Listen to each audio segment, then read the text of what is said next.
The dragon egg was stolen, and a peculiar group was fleeing through the humid and stifling forest. This band, composed of gnolls and dragonborn, was struggling westward through the woods, as if a terrifying presence was hot on their heels. The group consisted of roughly 20 gnolls and 10 dragonborn. The gnolls were undisciplined, their matted fur stained with mud, and foul saliva dripping from their fangs. They surrounded the group's perimeter, wielding stone axes, while the dragonborn, more orderly, formed a 3-by-3 square formation in the center. Leading the group was the dragonborn captain, Kofel, a towering 2.5-meter-tall red dragonborn with bulging muscles. Clad in lightweight steel armor, his eyes were sharp and vigilant. Kofel glanced down at the makeshift dimensional bag he carried, ensuring the precious red dragon egg inside was still secure, and breathed a slight sigh of relief. Boom! A deafening explosion echoed from afar, but the group remained unfazed, though some dragonborn showed intense hatred and a hint of sorrow in their eyes. They were not thieves who had stolen the dragon egg. Rather, they were entrusted with its protection. The suddenness of the events had caught even the mighty molten mountain flame off guard, forcing a hasty dispatch of this group to escort the dragon egg to safety. Meanwhile, in an office building on Blue Star, a young man named Moyu was working late alone. He grumbled about the unfairness of being the only one left to work overtime. However, on this seemingly ordinary night, an unexpected opportunity presented itself. Suddenly, a mechanical chime rang in Moyu's mind. Ding! Congratulations to Mr. Moyu. As one of the 7.5 billion residents of Blue Star, you have won a unique chance to draw a system. Moyu was instantly overjoyed. He had fantasized about this scenario while slacking off and reading novels, never expecting it to actually happen. A system roulette appeared before him, with 9/10 of the wheel labeled, sorry, no reward, and 1/10 labeled, get system. Moyu nervously clicked to draw, and the wheel began to spin. As the pointer gradually slowed, his heartbeat quickened. Finally, the pointer landed on the get system section. A familiar yet strange mechanical female voice announced, binding system, binding successful. Congratulations, host, on obtaining the achievement reward system. Moyu jumped up in excitement, feeling like a hidden lucky winner. However, just as he was immersed in his joy, an accident occurred. Moyu slipped and fell, hitting the back of his head on the ground and dying instantly. In his final moments, the mechanical female voice chimed again, ding, congratulations, host, on achieving. Death is like the wind, always by my side. The system continued to explain, death is like the wind, always accompanying me. I can die whenever I want. Achievement condition met. First death is casual, die if you want. Reward obtained. This account is ruined, let's start a new one. The mechanical voice in his mind grew weaker until it uttered the last bite, and Moyu finally succumbed to death. Ow! Moyu gasped as he regained consciousness. Did I die? No, I can still feel things. Where am I? The first sensation he noticed was that he was curled up in a tight, crimson space filled with a viscous fluid. Cautiously, Moyu began to move his body, trying to understand his surroundings. The warm fluid enveloped him but did not cause any suffocation. A faint sulfuric smell permeated the space, sharp but not unpleasant. This strange sensation made him think of the safety of a baby in a mother's womb, or perhaps basking in the warmth of early spring sunlight. Slowly, he opened his eyes to a redded vision. A barrier-like structure surrounded him, filled with warmth. To figure out what was going on, Moyu carefully examined his own body. Outside the dragon egg, a group of gnolls gathered around a large bonfire. Their leader, Pansy, was an imposing figure standing at an astonishing 2.5 meters tall, his body rippling with muscles and covered in scars from countless battles. This gnoll captain was even more intimidating than the average brute. Pansy stood beside the dragonborn captain, Kovo, staring anxiously at the dragon egg in the fire. Unable to contain himself any longer, he asked, Kovo, it's been days. Is roasting the dragon egg over the fire really going to work? Kovo glanced at the towering Pansy and replied calmly, typical gnoll, so ignorant. According to my experience, red dragon eggs require high temperatures to hatch. Red dragons possess the burn domain, which means they naturally emit extreme heat. He turned to look Pansy in the eye. Do you have the burn domain like Lord Moltenflame? Pansy shivered as memories of Lord Moltenflame's mountain, with its searing heat, flashed through his mind. He lowered his head and answered softly, of course not. Kovo said nothing more, continuing to gaze at the dragon egg. Though he spoke with confidence, he wasn't entirely sure if this method would work. He had stayed by the egg for days and nights, fearing that one mistake could ruin everything. Their group had trekked for days, finally emerging from the northern forest to reach the plain's edge. After a brief rest, they had lit the large bonfire to incubate the dragon egg. Kovo silently thanked Lord Moltenflame for having previously wiped out the forest's powerful beasts, making their journey through the woods relatively safe. At that moment, several gnolls returned, carrying large bundles of firewood. They placed the wood silently on the ground, casting puzzled glances at the dragon egg in the bonfire. Despite their doubts, they followed Captain Pansy's orders and picked up their axes to gather more wood from the forest. Pansy scanned the knolls, then looked at the dragon egg in the fire, feeling the need to take action. We're running low on food. Those pups are too wild. I'll teach them how to hunt properly. Kovo nodded slightly. Go ahead. We do need more food. Don't worry, we'll keep watch here. Nothing will go wrong. Inside the dragon egg, Mou took several minutes to accept the fact that he was now a dragon. As a fan of novels, he never imagined that the cliché of being reborn in another world would happen to him. Based on his previous life's knowledge, his current form was undoubtedly that of a dragon, and not just any dragon or red dragon, the most powerful of the chromatic dragons. Dragons, in any realm, are apex predators, the ultimate beings at the top of the food chain. While the idea of being reborn as a dragon excited Mou, his situation as a red dragon was a bit tricky. Red dragons are the epitome of evil dragons, powerful, arrogant, greedy, savage, and malevolent, practically everyone's enemy. This meant his future wouldn't be easy. With the inherent villainous aura of an evil dragon, there was always the risk of some hero coming to slay him in the name of glory. Even worse, there was almost no familial bond among chromatic dragons. They would mercilessly drive their young away at the age of 3, forcing them to survive on their own. This wasn't out of kindness or maternal instinct, but due to the strict decree of Tiamat, the mother of all chromatic dragons. They must raise their offspring for at least 3 years. This rule was established because Tiamat was concerned about the high mortality rate of young dragons, which could severely reduce their numbers. Without Tiamat's regulations, some dragon mothers might abandon their newborns. Mayu shook his head and decided to go with the flow. Rather than worrying about his fate 3 years from now, his priority was to grow quickly under the protection of the dragon mother during these 3 years. The first step to growing was to break out of the shell.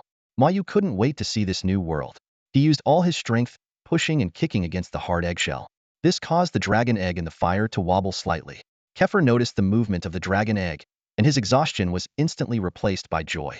He didn't bother to extinguish the flames and quickly retrieved the dragon egg from the fire, carefully placing it on the ground. As a red dragonborn, Kefir had inherited a resistance to fire, and his swift actions ensured that the roaring flames did not harm him in the slightest. Inside the egg, Mayu felt a brief shake before it stabilized again. He didn't pay much attention to it, and continued focusing on breaking the shell. Suddenly, a crisp crack sounded, and a fissure appeared on the eggshell. 2 hopeful gazes locked onto that crack. Mayu grew even more excited. This signaled the beginning of a new life. He kept striking until he managed to tear open a gap in the shell. He then inserted his dragon claw into the crack, working hard to widen the opening. As the broken area of the shell expanded, he was suddenly overwhelmed by a flood of information that caused intense pain in his head. This was the dragon's heritage, a rite of passage every hatchling experiences as they emerge from their shell, crucial for becoming a true dragon. The heritage encompassed all things, containing the wisdom of countless generations of dragons. However, this gift was not without risks. The vast influx of knowledge into a young brain could lead to a mental breakdown, reducing the dragon to a mere beast driven by instinct. Fortunately, Mayu was a transmigrator, his soul stronger than that of an ordinary hatchling. While receiving the dragon's heritage, he also gained a lengthy dragon true name. Mayu opened his mouth and, in the purest draconic language, uttered his first words since birth. My name is Xerxes Elzevin Fred Gerard Osiris. Kefir stared intently at the dragon egg before him, which was beginning to hatch, and a wave of joy surged through his heart. As the eggshell cracked open, his thoughts drifted to his own past. As a gifted dragonborn, Kefir had shown extraordinary potential from a young age. Standing nearly 30 centimeters taller than his peers, his height was not only a testament to his unique lineage, but also a harbinger of his future achievements. The rigorous training during his youth laid the foundation for his later success, enabling him to become the captain of the monster army under Lord Rongshanyan's command at a young age. The region where Rongshanyan resided was known as the Flame Nest. Unlike other red dragons, he did not command a vast army of monsters. Instead, his forces were relatively small, composed mainly of species with red dragon bloodlines, and some gnolls who originally lived near the Flame Nest. Red dragons were renowned for their arrogance and pride, surpassing even the famously proud metallic dragons. Their conceit was so great that they looked down on even the most noble golden dragons, let alone other creatures. However, Rongshanyan was different. Though he was a red dragon, his pride and his bloodline led him to spread his genes far and wide in his youth. Unlike other red dragons, Rongshanyan displayed remarkable patience and tolerance towards creatures that bore his blood.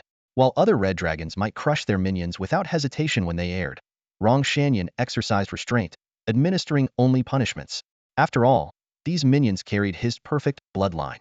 This unique trait, combined with his incredible talent, allowed Rong Shanyan to ascend to legendary status early in his adulthood.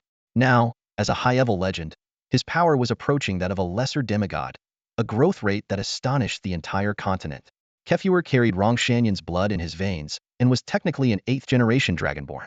For Rong Shanyan, who was just over 400 years old and in his prime, this was not uncommon, given that dragons were known for their long lifespans. In human terms, Rong Shanyan was actually Kefauver's ancestor. Dragon blood was so potent that it could transcend species boundaries. Moreover, dragons could use magic from their draconic heritage to alter their size and even transform into other creatures. This explained the diversity of dragonkin, including dragonborn, wyverns, and fairy dragons. Rong Shanyan romanticized this behavior as creating new life, claiming he had made significant contributions to the biodiversity of nature. Despite being a powerful red dragon who should have been a prime target for a coalition of southern nations, Rong Shanyan remained unscathed. This was because, even with a gathering of formidable warriors, there was no guarantee they could completely kill him. If Rong Shanyan managed to escape, his vengeful nature could bring catastrophic retribution to the entire continent. A cautionary tale circulated throughout the land. A warrior, seeking fame, attempted to slay a dragon but let it escape. Years later, long after the warrior had died, the dragon reappeared, slaughtered the warrior's entire family, and exhumed the warrior's body to whip it for 7 days. This story made everyone on the continent of Cansterly acutely aware of dragons' vengeful nature, even spawning nursery rhymes to scare children. Despite their large size, dragons were agile and incredibly fast in flight, making it difficult to ensure they wouldn't escape even with meticulous preparation. Rong Shanyan had little interest in raiding the south, preferring to focus on his so-called genetic research and rest. However, as a red dragon, having his own treasure hoard was essential. In the world of red dragons, wealth equated directly to status. No matter how powerful a red dragon was, without treasure, they would be mocked by their peers. To maintain his dignity, Rong Shanyan either sent his limited monster army to the northern plains to collect protection fees from the natives or robbed other red dragons' treasures. Any red dragon that dared mock him would find their hoard plundered. The greed of red dragons far surpassed that of the stingiest humans. For other red dragons, being robbed of their treasure was tantamount to losing their lives. Despite their desperate resistance, these red dragons ultimately succumbed to Rong Shanyan's overwhelming power. Though they submitted, in reality, none truly did. Dragon Queen Tiamat's decree forbade chromatic dragons from killing each other, so these red dragons were not worried about Rong Shanyan killing them. Rong Shanyan was well aware of this. When faced with red dragons fiercely guarding their treasures, he would typically knock them out, toss them aside, and swagger in to loot their hoards. Although some dragons sought to join Rong Shanyan's ranks, he had no interest in this, focusing solely on his genetic experiments. It was Rong Shanyan's unique approach that prevented the southern powers from banding together to vanquish this gene-obsessed red dragon. A year ago, Rong Shanyan left his lair and returned 6 months later with a dragon egg in his claws, the very egg now hatching before Kefauver. Since bringing the egg back, Rong Shanyan had cherished it, viewing it as his life's greatest legacy. This was Rong Shanyan's only dragon egg and the purest true dragon bloodline. With this in mind, Kefauver watched the hatching egg with even greater fervor, eagerly anticipating the birth of new life. "My name is Zerith Elzerwin Frere Gerard Dumbledore, Osiris." A sharp dragon's roar suddenly echoed, shattering the silence of the cave. Kefauver swiftly turned his head, only to see a newly hatched red dragon hatchling standing proudly amid the shards of its eggshell. The hatchling had a pair of sharp dragon horns on its head, with wings that were not fully extended, drooping at its sides. Despite its small size, the 4 dragon claws exuded an undeniable sense of power. The young dragon's face bore a mix of innocence and innate majesty. Kefauver was stunned to realize that the roar was in the purest and most standard draconic language. He involuntarily knelt down, trembling with excitement. Zerith looked curiously at the dragonborn kneeling before him. Though he couldn't understand why there was a dragonborn present, he sensed a familiar aura and an inexplicable sense of kinship from the figure. His instincts told him that this dragonborn meant no harm. Glancing around, Zerith didn't see the massive red figure of the dragon mother he had imagined. He silently wondered, "Strange. Where's my dragon mom? Shouldn't she be guarding me?"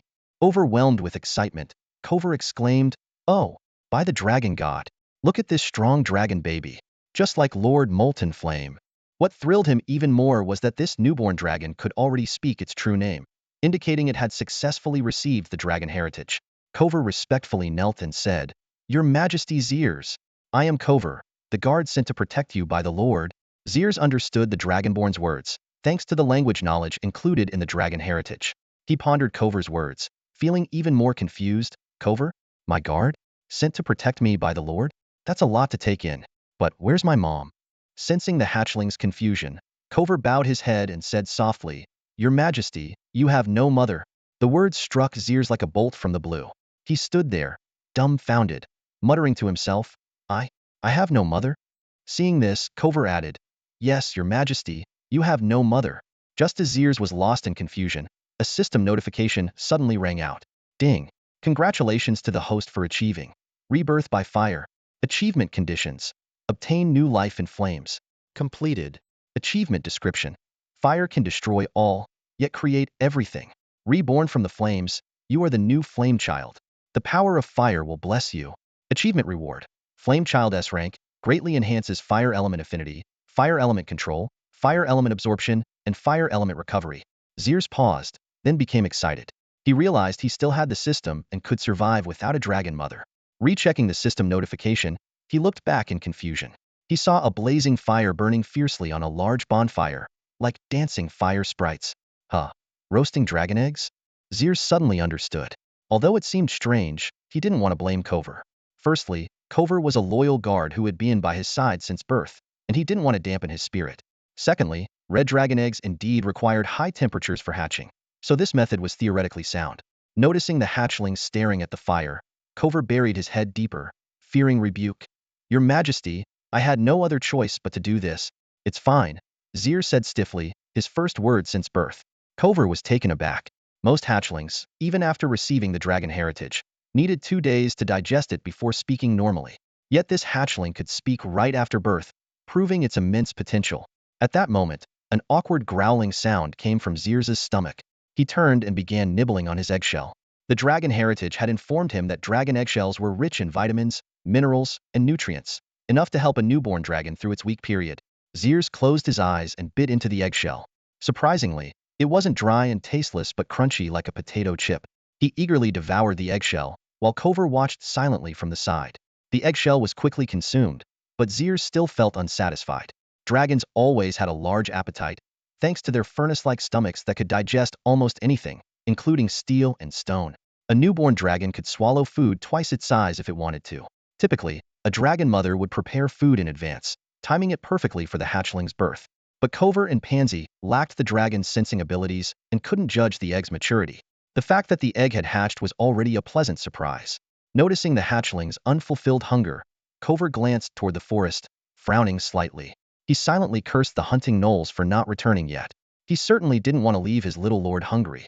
The outskirts of the forest were lush and green, with bird songs occasionally echoing from the trees. In the middle of a small clearing between several trees, a swift deer stood quietly, grazing. This herbivore, which could grow up to 2 meters in length, was known for its agility, able to dart through dense forests at incredible speeds. Not far away, hidden behind some bushes, the squad leader Pansy led a group of gnolls, crouching and eyeing their prey through the gaps in the trees. This was undoubtedly the best prey they had encountered in recent days. The swift deer seemed to have a natural sense of danger. Perhaps out of instinctive caution, it raised its head after taking a bite of grass, chewing while scanning its surroundings. Pansy fixed his gaze on the deer, already envisioning it as tonight's dinner. The gnolls beside him shared his sentiment. Though they tried to suppress their primal urges, the drool dripping from their mouths betrayed their thoughts. Pansy glanced at his companions with a frown, silently drawing the bow and arrow from his back, aiming at the prey. These gnoll pups, raised in the fire nest, had only ever received combat training. Coupled with their chaotic nature, they were easily excited and restless when facing prey. If not for Pansy's presence, they might have been even more agitated. However, restlessness eventually led to troubly. A soft rustling sound came from one of the pups who was too excited to stay still. Pansy's brow furrowed. The swift deer, startled, bolted like a frightened bird. In an instant, Pansy released his arrow, predicting the deer's movement, but it only struck the base of its leg, failing to deliver a fatal blow. Pansy stood up to inspect the situation. The enticing scent of blood stimulated his senses, and the trickling blood on the ground formed a faint trail. Follow me. This deer is injured and won't get far, he barked at the gnoll who had made the noise. You, go catch some prey on your own. If you come back empty-handed, don't bother coming back at all. With that threat, Pansy led the others in pursuit of the deer, leaving the terrified gnoll behind. This was both a warning and an opportunity. Bringing back prey would ensure survival. Eat him or the prey. Something had to be eaten today. Compared to other gnolls with short tempers, Pansy was considered merciful. In the wild gnoll packs, the weak often became food reserves, consumed when food was scarce. It didn't take long for Pansy to find the fallen, barely breathing deer. He swiftly slit its throat, ending its life, then effortlessly hoisted the Tumterlong prey onto his shoulder. The other gnoll soldiers followed excitedly, greedily lapping up the blood that dripped. Pansy shook his head in resignation. To him, these gnolls were like uncivilized beasts. But that was to be expected, as gnolls were inherently monstrous. Suddenly reminded of something, he turned and instructed, "Take this deer back. When I return, I don't want to see a single gnoll bite mark on it." With that, he re-entered the forest. Pansy ventured deeper into the forest alone, pondering that if Cafuer's egg incubation method was correct, the young lord would soon be born. Considering a dragon's appetite, he decided to hunt for more food.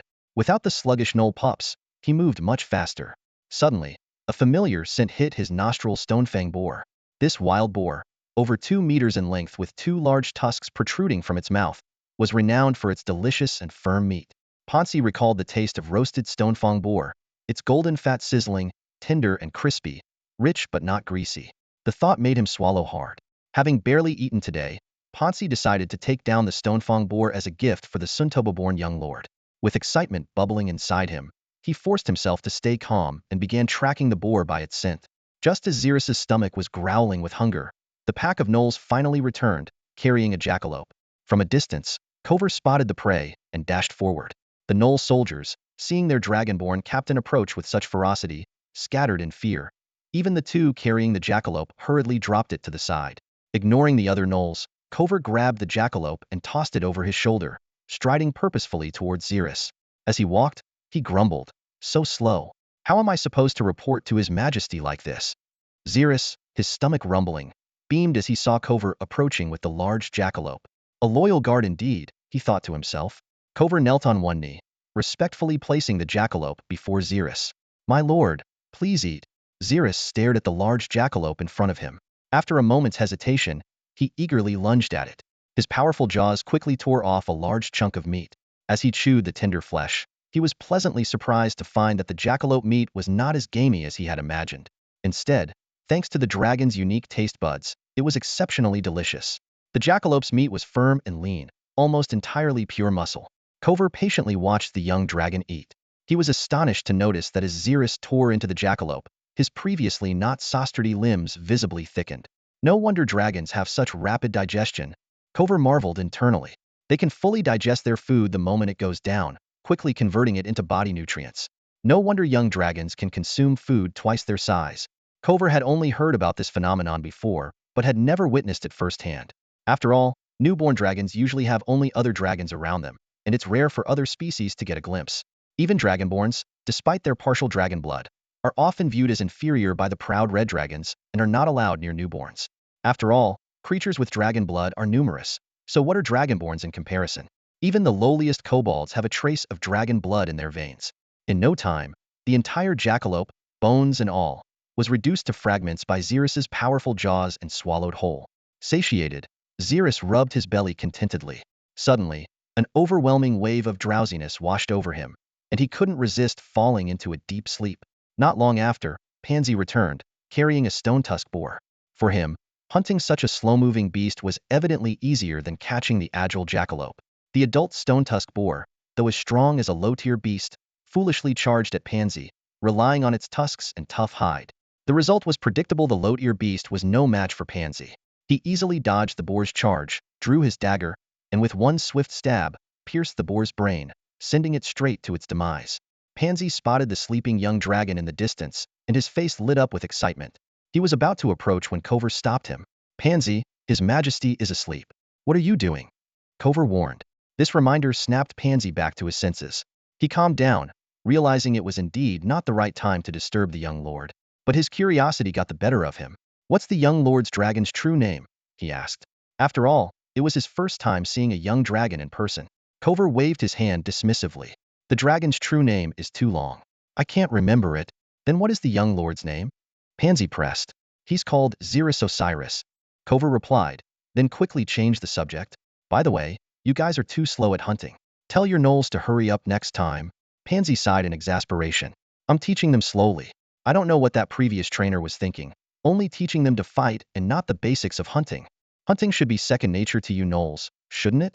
Cover asked, puzzled. Second nature? My foot? Pansy scoffed. Look at where my gnolls were born. They served as combat troops at Flame Nest, not hunting squads. And it seems the trainer was one of your dragonborn. What? Really? I had no idea about that. Cover feigned ignorance. Cover, don't try to play dumb. Pansy retorted. The two continued their lively banter, occasionally glancing at the sleeping Zerith with excitement. Though deeply asleep, Zerith found himself in a peculiar state of half-consciousness. While asleep, he could still wake up instantly at any external stimulus. This was a self-protection mechanism evolved by dragons. It's well known that dragons are heavy sleepers, often slumbering for months. If they slept like the dead, wouldn't dragon slayers easily succeed by attacking them in their sleep? Moreover, Zerith could clearly sense the changes in his body.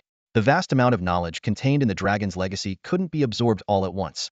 So a dragon's sleep was not only a time for physical growth, but also for gradually digesting and understanding the inheritance. No wonder dragons are always sleeping yet grow stronger day by day. Their innate ability allows them to learn in their dreams. Immersed in this wonderful state, Zerith couldn't help but recall a story from his previous life. What was it called again? Something like I kill in my dreams? Perhaps some overconfident heroes had indeed sneaked into a dragon's lair, attempting to deliver a fatal blow to a sleeping dragon, only to be swatted into pulp by the sleeping dragon. A few nights later, the long-dormant Zerith opened his eyes. As his consciousness returned, a familiar hunger immediately struck him. He keenly noticed a roasted pig radiating an enticing aroma nearby, possibly arranged by Koval or Pansy. Without a second thought, Zerith lunged at the mound of roasted meat. As he devoured the entire pig, Zerith's once gaunt frame began to fill out. After satisfying his hunger, he eagerly examined his body. Indeed, in just a few days of slumber, his size had doubled. From the size of a small foal at birth, he now rivaled a young calf, marveling once again at the power of his dragon lineage. Surveying his surroundings, Zerith noticed a campfire behind him and Koval and Pansy lying not far on either side, ever vigilant in their protective stance. Further away, another campfire supported a large pot emitting a faint aroma of meat and herbs.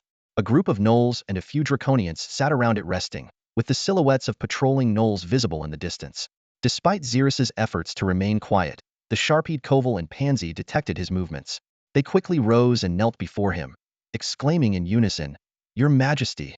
Following Zerith's gaze towards the sleeping gnoll soldiers, Pansy felt a pang of embarrassment. She realized that improving the dragon's impression of gnolls seemed even more distant now. Unaware of Pansy's expression, Zerith's thoughts were occupied by the memories of dragon heritage. While adult dragons are apex predators, young dragons face numerous threats in the wild. Dragon meat offers extraordinary benefits to other supernatural creatures, making many wild animals covet young dragons. In human society, nations yearn to contract a true dragon as a guardian, considering it their ultimate trump card, given that a dragon can live for over 2,000 years. However, capturing an adult dragon is nearly impossible, and even a young dragon would rather die than be subdued due to its pride and dignity. Hence, young dragons are the ideal candidates for contracts. Even demons take pride in owning a guard dragon. But the immense power of adult dragons makes them difficult to tame and potentially dangerous. Conversely, weaker young dragons become highly sought after, leading to their high mortality rate. Metallic dragon hatchlings are relatively fortunate. As members of the good-aligned faction, their parents strive to raise them to adulthood, free from the threat of being captured and sold on the black market.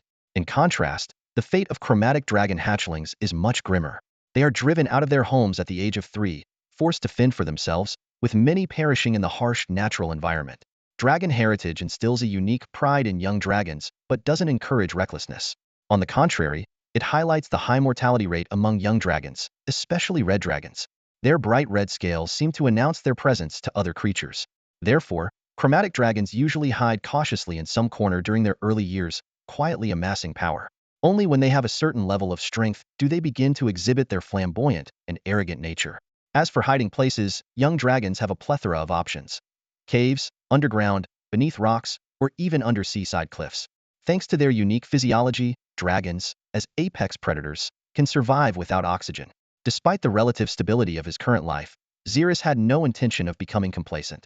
Having just arrived in this unfamiliar world, he was determined not to repeat the mistakes of his past life and meet an untimely end. Therefore, he decided to prepare thoroughly before any unknown dangers arose. His first priority was to establish a base of operations. Zerith looked seriously at the two kneeling guards, Koval and Pansy, and solemnly said, "Tomorrow morning, We will search the forest for a cave large enough to accommodate me. Wandering like this isn't a long-term solution. We need a permanent base. Koval and Pansy responded immediately. We will not let you down, Your Majesty. The next morning, Pansy gathered his Knoll soldiers. Sunlight filtered through the leaves, casting dappled patterns on their coarse fur. Pansy's gaze swept over each expectant face. Starting today, Pansy said in a deep voice, besides your usual hunting tasks, you will also be responsible for finding caves. Yes, Captain Pansy. The Knolls responded in unison. Pansy's expression grew stern as he lowered his voice to issue a warning. Remember, once you find a cave, report back to me immediately. Do not act on your own. A curious Knoll couldn't help but ask, Captain Pansy, hasn't that presence already cleared out the powerful creatures in the forest? Pansy shot a disdainful glance at his not-so-bright subordinate and replied coldly, those powerful creatures? Yes, they were strong, but Lord Rongshan Yin only eliminated those he deemed a threat. With that, Pansy turned and walked away, offering no further explanation. Though Pansy's words were cryptic, the smarter Knolls understood the implication. Creatures that posed no threat to Rongshan Yin could still be deadly to them. Moreover, even Rongshan Yan's strongest lieutenants were only at the master level, having chosen to fight alongside him during the Titan invasion. The Knolls knew well what a cave in the forest signified. Only a minor overlord of the area could claim such a lair, indicating that its occupant was likely a formidable, solitary beast. Despite the danger, the Knolls chose to obey Pansy's orders. They split into 4 smaller teams, hunting and exploring the forest in search of cave traces. Meanwhile, the Dragonborn were assigned as personal guards to the young dragon, led by Kafu. These Dragonborn bore the blood of Rongshan Yin, ensuring their unwavering loyalty. Near the northern flame nest, most powerful creatures had been eradicated. A small team of Dragonborn and Knolls was Rongshan Yan's hurried gift to his son, Zerith. This environment was far safer than that of other young chromatic dragons, with natural threats significantly reduced. Zerith often listened to Kaifu recount tales of Rongshan Yan's valor. According to Kaifu, one day Rongshan Yan was slumbering in the lava lake when a powerful presence suddenly disrupted the space. An overwhelming, unmasked aura that dragons loathed filled the air, even causing Kaifu to feel immense pressure. Rongshan Yan awoke abruptly, leaping from the lava lake to find a group of lava titans had appeared out of nowhere. He immediately ordered his most trusted and promising soldiers to evacuate with the dragon eggs. Just as the order was given, a brilliant red light flashed across the sky, dyeing the horizon in radiant colors like a sunset. Without a word, the invaders cast a spell, and countless fireballs rained down, each trailing a long, fiery tail. Without hesitation, Rongshan Yin took to the skies, chanting a series of intricate, harsh spells. A massive vortex of fire elements quickly formed around him. It was a language even Kaifu couldn't understand, but he suspected it was ancient Draconically dragons of pure blood and great power could unlock and use it through their Draconic heritage. With the final syllable, a crimson energy barrier expanded from Rongshan Yin, blocking the barrage of fireballs like a missile shield, buying precious time for Kaifu and his group to escape. As for Rongshan Yan's other troops, most likely perished in the aftermath of the fierce battle between the two powerful beings. A month passed, and the sounds of the initial fierce battle had long faded. No one knew where Rongshan Yin and the invading titans had gone. Zerith listened quietly, his brow furrowed. Mentioning titans triggered his draconic heritage to replay scenes of titans slaughtering and enslaving dragons. The world knew well the irreconcilable enmity between dragons and titans, an encounter between them always ending in a fight to the death. No one knew the origin of this deep-seated hatred, and perhaps even they had forgotten the cause, but it didn't stop them from engraving it into their very bones. Some peace-loving deities had attempted to mediate, but most were torn apart by enraged dragons and titans. Over time, even the gods who maintained world order accepted this endless conflict and refrained from intervening. Zerith recalled the records in his draconic heritage, where the dragons had once triumphed in the planar war of Tescanli. So, where had these sudden titans come from this time? He didn't want to dwell on it, knowing he was still too weak, but he firmly believed that should conflict arise again, the dragons of Tescanli would not be defeated. In the forest, the Knolls split into 4 groups, simultaneously hunting and searching for caves. Zerith, however, was not idle. He was focused on mastering his powers, attempting low-altitude flight, and practicing his dragon breath. As a top predator in the natural world, a young dragon can develop self-defense capabilities within just a few hours of birth. Even the weakest white dragon can easily defeat an ordinary human soldier within hours of being born. Zerith had already reached the first tier of power, an astonishing rate of growth. For ordinary people, reaching the first tier requires years of rigorous training, but Zerith achieved this leap in just a few days of sleep. While he might not match a first-tier warrior in strength and agility, his dragon breath and flight capabilities compensated for these shortcomings. The breath of a red dragon is not merely fire but a highly concentrated magical attack of fire elements with tremendous destructive power.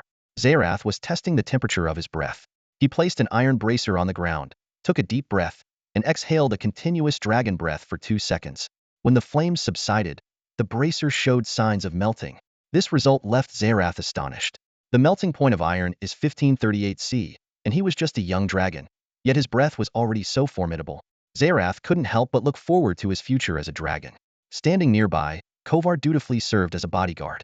His incredulous expression revealed that he was equally amazed by the power displayed by the young dragon. Meanwhile, the second Knoll team made an unexpected discovery in the forest. Scarface, the leader, found a hidden cave not far from the stream, located halfway up a small slope with an excellent vantage point. Excited, Scarface wanted to investigate immediately, but his team reminded him to report back to Captain Pansy first.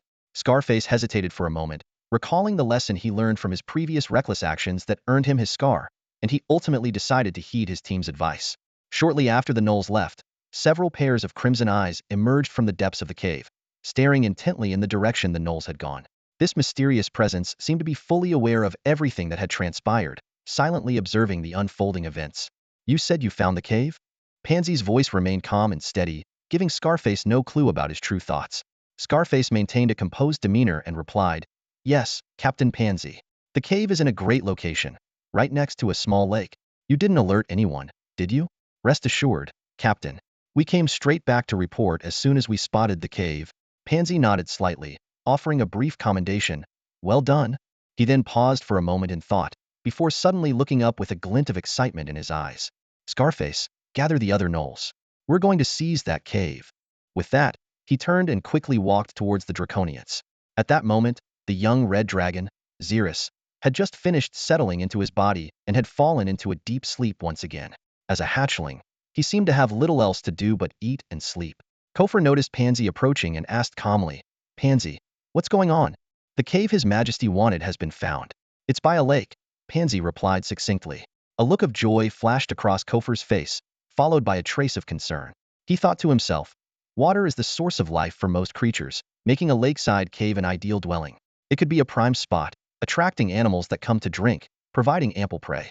But such a prime location likely means the cave's current occupant is no pushover, possibly even at a high novice level, or maybe even intermediate. However, Kofor quickly dismissed his worries. Even the strongest beasts on the forest's outskirts would be no more than a bit of extra effort. He was confident he could secure the cave for his sovereign. Just then, Zerith woke from his slumber. Kofor and Pansy, deep in conversation, hadn't noticed. Suddenly, a young voice piped up, "Kofor, can I come too?" Both men turned simultaneously, surprised to see the young dragon, and quickly bowed. Kofor responded gravely, "Your Majesty, your command is always our priority. If you wish to come, of course you may." However, he hesitated. "The cave hasn't been fully explored yet, and I don't want you to take any unnecessary risks." He considered saying more about the potential dangers given Zerith's current strength, but decided against it. Knowing the dragon's temperament, Pansy quickly concurred, "Yes, exactly. Kofor is right." Kofor shot Pansy a disdainful look before carefully observing Zerith's reaction. Zerith understood the cave might be dangerous, as noted in his dragon heritage. But he had an achievement system, which had been unresponsive since birth, leaving him to wonder if something was wrong. Besides, sleeping all day seemed unlikely to trigger any achievements. After pondering for a moment, he decided to join the expedition. He reasoned that as long as he stayed outside the cave, he should be safe even if a battle ensued. "I'll go with you," Zerith affirmed. "Yes, Your Majesty," Kofor and Pansy responded in unison.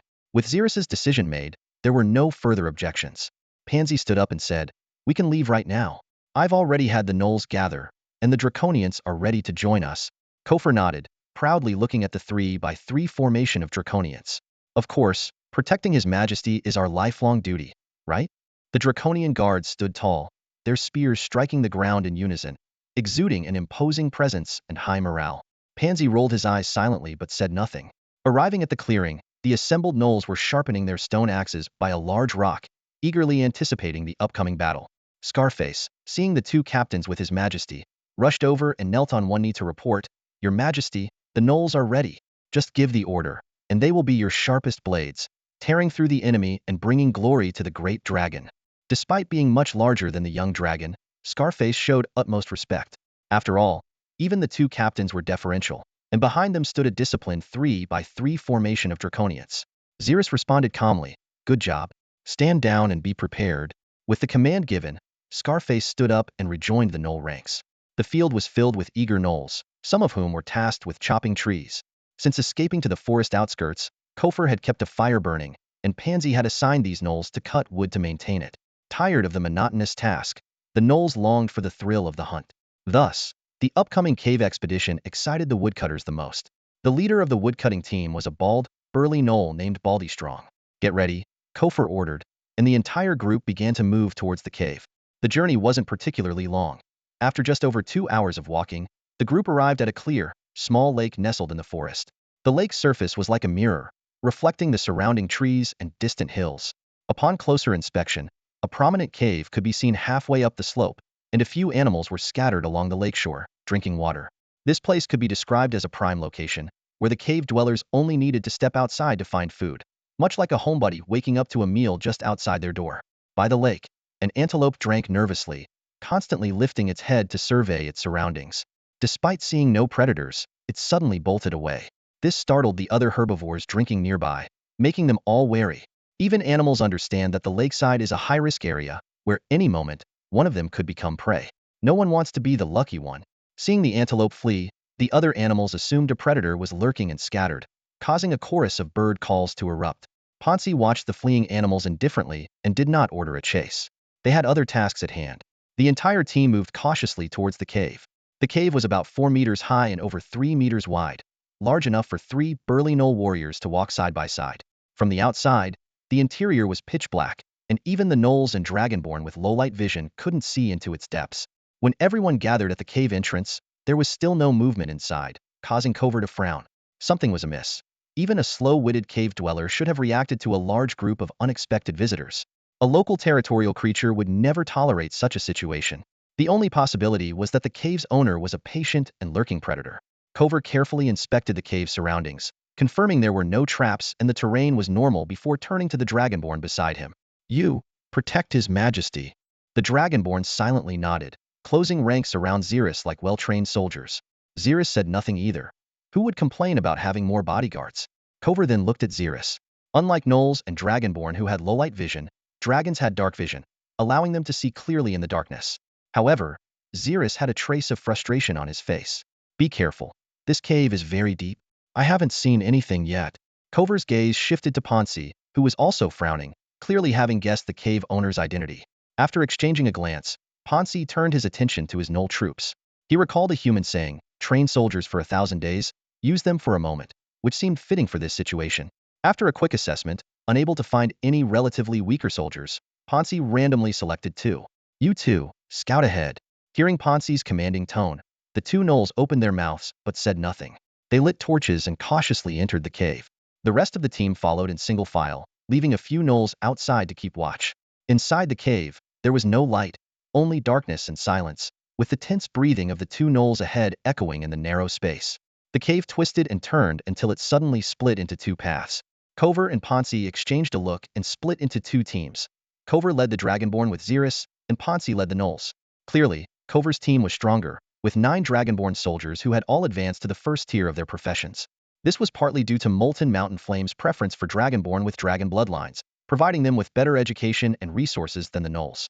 Pansy, as a gnoll, did not complain about this. After all, Molten Mountain Flame was a red dragon, and treating gnolls with even a bit of kindness, rather than slaughtering them like other red dragons, was already a blessing. Moreover, the young red dragon being protected by a stronger team gave him some peace of mind. Before splitting up, Zerith reminded, "If you encounter danger, just shout." Sound travels further in the cave. Pansy felt a surge of emotion at His Majesty's concern for his safety, reaffirming his choice. He suddenly knelt on one knee. "Thank you for your concern, Your Majesty. Get up and carry out your mission," Zerith replied. With permission granted, Pansy stood up, entered the other path, and waved to his gnoll team. "Let's move." They went their separate ways, and halfway through the cave, Zerith suddenly growled, "Stop! Don't move." Kofor halted in confusion, and the surrounding dragonborn also came to a standstill. Zerith's dragon eyes, glimmering faintly in the darkness, had keenly spotted an almost imperceptible anomaly on the ground ahead. "Look over there." Following Zerith's gaze, everyone finally noticed a hair-thin tripwire stretched close to the ground. This discovery sent a chill through the group. Clearly, this was no ordinary animal trap. Zerith rapidly searched his dragon heritage knowledge, trying to identify what creature might have set such a trap. However, a simple tripwire alone was insufficient to determine the specific intelligent being responsible. Could it be wild gnolls? Or goblins? Zerith dismissed the idea as quickly as it came. The chaotic gnolls and noisy goblins were clearly incapable of such fine craftsmanship. Humans, he pondered, but soon dismissed that too, unless they were desperate outlaws. Unable to reach a conclusion, Zerith decided to investigate personally. He signaled the Dragonborn to make way and cautiously approached the tripwire. Kover followed closely, ready to protect his master at any moment. Zerith took a deep breath and exhaled a thin stream of fire from his nostrils, instantly burning the tripwire. A faint burnt smell wafted through the air, unnoticed by the Dragonborn but instantly detected by Zerith's keen sense of smell. Sulfur dioxide. Zerith was startled. As a red dragon often dealing with sulfur, he was all too familiar with the scent. This meant the tripwire was made of sulfur-containing proteins, not ordinary plant fibers. Considering the tripwire's semi-transparency and remarkable toughness, along with the cave environment, Zerith quickly deduced, this is spider silk. With the vast knowledge of his dragon heritage and his modern scientific thinking, Zerith swiftly filtered through possibilities like a computer. He searched his mind for creatures that could use spider silk and set traps, finally pinpointing the culprit. Ettercaps. Ettercaps are rare humanoid spider creatures, typically residing deep in forests. But given that the cave was near the territory of the Fire Mountain, it wasn't surprising they had chosen to hide there. Zerith recalled that ettercaps not only produce spider silk but also set traps, and they always lived with various spiders, managing them like shepherds. At that moment, a system voice suddenly chimed in. Congratulations to the host for completing the achievement Master of Deduction. Achievement condition. Deduce the correct answer like a computer. Reward. D-level Dragon Brain Computer. Zerith felt a surge of joy. This unexpected achievement not only validated his deductive skills, but also brought a valuable reward. Although using the Dragon Brain Computer would consume more mental energy, its ability to accelerate information processing could be a lifesaver in critical moments. Meanwhile, in another tunnel, Ponzi's Gnoll squad encountered a similar situation. Ponzi's heightened sense of smell, sharper than that of ordinary gnolls, detected something amiss. He halted and whispered, "The scent here is off. I sense something different. Proceed with caution." The other gnolls, though surprised by their leader's extraordinary sense of smell, did not dare to be careless. They advanced cautiously and soon discovered a cluster of spider webs ahead. Just as Scarface moved to investigate, Ponzi pulled him back, pointing to the almost invisible tripwire on the ground. Following Ponzi's finger, Scarface finally noticed the faint line. He shuddered at the thought that, if not for their leader's timely intervention, he might have triggered some unknown trap. As the red dragon Zerith assessed the traps to judge the presence of the ettercap, a mutated spider suddenly appeared from a corner ahead of the cave passage. It turned the corner and came face to face with the Dragonborn squad. Kofel, who was examining the traps, instantly sensed a foreign presence and looked up sharply, locking eyes with the mutated spider. Almost by instinct, Kofel fiercely hurled his spear. Whoosh! The spear shot out like an arrow, whistling sharply as it sped towards the mutated spider. The spider didn't even have time to screech in warning before the spear struck its head dead. Green blood splattered everywhere, and the entire process was over in a flash. Hearing the commotion, Zerith looked over to see a headless spider corpse lying on the ground. He turned to Kofel, silently impressed. So, this is the intuition of the strong? What a formidable character. Stepping forward to examine it closely, Zerith noticed that the mutated spider was about half a meter tall, a medium-sized variety. He understood.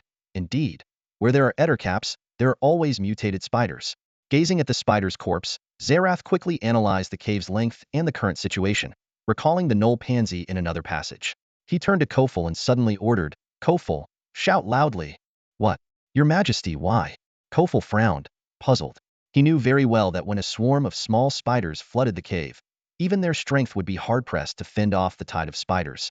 The principle of overwhelming numbers was clear to him. Zerith's demand for him to shout in the cave seemed like an invitation for more spiders to attack. Zerith explained in a deep voice, "In this cave, it may seem like the spiders have the advantage, but we actually hold the upper hand. Just shout." Upon hearing this, Kofel thought for a moment and quickly grasped the deeper meaning. He realized he had been stuck in the mindset of protecting the Emperor, overlooking the unique nature of the young dragon. As apex predators, dragons possess combat abilities even from birth, particularly their fearsome dragon breath. Any swarm tactic would crumble before dragon breath, which is why only skilled warriors can undertake dragon slaying. Despite his concerns about the young dragon's limited dragon breath duration, Kofel trusted his master and decided to comply. Roar! Kofel let out a thunderous shout towards the depths of the cave. The sound waves collided with the cave walls, creating an echo that amplified the original roar, sending a resounding noise deep into the cave. Moments later, a series of hissing sounds from spiders could be heard approaching.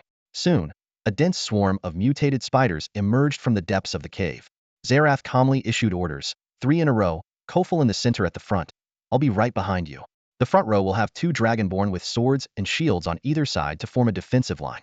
The back row will have 2 dragonborn with spears to handle the spiders from above. Rotate when tired. The swarm of spiders came in various sizes, clustering together to form a horrifying scene. Even the well-trained dragonborn soldiers couldn't help but feel a chill down their spines. Fortunately, the well-organized dragonborn squad could temporarily hold off the spider swarm's assault. The spiders rushing forward were blocked by the dragonborn shields, each swing of their swords splattering green blood. Kofel bore the brunt of the pressure, frequently unleashing his combat skills. Sword chi, slash. A sharp wave of sword energy swept out, mowing down the spider swarm like a lawnmower, causing significant casualties and reducing the swarm's density, easing the burden on the other dragonborn. Occasionally, a few small spiders tried to crawl quickly into the dragonborn formation but were crushed by iron shields before they could get close. The spiders descending from the cave ceiling were picked off one by the dragonborn in the second row with spears, each thrust claiming a spider's life. Despite their overwhelming numbers, the spiders couldn't form a surround due to the limited cave space. All the dragonborn soldiers were first-tier combatants, so while dealing with the spider swarm was challenging, it was still manageable.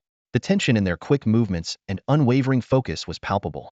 As all the dragonborn were busy killing the spiders in front of them, Zerith's gaze went beyond the battlefield, looking deeper into the cave. He vaguely saw a massive figure approaching, almost filling the entire cave passage. As the figure drew closer, Zerith finally saw it clearly, and a hint of seriousness appeared on his face. A large mutated spider, a death-sting spider. As Zerith recognized the death-sting spider, Kofel also noticed the massive mutated spider before them, his expression growing even more serious. The images from the Dragon Legacy flashed in his mind. The death-sting spider, measuring up to 2.5 meters, rivaling the size of a shire horse, its body covered in sharp barbs. Unlike ordinary spiders, they possess a certain level of intelligence and a twisted sense of humor, often tormenting their prey to death. Suddenly, a creepy, giggling sound whispered into the ears of every dragonborn present. Zerith knew all too well that this was the manifestation of the death-sting spider's morbid humor. Be careful, the death-sting spider has. Zerith's warning was cut short, as the sense of impending danger sharply intensified ahead. Kofel reacted as if electrified, raising his shield to block. Clang! The shield rang loudly, barely deflecting the incoming fangs. However, a piercing scream echoed from the side. Ah! Red Dragon Zerith turned his head to see a dragonborn team member with a fang deeply embedded in his shoulder. He cursed himself silently, realizing his warning had come too late. The death-sting spider's fangs not only shoot out but are also venomous, causing excruciating pain to their prey quickly. Seizing the opportunity, other mutated spiders swarmed towards the dragonborn soldiers.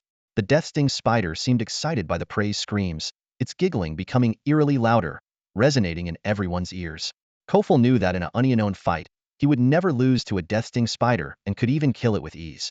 But in this narrow cave, surrounded by countless spiders, the death-sting spider before him became an exceptionally tricky opponent.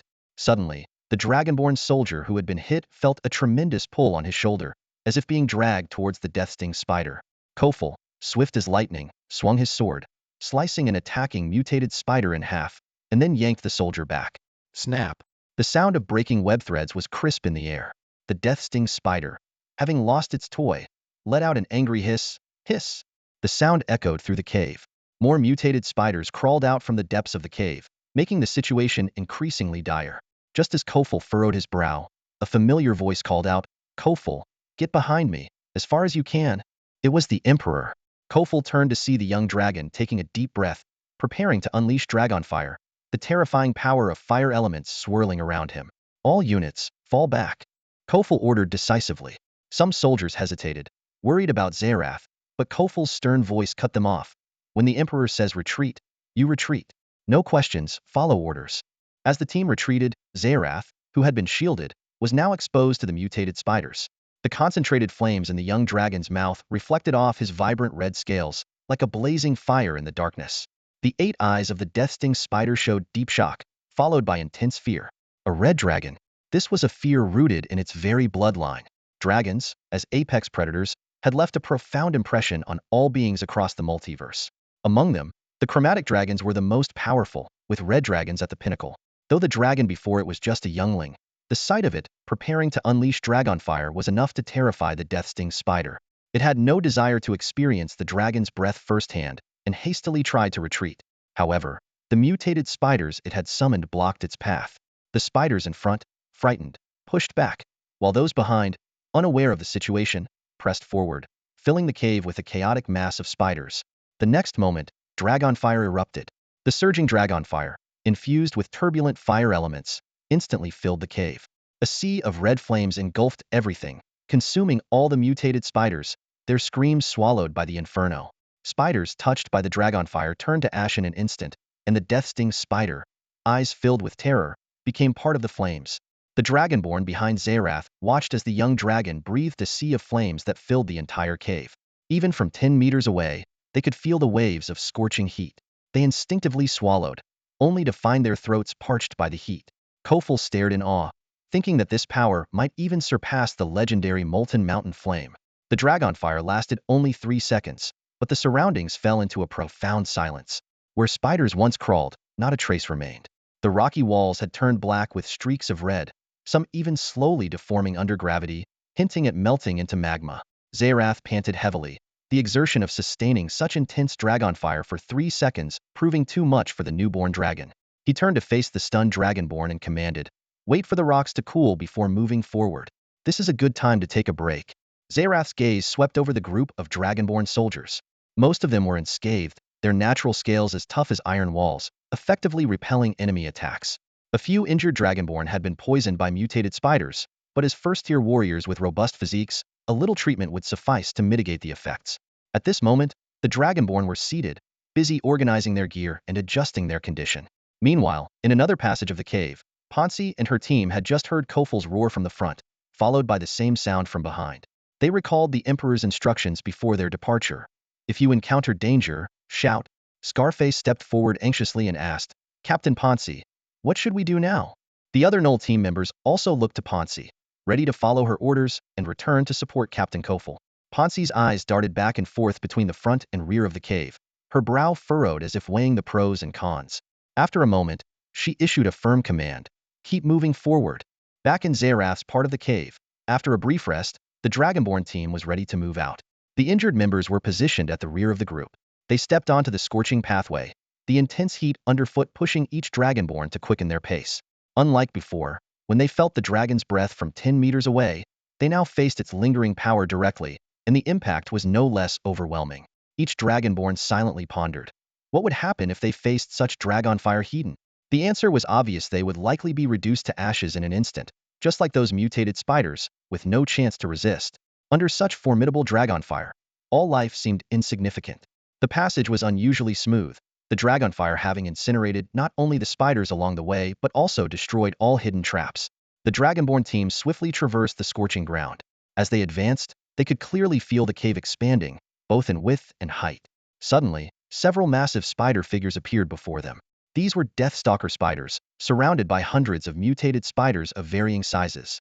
Through the spider horde, a bloated humanoid figure could be vaguely seen in the back. This must be the cave's leader, the Ettercap. Unexpectedly, the spiders did not immediately attack. Both sides stood in a tense standoff. Given their numerical advantage, the spiders could easily overwhelm the Dragonborn team. However, the Ettercap was more concerned about the young red dragon behind them than the Dragonborn themselves. The Ettercap had just witnessed the terrifying power of the young dragon's breath, which had obliterated all the traps he had meticulously set up. The residual flames of the dragon breath even burned the web nests deep within the cave. Such destructive power, could it really come from just a young dragon? The Ettercap couldn't help but wonder if this was actually an adult red dragon in disguise.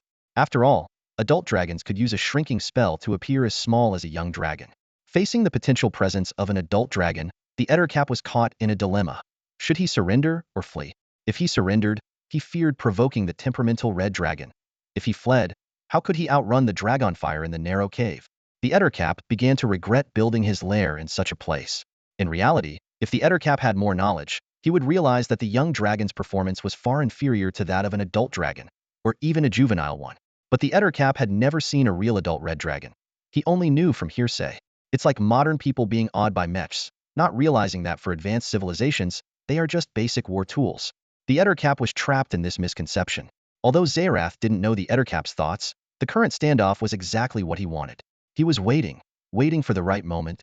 As the tension reached its peak, a sudden scream from a spider behind the Ettercap shattered the heavy silence. A smile curled at the corner of Zerith's mouth. It was finally time. Not long ago, Ponzi led his Knoll team like phantoms into the mutated spider's territory. They advanced cautiously, scrutinizing every inch of land to eliminate potential traps. During this process, they silently assassinated patrolling spider guards and eventually infiltrated the mutated spider's lair. All of this seemed to unfold just as Zerith had anticipated. Through the dragon's legacy, he already knew this cave was the spider's dwelling. Zerith speculated that the two diverging paths they had encountered earlier likely led to the same destination, the lair of the Ithcars. Based on his observations outside the cave, he roughly estimated the cave's extension. With these judgments in mind, Zerith devised a brilliant plan. He instructed Cover to let out a thunderous roar, which served two purposes. First, to signal Ponzi that the caves were connected. For Ponzi, the roar initially came from the unexplored front and then from the explored rear, confirming that the caves were linked and the endpoint was near. Second, Cover's roar would attract more spiders, alleviating the pressure on Ponzi's team. If Ponzi could avoid the traps, he could launch a direct assault on the spider's lair from another passage. After Cover diverted the spider's attention, Zerith planned to annihilate the enemies with his powerful dragon breath. Witnessing the might of the dragon breath would undoubtedly instill fear in the Ithcars, leading to the current stalemate. Although this plan had some risk, Zerith trusted that the exceptionally gifted Knoll, Ponzi, would succeed. Ponzi also demonstrated his intelligence. By analyzing the sound propagation, he deduced that continuing forward would be faster than returning for support. Additionally, Cover's roar would inevitably draw the enemy's attention, creating an opportunity to encircle them. It was as if fate was favoring them. Just as Ponzi infiltrated the lair, the Ithcar was leading all the mutated spiders in a standoff with Zerith. Ponzi instructed his Knoll teammates to stay put while he found another exit, coincidentally encountering the Ithcar confronting the Dragonborn. As a stealth warrior, Ponzi's sneaking skills were unparalleled. The Ithcar was entirely focused on the red dragon before it, oblivious to the threat behind it. When Ponzi maneuvered to the rear and saw the dense swarm of spiders, he was taken aback and relieved that he hadn't rushed in recklessly. Following the principle of capturing the leader first, Ponzi scanned the spider swarm and finally locked onto a bloated figure. It was a creature he had never seen before, rare in number and bearing distinct human features. This unique individual, hiding at the back, was evidently the leader of the spider nest. Seizing the moment, Ponzi unleashed the full power of a mid-level warrior. With a giant sword in hand, he lunged forward in a swift motion, slicing through numerous mutated spiders, their screams echoing in the cave. Hearing the screams behind it, the Ithcar turned around, but before it could see the attacker, a powerful punch hit its face squarely. The force of the punch sent the Ithcar sprawling, pain surging through its body. When it regained its senses, it found itself pinned under Ponzi's foot, with a giant sword pressed against its throat. Ponzi looked around and saw the surrounding mutated spiders staring at him but not daring to move. He silently congratulated himself for choosing the right target. He didn't kill the Ithcar immediately because this strange creature was his only bargaining chip. Ponzi knew well that in battles between different species, killing the leader didn't necessarily make the opponent surrender. It could provoke even fiercer resistance. Capturing the leader, on the other hand, could serve as a deterrent. If he rashly killed the Ithcar, the mutated spiders might attack en masse, disregarding everything. Looking down at the trembling Ithcar beneath him, Ponzi noticed it cowering submissively. This made Ponzi inwardly pleased, and he unconsciously increased the pressure of his foot. He realized that this creature lacked the pride and resolve of a human leader, which suited his purpose perfectly. "That's Ponzi," Kaffer exclaimed, his voice an octave higher than usual. Through the layers of mutated spiders, he spotted the familiar figure. In contrast, Zerith remained much calmer, as if he had anticipated this all along. "Ponzi!" Zerith and Kaffer called out in unison, trying to approach but were blocked by a horde of mutated spiders. Hearing their calls, Ponzi turned and saw them. Without hesitation, he kicked the creature under him and shouted, "What are you waiting for? Let them through." Let them through? The creature felt conflicted. It hadn't expected this sudden arrival of a Knoll, who turned out to be an agent of the Red Dragon. Reluctantly, it gave the order, "Let them pass." The creature said a few words in spider language that Ponzi and Kaffer couldn't understand. Instantly, the blocking spiders retreated like a tide, forming a clear path. Zerith walked slowly towards the creature, giving it a meaningful smile and spoke in common, "I'm waiting for Ponzi." "What are you waiting for?"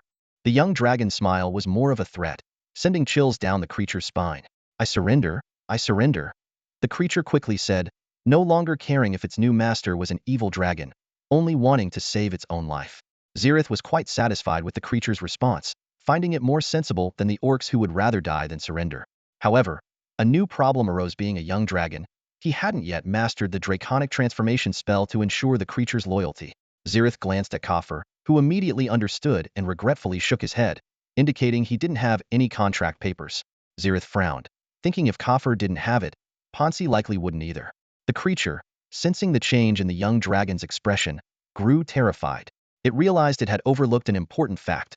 Red dragons were known for their brutality and might not accept any surrender, preferring to kill the defeated outright, especially since its spider minions had just offended the red dragon.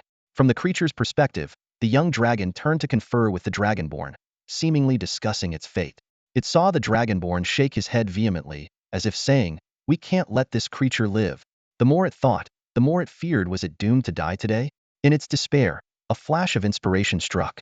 It quickly spoke up, Great Dragon, I have a stash of valuable items in my cave, left by adventurers who once invaded. Zerith's eyes lit up, thinking there might be contract papers among the adventurers' belongings. Lead the way, he commanded. Ponzi efficiently tied up the creature and escorted it to the cave's depths. Before leaving, the creature instructed the mutated spiders in spider language to stay put. It knew that even if the entire spider horde attacked, they couldn't withstand a single dragon breath. The creature was inwardly miserable, thinking, this red dragon is truly cunning, still not revealing its true form. Is it addicted to playing the weak to catch the strong? Pretending to be a young dragon to deceive and ambush me? At the deepest part of the cave lies a vast, naturally formed space, a small kingdom woven entirely out of spider silk. Massive webs cling to the rock walls like curtains, with countless animal skeletons and even human remains hanging from them, casting eerie shadows in the dim light. Zerith and his companions followed the ettercap deeper into this silk-woven lair. The interior of the lair was simple and unadorned, with the ground covered in scattered weapons and equipment. Leather armor, iron swords, machetes, and even a wilderness survival manual. These items were well preserved in the dry environment and of decent quality. For the red dragon Zerith, who had an innate talent for appraising treasures, these pieces of equipment were not particularly rare, but they were certainly better than the weapons Pansy and Kofir wielded. The ettercap watched the young dragon's reaction carefully and felt a sense of relief when Zerith gave a slight nod. Meanwhile, Zerith's eyes scanned the cave, hoping to find the contract paper.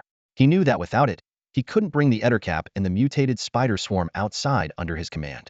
This potential force was crucial to him now. Though it didn't provide the same sense of security as the dragon mother, it would significantly boost his strength. At that moment, Zerith sensed a trace of magical energy. He walked over to the pile of equipment, rummaged through it, and finally discovered a dusty magic book at the very bottom. In this eerie kingdom woven from spider silk, Zerith couldn't help but recall the feeding habits of the mutated spiders. They would bite open the abdomen of their prey and inject a digestive fluid that had a numbing effect. This evolved numbing effect prevented the prey from screaming in pain and attracting predators, and it also spared the mutated spiders from being disturbed by their prey's cries. This discovery was made by a peculiar red dragon who was passionate about scientific research and was recorded in the Dragon Legacy. Zerith looked around, calculating his next move. While the equipment was unremarkable, it would still help improve his team's overall strength. Considering that most of Molten Hand's followers use stone weapons, these iron weapons were a significant upgrade. However, what truly caught his attention was the magic book exuding an aura of magical energy. Magic book. A flicker of surprise crossed Zerith's eyes. As a young dragon, he knew that such rare items were usually owned only by spellcasters. Becoming a spellcaster required not only hard work, but also exceptional talenta or 9 million magical aptitude.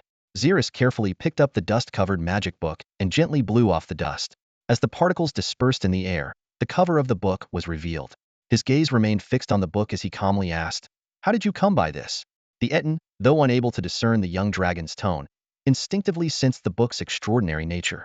To save its life, it tried hard to recall and sincerely answered, Great Dragon. We got this book long ago, back when we still lived in the forest. We took it from a group of adventurers we ambushed. I don't remember the exact details. Zerith nodded, not pressing further. He understood that not all creatures possessed the keen magical perception of dragons. For most ordinary beings, especially non-spellcasters, it was difficult to sense the magical aura emanating from the book.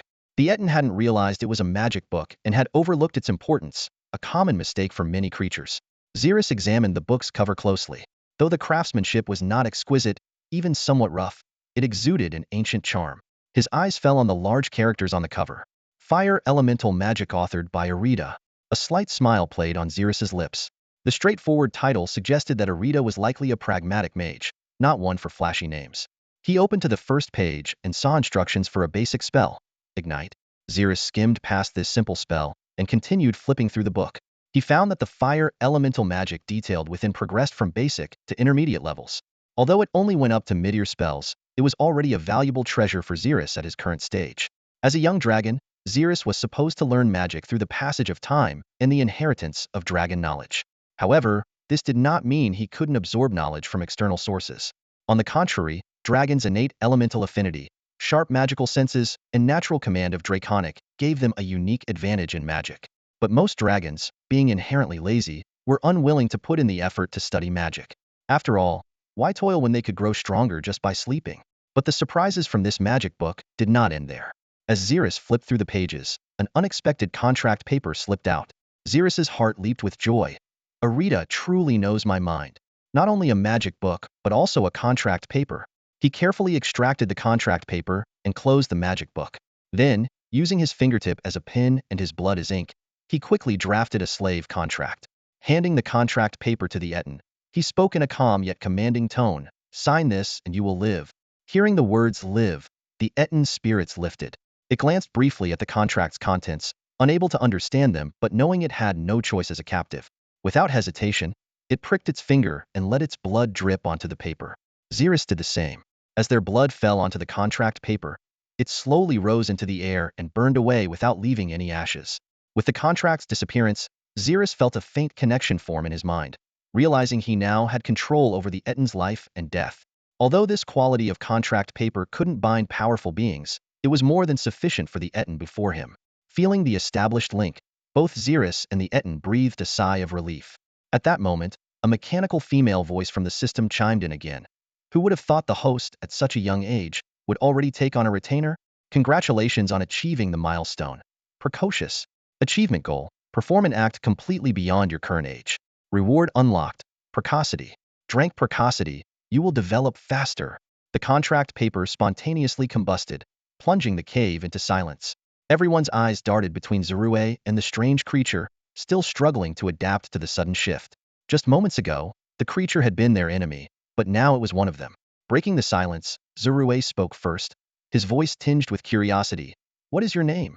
The creature prostrated itself on the ground and respectfully replied, "Great Dragon, I have no name." Zerith frowned slightly, wondering about the creature's lineage or lack thereof. Regardless, it needed a name. "From now on, you will be called Yite," he declared decisively. Upon hearing the name, Yite immediately knelt and bowed. "Thank you, Master, for bestowing a name upon me." Zerith lifted his head slightly, exuding the usual pride of a red dragon. "Rise," he commanded. "Go inform your spiders that they are now my army." He paused before adding, "Oh, and this cave is mine now. Take the spiders outside and settle them. Do not disturb me." Just as Yite was about to rise, he hesitated and spoke. "But, Master, there is a powerful red dragon deep in the forest. I fear." Zerith's heart skipped a beat, suspecting that the red dragon Yite referred to might be his father, Rongshan Yin. Nonetheless, he was unperturbed, thinking that what belonged to his father was also his. He interrupted Yite calmly, "Do not worry. That red dragon has already allowed you to live outside." Yite was taken aback, confusion flickering in his eyes. His spider eyes glistened slightly as his mind raced. Could this young red dragon before him be the same mighty red dragon that dominated the northern forest? The thought excited him immensely. A few years ago, several dragonborn and gnoll squads had suddenly appeared in the forest, hunting powerful beasts. The deafening roars of dragons could be heard from the forest depths, striking fear into Yite and his spider swarm, as if a heavy stone pressed on their chests, making it hard to breathe. For survival, Yite had led his mutated spiders into this cave, hiding for years. Though they were safe, the scarcity of food caused their numbers to dwindle. Now, Yite felt incredibly lucky to have such a powerful ally. "Thank you, Master, for your grace," Yite said sincerely before turning to find the mutated spider swarm. Watching Yite's retreating figure, Zerith was puzzled. He had taken over Yite's cave, yet Yite seemed grateful. Despite the slave contract, this reaction was still odd. What baffled him more was how such a weak creature could lead an entire spider swarm. In a world where only the strong survive, this was almost impossible. Meanwhile, Yite, tears in his eyes, explained to the mutated spider swarm that their new master was the same dragon who had once ventured into the forest, merely pretending to be weak. Now the red dragon had shown mercy, not only sparing them but also allowing them to return to the forest. The not-so-bright mutated spiders were moved by Yite's explanation. Even the fierce Deathstalker spiders were touched by the atmosphere. For a moment, the entire spider swarm was filled with gratitude for their pretending to-weak red dragon boss. At this time, Zerith had no idea that he had been labeled by the mutated spiders as the red dragon boss who likes to pretend to be weak. Once Zerith found a cave as a temporary residence, he felt much more at ease. As a young wormling, he had not yet unlocked the way to manipulate the magical elements within his body from the dragon's legacy. Being a stranger in this realm, he couldn't practice magic on the plane of Tezcali and had to rely on slumber to pass the time. 3 years passed quietly, and the spider webs inside the cave had long been cleared away. One day, Zerith awoke in the granary cave. He stretched his body, his joints cracking noisily. This sleep had lasted a full 5 months, and all the nutrients he had accumulated had been converted into part of his body. As he awoke, a fierce hunger surged from his stomach to his brain. 5 months of fasting had left him in desperate need of energy to maintain basic physiological functions. Zerith opened his eyes and saw a small mountain of meat piled before him. Without hesitation, he lunged at it, devouring the fresh chunks of meat with great satisfaction. To ensure he could eat immediately upon waking, Zerith had chosen the granary as his resting place. For a young dragon in the growth phase, each waking was accompanied by intense hunger, as if his stomach walls were being scorched by strong acid. This discomfort was something Zerith deeply loathed. However, this choice also had its downsides. The red dragon's body heat made the originally cool cave warm, creating favorable conditions for microbial growth. To address the problem of food spoilage, Coffer and Pansy devised a plan. They would throw spoiled meat to the mutated spider colony, give the fresher meat to the gnolls and dragonborn, and reserve the freshest meat for Zerith. This cycle ensured that the granary always had the freshest meat supply. The transportation of food was handled by loyal dragonborn, as Zerith only trusted Pansy. As for the mutated spiders, they were indifferent to this arrangement because they didn't mind spoiled meat and were even accustomed to storing food. While gnolls and dragonborn could also digest rotten meat, they naturally preferred to eat the freshest meat available. As one chunk of fresh meat after another entered his dragon's stomach, the small mountain of meat gradually diminished. Fully sated, Zerith let out a loud, contented belch and began to carefully examine his body.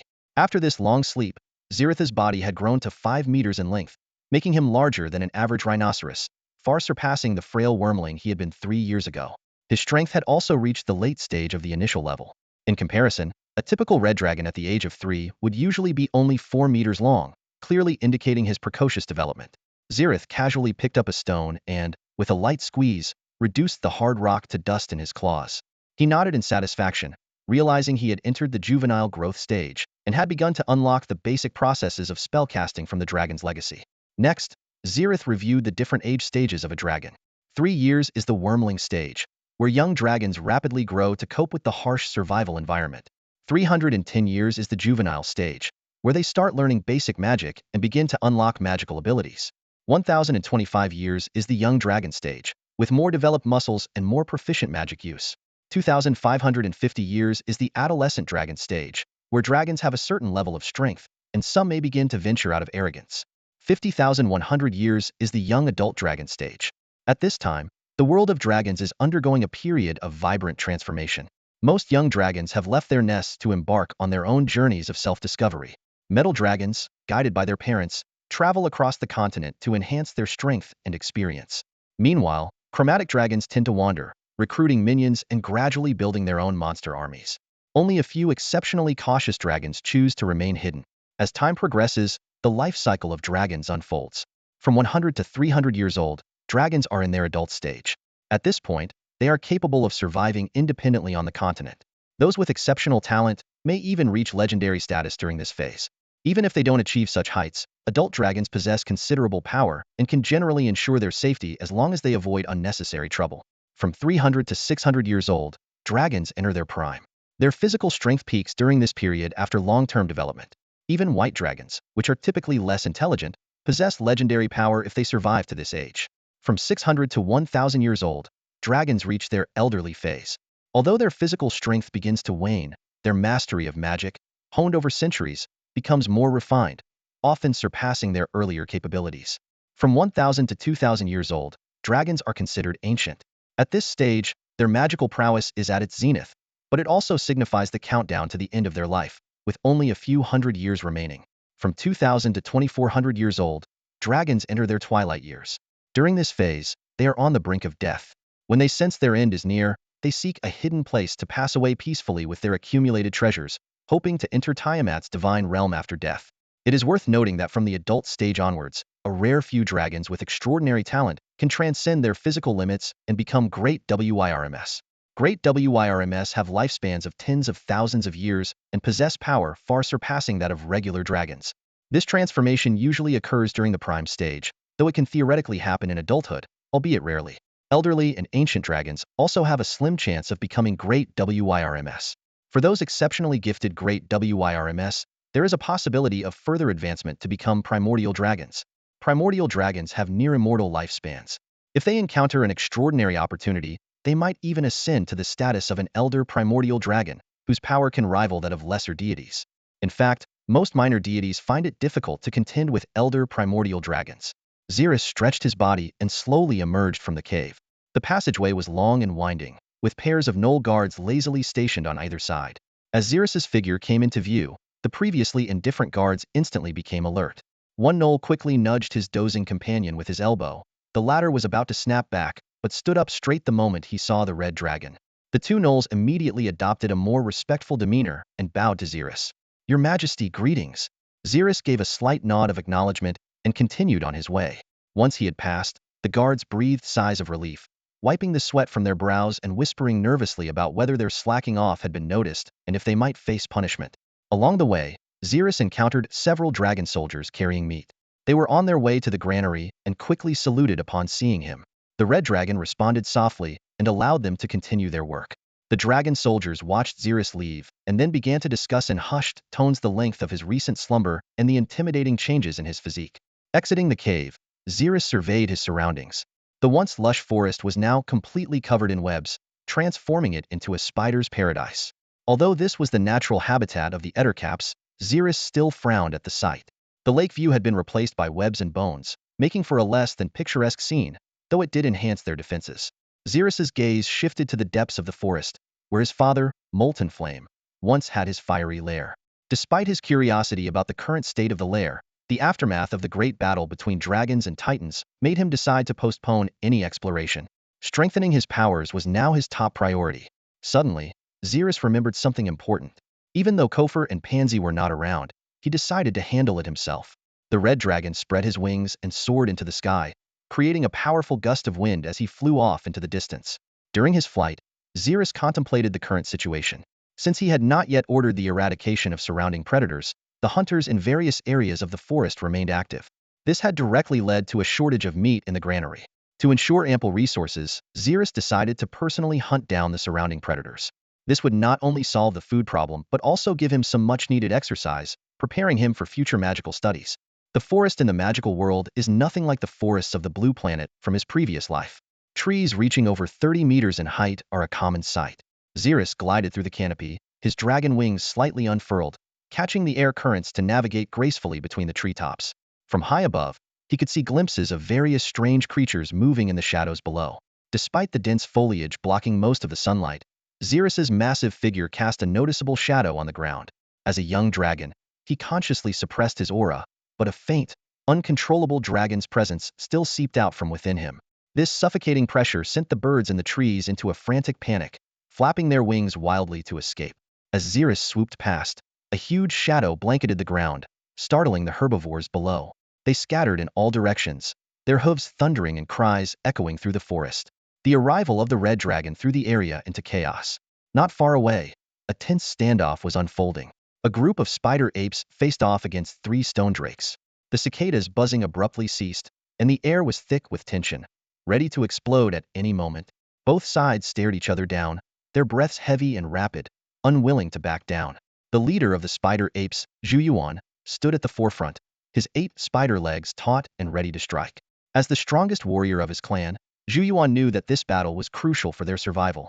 Their territory was already limited, and many young cubs in the clan were crying for food. Every day, a dozen warriors risked their lives hunting just to keep the small tribe fed. Losing this territory would mean facing starvation. Despite Zhu Yuan's formidable strength at the peak of the initial stage, the The stone drakes before him were no less formidable. These extraordinary creatures could grow up to 4 meters long when fully matured, reaching mid-ear strength, with some even excelling within that tier. They could spit sand infused with earth elements, which, upon contact, would significantly slow an enemy's movements, making the fight exceedingly difficult. Fortunately, Zhu Yuan sensed that the stone drakes before him were not yet fully grown, their strength still at the peak of the initial stage. Even so, their threat was not to be underestimated. Zhu Yuan realized that only by relying on the combined strength of his entire clan could they barely hold their ground against the 3 stone drakes.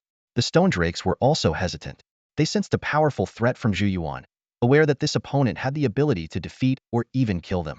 If not for being forced, they would not risk fighting the spider apes for territory. But their original habitat had been taken over by a group of sinister invaders from Waknoshire, leaving them no choice but to fight for survival. As both sides remained locked in a standoff, Zhu Yuan's attention was diverted by a disturbance in the distance. Flocks of birds suddenly took flight from the treetops, screeching in alarm.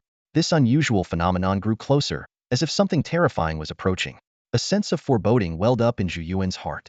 With the stone drakes glaring at him, his situation was already dire. At that moment, the stone drakes seized the opportunity of his distraction and launched a sudden attack. They roared, their massive jaws opening wide, lunging at Zhu Yuan. Zhu Yuan quickly snapped back to his senses, gripping his rough spear tightly, ready to thrust it forward. But he noticed the stone drake's mouth gathering earth elemental energy. Realizing it was about to spit sand, Zhu Yuan's face turned pale. He immediately changed his strategy, retreating rapidly on his 8 spider legs while sweeping his spear horizontally. He struck the stone drake's head, causing it to veer off course. The stone drake's attack missed its mark, the sand sprang to the side. Seizing the moment, Zhu Yuan retreated to a safe distance. This brief clash made it clear to both sides that a fierce battle was inevitable. Charge! Surround them! Zhu Yuan roared, leading the charge towards the stone drakes. The other spider apes followed closely, their spider legs moving swiftly as they surrounded their enemies. The 3 stone drakes displayed remarkable coordination. They quickly gathered together, each guarding a direction. Then, they began to spit sand, each drake only needing to turn its head 120 degrees to cover their surroundings in a 360-degree arc. This was a defensive strategy passed down through generations, and it was highly effective. Though the air filled with sand also affected the stone drakes, their natural affinity and resistance to earth elements made the impact negligible. Moreover, the stone drakes did not rely on speed to win, but rather on their formidable defense and endurance. In no time, the air around the stone drakes was thick with floating sand particles, forming an almost impenetrable natural barrier. The air was filled with these drifting sands. Although their density had decreased, weakening their slowing effect, it allowed for a broader coverage area. The spider ape cautiously approached the stone lizard, immediately feeling the sand imbued with earth elements enveloping his entire body, making even the simple act of wielding his spear incredibly strenuous. The stone lizard, seeing this, secretly rejoiced and seized the opportunity to swing its thick tail, launching a sudden attack at the spider ape. The spider ape frowned, realizing that the maneuvers he usually performed with ease now posed a significant challenge. He barely managed to raise his spear and block the fierce blow, breaking into a cold sweat. The stone lizard was calculating, merely testing the effects of the sand on different creatures. Its real lethal move had yet to be unleashed. For now, it was just assessing its opponent's strength. However, the numerical advantage of the spider apes could not be underestimated. A group of them roared as they charged at the stone lizard, their spears glinting coldly. The stone lizard had just flung one spider ape aside when another spear was already thrusting towards its abdomen. The stone lizard's body was covered in scales as thick as rock, with skin as tough as iron. Only its abdomen was a vulnerable spot. Realizing this, the stone lizard immediately lowered itself to the ground, hiding its delicate underside. This posture made it appear clumsier but greatly enhanced its defensive capabilities. The spider apes found themselves in a predicament, unable to find an effective point of attack. Their spears struck the stone lizard's body with force, but could only barely break through the surface scales, failing to penetrate the stony skin beneath. Meanwhile, they had to constantly be on guard against the stone lizard's counterattacks. Drawing on his peak-level strength, the spider ape finally found an opening. He skillfully dodged the stone lizard's claws and drove his spear deep into its body, pulling it out to reveal a gush of blood. The stone lizard roared in pain, a deafening sound. Yet, there was no joy on the spider ape's face. Such a wound was merely superficial for the stone lizard, but his weapon was already nearing its limit. Unless he could strike directly at the lizard's heart, victory was unlikely. Given the dual protection of thick scales and tough skin, reaching the heart, let alone any internal organs, seemed nearly impossible. This was precisely the brilliance of the stone lizard's choice to adopt a low defensive stance. It sacrificed agility for near-perfect defense. High above, Zerith, with the keen eyesight of a dragon, took in everything happening on the ground. He quickly noticed the yellow dust clouds in the distance and the fierce battle between the spider apes and the stone lizard within the sandy storm. Got it. Zerith's lips curled into a smile as he spread his wings and glided down. He unleashed his dragon might without reservation, instantly enveloping the entire battlefield. The warring spider apes and stone drakes froze simultaneously, an invisible pressure weighing heavily upon them. The heart of the spider ape pounded wildly as it looked up to see a massive, crimson creature descending from the sky like a blazing meteor. Fear flashed in its eyes, and only one thought dominated its mind. Run! With a furious roar, it snapped its comrades out of their stupor. A dozen spider apes abandoned the stone drakes before them and bolted. The lead stone drake twisted its body in confusion, trying to see what was happening behind it. At that moment, a thunderous crash reverberated through the air. Zerith slammed into the foremost stone drake with the force of a falling star. The unfortunate creature's spine and skull shattered instantly, killing it on the spot. The dust kicked up by the impact obscured the view, and Zerith stood tall, his feet planted on the lifeless body of the stone drake. He turned to look at the two stone drakes frozen in place behind him, then glanced at the fleeing spider apes. With a commanding voice, Zerith declared, "I come in peace this time. Do you really think your 8 legs can outrun something that flies? Stop your futile struggle and surrender." However, his words were met with silence. Zerith felt a wave of embarrassment, as if he were a clown performing alone. In the distance, the spider ape scoffed at the red dragon's words, cursing silently. Who in the land doesn't know that red dragons are deceitful? Evil dragon, trying to fool us, as if we were brainless spiders. If we really surrendered, how could he possibly let us live? This lie is so transparent that even a 3-year-old wouldn't buy it. Watching the spider apes run farther away without paying him any heed, Zerith frowned. It had been a long time since he felt this awkward. Though he wanted to chase them, the presence of the stone drakes beside him made him reconsider.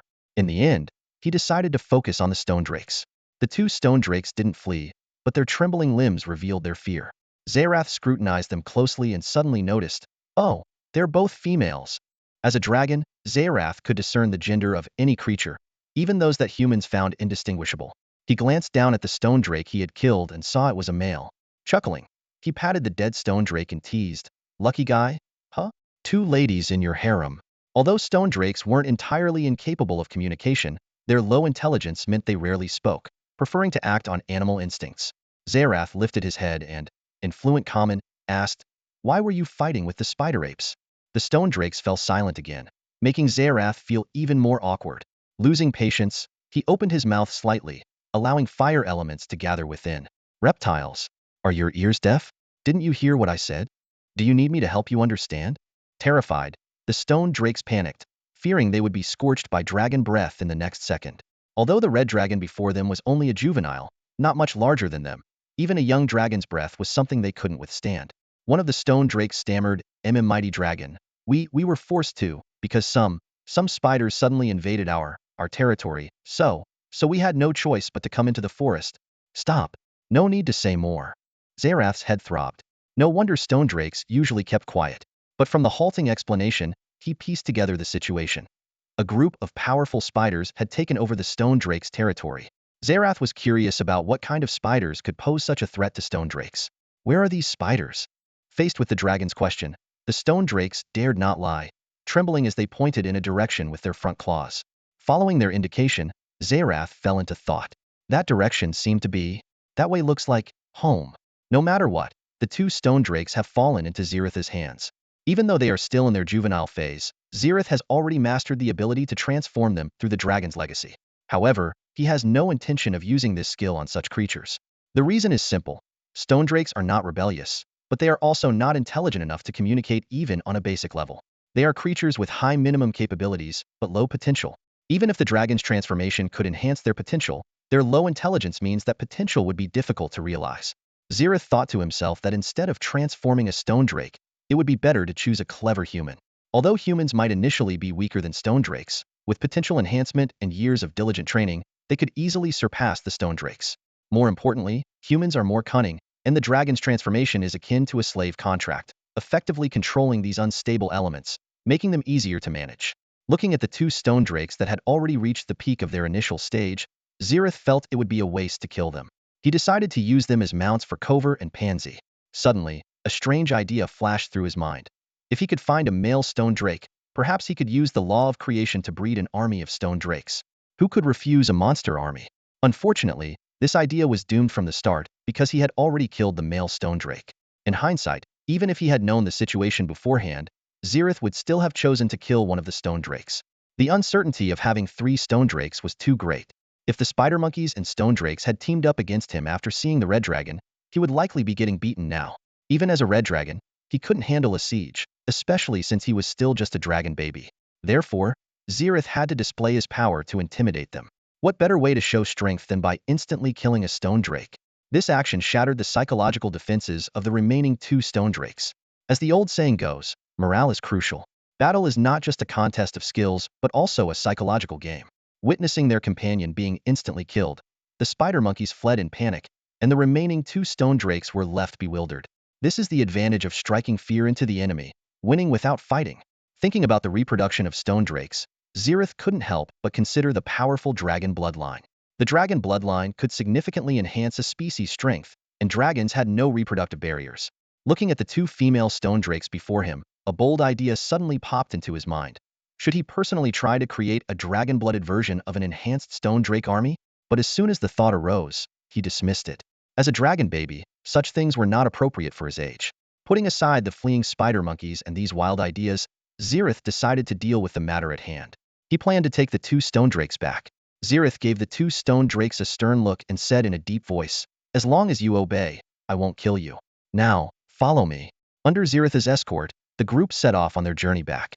After some time trekking, the stone drakes returned to their former hunting grounds, which had now become a labyrinth of webs.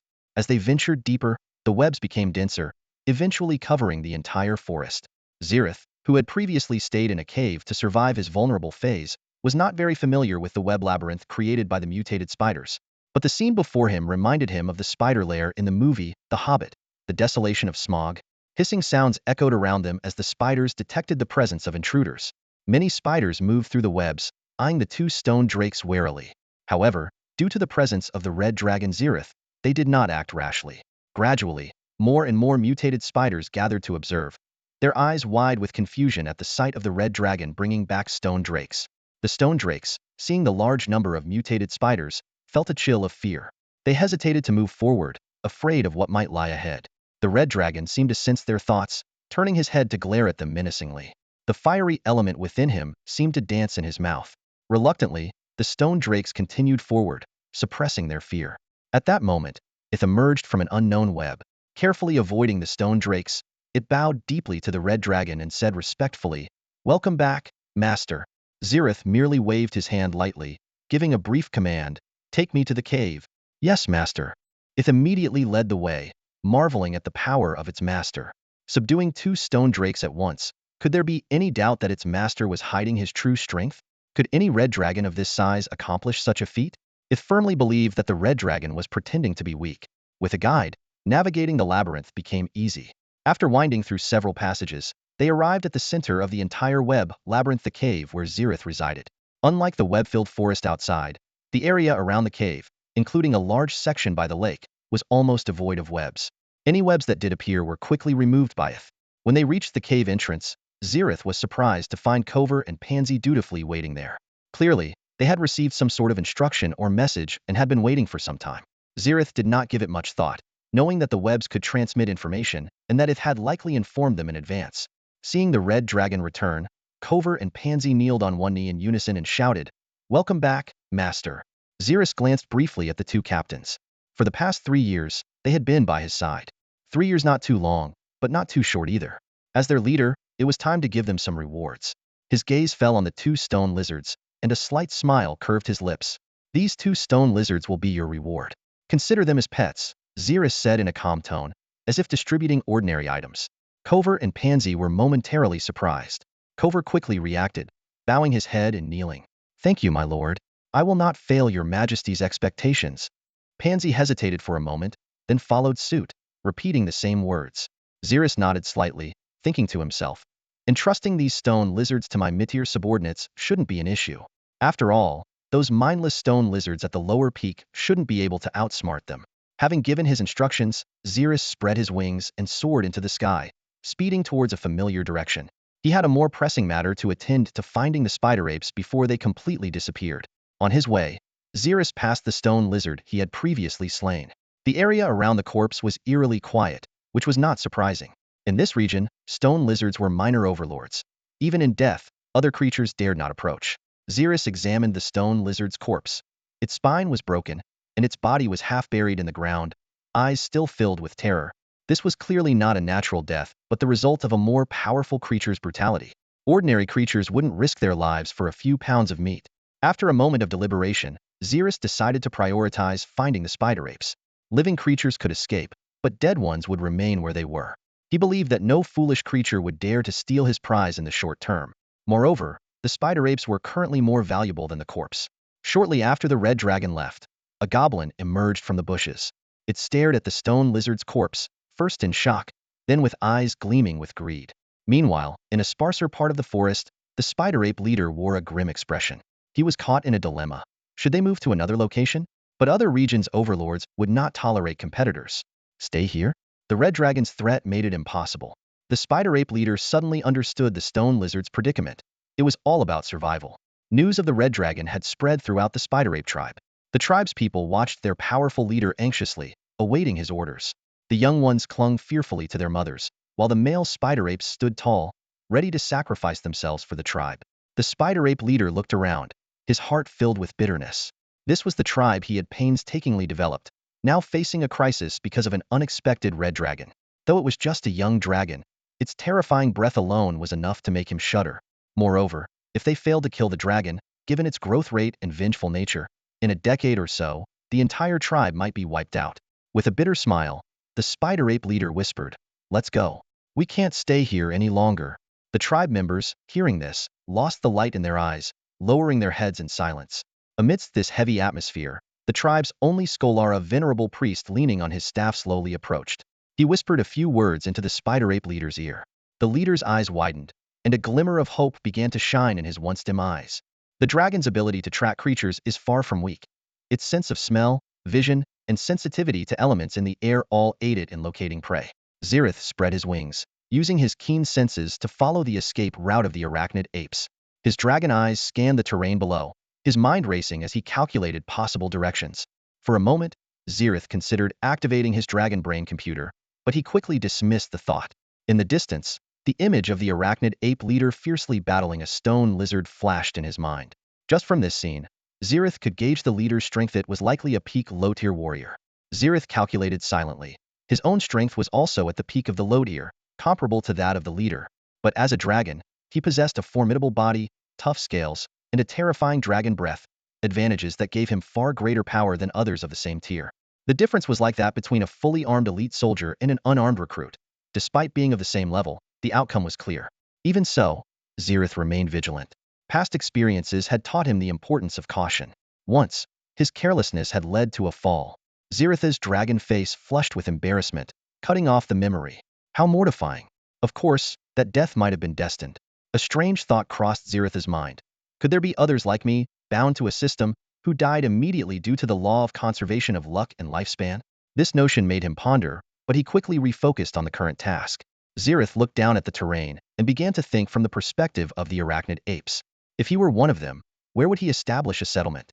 The answer quickly emerged. In the absence of caves, a relatively open area in the forest would be the best choice. Such places offered a clear view, preventing ambushes and making them suitable for habitation. Locking onto his target, Zerith flew towards a sparsely wooded area. Based on the arachnid apes' decisive retreat earlier, he guessed they might quickly abandon their territory. However, as he approached the target area, the scene before him left him stunned. In that clearing, a group of arachnid apes stood upright, clutching spears, their eyes fixed on the red dragon in the sky. It seemed they had been waiting for some time, as if they had anticipated Zerith's arrival. Zerith was puzzled. They didn't flee? Do they intend to fight to the death? He sneered, thinking, since when did arachnid apes become as stubborn as orcs? At this point, they still haven't run and are thinking of slaying a dragon? If both sides were evenly matched, such a fighting spirit might be commendable. But Zerith had no respect for enemies who wanted to kill him. Moreover, the arachnid apes were poorly equipped, without decent armor, and only wielding crudely made iron spears. With such gear, they thought they could slay a dragon? It was almost insulting, Zerith mocked internally. Even a novice warrior could wipe out a bunch of these poorly equipped enemies with a single breath of dragon fire. But he did not let his guard down. There must be something unusual about the arachnid ape's calm demeanor, likely indicating a trap or ambush. The red dragon circled in the air, coldly observing the arachnid apes below. His powerful wings stirred up gusts of wind, blowing against the apes. They continued to stare intently at the red dragon, their brows furrowed even deeper. The air was thick with tension, and an intense confrontation was about to unfold. After a brief standoff, the spider-like ape before him slowly knelt down, bowing its head in a gesture of submission. This unexpected move deepened the red dragon's Zerith's suspicion. A ploy, Zerith pondered warily, keeping his distance. He activated his dragon brain computer, instantly transforming the world around him. Everything was overlaid with a dense array of data symbols, from each part of the spider ape to the surrounding leaves and grass. To his amazement, Zerith found he could easily interpret this data and make judgments. The origin of the term computer became crystal clear. He carefully scanned the spider ape, and the data indicated everything was normal, no traps or ambushes. Could this be genuine submission? Just as Zerith hesitated, a wave of fatigue hit him. My mental energy is draining too fast, he realized, quickly shutting down the dragon brain computer. Though he detected no traps, Zerith remained cautious as he slowly approached. The kneeling spider ape sighed in relief and raised its head, shouting, "Dragon, we wish to submit to you." Zerith could hardly believe his ears. The spider ape continued, "I know of a nearby cavern where a group of kobolds skilled in mining resides. The cave must be filled with gold. This gold should be offered to you, Great Majesty." Zerith raised an eyebrow, surprised that this barbaric-looking spider ape chieftain knew how to flatter. As a dragon who loved wealth, the proposal was indeed tempting. His past life experiences with financial hardship made him value treasure even more. However, Zerith was not a shallow dragon. If this submission had come after a fierce battle, he might have believed it. But such a quick surrender raised doubts about the spider ape's true intentions. The spider ape watched the contemplative red dragon with trepidation. He recalled the advice from the tribe's elder: exploit the red dragon's greed using the kobold's treasure as a bargaining chip. This could not only quell the dragon's anger, but also secure protection for the tribe. Once the dragon entered his long slumber, the tribe could quietly leave. The spider ape thought this plan was brilliant. Although betraying the kobolds felt dishonorable, survival outweighed moral concerns. Now, everything hinged on the red dragon's reaction. Zerith also weighed the spider ape's words. He had already noticed their iron spears, suggesting a relationship with the kobolds. An ordinary red dragon might have been too proud and gullible to see through this ruse. But Zerith was different. With a human soul, he could think more deeply and not be deceived by simple flattery. He scrutinized the situation, contemplating how to respond to this sudden submission. Zerith pondered briefly and quickly detected the underlying intention in the spider ape's words. "Present the treasure to me?" He sneered inwardly. "This territory will be mine in the future. It's not so much a tribute as it is handing over what I will eventually claim." The red dragon's sharp gaze locked onto the spider ape, his voice chillingly calm. "You think the kobold's treasure should be offered to me?" A flicker of anxiety crossed the spider ape's face, but he swiftly masked it with a forced smile. "Yes, Great Majesty, that treasure rightfully belongs to you." Zerith was amused by the poor performance, his eyes gleaming with intent to kill. His voice dripped with menace. "Heh, if I slaughter all of you, wouldn't the treasure still be mine?" In an instant, the air seemed to freeze. Zerith unleashed his dragon's might without restraint, pressing down on the spider ape like a mountain. The spider ape struggled to withstand the pressure, cold sweat beading on his forehead. The situation had spiraled far beyond his expectations. The red dragon before him was nothing like the one he had imagined. Initially resigned to a fatalistic resolve, the spider ape now found himself trembling involuntarily, as if a primal fear had been awakened within his blood. He lowered his head, body slightly bent, not daring to retaliate after being exposed by the red dragon. He knew that resistance would only bring more trouble. Zerith surveyed the entire tribe, satisfied to see all the male spider apes shivering under his dragon's might. He pondered silently. This leader clearly hadn't expected the red dragon to show mercy and had already made preparations. While loudly proclaiming submission, he had secretly relocated the tribe's females and young. The red dragon spoke indifferently. "Take me to the kobolds." The spider ape's eyes first showed disbelief, then a glimmer of hope. Suppressing his inner joy, he replied earnestly, "Thank you, Great Dragon, for sparing us." Fearing the dragon might change his mind, the spider ape immediately straightened up and eagerly said, "Please, follow me." Zerith cautiously followed the spider ape, maintaining a safe distance. After all, Who knew if the spider ape was genuinely leading him to the kobolds? Not far away, a small, unremarkable hill was covered with trees. Several short kobolds, standing only 1.5 meters tall, wandered nearby. In the dense undergrowth, a hidden, inconspicuous cave lay nestled, much like a rabbit hole in the grass. The patrolling kobolds perked up their ears at the sound of movement, but upon seeing the spider ape, they relaxed. After all, the kobold tribe resided within the spider ape's territory, and the spider ape had always been relatively friendly towards them. As a weaker race in the natural world, kobolds were often enslaved by stronger species. However, the spider apes, being neutrally aligned creatures, had not treated them this way. Typically, the spider apes sought out the kobolds for trade, and the kobolds assumed this time was no different. But they quickly sensed something was wrong. The spider ape was alone. Where were the others? Before their confusion could clear, a crimson figure appeared in the sky, growing larger and imprinting itself into the kobold's sight with a profound impact. A red dragon. The spider ape approached the kobolds, coldly observing their shocked expressions, his heart unmoved. In a low voice, he said, "Kobolds, don't blame me for selling you out. I have my own tribe to feed." The arachna ape carefully observed the expressions of the kobolds. The looks on the faces of these small creatures, upon seeing the dragon, left the arachna ape puzzled. Instead of the expected fear or anxiety, there was a hint of excitement and thrill. The arachna ape furrowed its brow, unable to fathom why the kobolds would be so overjoyed in the face of a red dragon's threat. The kobolds, upon spotting the dragon, chattered noisily as they scurried into burrows hidden among the tall grass, completely ignoring the presence of the arachna ape.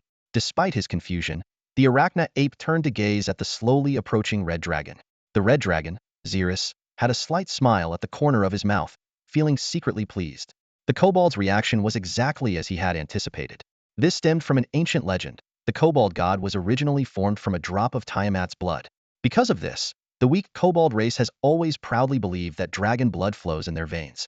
Zerith wasn't sure of the legend's authenticity, but dragon lore did mention that these weak creatures fancied themselves related to true dragons.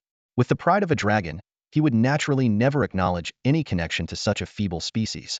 However, the wisdom accumulated over generations of dragons in the dragon lore included different perspectives. A dragon scientist's research indicated that kobolds did indeed possess an extremely diluted trace of dragon blood, so thin that even high-precision magic could hardly detect it. It was this faint bloodline that made it possible, though highly unlikely, for kobolds to become dragon blood sorcerers. Across the entire continent, the number of kobolds who could achieve this was exceedingly rare. Recalling this information, Zerith flew above the arachna ape and commanded in an unquestionable tone, "You may stand down." The arachna ape silently bowed its head and retreated to a corner. Soon, a group of kobolds emerged from the burrows. Leading them was a tall kobold, nearly 1.8 meters in height, towering over his smaller kin and even surpassing the average human. This leader, with a fervent gaze, stared at the red dragon, completely ignoring the once familiar arachna ape.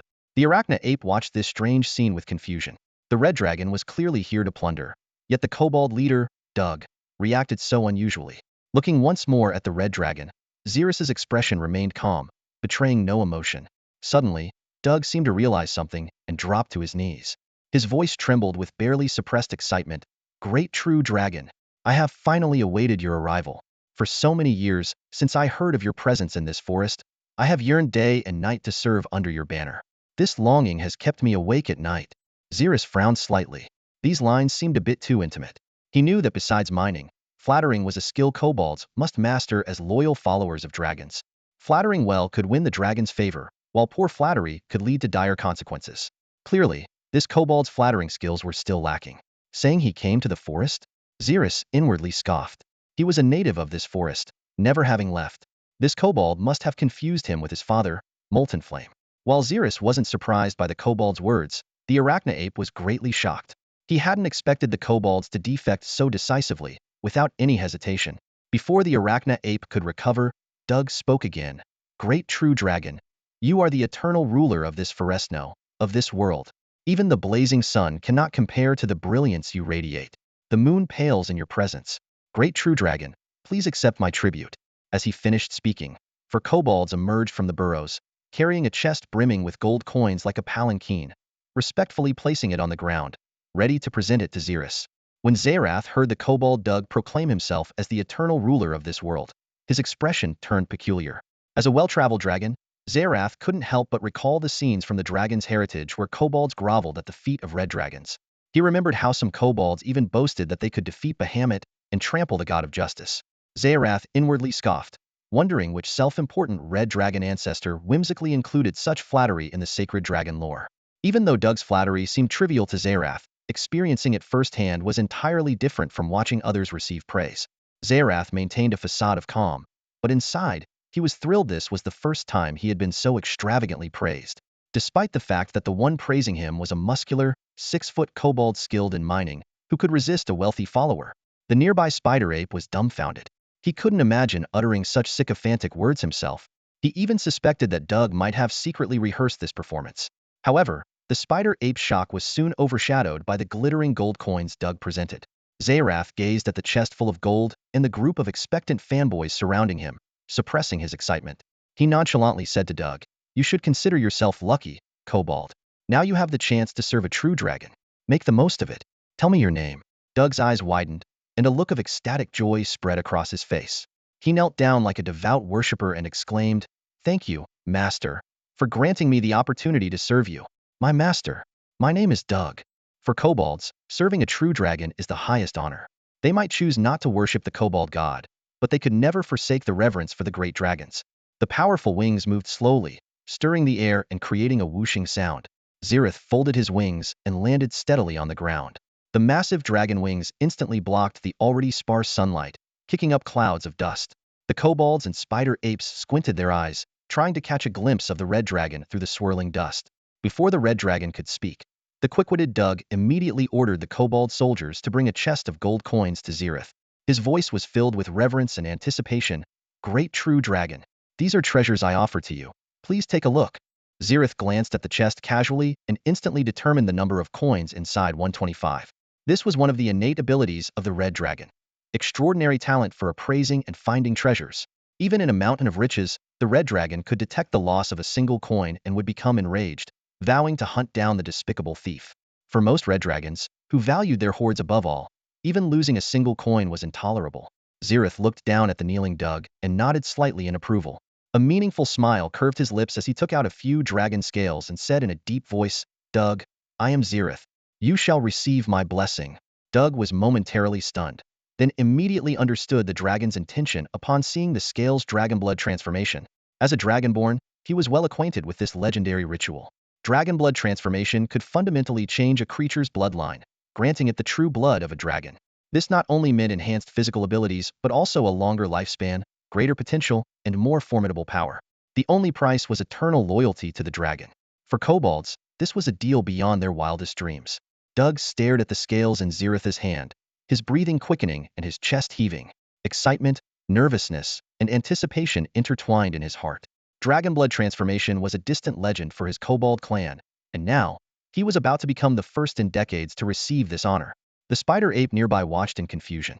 As a non-dragonborn with little human knowledge, these crude forest savages couldn't understand why a few ordinary scales could make Doug so obsessed. Zerith observed Doug's reaction and nodded secretly. He believed that a kobold who didn't crave dragon blood transformation wasn't a good kobold. Then he glanced at the puzzled spider ape. Since reaching the young dragon stage, Zerith had mastered the dragon blood transformation slave magic through dragon inheritance. Although ordinary young dragons couldn't usually access such advanced magic, his precocious nature allowed him to learn this skill early. At this moment, Zerith decided to perform dragon blood transformation on Doug, both as a reward and an experiment. After all, he hadn't had any practical experience and didn't want to risk it on Pansy and Cover. The kobold before him was the perfect test subject. The dragon blood transformation ritual began. Zerith uttered a series of lengthy and complex ancient draconic words, each syllable imbued with the power to manipulate elements. The dragon scales in his hand slowly rose into the air, emitting an increasingly dazzling red light, eventually merging into a blinding ball of light. To Zerith's surprise, despite this being his first attempt, the entire process was exceptionally smooth. This once again demonstrated the magic of dragon inheritance. It bypassed the need for intricate theoretical knowledge, allowing the caster to directly master and skillfully use the magic. The light ball seeped into the center of Doug's forehead.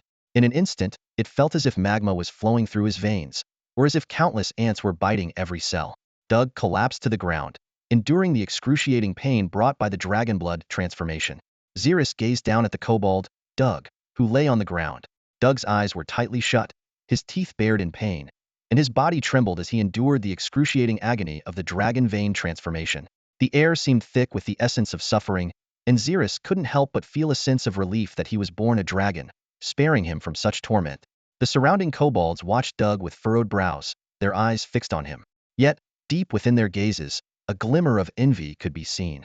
They understood that this momentary pain was the gateway to eternal power, a deal that was worth every ounce of suffering. After what felt like an eternity, Doug finally regained consciousness. He was drenched in sweat, exhausted, but managed to rise from the ground. As he clenched his fists, an unprecedented surge of power coursed through his body. Doug was astonished to find that his strength had doubled. He immediately bowed in gratitude to the red dragon at the forefront. Even the spider monkey noticed with surprise that Doug, who was merely at the early stages initially, now exuded an aura close to the late stages. Although still not on par with himself, the rapid increase in Doug's strength was unheard of. The spider monkey recalled the tribe elders' tales of the formidable power of dragon magic and wondered if Doug's sudden boost was related to some secret spell. With the completion of the dragon vein transformation, Zerith sensed a subtle connection linking him to Doug. This bond resembled a slave contract. With a mere thought, he could determine Doug's fate. Zerith didn't spare Doug another glance, but instead turned his attention to the spider monkey. In a cold and commanding tone, he asked, "What about you?" Doug also turned to look at the spider monkey, noticing the red dragon's unfriendly attitude towards him. Doug chose to remain silent, but the spider monkey could see the hope in Doug's eyes, urging him to agree. After much deliberation, the spider monkey gritted his teeth and consented. The second dragon vein transformation began. Enduring the same torturous pain as Doug, the spider monkey broke through the barrier of the early stages and successfully advanced to the initial stages of the middle tier, officially becoming a vassal of the red dragon. Once the transformation was complete, the spider monkey finally understood Doug's excitement. From the sudden influx of memories, he learned the benefits and limitations of the dragon vein transformation and realized it was essentially another form of a slave contract, not some mystical art. After a moment of hesitation, the spider monkey asked, "Great true dragon, my people?" Zerith replied calmly, "Don't worry, your people will be well taken care of." He glanced around and continued, "Know your place. You two are now mine. You will receive my orders in due time." With that, Zerith grabbed a chest filled with gold coins and soared into the sky, flying away. Feeling the red dragon's presence fade, both Doug and the spider monkey breathed a sigh of relief. Despite being a young dragon, Zerith's aura still carried a daunting sense of oppression. As Zerith flew through the air, he muttered to himself, "Playing the aloof leader in front of my subordinates is so exhausting. This doesn't fit my goofy style at all." Then, shifting his attention to the chest in his claws, he mused, "Now, let's see what's inside this treasure chest full of gold coins that everyone loves. This is the stuff red dragons dream about." After the red dragon flew away, the spider ape stood still, eyes vacant and body trembling slightly, clearly bewildered by what had just happened. Doug ran toward the spider ape, his face beaming with uncontrollable excitement. "Spider ape, how did you meet the master?" Doug shouted as he ran. "My goodness, that's incredible. Why didn't you tell me sooner?" The spider ape forced a bitter smile. "Incredible? I'd rather not know it." He shook his head and then asked, "By the way, do you know the red dragon?" "I don't know it." Doug stopped in his tracks, looking puzzled at the spider ape. "Then why did you submit so quickly?" The spider ape pressed on. Doug responded matter-of-factly, "Because I'm naturally devoted to true dragons." "Is there a problem with that?" The spider ape's eyes widened. "So, you're telling me that no matter what kind of dragon shows up, you'll kneel and submit?" "Yeah, buddy, what are you thinking?" Doug patted his chest. "I'm a kobold. Why wouldn't I submit?" The spider ape fell silent, feeling an overwhelming sense of despair at this new realization. He suddenly understood that he was the clueless fool all along. No wonder the red dragon had looked at him so strangely. Doug, still immersed in his excitement, cheerfully patted the spider ape, who was a head taller than him, on the back. "From now on, we're equals, serving the same master." The spider ape ignored Doug's enthusiasm and asked, "So what do we do next?" "Just go about our business, I guess." Doug shrugged. "What about the red dragon?" The spider ape asked again. "When the master needs us, he'll contact us through a mental link." "Don't worry," Doug replied nonchalantly. Meanwhile, Zerith was in the air, examining the gold coin in his claw. He casually tossed it into his mouth, and his powerful jaw muscles began to chew. The texture of the coin was softer than expected, but for a dragon that could easily crush animal bones, it was a piece of cake. As Zerith savored the coin, he found it surprisingly tasty, like gummy candy. He recalled the dragon lore. Consuming stones, earth, and other inorganic matter could accelerate the growth of dragon scales. However, most dragons, especially red dragons, scoffed at this. A noble true dragon eating dirt? Never. Zerith remembered the arrogant words of his red dragon ancestors. Not even a dog would eat that. I'd rather die falling from the sky than eat a mouthful of dirt. Not even Tiamat could make me eat dirt. Zerith pondered that eating dirt for a dragon was probably akin to humans eating excrement. While it could be digested and stave off hunger, it was undoubtedly unpalatable. He was glad he could eat metals instead, so he stopped after a few coins, reluctant to waste his limited wealth. Flying to the place where he first encountered the spider ape and the stone giant lizard, Zerith found the bloodstains on the ground had dried, and the stone giant lizard's corpse was nowhere to be seen. Damn it, where's my trophy? Zerith cursed under his breath. I was careless. Someone raided my loot. He swiftly folded his wings and descended rapidly. With a loud thud, Zerith landed heavily, causing the nearby trees to tremble and a flock of birds to take flight. Someone actually dared to take my trophy? Zerith was furious. Do they have a death wish? Suppressing his rage, he began carefully examining the traces at the scene, silently analyzing, daring to steal what's mine? Are they desperate or just overconfident? They'd better hope I don't find them, or I'll give them a face full of dragon breath and scatter their ashes. Observing the traces at the scene, Zerith was both angry and speechless. The ground was marked with large drag marks and bloodstains, blatantly displayed as if to taunt him. Was this thief incredibly foolish or insanely arrogant? Regardless, it was clear that they lacked the immense strength to directly carry the stone behemoth and had instead struggled to drag it away. Zerith didn't need to use his dragon brain computer. He could easily track the thief with such obvious clues. Meanwhile, in another part of the forest, a group of goblins was struggling to drag the stone behemoth's corpse. Their faces were twisted with effort. The massive body was clearly too heavy for them. As time passed, the sky grew darker, and the forest fell silent except for the chirping of crickets. Various nocturnal predators began to stir, making the forest even more dangerous.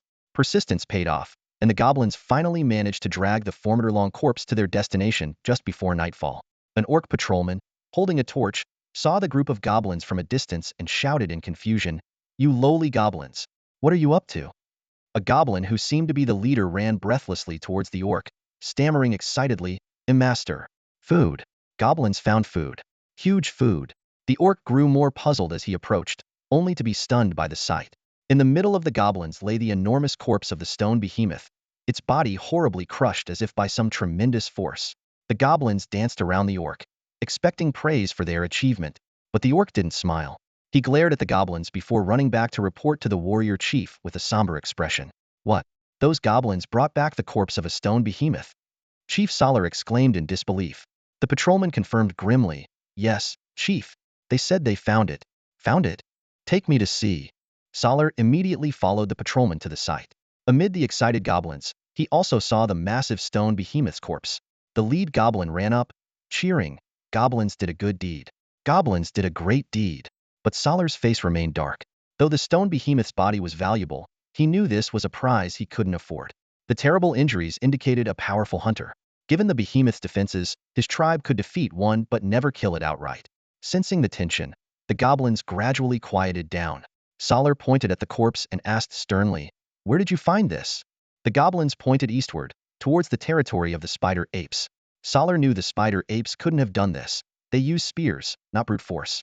Looking at the jubilant goblins and the tragic behemoth, Solar felt a surge of anger. He had treated his goblin slaves fairly, yet today they had unwittingly brought trouble. Killing them now would be pointless and would only delay his response. As Solar pondered his next move, a sudden, overwhelming pressure descended upon them. The goblins collapsed in terror. Solar scanned the surroundings in horror, feeling murderous eyes in the darkness but seeing no one. He knew the behemoth's hunter had already locked onto them. How did they arrive so quickly? A sudden wave of deadly danger surged through Solar's body. His instincts acted faster than his thoughts, leaving him no time to guess the identity of the hidden ambusher. The torch in his hand traced an arc through the air, extinguishing the flames. The figure of the orc leader shot into the dark forest like an arrow released from a bow, unleashing his peak-level strength. Covering 100 meters took him only 4 or 5 seconds.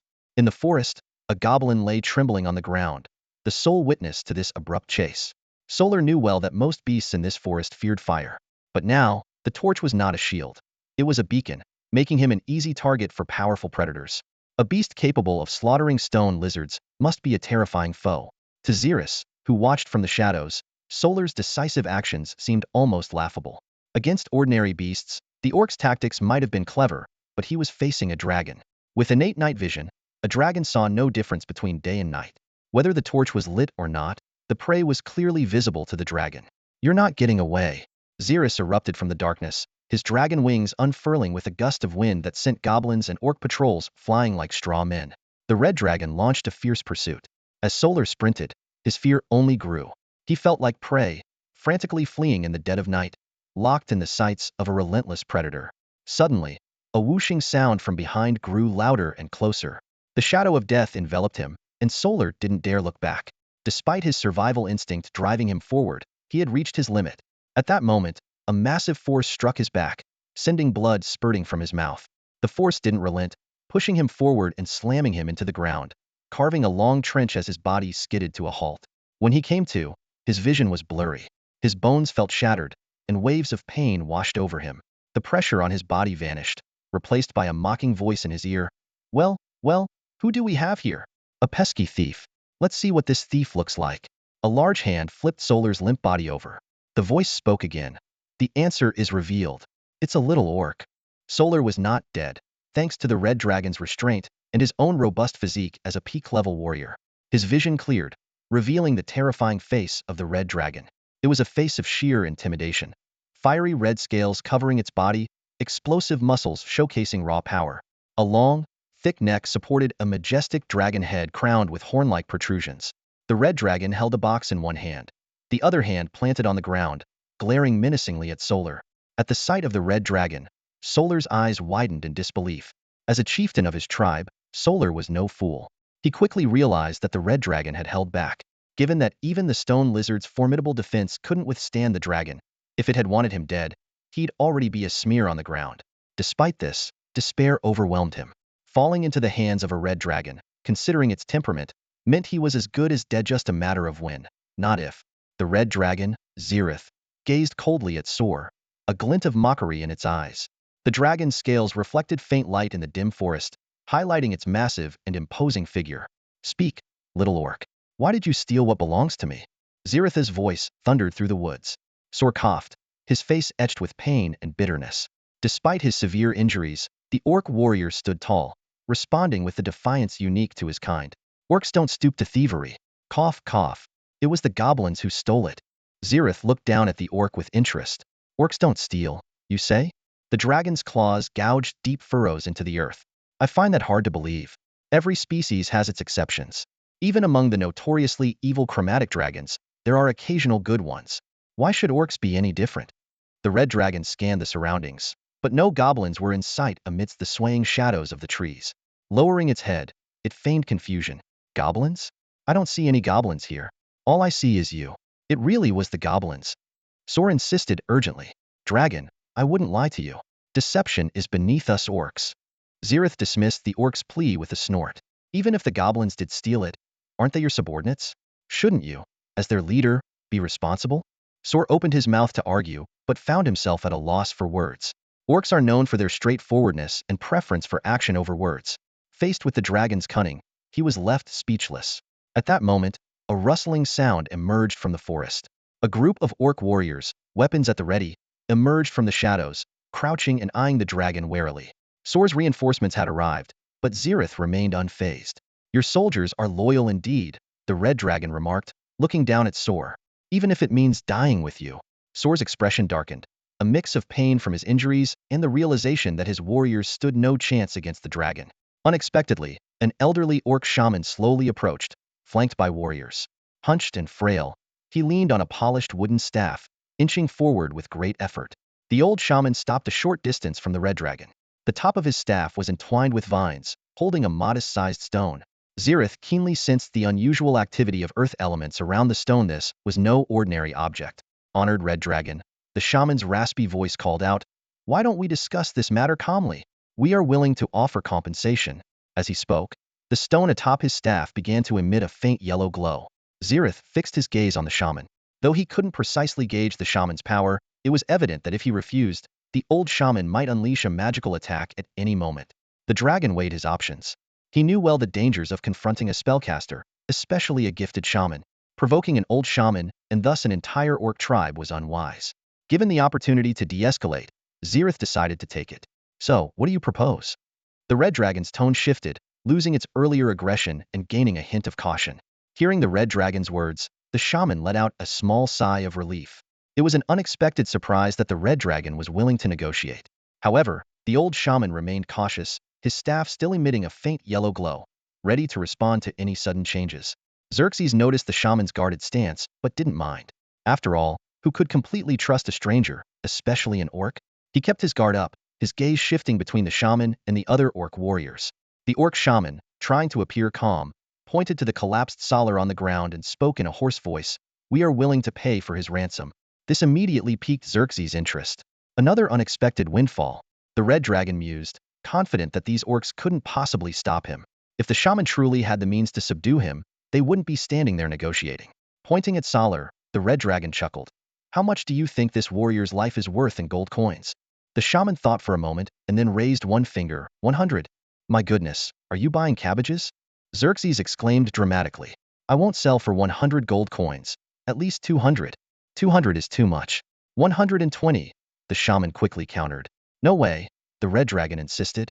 "This is a peak first-tier warrior. He's practically the backbone of your orc tribe, isn't he? 200 is the minimum." "Greedy dragon, you're robbing us." The shaman couldn't help but curse. Xerxes feigned a hurt expression. "You called me a greedy dragon? I'm just a child. My fragile heart is shattered. I've decided to raise the price. 250. No, 260. Didn't you just say 200? The orc shaman's face darkened. This greedy red dragon was even raising the price on the spot. Xerxes clutched his chest, pretending to be heartbroken. "You insulted me, and the pain in my heart is no less than that of your fallen comrade.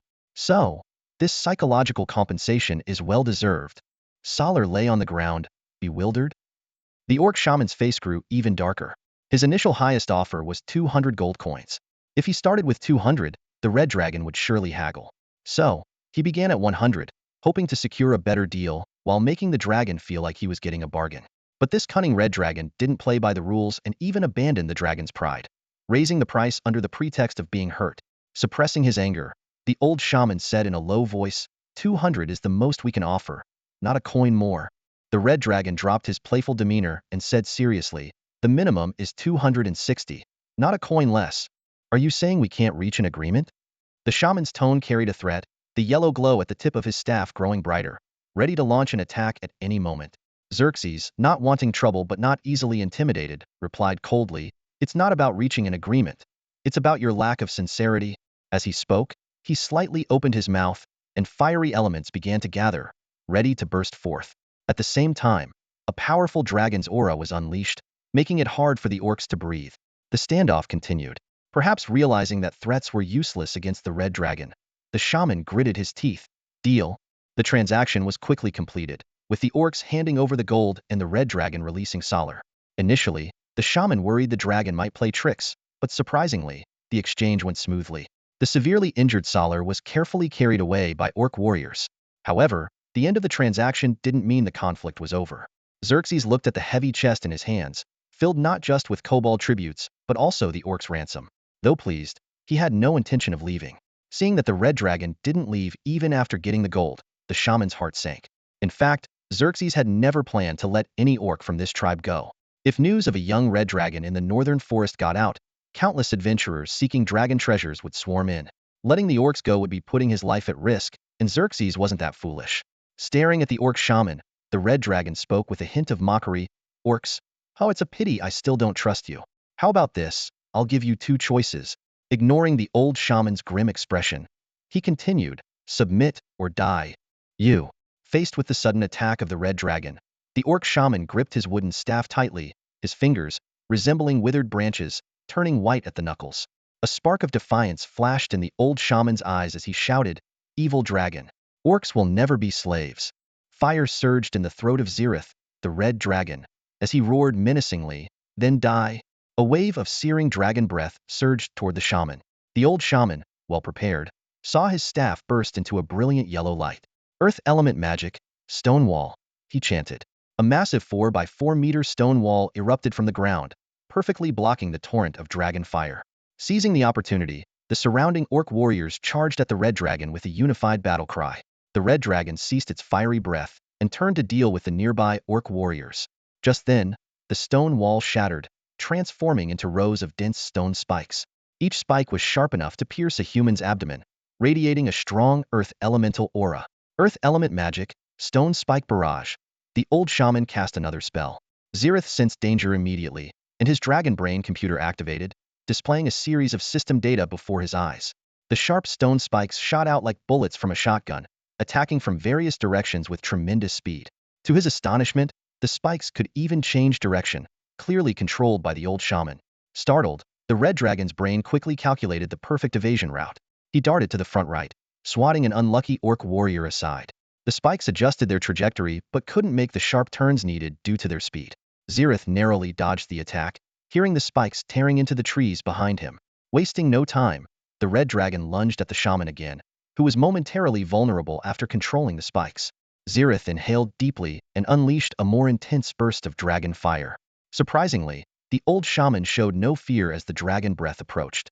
In a split second, a magical glow flashed from a ring on his finger, and the orc shaman vanished, reappearing at a distance, leaving the dragon breath to hit nothing but air. Zerith's eyes narrowed, cursing internally. An auto-trigger life-saving artifact? Blink spell. Damn it.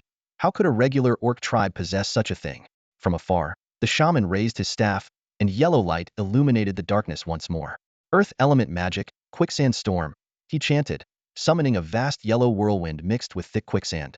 The dragon brain computer indicated that this magic couldn't be dodged, but its damage was relatively low. The quicksand scraped against the red dragon's scales with a rustling sound. Zerith felt his speed drastically decrease, immediately recognizing the effect as similar to the quicksand breath of a stone lizard. The old shaman, quick to adapt, realized the red dragon's evasion capabilities were formidable and decided to first slow it down before launching another attack. Zerith cursed the cunning spellcaster, knowing that as long as he couldn't close the distance, the shaman had countless magical means to attack him. Glancing back, he saw several massive trees deeply embedded with the stone spikes he had previously dodged. Unwilling to take further risks, Zerith made a swift decision and began to ascend, flapping his wings. He had deduced that the orc shaman primarily used earth element magic, and gaining altitude would ensure his safety. Seeing the red dragon take to the air, the old shaman muttered a curse under his breath. His reluctance to engage the red dragon stemmed from his uncertainty about being able to defeat it.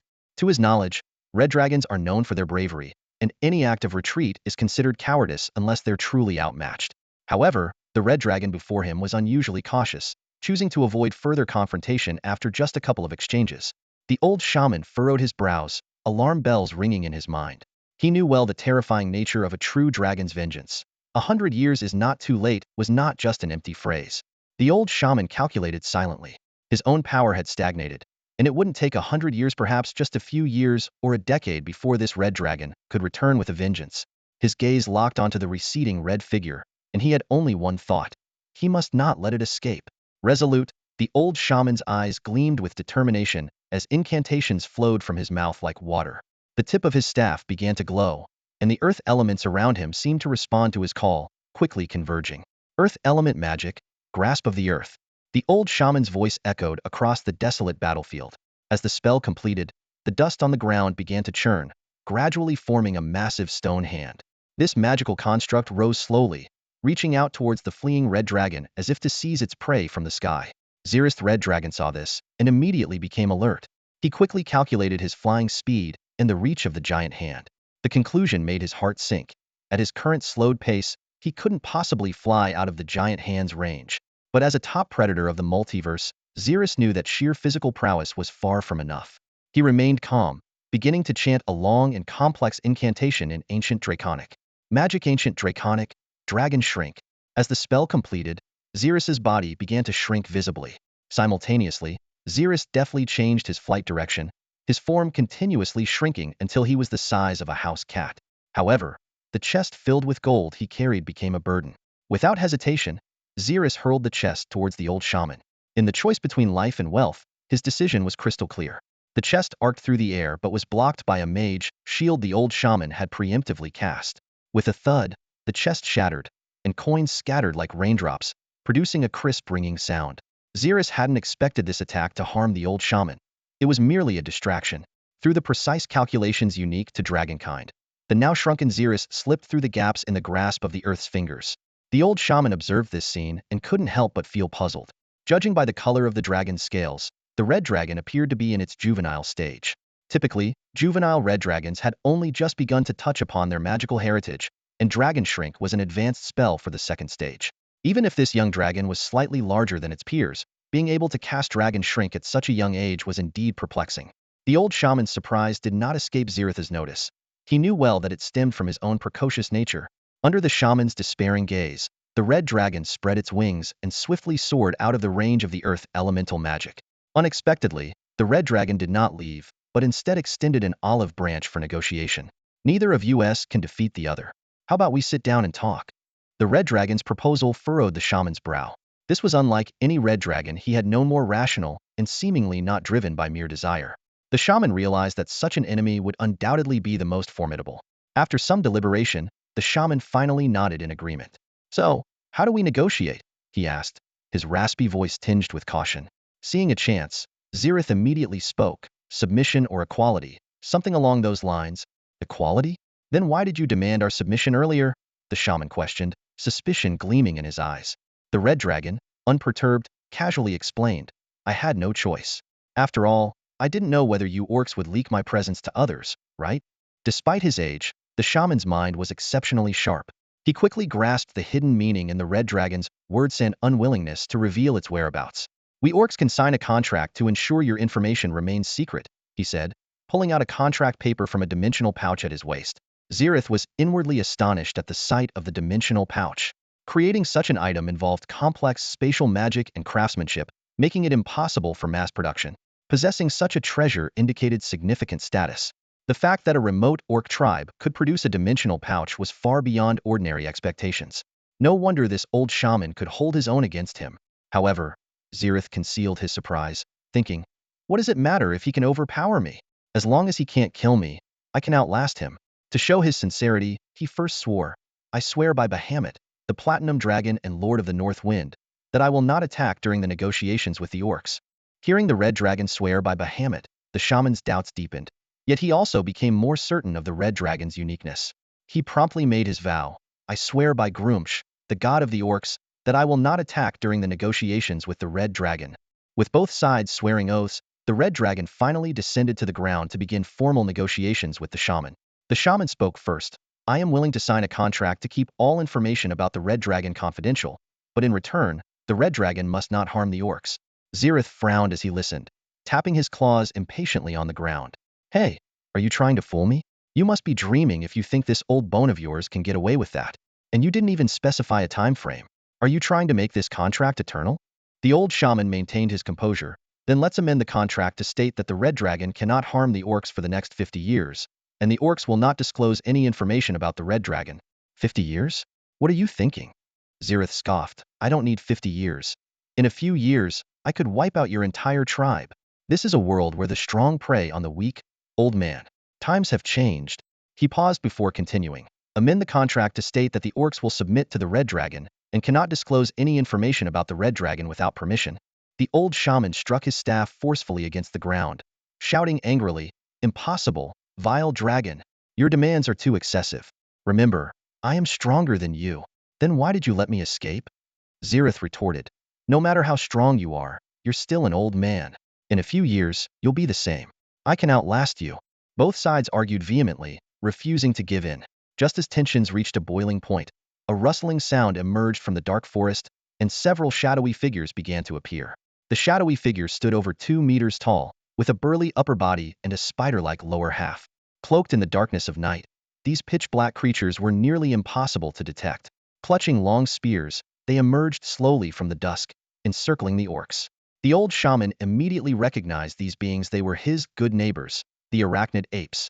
The arachnid ape leader stepped forward from among its soldiers, holding a spear in one hand and dragging 2 barely conscious orc soldiers with the other. Without a word, it tossed the captives at the shaman's feet. The shaman's eyes blazed with anger as he looked at the orcs. These were the messengers he had secretly dispatched during his standoff with the red dragon. Clearly, they had failed in their mission, and the message had not reached the tribe as intended.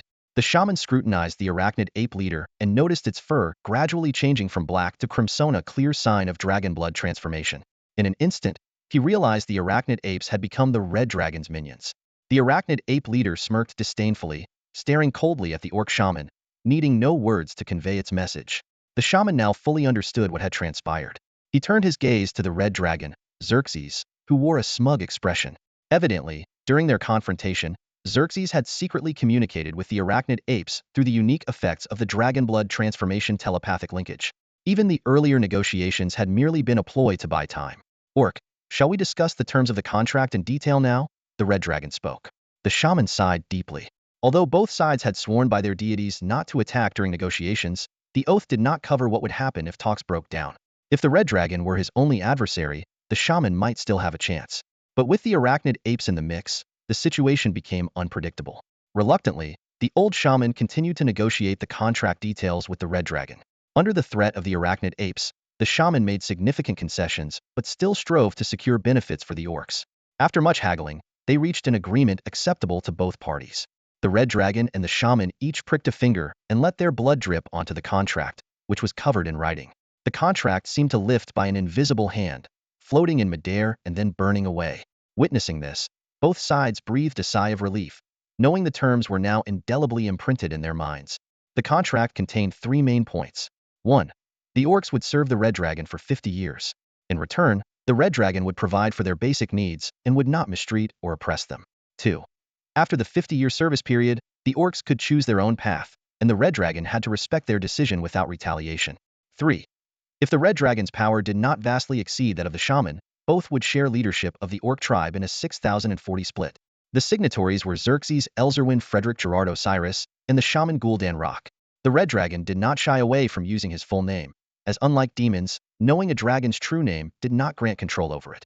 After signing the contract, both sides felt they had gained the upper hand. Gul'dan believed that although they would serve the red dragon for 50 years, the protection from arbitrary slaughter was a significant gain. Xerxes, on the other hand, thought the orc's 50 years of service would accelerate his power growth, and that he could learn much from the enigmatic shaman. As for the power-sharing arrangement, Xerxes was confident that his rapidly increasing strength would soon surpass Gul'dan's. Thus, each party walked away believing they had struck a favorable deal. Thus, Zerusi unified the territories of the orcs, spider-ape hybrids, and rock lizards. A few days later, the kobold leader Doug, the orc enforcer Gul'dan, and the spider-ape leader Zhuyuan gathered together. Their purpose was clear. They were invited to the Red Dragon's lair to discuss important matters.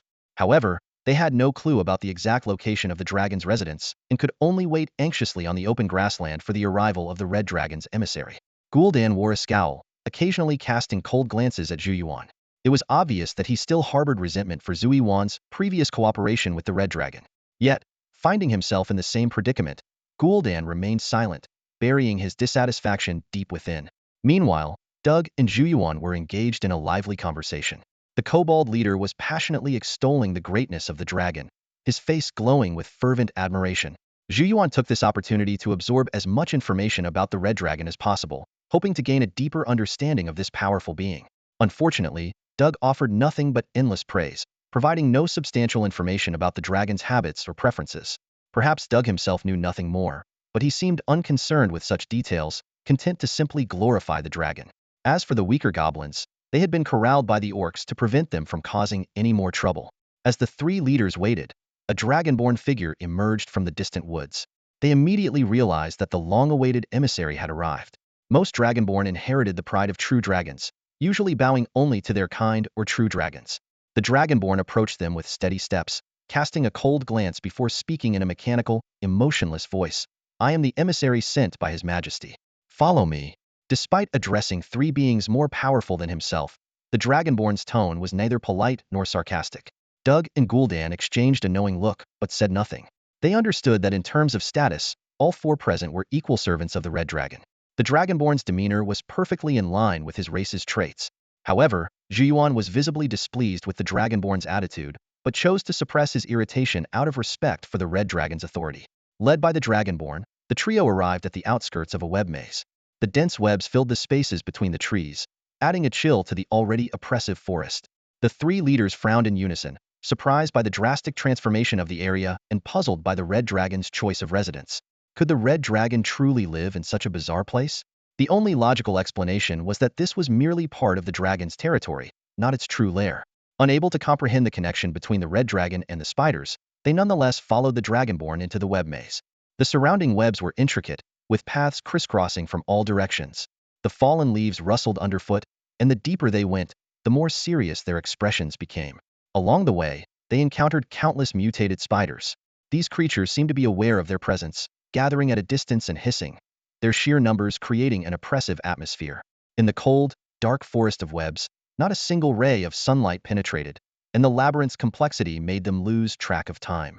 Finally, after navigating numerous twists and turns, they reached the center of the Webmazia clear, mirror-like lake. The webs thinned out and eventually disappeared. On the opposite shore, several dragonborn were instructing two rock lizards, a striking scene. Additionally, a few gnoll patrols roamed the lakeside. On a small hill by the lake stood an unassuming cave. The gnoll patrol seemed to trust the dragonborn implicitly, casting only curious glances at the newcomers without questioning them. At the cave entrance, two dragonborn guards stopped the group. However, after a brief exchange with the dragonborn emissary, they allowed passage. Inside the cave, it felt like stepping into another world. The silence was palpable, broken only by their footsteps and distant, faint noises. Sensing their tension, the dragonborn emissary explained, "There are gnoll guards stationed at intervals throughout the cave. Do not worry.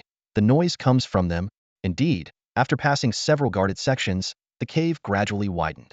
After navigating a few forked paths, they finally reached the cave's end. A massive red dragon lay resting, its folded wings barely visible in the torchlight. The cave walls were lined with burning torches, casting enough light to outline the dragon's majestic form. Beside the dragon stood two tall figures. The dragonborn emissary knelt on one knee and respectfully announced, "Your Majesty, I have brought them." One of the figures waved a hand, issuing a calm command, "You may leave." The emissary obeyed, respectfully withdrawing. Pansy's gaze swept over the three in front of him, his disdain evident. The 2.5-meter-tall gnoll looked down at the new recruits of the Emperor, a 1.8-meter-tall kobold, who, despite being 30 centimeters taller than his kind, still appeared diminutive in his presence. A mediocre spider-ape hybrid, barely reaching mid-tier after a dragon lineage transformation. And finally, Pansy's eyes fell on Gul'dan. Though he couldn't see through the orc shaman, his sharp instincts told him that this old man was on his last legs, one foot already in the grave. Dag and the spider-ape, facing Pansy's contempt, could only seethe in silence. The gnoll's battle scars and overwhelming presence sent chills down their spines. This oppressive aura was different from a dragon's might. It was a pure display of overwhelming power. Gul'dan, hearing Pansy's assessment, furrowed his brow, both surprised by the gnoll's insight and displeased by the disdain. Seeing this, Kovar quickly intervened. "Pansy, stop it. We're all the Emperor's subordinates now." Though he also doubted the reliability of these new recruits, the familiar aura he sensed from the kobold and spider-ape made him decide to show some respect. Pansy withdrew his look of disdain, glanced at Kovar and chuckled. "Don't pretend. You think the same as I do? Bullshit. I'm not as rude as you," Kovar retorted. Pansy widened his eyes, sneering. "Rude? You, who always calls me a stupid gnoll, have the nerve to talk about manners?" Kovar scoffed. "Ha, and you think I'm less polite than you?" Pansy flexed his wrists, challenging. "Come on, let me show you what manners are with my fists. Bring it on. Do you think I'm scared?" Kovar accepted the challenge. Dag and the spider-ape watched in astonishment, not daring to intervene. The spider-ape felt secretly relieved that he had chosen to submit and not oppose these powerful beings. At that moment, a heavy snort interrupted their quarrel. The red dragon had awakened. Kovar and Pansy instantly fell silent and knelt. "Your Majesty." Their sudden change in demeanor left the others bewildered. Dag quickly followed suit, kneeling down. The spider-ape hesitated for a few seconds before doing the same, while Gul'dan remained standing. In the darkness, the dragon's eyes slowly opened. A flame appeared in the red dragon's palm, illuminating their faces. The majestic dragon's head, the fervent Dag, the astonished spider-ape, the earnest Kovar and Pansy, and the frowning Gul'dan. Zerith was quite satisfied with their reactions. This simple fire-starting spell was a basic magic he had spent days mastering, and it now served to intimidate the group effectively. He noticed Gul'dan's peculiar expression but paid it no mind, assuming the shaman looked down on his novice spellcasting. Zerith felt a sense of pride. "As long as I'm not embarrassed, the one feeling awkward is Gul'dan." As a red dragon, mastering fire magic came naturally to him. While the fire-starting spell required an innate sense of fire elements, it was as easy for him as basic arithmetic for a student. However, Gul'dan's frown wasn't due to the dragon's spell, but rather a reminder of his own dwindling time, casting a shadow over his thoughts once more. Zerith scanned the cave, his gaze sweeping over the kneeling crowd. His voice was calm yet authoritative. "Rise." The people slowly stood up at his command, their eyes still respectfully downcast. Zerith paused for a moment before continuing. "I assume everyone knows why we're here, so I'll skip the pleasantries. Our primary task is to expand this cave, make it larger, better, capable of housing more people. He turned to the kobold leader, his eyes sharp. Doug, you will lead a group of kobolds to renovate this cave. Once completed, your kin can settle here. The rest of the kobolds will continue mining and forging iron in the original location. Doug was initially stunned but quickly overjoyed, dropping to his knees in gratitude. Zerith recalled the poor-quality iron spear in the hands of the spider apes, his brow furrowing slightly. Although the kobolds' forging skills were far inferior to humans, in the current lack of skilled craftsmen, they would have to make do. Ignoring the elated kobolds, Zerith turned his attention to the spider apes. Their unprovoked submission and lack of resistance still made him wary. Despite the dragon vein transforming them, Zerith decided to proceed with caution. He fixed his gaze on the spider apes, his tone leaving no room for doubt. The spider apes will hunt alongside the orcs, cooperating with each other. Also, clear out any other creatures near our territory. Is that clear? The spider ape bowed slightly, showing respect. Yes, Lord Dragon, of course. Satisfied with the response, Zerith turned to Gul'dan, his tone noticeably softer. And you? Gul'dan nodded in agreement. Zerith gave a few more instructions before declaring the meeting over. As the others were about to leave, the red dragon's voice rang out again. Gul'dan, stay behind. Gul'dan reluctantly stopped and turned to face the red dragon. Doug and the spider apes glanced back curiously, but quickened their pace under the stern gaze of Pansy and Koval. Once the others were out of earshot, Zerith cleared his throat and got straight to the point. Gul'dan, have your orcs keep an eye on the spider apes? Gul'dan was initially puzzled, but then understood. He realized that the spider ape submission might be similar to the orcs, who had been forced into serving the red dragon due to a power imbalance. I'll pass on the message, Gul'dan agreed, partly due to the contract and partly out of his own dissatisfaction with the spider apes aiding the red dragon. Zerith explained, the spider apes submitted willingly, and their entire tribe hasn't signed a contract. In other words, I can only control the leader, not the rest. That's why I need the orcs' help. Gul'dan looked at Zerith in surprise. In his experience, red dragons were usually too proud to ask for help. He couldn't help but remark, you're quite an unusual red dragon. Zerith chuckled. Occasionally, an atypical individual appears among dragons. It's not unheard of, is it? Hearing the term, atypical dragon, Gul'dan's smile froze. He recalled the legends of Molten Mountain Flame and the research he'd done. Atypical dragons often retained independent thinking and either met an early demise or became formidable leaders. Zerith didn't pay much attention to Gul'dan's reaction and instead asked, by the way, Gul'dan, I remember you have a dimensional bag. Gul'dan admitted, yes, I have it with me now. Do you want it? Zerith smiled. Who wouldn't want a spellcaster's dimensional bag? But I'm more interested in your story. After all, a small orc tribe couldn't possibly possess the knowledge to create such an item, right? Gul'dan was taken aback by the red dragon's insight, further convinced of his unique nature. His initial reluctance began to fade. After a moment of hesitation, Gul'dan sighed deeply. All right, I'll tell you. Over 70 years ago, before Rongshan Yin came to the northern forest, the kingdom of Lertun was still under the rule of Clayfoot's grandfather. The north was not only home to vast forests, but also an expansive plain. The kingdom of Lertun was established on this plain, bordering the northern forest. In the Rock tribe, a gifted young orc was born with an innate affinity for earth elements. The tribe had high hopes for this young orc and named him Gul'dan Rock. Under the delighted guidance of the elder shaman, Gul'dan naturally became the successor, receiving meticulous teachings from the elder. Time flew by, and over 20 years passed. Gul'dan had grown into a robust orc, his strength astonishing. Having reached the late stage of the beginner level, his growth rate was extraordinary. In his 20s, like all orcs of that age, Gul'dan was full of vigor, bravery, and fearlessness. At that time, adventurers from the outside world frequently ventured into the northern forest. The Rock tribe, located on the forest's outskirts, gradually established contact with humans, engaging in trade and imparting crucial knowledge about the northern forest. Watching the comings and goings of the adventurers, Gul'dan's curiosity burned ever brighter. By chance, Gul'dan fought alongside a group of adventurers, becoming their comrade. These adventurers vividly recounted tales of the outside world, thoroughly igniting Gul'dan's desire to explore. Unable to suppress his yearning, Gul'dan approached the elder shaman, requesting to become an adventurer. The elder shaman pondered for a moment before finally nodding in agreement. This was not uncommon. Nearly all shamans of the Rock tribe had similar experiences venturing out in their youth and returning in their old age. With permission granted, Gul'dan was thrilled, and the adventurers were overjoyed to have a powerful new ally. Considering the dangers of the adventurer's profession, Gul'dan, as the most talented young shaman, was allowed to carry a special defensive staff. This staff was the tribe's heirloom staff of Rock's glory.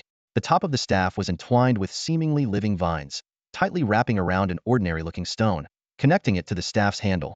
When Gul'dan first entered the city of Pingchuan, he was awestruck by the bustling scene before him. The streets were crowded with people and carriages, creating a lively atmosphere. This young orc shaman from a remote area quickly drew the attention of onlookers. With his potential and strength, Gul'dan swiftly formed an adventurer team. As his knowledge and combat experience grew, Gul'dan's spellcasting abilities advanced rapidly. On the vast plains, he and his team encountered centaurs who lived by robbery. Despite their superior combat skills, the centaurs were helpless against Gul'dan's quagmire spell, stumbling into the sudden mud pits. At the border between the plains and the forest, they faced ferocious bear goblins. Gul'dan cast a spell, summoning a sharp stone spike that pierced the bear goblin's heart through its groin, easily eliminating this threat. Entering the forest, a group of goblins attempted to ambush them. Relying on their numbers, these goblins charged with crude branches and stones. However, Gul'dan's team quickly demonstrated the disparity in equipment. After a few goblins fell, the rest lost their morale, squawking in panic as they fled. During their adventures, Gul'dan occasionally took his team back to the rock tribe for visits. Along the way, they would hunt wild beasts with bows and arrows, roasting them for a hearty meal. The life of an adventurer was filled with countless interesting experiences, enough to keep a bard narrating for days on end. Years later, Gul'dan's strength had advanced significantly, reaching the intermediate level. This achievement granted him access to the Pingchuan City Library, allowing him to further expand his knowledge. Gul'dan was known for his bold and generous personality, yet he remained cautious in battle. However, the straightforward nature of orcs eventually led him into trouble. A few more years passed, and Gul'dan had become a powerful intermediate-level spellcaster. One day, he confronted an arrogant noble from another land, speaking out against him and even engaging in a fight, accidentally killing one of the noble's henchmen. The noble, feeling humiliated, secretly plotted against Gul'dan. Despite Gul'dan's keen intuition, his trust in his teammates proved to be his downfall.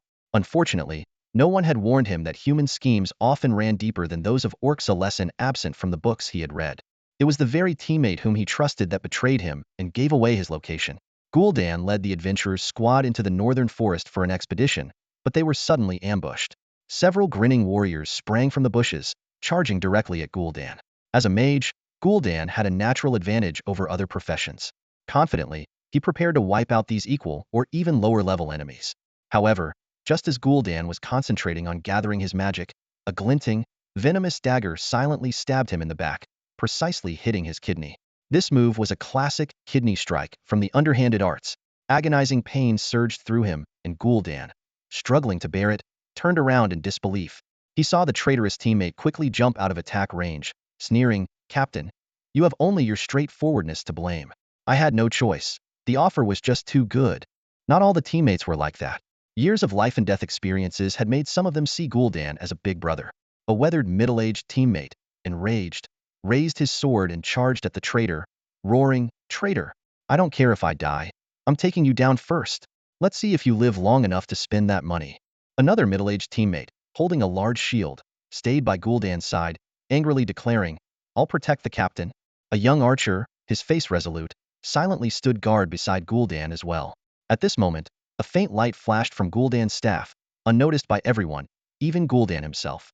Enduring the poison and pain, Gul'dan gritted his teeth and whispered a spell, "Stone Storm." The howling wind suddenly rose, forming a massive elliptical area around Gul'dan. Realizing they couldn't delay any longer, the enemies rushed at Gul'dan. But in the blink of an eye, sharp fragments of stone formed within the storm, creating a natural barrier around him. The enemies were forced back before they could get close. The high-speed rotating stones resembled a meat grinder, deterring anyone from entering rashly. One enemy tried to draw his bow, only to see his arrow shattered by the layers of stone. He turned to the person next to him and asked, "Boss, what do we do now? What else can we do?" "Wait it out." The man sneered, "The orc is poisoned. I don't believe he can escape." At the center of the stone storm, Gul'dan and several teammates were enveloped, including the traitor. As an honorable orc, Gul'dan despised betrayal more than anything. He said in a deep voice, "You will pay for your actions." The enemies outside realized that the stone storm had also engulfed Gul'dan's own betrayer. The leader of the enemies frowned in thought, his gaze shifting between the storm-covered area and his subordinates. "Boss, that guy's in there too. What do we do now?" one subordinate asked cautiously. The leader sneered, a flicker of cruelty in his eyes. "If he's in there, he's in there.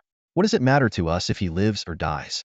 We'll just wait for the magic to dissipate, then take the heads of that orc and his comrades back with us. Meanwhile, The betrayer trapped in the stone storm had no idea he had been abandoned. Desperately realizing he couldn't escape and that death was inevitable, he fell to his knees, frantically begging for mercy. Captain, spare me. I was just greedy for a moment, blinded by money. I have a family at home. Before he could finish, a furious teammate swung his sword at him. Driven by survival instinct, the betrayer narrowly dodged, only to see that Gul'dan remained expressionless, showing no intention of forgiveness. In his despair, the betrayer suddenly screamed, "Damn it, Captain, you've been poisoned. Only I have the antidote. If you don't let me go, you won't survive either." These words made the sword-wielding teammate hesitate. The atmosphere grew tense, and the betrayer seemed to find a glimmer of hope. He stared intently at Gul'dan, trying to discern any hint of hesitation, but Gul'dan merely looked at him sternly, with a touch of pain in his eyes. A sly smile curled on the betrayer's lips as he spoke more confidently, "Captain, why not let me go? For the sake of our years of adventuring together, I'll leave the antidote for you." The comrades clenched their fists in anger, but didn't dare to act rashly. Gul'dan suddenly laughed, a trickle of blood at the corner of his mouth. "Heh, no need. How do I know if that's the antidote or more poison?" Just then, a massive stone hand emerged from the ground, grabbing the betrayer. He screamed in terror as the pressure increased, desperately shouting, "Captain, Captain, think this through. I have the antidote. I know where it is. I don't want to die. If you kill me, you'll die too." Gul'dan chuckled heavily, spitting out more blood. "Cough, cough. You didn't think about dying when you betrayed us." The stone hand squeezed tighter, crushing the betrayer's body and internal organs, his eyes popping out under the pressure. Sensing no antidote on the betrayer, the stone hand tossed the lifeless body out of the stone storm's radius. The body landed like a rag doll at the enemy's feet. The leader glanced at the gruesome corpse, commenting indifferently, "TSK. What a gruesome death." He kicked the body aside and continued to wait for the stone storm to dissipate. Soon, the magical effect began to wane. As the stone storm ceased, Gul'dan's figure emerged, looking increasingly worse for wear. The enemy leader sneered, "Well, look who it is. Get him." Gul'dan's comrades formed a protective circle around him, determined to defend him to the death. The battle quickly turned against them due to their inferior strength. The sword-wielding comrade, who often boasted about his toddler daughter and showed off magical photos, was hacked to pieces, sacrificing his life for the captain's chance of survival. The silent archer, whose past was a mystery but was always reliable in critical moments, was shot through the throat. He fell, trying to say something to Gul'dan in his final moments, but could only produce a wheezing sound. His eyes widened in regret and sorrow as he passed. The shield-bearing comrade fought valiantly, but ultimately fell to the enemies. Out of 4 comrades, 1 betrayed and 3 died, but their sacrifices and Gul'dan's magic claimed 3 enemy lives in return. The enemies seemed intent on making Gul'dan suffer, killing his comrades one by one before turning to him. Just as Gul'dan closed his eyes, ready to accept death, a long horn sounded. The reinforcements from the stone tribe had arrived, led by the old shaman of the orc tribe. Seeing this, the enemies quickly retreated. Though Gul'dan was saved, he was left with incurable dark poison and injuries. His strength not only stopped progressing but began to regress, now reduced to the early stages of midair, with his life hanging by a thread.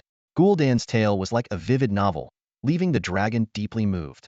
He recounted his experiences but concealed his deteriorating health. After listening, Zerith became curious about the staff in Gul'dan's hand. "Can I see the rock's glory?" Zerith asked, his eyes shining with interest. Without hesitation, Gul'dan handed over the staff. He knew this staff, passed down through the rock tribe, had a master recognition feature, not to mention the contract binding the red dragon. Zerith took the staff and examined it closely. As a red dragon, he immediately recognized its immense value. Up close, he could sense the complex magical enchantments on it. "Impressive. The rock tribe's legacy is indeed something special," Zerith remarked, handing the staff back to Gul'dan. Zerith's thoughts shifted to more pressing matters. From Gul'dan's story, he learned of human kingdoms and the Adventurers Guild beyond the northern forest. An idea sparked in his mind. "Gul'dan, do you have a map of the north?" Zerith suddenly asked. "Of course," Gul'dan replied. "It's quite old, but I used to be an adventurer myself." He pulled out a map of the northern plains. "An old map is fine. I can still use it," Zerith said, taking the map and examining it closely. The map was made from the hide of an unknown animal, durable and well-preserved. Zerith could feel a faint magical aura from it, indicating it was enchanted to resist moisture and pests, giving it an ancient yet pristine quality. Zerith marveled at the spellcaster's abilities and felt a surge of anticipation for his own future. As a dragon, he had a natural affinity for the elements, and with the fire element magic book in his possession and Gul'dan's guidance, his potential seemed limitless. His gaze swept over Gul'dan before focusing back on the map. It marked the orc tribe's locations, just outside the forest, closest to the human kingdoms. Have there been any human adventurers in the northern plains recently? Zerith asked, a plan forming in his mind. Gul'dan answered frankly, it's been years since any human adventurers have come here. Ever since Molten Flame took over the northern forest, they haven't dared to venture in. He added, you know Molten Flame, right? Another red dragon, much stronger than you. Zerith rolled his eyes. Of course I know. Gul'dan continued, 3 years ago. There were several days of loud noises from deep within the forest, accompanied by a crimson glow day and night. After that, I haven't seen Molten Flame. What do you think Molten Flame is doing now? Zerith asked with interest. Gul'dan shook his head. I have no idea. Maybe he's sleeping. Molten Flame rarely shows himself. Zerith nodded thoughtfully. I see. Gul'dan suddenly questioned, shouldn't you, as a red dragon, know better? Your kind is either sleeping or on their way to sleep, and a nap can last for months. Zerith chuckled. True. 3 years is just a few meals and naps for me. Why are you asking about Molten Flame? Gul'dan asked, puzzled. Are you thinking of seeking his protection? Zerith waved his hand dismissively. No reason, just curious. I would never seek his protection. I am a free dragon. I don't like being constrained. Gul'dan muttered to himself. What a strange dragon. He recalled his studies on dragons.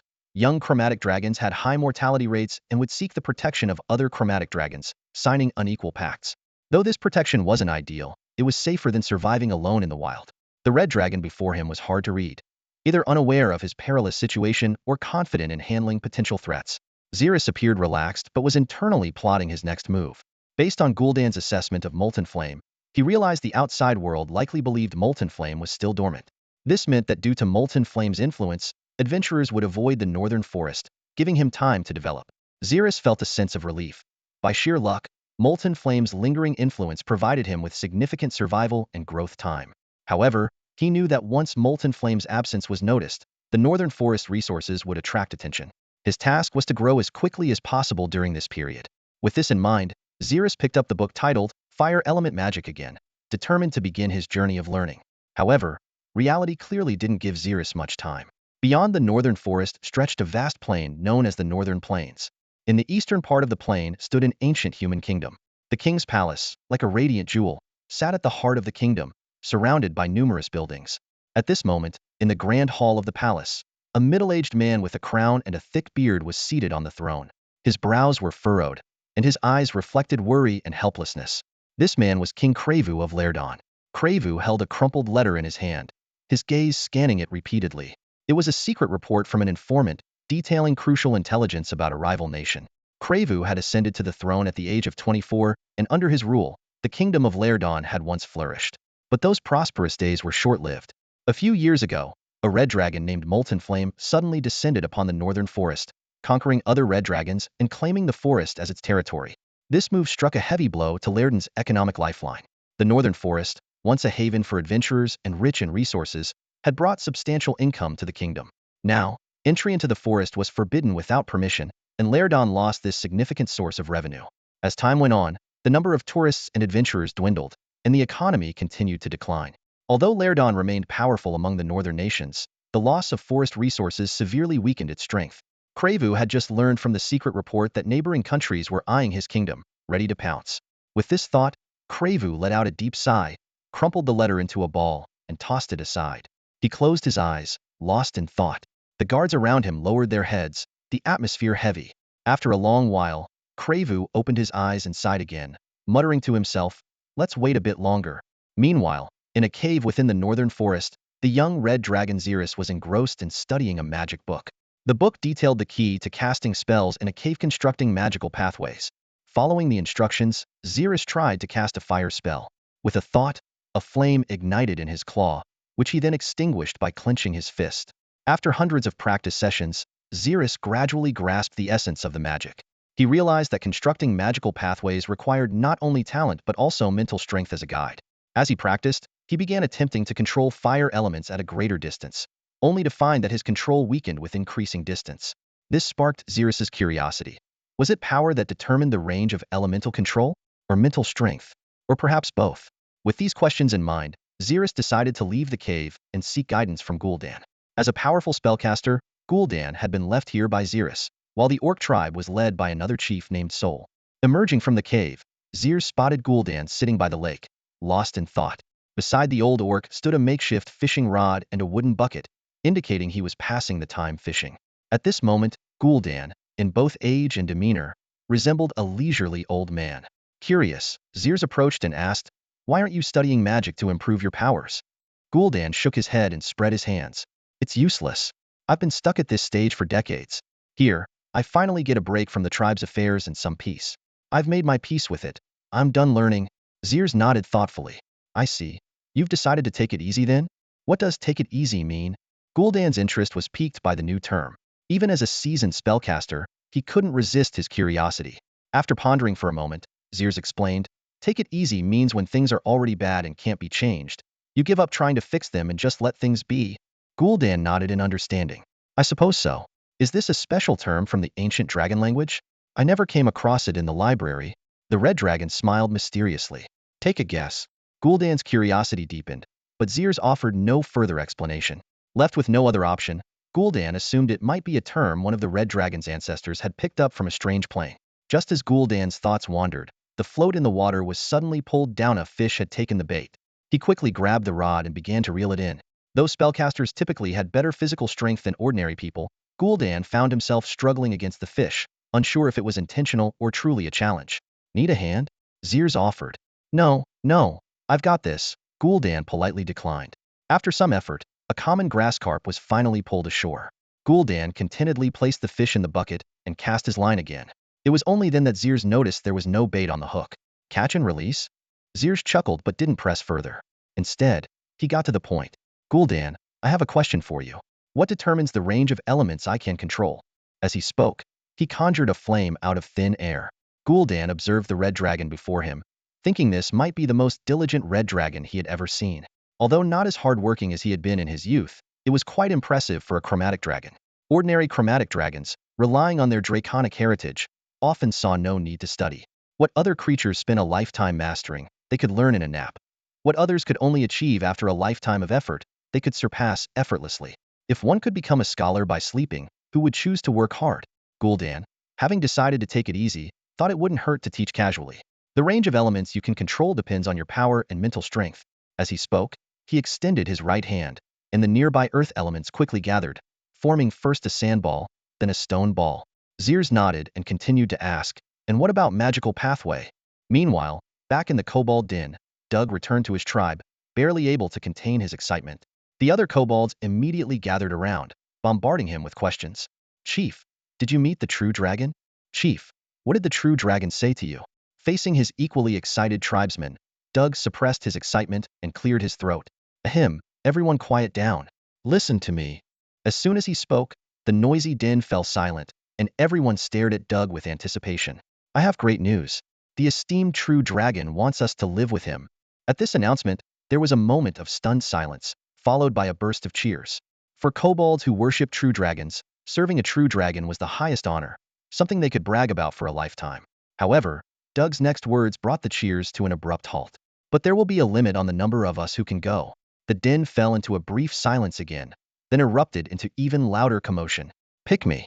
Pick me!" one kobold exclaimed, puffing out his chest and flexing his muscles. "It should be me. Look how strong I am." Another kobold pushed the first aside and began showing off his muscles. "Move aside. Your muscles are nothing compared to mine. You're all worthless. I'm the one who should serve the true dragon," said a flamboyant kobold, stroking his smooth head and raising an eyebrow with an exaggerated smirk. Soon, discontented voices filled the air. "Get lost. Your face is all crooked. So unattractive. Ift, you think you're handsome? Even the kobold next door ignores you. You average kobold." Seeing his tribesmen about to come to blows over the spots, Doug quickly intervened. "Everyone, as your chief, I will be fair and just. I won't show favoritism to any kobold. I will carefully select who will go, so the true dragon sees the best of us." Another year has passed. The kobolds, true to their reputation, have proven to be natural-born miners, transforming the caverns with astonishing efficiency. Zerith's abode has now become a sprawling underground labyrinth, and it continues to expand. Those kobolds who were not chosen still toil in the original mines, occasionally grumbling in discontent. Above ground, the spider apes and orcs have worked together to clear the surrounding area of predators. With the threats eliminated, the web maze has gradually expanded. The ample space and food resources have provided a favorable environment for the mutated spiders to multiply rapidly. Though only a year has passed, their numbers have surged dramatically. Zerith has adopted a laissez-faire management style, entrusting all matters of the territory to Gul'dan. The former orc chieftain now spends his days fishing, feeling rather displeased with the sudden responsibility. However, after much persuasion from the Red Dragon, Gul'dan reluctantly accepted the task. Meanwhile, Zerith has devoted most of his energy to studying magic. He understands the value of time. While physical strength requires time to build, magic can quickly enhance his inner power. As a dragon, Zerith possesses not only formidable physical prowess, but also an extraordinary magical aptitude. The heritage of dragons grants him the ability to sense magical elements, a skill that humans can only acquire after becoming mages. More importantly, dragons inherently possess a high affinity for elemental magic, a trait that humans can hardly match. After a year of rigorous training, Zerith successfully advanced to the rank of mage. This achievement was made possible by his natural talent and Gul'dan's guidance. However, Zerith was puzzled to find that the fire element magic tomes only contained spells related to fire elements and did not mention other basic spells like slow, sleep, or haste. Fortunately, the methods for casting these spells were recorded in the Dragon Heritage, and Gul'dan provided some basic instruction for those not documented. At this moment, Zerith was testing his magic in the dense forest. He knew that practice was crucial for a mage to enhance their power and expand their knowledge base. Sinsigirl's fire element, heed my command. Form into a fireball, go forth. Zerith quickly chanted. Before him, fire elemental energy rapidly coalesced into a fireball radiating intense heat. Boom! The fireball shot out like a grenade, trailing a scorching tail as it precisely hit a large tree ahead.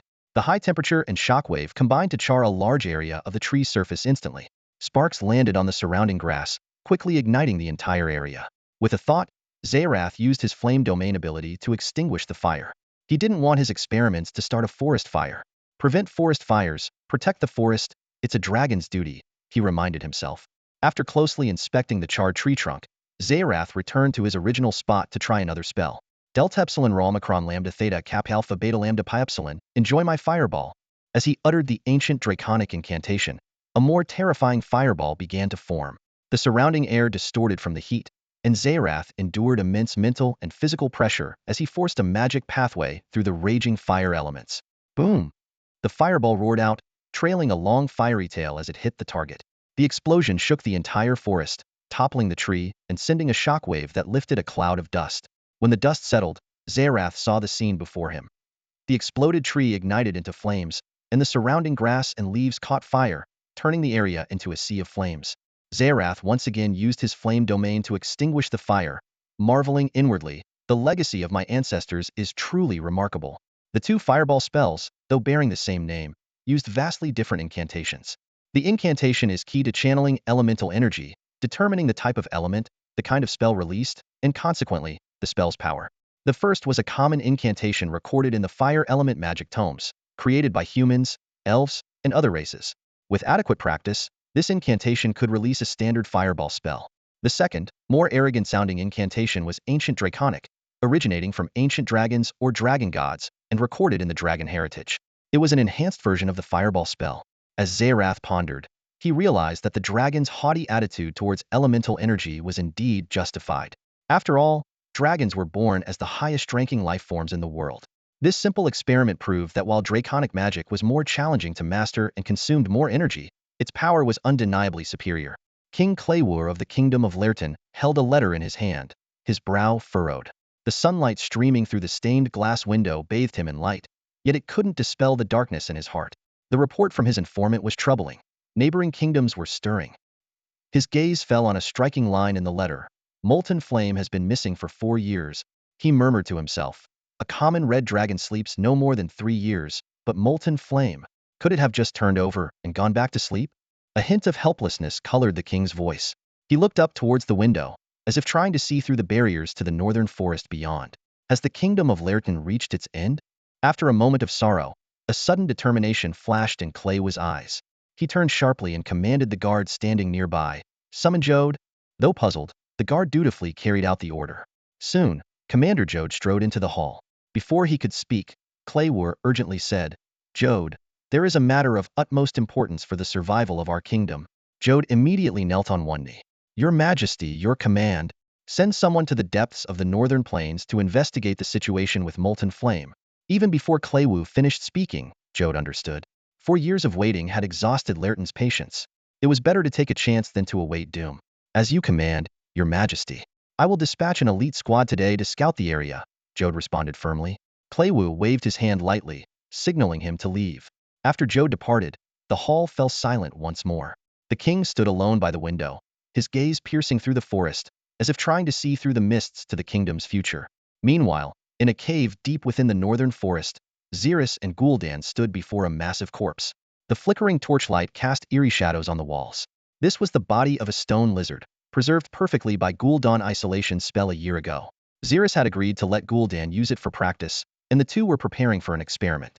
Gul'dan examined the corpse and then looked at the red dragon, unable to resist asking, Zerith, how did you kill this stone lizard? Zerith shook his head mysteriously. I can't tell you. It's my secret.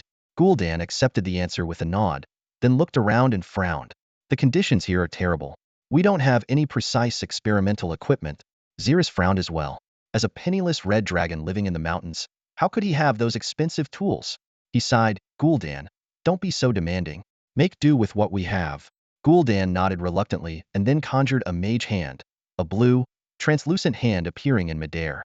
It picked up a crude, cobalt-forged cleaver, ready to cut open the stone lizard's belly. However, an awkward situation arose. The blade wasn't sharp enough, and combined with the stone lizard's tough skin, it couldn't penetrate. This was expected. After all, even the peak-level warrior spider ape had struggled to pierce the stone lizard's scales with a spear. The dissection was forced to halt. The blue mage hand hovered in the air as Gul'dan rolled his eyes and turned to look at the red dragon. The two exchanged a glance and shared an awkward smile. Zerith rolled his eyes impatiently and said, Let me do it. He strode forward and rudely shoved Gul'dan aside. The red dragon raised his sharp claws and unhesitatingly pierced the corpse of the stone basilisk. Squish! The dragon's claws easily penetrated the tough outer skin of the stone basilisk. Zerith felt the resistance at his fingertips and, with a slight exertion, sliced open a long gash in the abdomen. He gave Gul'dan a smug smile, as if flaunting his superiority as a top predator. Gul'dan looked down at his own withered arms, a consequence of his age, and sighed. Ah, the strength of a dragon's physique is truly unmatched. He quickly composed himself and summoned a cleaver with his mage hand. Understanding the cue, Zerith immediately cast a light spell, creating a bright orb to illuminate the dark cave. Under the ample light, Gul'dan carefully guided the cleaver into the corpse, beginning to cut into the stone basilisk's lungs. As he worked, Gul'dan explained to Zerith, the lungs of a stone basilisk are filled with earth elements, which is why they can spew quicksand. The sand clings to enemies, significantly slowing them down. Before long, the blue mage hand lifted the basilisk's lungs out. Gul'dan instructed, Zerith, take this and roast it with fire. The red dragon took the lungs and conjured a flame in his other hand. He brought the fire close to the lungs, carefully controlling the temperature as he slowly roasted them. Under the high heat, the moisture evaporated, causing the lungs to gradually shrink. Gul'dan continued, next, we just need to dry the lungs in the sunlight, and then I will inscribe the magical runes. Zerith asked curiously, can the lungs of a stone basilisk be made into a magical item? Gul'dan puffed out his chest with a hint of pride in his voice. Of course. This method has been passed down through our Boulder tribe for generations, a testament to the wisdom of our orc ancestors. He paused before adding, with a bit of simple processing, I can inscribe magical runes on it to create an item that can spew quicksand. It can be a lifesaver in critical moments. Zerith nodded thoughtfully. He realized that despite the costly nature of being a mage, the profession allowed for a degree of self-sufficiency. After all, nearly all magical items were crafted by mages, and anything related to magic required a mage's touch. As Gul'dan continued the dissection, he suddenly discovered another organ. These are the stone basilisk's testicles. Some species believe eating them enhances virility and stamina. He turned to Zerith, honestly, I'm not sure. I haven't studied this. Want to try? Zerith grimaced, recalling similar delicacies he'd eaten in a past life, though never raw. Even as a dragon, he had no interest. No thanks, he declined firmly. All right then, Gul'dan replied, placing the testicles aside. As night fell, Gul'dan decided to rest. Dissecting a corpse was not a task that could be rushed, and he couldn't spend all day on it. Though the kobold's cave renovation was still incomplete, with the faint sounds of pickaxes striking stone echoing in the distance, it didn't disturb Gul'dan's sleep. Zerith marveled at the kobold's diligence inwardly and quietly began to study fire element magic. Meanwhile, at the border between the northern forest and the plains, several shadows slipped into the forest under the moonlight. The reconnaissance team, dispatched by the Kingdom of Lairdon, had begun their mission. Forest reconnaissance requires a small but elite team. The scouting squad of the Kingdom of Lairdon is a classic four-member group: a warrior, a rogue, a ranger, and a mage, all of mid-level strength. This team configuration is perfect, capable of both offense and defense, with virtually no weaknesses, moving effortlessly through the forest. Leading the team is mid-level mage Luz. To ensure night vision, he cast a dark vision spell on everyone. The team has clear roles. Luz stays in the center as the brains, the warrior guards the flanks, the ranger scouts ahead with agility, and the rogue remains hidden in the shadows, keeping watch on their surroundings. This elite squad advanced through the forest without any hindrance. Soon, the ranger made an important discovery. "Captain Luz, there's an orc tribe ahead." Luz nodded and took out an old map of the northern forest. Though outdated, it was better than nothing. He carefully examined the marked area and muttered, "The map indicates it's the rock tribe of the orcs, resilient enough to survive within dragon territory." The ranger asked about the next course of action, and Luz quickly devised a plan. "We can't alert them this time. We'll bypass them under the cover of night." The group then chose a route and skillfully avoided the rock tribe. After bypassing the tribe, Luz found a clearing and looked up at the night sky through the dense foliage. The moon hung high, casting gentle light through the gaps in the leaves. Judging the time by the moon's position, Luz decided to rest there. "It's getting late. We'll rest here. The rogue will take the first watch tonight." The rogue nodded in agreement without complaint. Luz took some grass he had collected from the roadside out of his dimensional bag, catching the warrior's curiosity. Luz explained, "This is spicy weed, which emits a strong odor and is used to make spicy bombs." The ranger added, "This grass not only masks our scent, but also repels mosquitoes. With it, we can sleep soundly." Saying this, he smeared the grass on himself.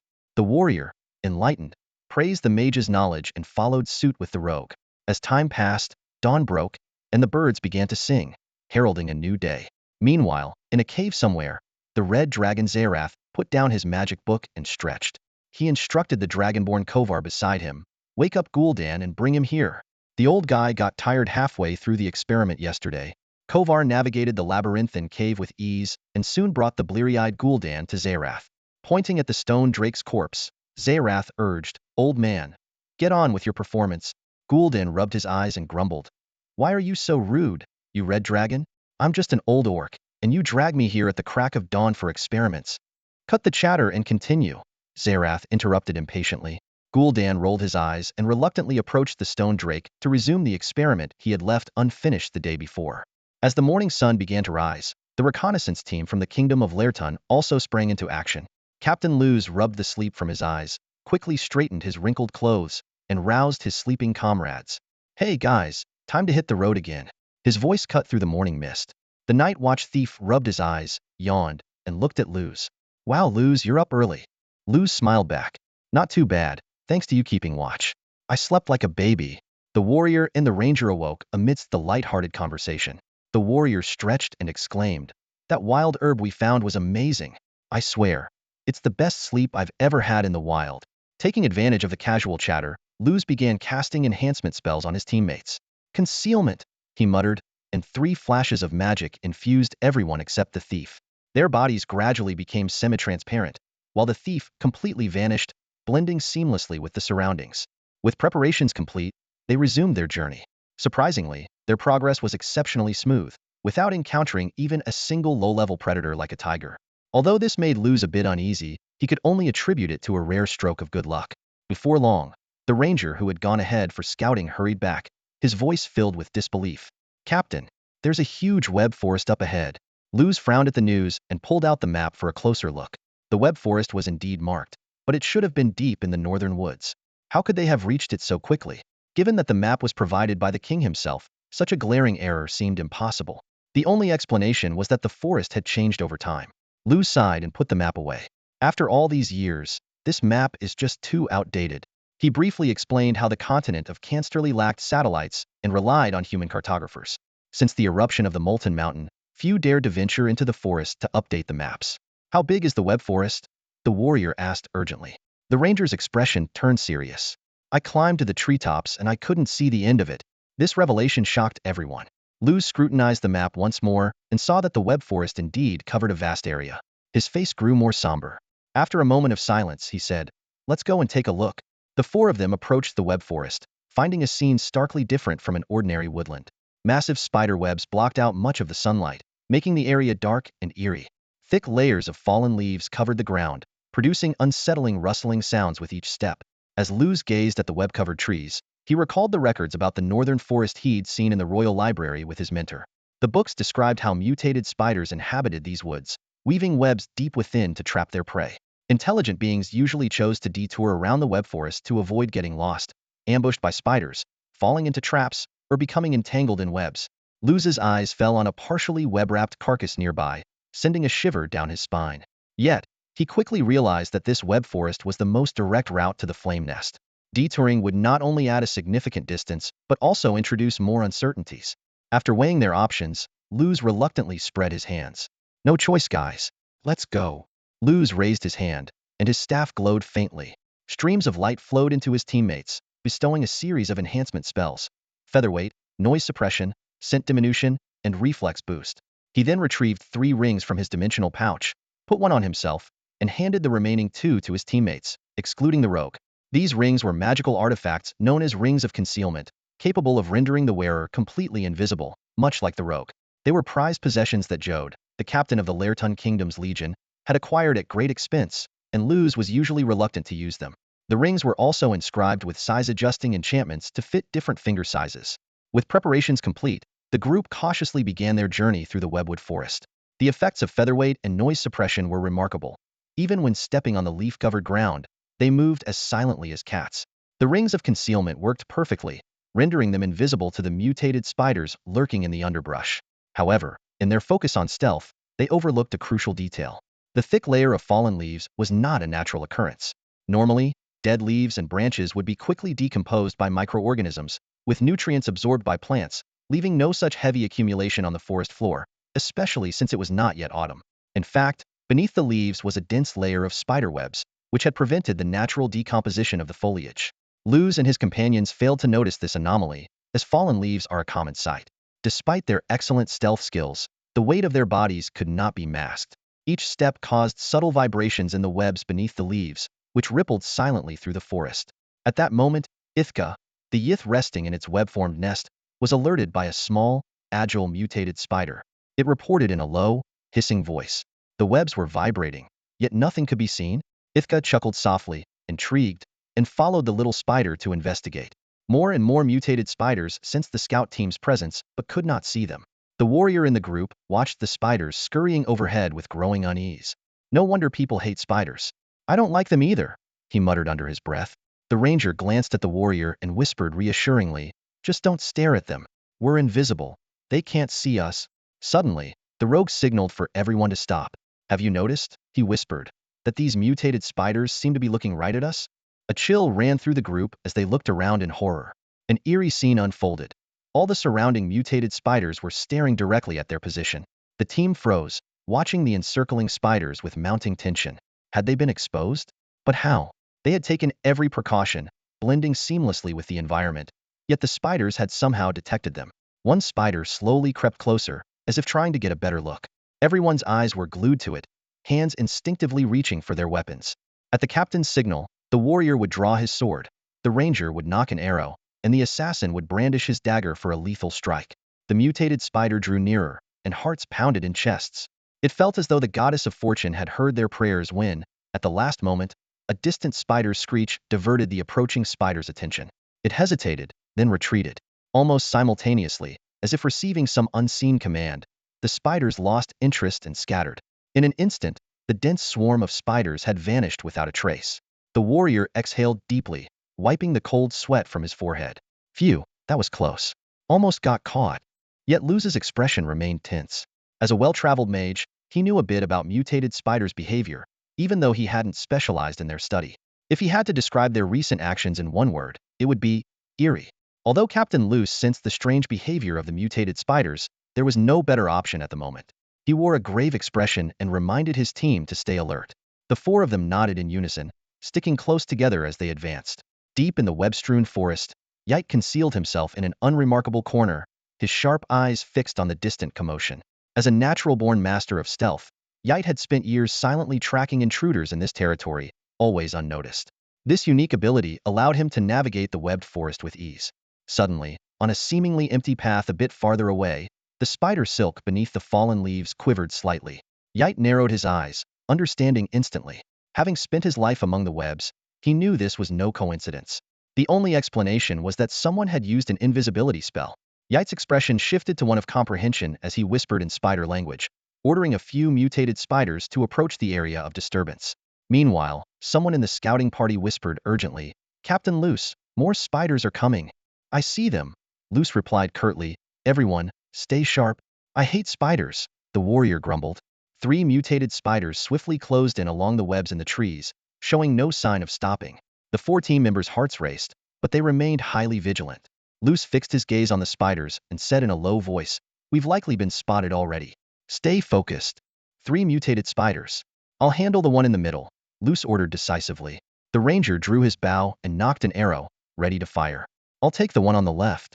The rogue unsheathed a dagger from the shadows. "I'll deal with the remaining one." The warrior frowned and asked, "What about me?" The other 3 were too engrossed in the impending fight to respond.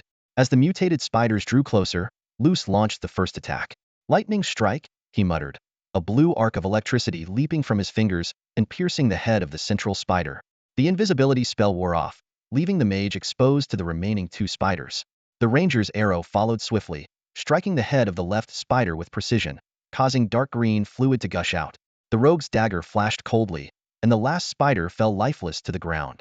Just as the 4 of them began to relax, another spider leapt from the trees.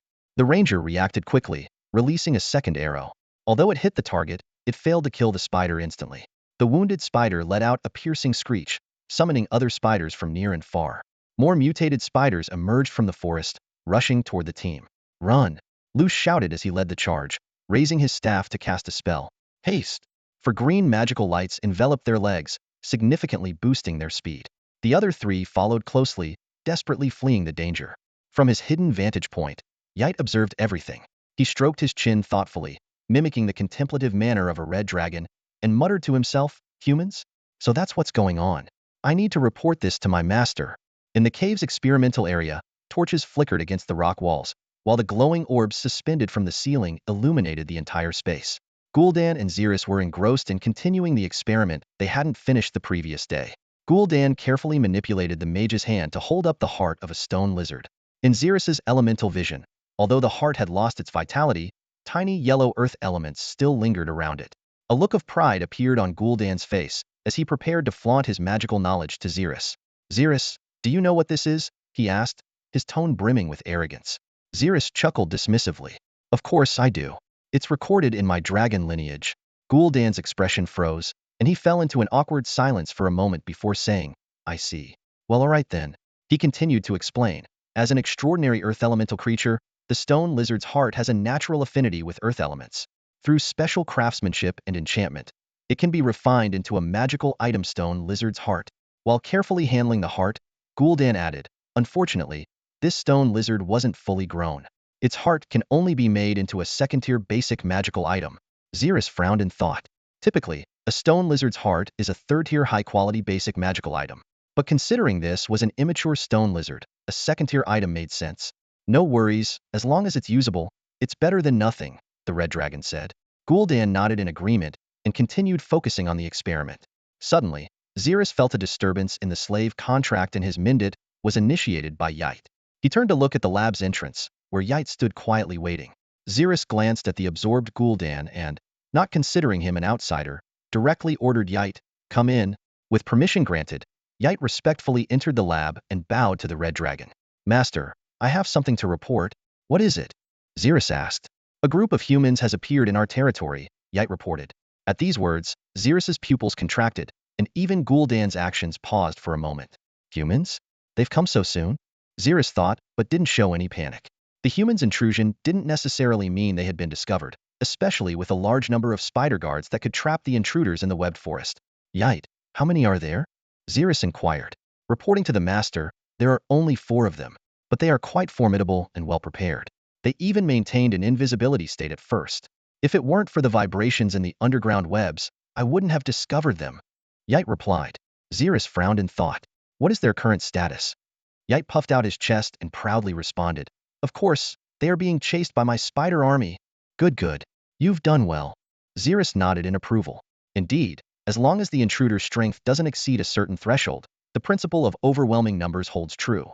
Just like the famous undead scourge in the multiverse, which relies on endless undead armies to overwhelm even master-level opponents. Similarly, the ocean scourge, consisting of countless murlocs, operates on the same principle. With the mutated spiders guarding them, Zerith felt somewhat reassured. This was precisely why he had gone to great lengths to bring Yite under his command. However, Yite's tone suddenly changed. But among those four, there seems to be one holding a staff, a spellcaster. Upon hearing this, Zerith fell silent. Spellcasters have always been the most dreaded opponents across all professions and species.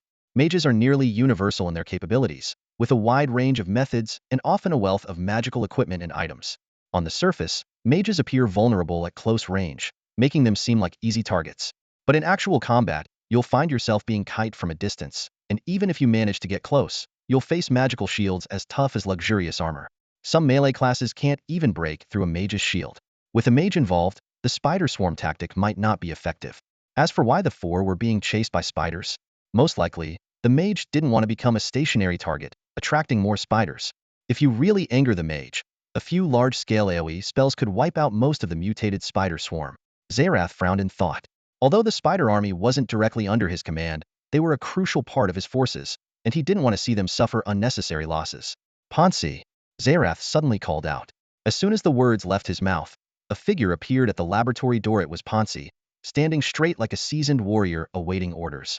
Zerith nodded in satisfaction, silently praising Ponsi's discipline. Ponsi's profession was unique. He was a stealth warrior among the gnolls. This role was a distinctive branch of warriors, essentially combining stealth with combat prowess. Growing up sneaking through the woods, Ponsi had learned roguelike stealth skills, although not to the point of complete invisibility. His innate physical strength, combined with his stealth abilities, made him an exceptional stealth warrior perfect for the current mission. The Red Dragon gave a deep, commanding order.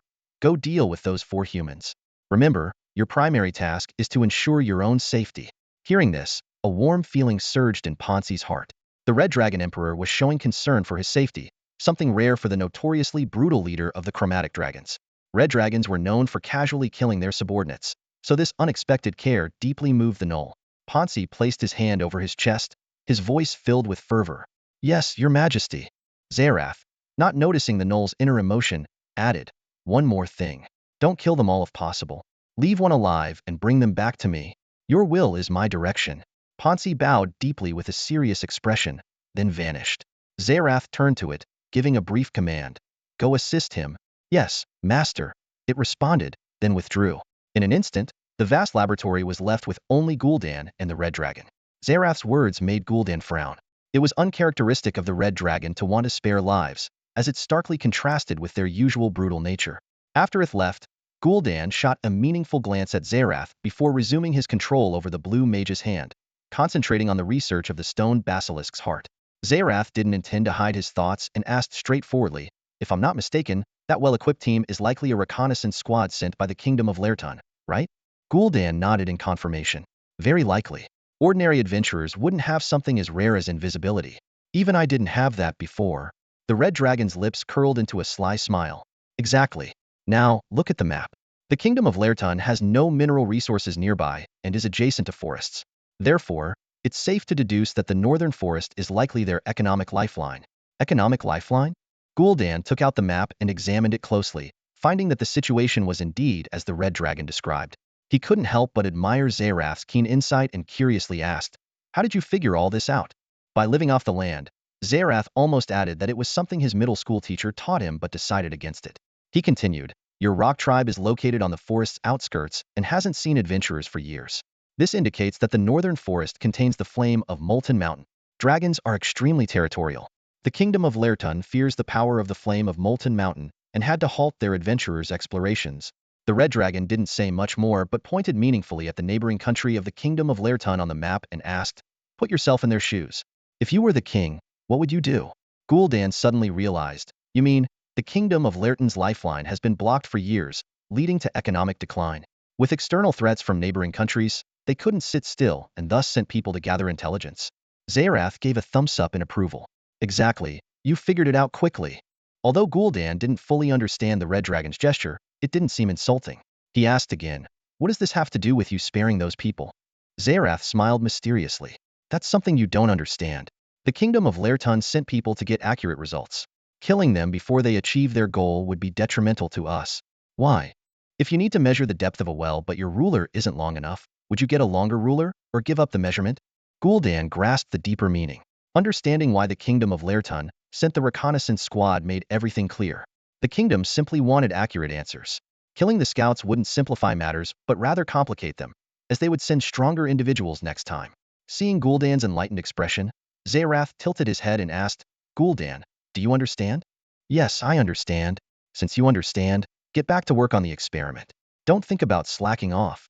I'm still waiting for you to create the heart of the stone basilisk." Meanwhile, in the spiderweb forest, four people were running while fending off the mutated spider swarm chasing them. The ranger shot an arrow, precisely hitting a spider, and turned to ask, "Captain Luth, how do we get out of this cursed place?" The warrior beside him was gasping for breath, casually slashing down a lunging spider. "Yeah, when can we get out? I'm about to drop dead from exhaustion." Luth responded in a deep voice, "First, find a place with our backs covered, then we can deal with these spiders." However, the area was filled with spaced-out trees and dense webs, offering no safe haven. Soon, a large group of mutated spiders appeared ahead of them as well. Surrounded on both sides with no way out, Luth gritted his teeth, raised his staff, and gathered intense fire elements at its tip. Wall of flames. If they couldn't find a safe place, they'd create one. A towering wall of fire rose, temporarily blocking the spiders behind them. Luth then chanted a spell, condensing the fire elements into a basketball-sized fireball, the surrounding air distorting from the heat. The fireball shot forward, crashing into the swarm of spiders ahead. With a thunderous boom, the fireball's high temperature and impact created a large gap in the spider swarm. Charred spider limbs flew everywhere, and the smell of burnt protein masked the stench of decay. Though Fireball was a basic spell, its power was undeniable. It had the destructive force akin to a grenade, and a single hit scattered the front spider swarm. This was a fireball cast in haste. Given more time, Luth could have conjured an even bigger one. With the immediate threat temporarily averted, the four looked at the scattered remains of spiders but didn't dare to relax. As expected, the explosion attracted more spiders. Continuous hissing came from the forest, and new mutated spiders emerged from the nearby webs, eyeing the intruders menacingly. Luz hesitated only for a moment before deciding to take out a scroll from his dimensional bag. The thief glanced over and frowned. "Captain, they're just spiders. Maybe we can make it out?" Luz shook his head helplessly. "Even if we can get out, we can't afford this kind of drain. This is our only option." The four fell into silence. This mass long-range teleportation scroll was originally meant for emergencies deep in the forest, and now they had to use it on the outskirts. "What a waste. Cover me." "This scroll takes a while to activate," Luz said as he unfurled the scroll. The air filled with a magical aura, and blue runes began to appear and swirl. At the same time, the swarm of spiders surged forward. The warrior swung his sword, clearing a large area. The ranger drew his bow, arrows wrapped in green energy piercing through several spiders. The thief and Luz stood back to back, focusing on the mutated spiders that got close. The team worked in perfect harmony, holding off the spiders for now. But as more and more spiders closed in, Luz grew anxious, fully concentrating on the spell. "Almost there," he muttered under his breath.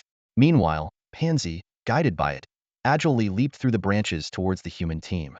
Along the way, he noticed more and more mutated spiders converging in that direction. When Pansy arrived, he saw the four surrounded by blue magical runes, the mage in the middle holding up the scroll and casting the spell. Realizing it was a powerful magic, Pansy didn't hesitate. He drew the battle axe from his waist and hurled it with all his might at the mage below. Whoosh! The axe cut through the air, whistling towards the mage. The four humans showed expressions of shock, completely unprepared for a sudden weapon attack. At the critical moment, a semi-transparent barrier suddenly appeared around Luz. With a crack, the gemstone on Luz's ring shattered, the magical barrier deflecting the axe but showing signs of breaking. In the next instant, the last rune on the scroll lit up, and a brilliant blue light enveloped them. The four vanished, leaving only faint blue sparks in their wake. Pansy looked down with a grim expression. He had calculated everything, but hadn't anticipated the mage's automatic life-saving equipment. This was one of the reasons why all creatures dreaded confronting Magiciu could never predict what unexpected magical means they might have. In a certain part of the northern forest, four humans appeared out of thin air, looking disheveled and weary. This was the four-person team: Luz, the ranger, the warrior, and the rogue. Luz had just used a long-distance teleportation spell, jumping past the perilous spider web forest and bringing the team safely to the depths of the woods. The teammates sighed in relief, but Luz looked pained as he stared at the shattered ring in his hand. This expensive, auto-triggering life-saving item was now destroyed. He sighed but quickly pulled himself together. The mission was the priority, and he could only hope the mission's reward would compensate for the loss. As for the long-distance teleportation scroll, while equally valuable, it was provided by the kingdom, so Luz wasn't as distressed about it. The ranger exhaled deeply and remarked, "In critical moments, we can always count on our Captain Luz. A true mage." Luz responded with a wry smile, "You guys are fine, just a bit tired. Meanwhile, I've lost my auto-triggering life-saving equipment." The rogue, instead of celebrating their escape, frowned in thought. Being the closest to Luz, he vividly remembered the intimidating battle axe. He suddenly asked, "Where do you think that battle axe came from?" This question immediately alerted everyone. In a forest full of spiders, a battle axe flying out of nowhere was certainly unusual. Luz cautiously pulled out a map, and the other three gathered around. His gaze moved from the spider web forest to the nearby rock tribe area. The intelligent creatures in this region included orcs, kobolds, gnolls, and various goblins, but only a few could craft such a powerful battle axe. The weak kobolds were out of the question, so they were immediately ruled out. Although a sneak attack was more typical of gnolls, orcs weren't above such tactics either. Given the spider web forest's proximity to the rock tribe, Luz couldn't help but piece things together and said solemnly, "Looks like there's something more in this spider maze. Let's investigate and report back to the king." The team also had a communication talisman, but it was clearly not the time to use it.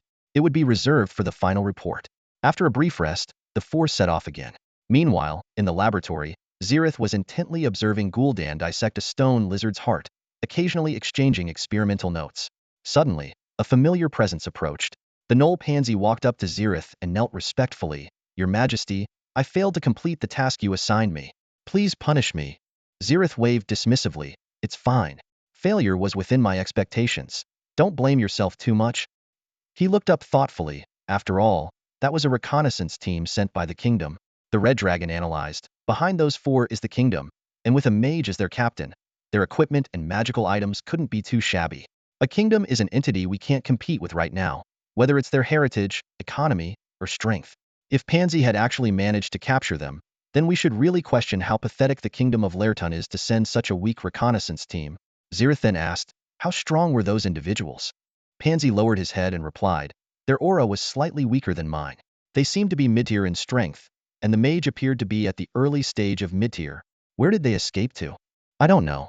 I only saw them disappear instantly through what seemed to be a long-casting spell."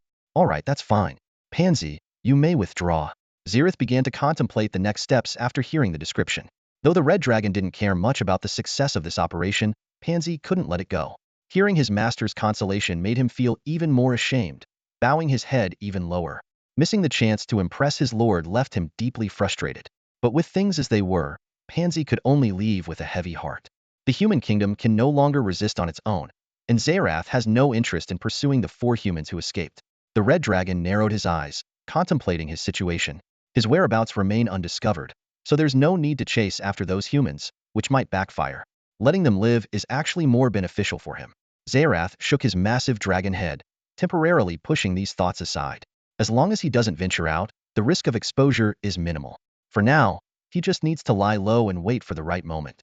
Besides Zerith, Gul'dan was engrossed in his experiments. The orc shaman skillfully condensed the heart of a stone drake using magic, then carefully removed scales from the drake, attaching them to the heart with magical runes. After completing this step, Gul'dan looked up with a proud expression on his face. "Next, we just need to expose this heart to the sun for a few days, then I'll inscribe the runes. This magical artifact will be complete," Gul'dan announced proudly. Hearing this, Zerith couldn't help but feel a surge of excitement. After all, who could resist a free magical item? Having a mage around certainly had its perks. At that moment, an idea suddenly struck Zerith. He bared his teeth in a somewhat comical smile and asked, "Gul'dan, can you teach me about earth elemental magic?" Gul'dan frowned at the question and fell into deep thought. He glanced at the Red Dragon, seeing Zerith grinning at him. If they hadn't known each other for so long, he might have thought it was some kind of threat. Gul'dan couldn't help but retort, "Why would a Red Dragon want to learn earth elemental magic?" "Just because I'm a Red Dragon doesn't mean I can't learn," Zerith countered. "If I can learn, that's enough. I'm not asking for much." After a moment of silence, Gul'dan finally nodded in agreement. All right. Their time together had given him insight into Zerith's way of dealing with the world. which was why he didn't mind teaching the red dragon earth elemental magic. More importantly, Gul'dan realized that his days were numbered, and the orc tribe had yet to find someone to succeed him as the shaman of the rock tribe. The shaman's role was crucial for the tribe, and its legacy couldn't be broken. After deciding to teach Zerith earth elemental magic, Gul'dan set his condition. Before I teach you the magic of the earth element, I have one requirement. Zerith raised an eyebrow. This was entirely within his expectations. What requirement? Just say it, as long as it's not too much. The rock tribe currently has no successor for the shaman, Gul'dan said, looking Zerith straight in the eyes. If I die, you must pass on this earth elemental magic to a suitable young orc. Hearing this, Zerith furrowed his brow. He keenly sensed something unusual in Gul'dan's tone. Normally, a shaman who has undergone long-term elemental refinement should live longer than other professions. But Gul'dan's current attitude was so pessimistic, which made Zerith suspicious. However, he didn't point it out and simply agreed. I promise you. Gul'dan's face showed a hint of relief. All right, then I'll teach you. He paused and then asked, are you sure it's okay to let those 4 humans go? Zerith's lips curled into a meaningful smile. Don't worry, I've prepared everything. You don't need to worry about that. Just teach me the magic. When Zerith was studying earth elemental magic, he found it significantly more challenging compared to fire elemental magic. He felt as though the earth elemental energy around him was incredibly heavy, and every time he tried to manipulate it, it required immense effort and time. This difficulty stemmed from both his low affinity with earth elements and his lack of strength. Unlike Gul'dan, who could effortlessly control earth elements, Zerith struggled but did not give up. He understood that this was a process every spellcaster had to go through. Despite the hardships, it would ultimately hone his ability to construct and control magical pathways. Days passed quietly. Meanwhile, deep in the northern forest, a small team was advancing towards their destination. After checking the map, the ranger excitedly reported, Captain, we're about to reach Flame's Nest. However, the team members did not show any joy. They were well aware that a terrifying presence that could make the entire continent tremble, Molten Mountain, Flame, might be lurking ahead. Captain Luth asked solemnly, have all the kingdom's insignia been destroyed? The 3 team members replied in unison, yes, Captain. Luth nodded and said, good, make sure not to leave any traces. They had decided to destroy all items representing the kingdom of Lairdon to disguise themselves as ordinary adventurers if captured, thereby avoiding implicating the kingdom. Meanwhile, their families would receive substantial compensation. After a day's trek, the 4-member team finally arrived at the edge of Flame's Nest. The sight before them was awe-inspiring. Several massive active volcanoes stood on a vast plain, forming the core of Flame's Nest. However, the scene was eerily bizarre. The entire expanse of Flame's Nest was a desolate red, devoid of life. The plain was riddled with craters and scattered with countless large gaps, ranging from dozens to hundreds of meters in diameter. These giant gaps were filled with slowly flowing, boiling magma, resembling scorching lava lakes. Looking up, they saw several active volcanoes in the center of the plain, one of which was particularly magnificent. Despite its grandeur, the giant volcano was riddled with signs of destruction. The mountainside was covered with cracks, as if a cataclysmic battle had once taken place. Despite the searing heat in the air, the remnants of the battlefield sent chills down their spines. Luth muttered to himself, no matter how devastated Flame's Nest is, it shouldn't be this lifeless. Where are Molten Mountain Flame's monstrous armies? He paused, then grew excited. The extent of the destruction clearly wasn't the original state of Flame's Nest. There was only one explanation: something might have happened to Molten Mountain Flame. With this thought, Luth immediately took out a magic orb from his dimensional bag. His 3 teammates watched the orb with anticipation. This magic item was designed to detect the presence of powerful beings. If there was a strong presence nearby, the orb would glow. However, the orb in Luth's hand remained unresponsive. The team members first showed surprise, then joy. One of them excitedly asked, Captain Luth, the orb isn't glowing. Does this mean Molten Mountain Flame has left the northern forest? The departure of Molten Mountain Flame from the northern forest would undoubtedly be a monumental discovery that could shock the entire nation. Completing this mission could not only bring them fame but also potentially earn them noble titles from the king, thereby changing their families' destinies forever. Although Luth was equally excited, he remained more composed than his teammates. He cautioned, don't celebrate just yet. If Molten Mountain Flame is deliberately hiding its presence, the orb won't detect it. A powerful being wouldn't be easily revealed by a mere crystal ball. If the being is hiding its presence, the orb won't pick it up. A warrior, showing a hint of reluctance, pointed to a passage at the foot of the giant volcano and uneasily asked, Captain Luth, do you mean we have to go in there? Luth responded firmly, if we don't go in, how will we know if Molten Mountain Flame has really left the northern forest? The warrior glanced around. the scorching lava churning beneath his feet, the air thick with stifling heat. He couldn't help but swallow hard, his voice tinged with hesitation. This kind of heat could roast us alive. Why would anyone in their right mind venture into an active volcano? Isn't such high temperature a death wish? Luz also stared at the raging lava ahead. His throat is parched as a desert. Beads of sweat on his forehead evaporated instantly, leaving tiny salt crystals. Despite this, he rasped, "Minor inconvenience." As he spoke, he raised his staff, the tip glowing with an icy blue light. Cold stream. In an instant, a refreshing chill swept through, counteracting the lava's heat and bringing the temperature to a more comfortable level. The rogue beamed with relief. "That's why you're the captain, Luz. Having a mage on the team is a blessing." Luz smirked, a hint of pride on his face. "Of course, mages can do anything." The warrior couldn't wait, shouting, "Let's drink some water first. I'm dying of thirst." Everyone hurriedly took out their flasks and drank deeply before continuing their journey into the volcano. As they stepped into the flaming nest, they truly realized their insignificance. The plain before them seemed just a stone's throw from the volcano, but in reality, it was like an island seen from afar, with at least a dozen kilometers to the foot of the towering active volcano. As the four of them gradually approached the center of the flaming nest, the temperature around them soared. While this might be an ideal habitat for a red dragon, for humans, such heat could turn flesh to ash. Luz had to continuously cast ice spells, draining his magical energy significantly. Along the way, he cast spells while constantly drinking recovery potions to barely maintain his magic supply. Finally, with the strength of a mid-level mage, the four of them braved the heat and reached the foot of the volcano. Facing the scorching heat waves, Luz immediately erected a magical barrier, enveloping his teammates. However, he was alarmed to find the barrier's durability rapidly diminishing under the heat waves' assault. There was only one explanation. The heat waves contained magical damage. Luz's heart skipped a beat, and he quickly warned his companions, "We need to hurry. These heat waves are infused with fire element damage, and my barrier won't hold for long." Hearing this, everyone, despite being drenched in sweat, gritted their teeth and quickened their pace. The interior of the volcano was a labyrinth, with many passages blocked by collapsed rocks. Fortunately, Luz's extensive knowledge came in handy. He used a sonic spell, akin to a bat's echolocation, to assess the passability of the tunnels. This greatly enhanced the team's exploration efficiency, soon leading them to a spacious area within the volcano. Luz took out a magic crystal ball again, finding it still unresponsive. The team felt a surge of relief, as this meant that Molten Flame was indeed not in the flaming nest. If it were, their mission would be tantamount to suicide, as Molten Flame, even if hiding its strength, would not tolerate such provocation.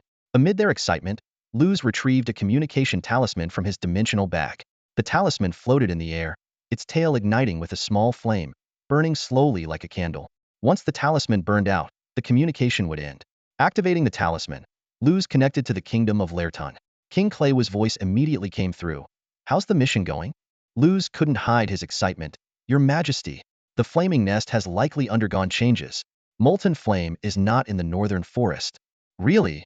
The king's voice was filled with joy, followed by a brief silence. Luz looked down at the crystal ball in his hand, knowing the king was verifying their location to confirm the information's accuracy. Moments later, the king's jubilant voice echoed again. "It's true. Well done, Luz. Your team has rendered great service to our nation. Upon your return, I will reward you handsomely." The four of them, hearing the king's promise, felt the allure of wealth and status beckoning them, their hearts brimming with joy. For King Claywa of Laerton, this news was not only exciting but also unexpected. Luz felt a surge of joy. His suspicion had been confirmed. Rong Shanyan had likely left the northern forest. Just as he was about to share this revelation, he suddenly recalled another crucial clue. The eerie web labyrinth on the outskirts of the northern forest and the mysterious flying axe attack he had encountered. As Luz was about to speak, a deafening roar erupted from within the volcano, sending shockwaves through the four companions' eardrums. The magical flames on the communication talisman were instantly extinguished, forcibly cutting off their connection. Instinctively, they turned around. Before they could see their enemy, a massive boulder laced with fiery red lava cracks hurtled towards them, producing a piercing sonic boom. Luz reacted swiftly, casting a blink spell to evade. The rogue wasn't far behind, activating his Vanish skill, causing his form to fade and eventually disappear into the Shadow Realm. Though this signature skill lasted only a fraction of a second, it was enough to avoid the deadly strike. However, the ranger and the warrior weren't as fortunate. The warrior had just raised his shield to block, and the ranger had only begun to flee when the high-speed lava boulder smashed them into a bloody pulp. Witnessing their teammates turn to a mess of flesh in an instant, Luz and the rogue were left in shock, their earlier excitement completely wiped away. Another roar echoed, accompanied by the sound of heavy footsteps drawing nearer. Luz and the rogue instinctively retreated and finally got a clear look at their assailant. The rogue glanced up, terror evident in his eyes, thinking, "What the hell is this monster?" Feeling the overwhelming pressure emanating from the enemy, Luz shouted at the rogue, "Run! Your attacks won't work on it." Jolted back to reality, the rogue turned and sprinted down the tunnel they had come from. The attacker held a massive lava ball, preparing to hurl it with force. Luz raised his staff, fire elements rapidly coalescing at its tip, forming a blazing fireball. He aimed to buy time for his teammates' escape. Boom! The fireball struck the enemy, leaving only a shallow mark and failing to interrupt its throw. Luz's heart sank, thinking, "How is this possible?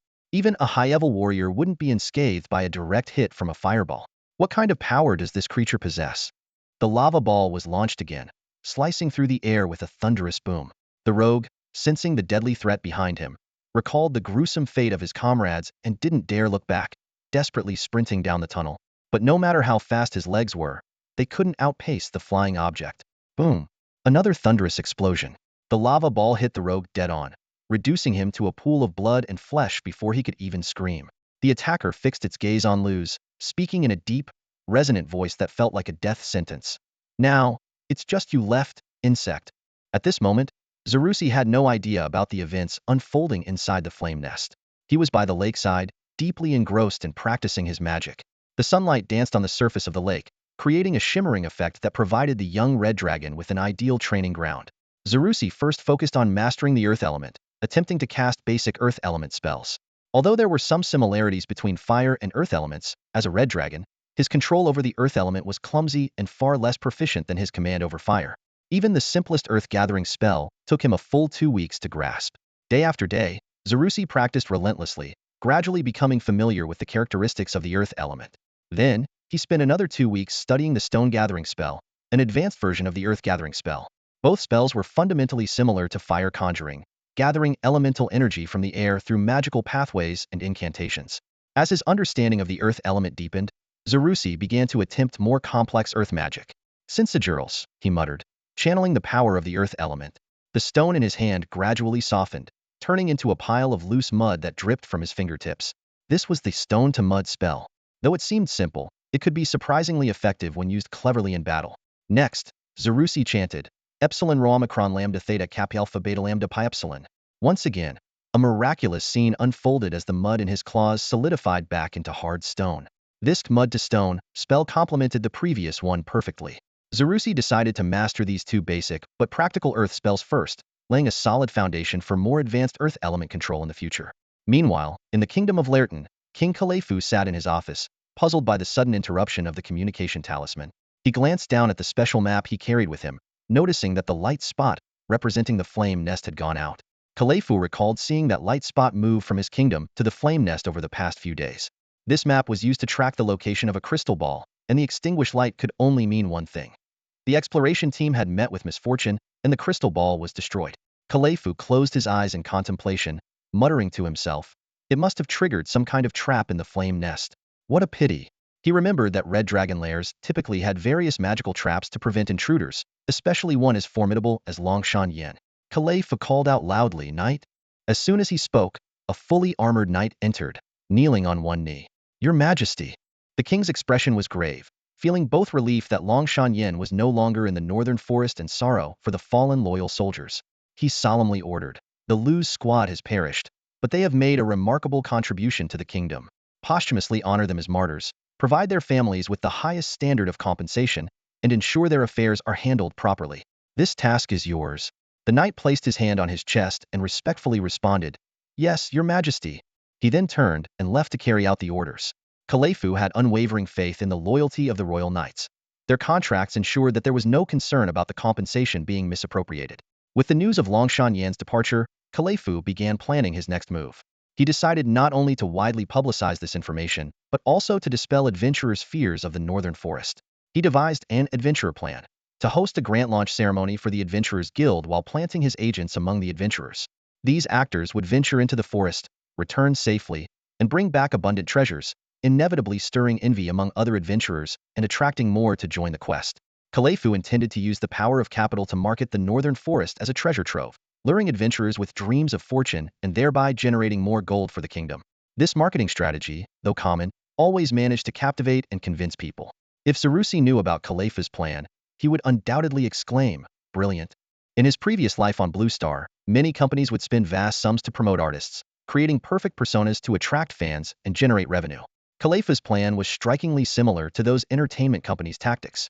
In the easternmost part of the kingdom of Laertun lies the city of Pingchuan, once famed as the city of adventurers, now eerily quiet.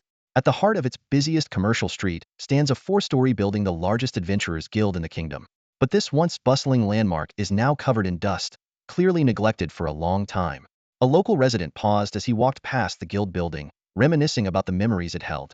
Suddenly, a prominent notice caught his eye. Major announcement. The Adventurers Guild is reopening.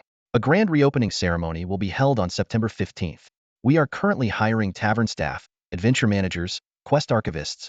This announcement was like a thunderclap, quickly spreading through the city. More and more people gathered around the notice, discussing it animatedly. Could it be a prank? Look, there's a magical anti-counterfeit mark. It must be real. Where's the hiring location? September 15th for the ceremony? Grandpa, the Adventurers Guild you've been talking about is finally coming back. The news spread like wildfire, reaching across the entire continent. Under the careful orchestration of the Kingdom of Laertun, invitations were sent to all nations. In the central part of the Tuscanly continent, the king of the Kingdom of Yobond was leisurely reading the day's newspaper. The inferno blaze in the northern forest has disappeared? The Kingdom of Laertun is reopening the Adventurers Guild and inviting other nations. The king mused, a slight smile forming on his lips. He ordered, "Send some reliable adventurers to attend and gather intelligence." Meanwhile, in the central northern plains, the king of the Kingdom of Orki looked astonished. The inferno blaze is gone? How is that possible? He immediately ordered a halt to their current plans and dispatched people to uncover Laertun's true intentions. After more than 2 months of preparation, September 15th arrived, and Pingchuan City was abuzz with excitement. Envoys and adventurers from various nations flocked to the city, eager to gather intelligence and enjoy the rare festivities. Merchants scurried to gather information, hoping to make a fortune. On the day of the celebration, King Clive of Laertun stood atop the Lord's castle, overlooking the bustling crowd below. On the adjacent tower, envoys from the northern plains, central continent, and other forests had gathered. Suddenly, a middle-aged man in formal attire, bearing a giant sword, appeared beside King Clive out of thin air. This was none other than Lanceger, the sword of Laertun, the highest combat power in the kingdom. His presence instantly quelled any potential unrest, as no one dared to challenge the legendary figure who had protected the kingdom of Laertun through 5 generations of emperors. The scene shifts back to Kelawul. With the sword of Laerdon in his possession, he felt a surge of confidence. Taking a deep breath, he activated the magical amplifier, and his voice boomed across the entire city of Pingchuan. "Welcome, esteemed guests, to the grand celebration held by the Kingdom of Laerdon here in Pingchuan. I, Kelawul, am honored to announce that the Adventurers Guild will be reopening. On behalf of the entire kingdom, I extend our sincerest blessings and greetings to all of you." As soon as he finished speaking, the crowd of residents and adventurers erupted into thunderous applause. The closure of the Adventurers Guild had led to an economic decline in Pingchuan, deeply affecting the people of Laerdon. Now, with the guild reopening, their cheers were deafening. The reactions among the emissaries on the tower varied. Some, despite their displeasure, clapped symbolically to mask their discontent. Once the applause subsided, Kelawul continued, "I know many of you are also concerned about another issue. Is the northern forest safe?" The crowd fell silent immediately. From national emissaries to common citizens, it was a question on everyone's mind. Although the reopening of the guild hinted that the flame of Molten Mountain had left the northern forest, people wanted concrete proof. Under the expectant gazes of the crowd, Kelawul produced a map. It was magically projected into the air, creating a giant screen above the audience. "This map is linked to a crystal ball," Kelawul explained. "It shows the route my scouts took through the northern forest. They carried a magical crystal ball capable of detecting powerful beings, but it registered no activity along the entire route. This proves that the flame of Molten Mountain has indeed left." The crowd scrutinized the map, noting that the route passed directly through the forest to the flame's nest. Even within the nest, the crystal ball detected nothing, seemingly confirming that the flame had departed. To further solidify the crowd's confidence, Kelawul placed a hand over his heart and declared, "I have invited one of the elder elves from the Moonshadow Guild, Theophilus, to verify that this map is authentic." As soon as he finished speaking, a tall, handsome elf stepped forward from behind Kelawul. Notably, Lancer and Theophilus exchanged a knowing glance and nodded, as if they were already acquainted. Theophilus took the map, examined it carefully, and then spoke. As King Kelawur of Lairdon has said, this map is genuine. I vouch for its authenticity on behalf of the Moonshadow Guild. The crowd responded with a respectful silence. Kelawur then delivered another reassuring statement. From what we know, a gifted red dragon like the flame of Molten Mountain would not remain confined to the Tuscan Plain. It is likely that it has ventured into the astral realm in search of greater opportunities and may never return. Rest assured, everyone. After a few seconds, the city erupted in excitement. Adventurers gathered to discuss the news enthusiastically. Satisfied with the crowd's reaction, Kelawur decided to hand over the celebration to them. That's all I have to say. Welcome, adventurers, who have traveled from afar. This celebration is for you. It will last for a week, so enjoy yourselves. With Kelawur's final words, the crowd burst into ecstatic cheers. The king slowly retreated amidst the jubilation, leaving the people to revel in their joy. Meanwhile, the emissaries from neighboring northern plains watched as Lairdon's future brightened once again. They seethed with envy but were powerless to do anything but witness the grand spectacle. In the following days, Pingchuan City transformed into an enormous marketplace, bustling with activity. The streets were packed with people, with adventurers and merchants from all over continuously arriving. Lines formed in front of inns, and every seat in the taverns was taken, as heroes from all corners gathered, exchanging boasts and tales over drinks. In the market, out-of-towners were busy purchasing supplies, preparing for their upcoming adventures. Time flew by. Gul'dan remained by Zerith's side, while Solar's injuries had mostly healed thanks to the shaman's meticulous care. During this period, Zerith successfully turned Ite and Solar to his side, enhancing their combat abilities to prepare for potential threats. At this moment, Zerith was deep in thought alone in his cave. Ever since the four-member scouting team had fled into the depths of the forest, there had been no news of them. Logically, they would have had to pass through the web maze on their return, yet they were nowhere to be seen. Initially, Zerith hadn't paid much attention, but as time passed, he grew suspicious. Could they have used a teleportation scroll to return directly to the kingdom of Lilton? He quickly dismissed the idea. The creation of teleportation scrolls was highly complex, requiring advanced spatial magic and immense mental strength, only achievable by master-level mages. Such valuable items were likely scarce even in Lilton, making it improbable they would be given to mid-level personnel. If not a teleportation scroll, then what could it be? Could they have met with misfortune along the way? Given their strength and the fully armed mage accompanying them, it seemed unlikely they would fall so easily. Could they have encountered trouble in the flame nest? As Zerith pondered, a psychic link request came through from Solar. Zerith accepted, and Solar's voice echoed in his mind. Great Dragon, a few human adventurers from the Rock Tribe have arrived. How should I handle them? Setting aside his thoughts on the scouting team for the moment, Zerith deliberated briefly before issuing instructions. Treat those human adventurers well, and let them stay for the night. Tomorrow, inform them of the web forest's existence and find a way to lure them in. I'll handle the rest. Solar seemed puzzled. Great Dragon, why should we do this? You don't need to understand. Just do as I say. Zerith's tone was firm. Though still doubtful, Solar replied. As you command, Great Dragon. Zerith then asked, does the tribe have any gold coins? Solar answered helplessly, Great Dragon. All the Rock Tribe's gold coins are with you. Realizing this, Zerith glanced awkwardly at the mountain of gold coins beside him and said, then do what you can. With that, he disconnected the psychic link. The arrival of human adventurers was within Zerith's expectations, indicating that the kingdom of Lilton had noticed the flame nest departure from the northern forest. He had already anticipated this. He immediately established a psychic link with Ite. Have the spider units guard all areas and ensure no one crosses the boundaries without orders. Also, prepare more chests. Ite responded respectfully, as you command, Great Master, I will not fail you. After ending the communication, Zerith gazed at the pile of gold coins beside him and sighed. Ah, you can't catch a wolf without sacrificing a lamb. Meanwhile, though Solar couldn't fathom the Red Dragon's intentions, he had no choice but to comply. He stepped out of the wooden house, a smile on his face, and greeted the human adventurers. Human adventurers, welcome from afar. It's been years since I last saw humans. Several groups of adventurers arrived at the Panshur tribe, serving as the vanguard for the Adventurers Guild, tasked with proving the safety of the northern plains. Among them were secret agents arranged by King Kaliwur, but this detail did not affect the overall composition of the team. The warm welcome from the orc chieftain, Sol, took the adventurers by surprise, but upon reflection, they quickly understood the reason for such hospitality. The Panshur tribe, being a historically significant orc tribe, had maintained friendly relations with humans for a long time. Despite the tribe's decline, this friendship endured. Some older adventurers even reminisced about fighting alongside the orcs of the Panshir tribe in their youth. The orcs' hardy nature quickly dispelled the initial awkwardness.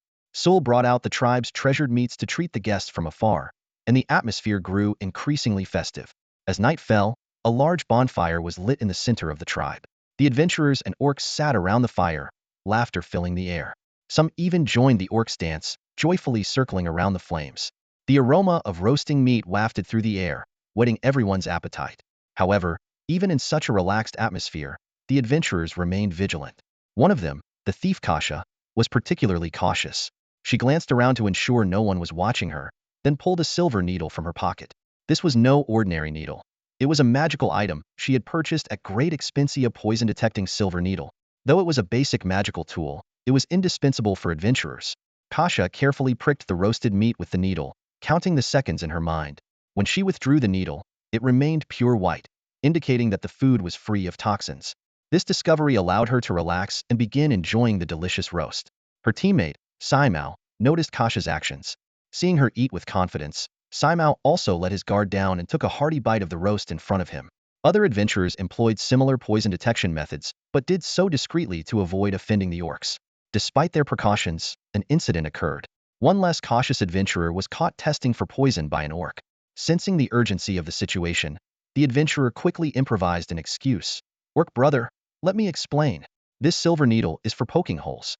I thought the roast was too hot. Poking a few more holes lets the heat escape faster." As he spoke, he poked the meat a few more times and gave the orc an awkward smile. The surrounding adventurers thought this flimsy excuse would never be believed. To their surprise, the orc scratched his head and innocently replied, "Oh, I see. I don't have much education or knowledge, so I didn't know you could do that." This little episode did not spoil the joyful atmosphere. Instead, it strengthened the bond between the adventurers and the orcs, confirming the food's safety. They sang and danced, fully enjoying this rare moment of camaraderie. As the night deepened, most people had fallen asleep, conserving their energy for the challenges of the next day. Kasha and Saimao also closed their eyes, gradually drifting into slumber in this unfamiliar yet friendly environment. At dawn, the chirping of birds first broke the silence, waking the adventurers who were resting temporarily in the rock tribe.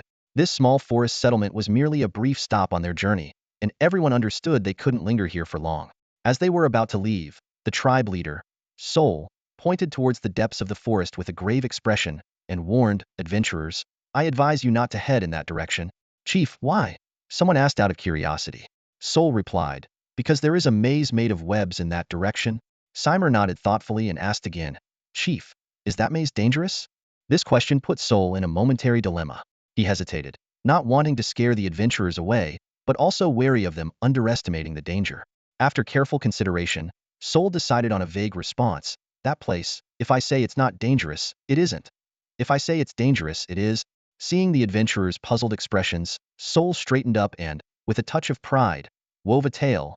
"For me, of course, it's not very dangerous, but for ordinary people, it is quite dangerous." Hearing this, the adventurers couldn't help but speculate. Just how strong was the rock tribe leader? And what exactly defined an ordinary person? In this perilous forest, even a single wolf could be fatal to an ordinary person, let alone mutated spiders. Sol's words seemed to say nothing at all. Noticing their reaction, Sol added, "Actually, I don't know if it will be dangerous for you. But one thing I do know is that there should be a lot of good stuff inside." This instantly sparked the adventurers' interest, their eyes gleaming with anticipation. As Seimer marked his map, he responded, "Got it, Chief. Thanks for the warning. I'll be careful." Kasha, on the other hand, was deeply intrigued by the potential treasures within the web maze, pondering the market value of materials from mutated spiders. After leaving the rock tribe, the various adventuring parties parted ways in tacit understanding. This was due to mutual distrust and to avoid future conflicts over resources. However, from a bird's eye view, it was clear that these seemingly dispersed groups were all heading in the same direction: the web maze. The web forest had more than one entrance. It was a vast area. The different teams infiltrated from various directions, and without encountering each other, they all arrived at the outskirts of the web forest. Each adventurer shared a common belief: the more dangerous a place, the greater the wealth it concealed. Sol's mention of the web forest had undoubtedly piqued their curiosity. Everyone was calculating in their minds. Since the orc leader said it wasn't too dangerous, a seasoned team of adventurers should be able to handle it. As for Seimer and Kasha, their goals were different from those of ordinary adventurers. As temporary recruits of the Lairdon Kingdom, their true mission was to wander the forest aimlessly, then return to the tavern, have a few drinks, and pull out pre-prepared loot to concoct an enticing story about the riches of the northern forest. This way, through casual conversations, people's perceptions of the northern forest would gradually change. Creating a new map was just a side task for them. In exploring unknown territories, the value of maps was undeniable. While the new map was still exclusive, they could make a considerable profit. Once the map became widespread, this profit would vanish. Driven by curiosity, these two plants stepped into the bounds of the web forest. Despite having split up earlier, the other adventurers now found themselves converging around the perimeter of the webbed forest, hesitating to step into its unknown depths. Even though it was nearing noon, the dense webs and foliage blocked out much of the sunlight, creating an eerie, foreboding atmosphere. A chill in the air sent shivers down their spines. The first to muster the courage to enter the web forest were Kasha and Semo. Semo surveyed their surroundings with a mix of emotions, and then pulled out an unfinished map to continue his work. Kasha stood guard, her ears perked up, attentively listening to the sounds around them. Her keen hearing soon picked up the distant hissing of spiders, making her even more tense. Human adventurers lacked the dark vision abilities of gnolls or dragonborn, and with the sunlight obstructed by the thick webs and leaves, Kasha and Semo's visibility was severely limited. They cautiously ventured forward, discovering more and more animal carcasses hanging from the webs, the stench of decay assaulting their senses. Suddenly, the rustling of leaves nearby alerted them. They turned to see a dozen mutated spiders rushing towards them along the webs. Kasha quickly drew a dagger from her waist, her form gradually becoming transparent as she blended into the air. Semo swiftly put away his map, drew his sword and shield, and assumed a defensive stance. Even an ordinary soldier, fully armed, could handle two medium-sized mutated spiders, but as novice adventurers, Kasha and Semo knew better than to underestimate the threat. A single bite from these spiders could be venomous, and while they carried antidotes, taking the time to use them in such a perilous environment could be fatal. Once Kasha vanished from sight, the spiders lost track of her and focused their attacks on Semo. Remaining calm, Semo decapitated one spider with a single swing of his sword and then bashed another away with his shield. However, more spiders quickly followed, with one launching a sudden attack from his right. As the spider's fangs neared, Semo remained unflustered. At the critical moment, a dagger materialized and pierced the spider's head with precision. Kasha reappeared, drawing a short sword with her right hand and swiftly dispatching another spider. The two exchanged a knowing smile and continued their coordinated battle. After a fierce fight, the dozen mutated spiders lay defeated, their bodies scattered across the ground. Semo let out a long breath and said, "Phew, finally done. These spiders were quite a hassle. One almost got me." Kasha picked up a decapitated spider head and replied, "Good thing these mutated spiders aren't too bright, just mindlessly charging at us." With this wave of danger dealt with, the two continued their exploration deeper into the webbed forest. Unbeknownst to them, the spiders they had encountered were merely a fraction of the total. Most spiders had been given strict orders by the Red Dragon to guard specific areas and not to cross boundaries. This was why Kasha and Semo had managed to handle them with relative ease. The Red Dragon had a cunning reason for such seemingly absurd orders. This was just an appetizer, meant to make the adventurers feel the challenge was surmountable, thus attracting more explorers. After all, if the adventurers were scared off right from the start, the webbed forest would soon be devoid of visitors, and how lonely would that be? At this moment, the outskirts of the spiderweb forest became lively. Other adventurer teams began entering the forest, encountering the same mutated spider swarms as Kasha's group. Sounds of battle echoed throughout the dense forest, but fortunately, the number of attacking spiders was not overwhelming, and each team managed to resolve the crisis without much trouble. After dealing with the spiders, the adventurers dispersed to explore different areas of the forest's outskirts. This activity alarmed Yite, who immediately contacted Zerith through their mental bond. "Master, many human adventurers have suddenly entered our territory. These audacious fools dare to trespass on the great dragon's domain. Should I summon the spiderlings and kill them all?" However, the expected order for a massacre from the Red Dragon did not come. Zerith's voice calmly echoed in Yite's mind. "Yite, there's no need for that. Just watch and follow my orders." After a brief pause, Zerith seemed to think of something and added, "By the way, tell your spiderlings to be more restrained. I have plans for those humans as long as they don't approach my lair. They can stay." With that, the mental link was severed. Baffled by the Red Dragon's strange orders, Yite could only scratch his head and remain on standby. Meanwhile, on the other side of the spiderweb forest, the adventurers continued to explore the maze-like area. This region had developed over many years, inhabited only by mutated spiders. These spiders focused solely on finding prey, ignoring all plant materials. Since the arrival of molten flame, intelligent beings rarely ventured here, turning it into an untapped treasure trove filled with rare herbs and materials. Suddenly, A ranger among the adventurers exclaimed, "Look, it's scarlet grass." He had been using his eagle eye skill to watch for mutated spiders when he unexpectedly discovered the rare plant. Following his direction, his teammates spotted a nondescript plant with yellowish roots, a red stem, and serrated leaves among a cluster of weeds. Despite its inconspicuous appearance, the sharp-eyed adventurer had found it. "Wow, it really looks like scarlet grass. How did you spot that hidden plant? Impressive. Let's check it out," his teammates marveled. They cautiously approached the plant and carefully plucked the red-tipped grass. The ranger skillfully pulled out his portable magical herb encyclopedia, turning to the page on scarlet grass and meticulously comparing it with the plant in his hand. "It's really scarlet grass. What a pleasant surprise." The team members beamed with joy at the news. Scarlet grass typically grows in environments with high fire element concentrations, usually at the base of dormant volcanoes. This special magical plant contains some fire elements, giving the stem its red color. Fire elements are generally despised by plants, making those that can integrate them extremely rare, highlighting the value of scarlet grass. The more red the plant, the higher its purity. Scarlet grass is a primary ingredient in rage potions, which have a wide range of uses. They can significantly boost the user's attack and speed, temporarily increase fire resistance, reduce pain, and counteract negative states like confusion, sleep, poison, fear, and stun. Looking at the scarlet grass in his hand, the adventurer felt a surge of joy, knowing this trip would at least be worthwhile. They couldn't help but exclaim, "The northern forest truly is the area where molten flame once resided. Who would have thought we'd find scarlet grass even on the forest outskirts?" With renewed vigilance, they began to pay closer attention to the plants along their path. In truth, the presence of scarlet grass was not solely due to molten flame. A red dragon in the area had been practicing fire element magic for years, inadvertently increasing the fire element concentration in the air.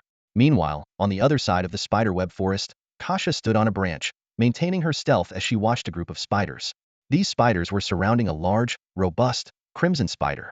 Kasha whispered each word slowly. "Flame wolf spider." The flame wolf spider is not a common species.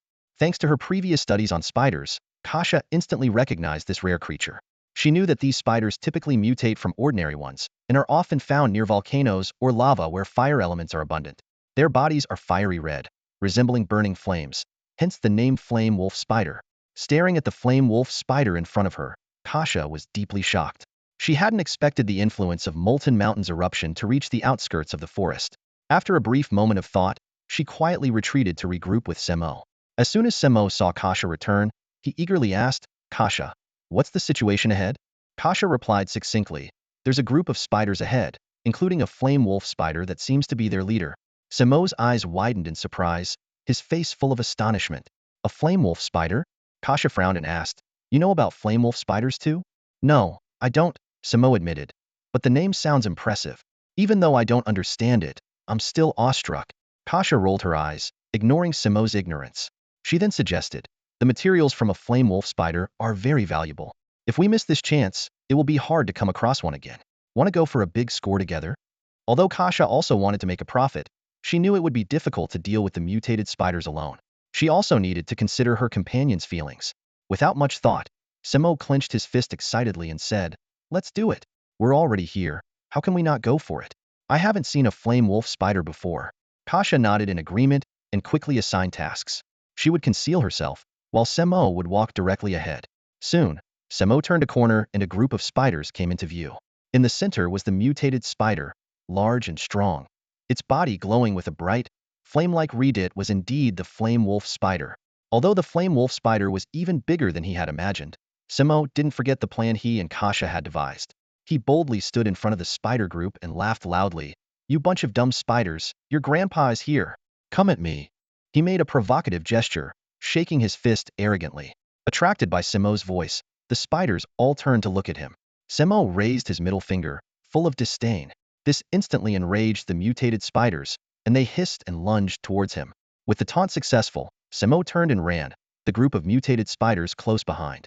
They rushed past the hidden Kasha, not noticing her presence. Kasha looked back and noticed that the flame wolf spider was not among those chasing Semo. She frowned at first, but then felt relieved. Since Semo didn't know much about the flame wolf spider, they had planned for the experienced Kasha to handle it while Semo dealt with the other mutated spiders. The first step of the plan was for Semo to lure out the mutated spiders, allowing Kasha to separate the stronger flame wolf spider from the rest. Now, it seemed the flame wolf spider hadn't recklessly joined the chase. saving them the trouble of drawing it out. A smile crept onto Kasha's face, thinking this was actually better. She crouched slightly and carefully began to sneak towards the flame wolf spider's position. Kasha moved silently, like a graceful cat on the prowl. Every step was meticulously calculated to avoid disturbing the surrounding foliage. As a thief, she knew the value of a surprise attack. Appearing behind her enemy and delivering a fatal blow could prevent a prolonged fight. Her current target was a flame spider. This creature had mutated from living in an environment rich in fire elements, growing to an enormous size with incredible strength and even the ability to manipulate flames. Despite being a novice herself, Kasha had to be fully focused to handle it. However, Kasha never expected that her own footsteps would give her away. The flame spider hadn't seen her, but it sensed the slight vibrations in its web, and the source of the vibrations was getting closer. Puzzled, it wanted to investigate, but remembered its master's orders to stay put. Otherwise, it would have already torn apart the man who had previously flipped it off. With a poison dagger in hand, Kasha approached cautiously.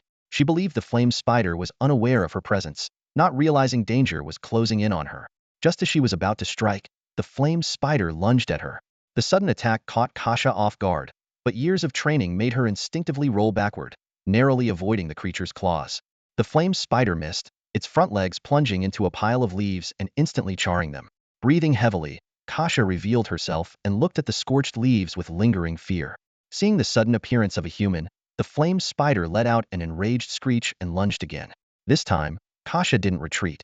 She rolled forward, slipping beneath the spider and appearing behind it. Enhance, pierce, enhance, sharpen, Kasha muttered, her dagger gleaming with a deadly light. She quickly turned and plunged the dagger into the flame spider's abdomen. To her surprise, she discovered that its belly and legs were covered in a dense pattern of scales. Before she could react, the flame spider's hind legs swept her away, sending her flying. The dagger was pulled out, and green and red blood spurted from the wound. The flame spider quickly turned and used its fiery web to stitch the injury. Kasha struggled to her feet, staring intently at her opponent. Her palms were pierced by the spider's bristles, filled with tiny punctures and a burning pain. Though she had severely injured the flame spider, Kasha felt no relief. The spider's regenerative abilities and unexpected scales made her realize this battle was far from over. According to Kasha's knowledge, the flame wolf spider shouldn't have intricate scale patterns on its body. Yet, the spider before her defied this norm. She stared at the faintly glimmering scales with furrowed brows, her doubts growing deeper. This was no ordinary flame spider. Kasha's mind quickly sifted through what she had learned. Creatures with unique traits often signify mixed bloodlines. The flame wolf spider with scales in front of her likely carried the bloodline of a dragon. The thought made her gasp. Dragon bloodline was something to be feared.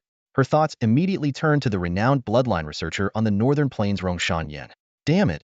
Kasha cursed under her breath. Could it be that Rongshan Yan's experiments have affected this group of spiders? However, Kasha was unaware that the flame wolf spider before her was actually the work of Zerith, not Rongshan Yan. This wasn't the result of Zerith mating with spiders, but stemmed from a unique dragon ability, Dragon's Breath. Creatures exposed to a dragon for a long time would unknowingly absorb the dragon's breath. The dense elemental energy around the dragon, combined with its breath, could alter the essence of other beings. When Zerith invaded the cave, he discovered a spider egg incubation area. Having learned from the dragon's legacy about the effects of his dragon breath, he gathered all the spider eggs around him. Zerith went a step further, dropping a few drops of dragon blood, which turned into a blood mist that permeated the incubation area. Once the spiders hatched, they naturally bore the mark of the dragon's bloodline. This method, while not as pronounced as unknown dragon bloodline transformation, had its advantages. It could influence more subjects simultaneously and was more convenient, although it required more time. Years passed, and Zerith managed to cultivate a batch of flame spiders. These were the mutated ones. Around 80% of the spiders, although enhanced by the dragon's breath, did not mutate. But compared to the usual mutation probability of less than 1 in 10,000, 20% was quite remarkable, a result of the dragon's intervention. The flame spider confronting Kasha was one of the top 20%. These spiders, raised alongside the red dragon, were utterly obedient to Zerith. With the diluted dragon bloodline flowing through them, Zerith could easily control them. They guarded this place under the red dragon's orders. Kasha stared intently at the flame spider before her. The arrow was knocked, and there was no turning back. She could only rely on the knowledge she had gained from books to face this battle. However, after a few rounds of combat, Kasha gradually realized that while the dragon's breath had enhanced the flame spider's physical attributes, it hadn't changed its fighting style.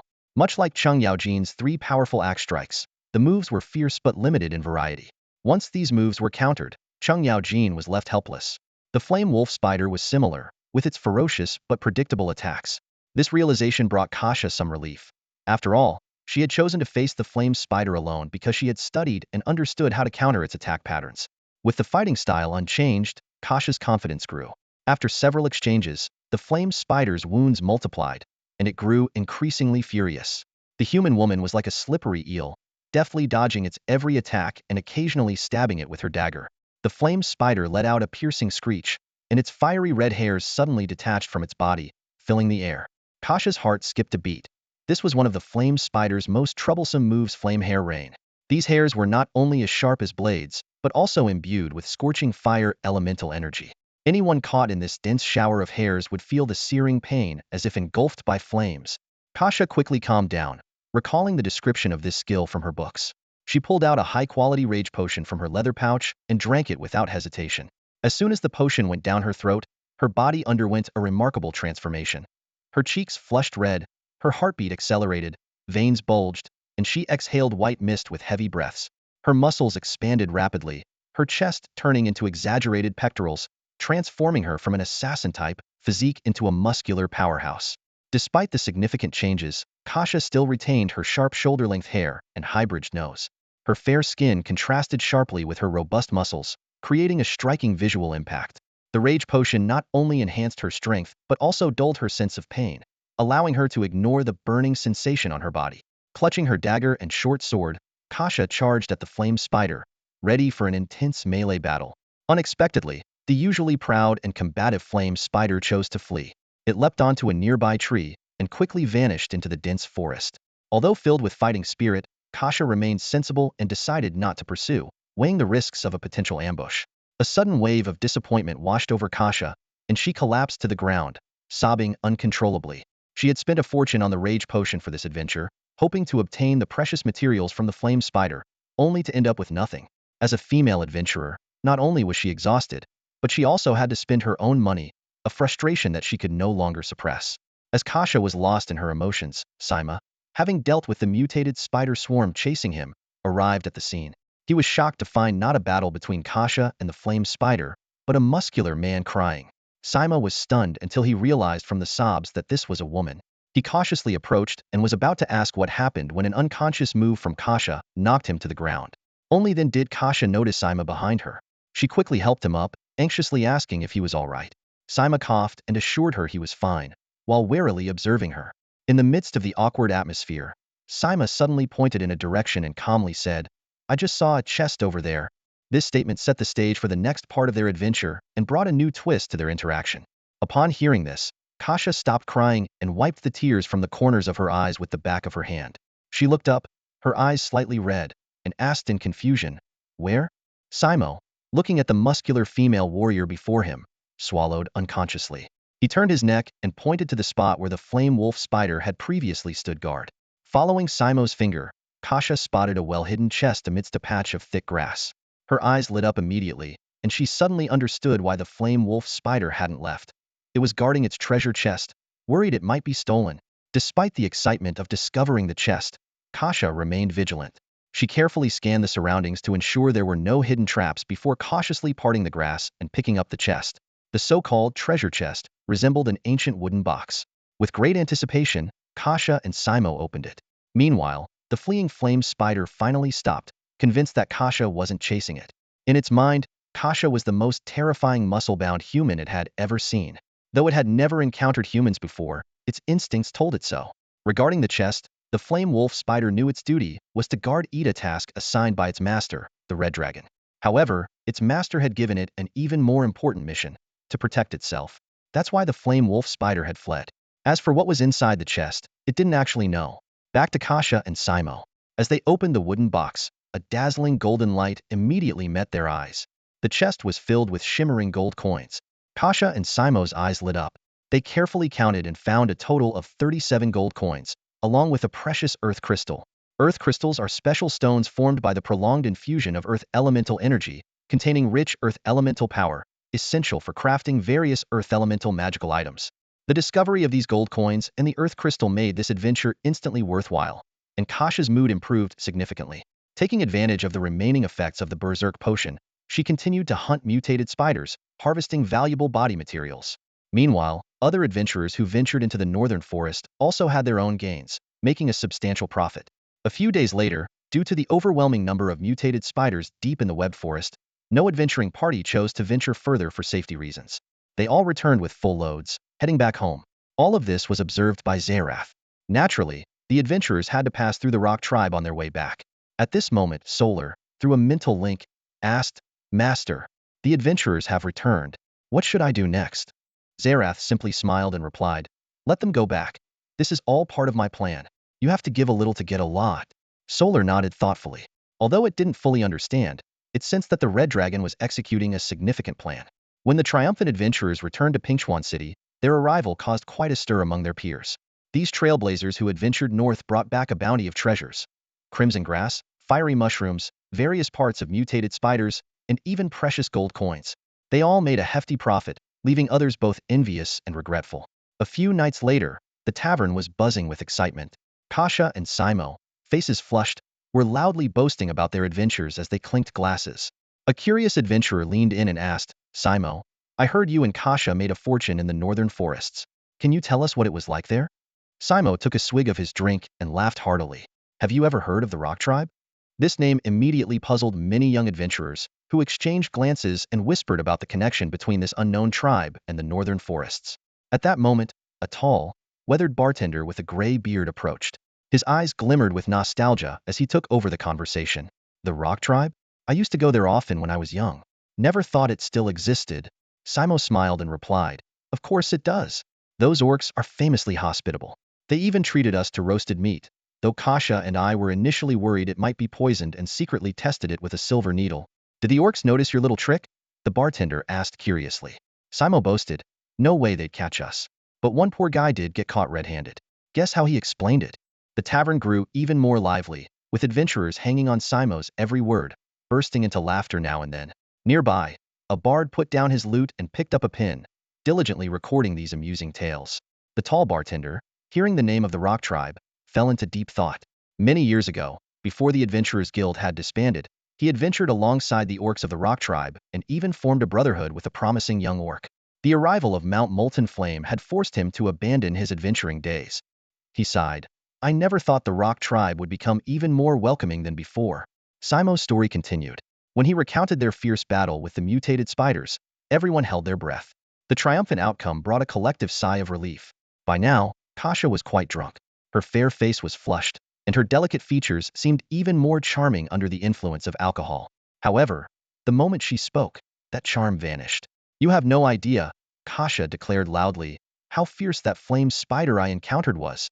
It leaped at me, and without a second thought, I downed a bottle of berserk potion and fought it heedin', and that creature just bolted away. It really pissed me off. An adventurer, seeing the tipsy Kasha, couldn't resist teasing her.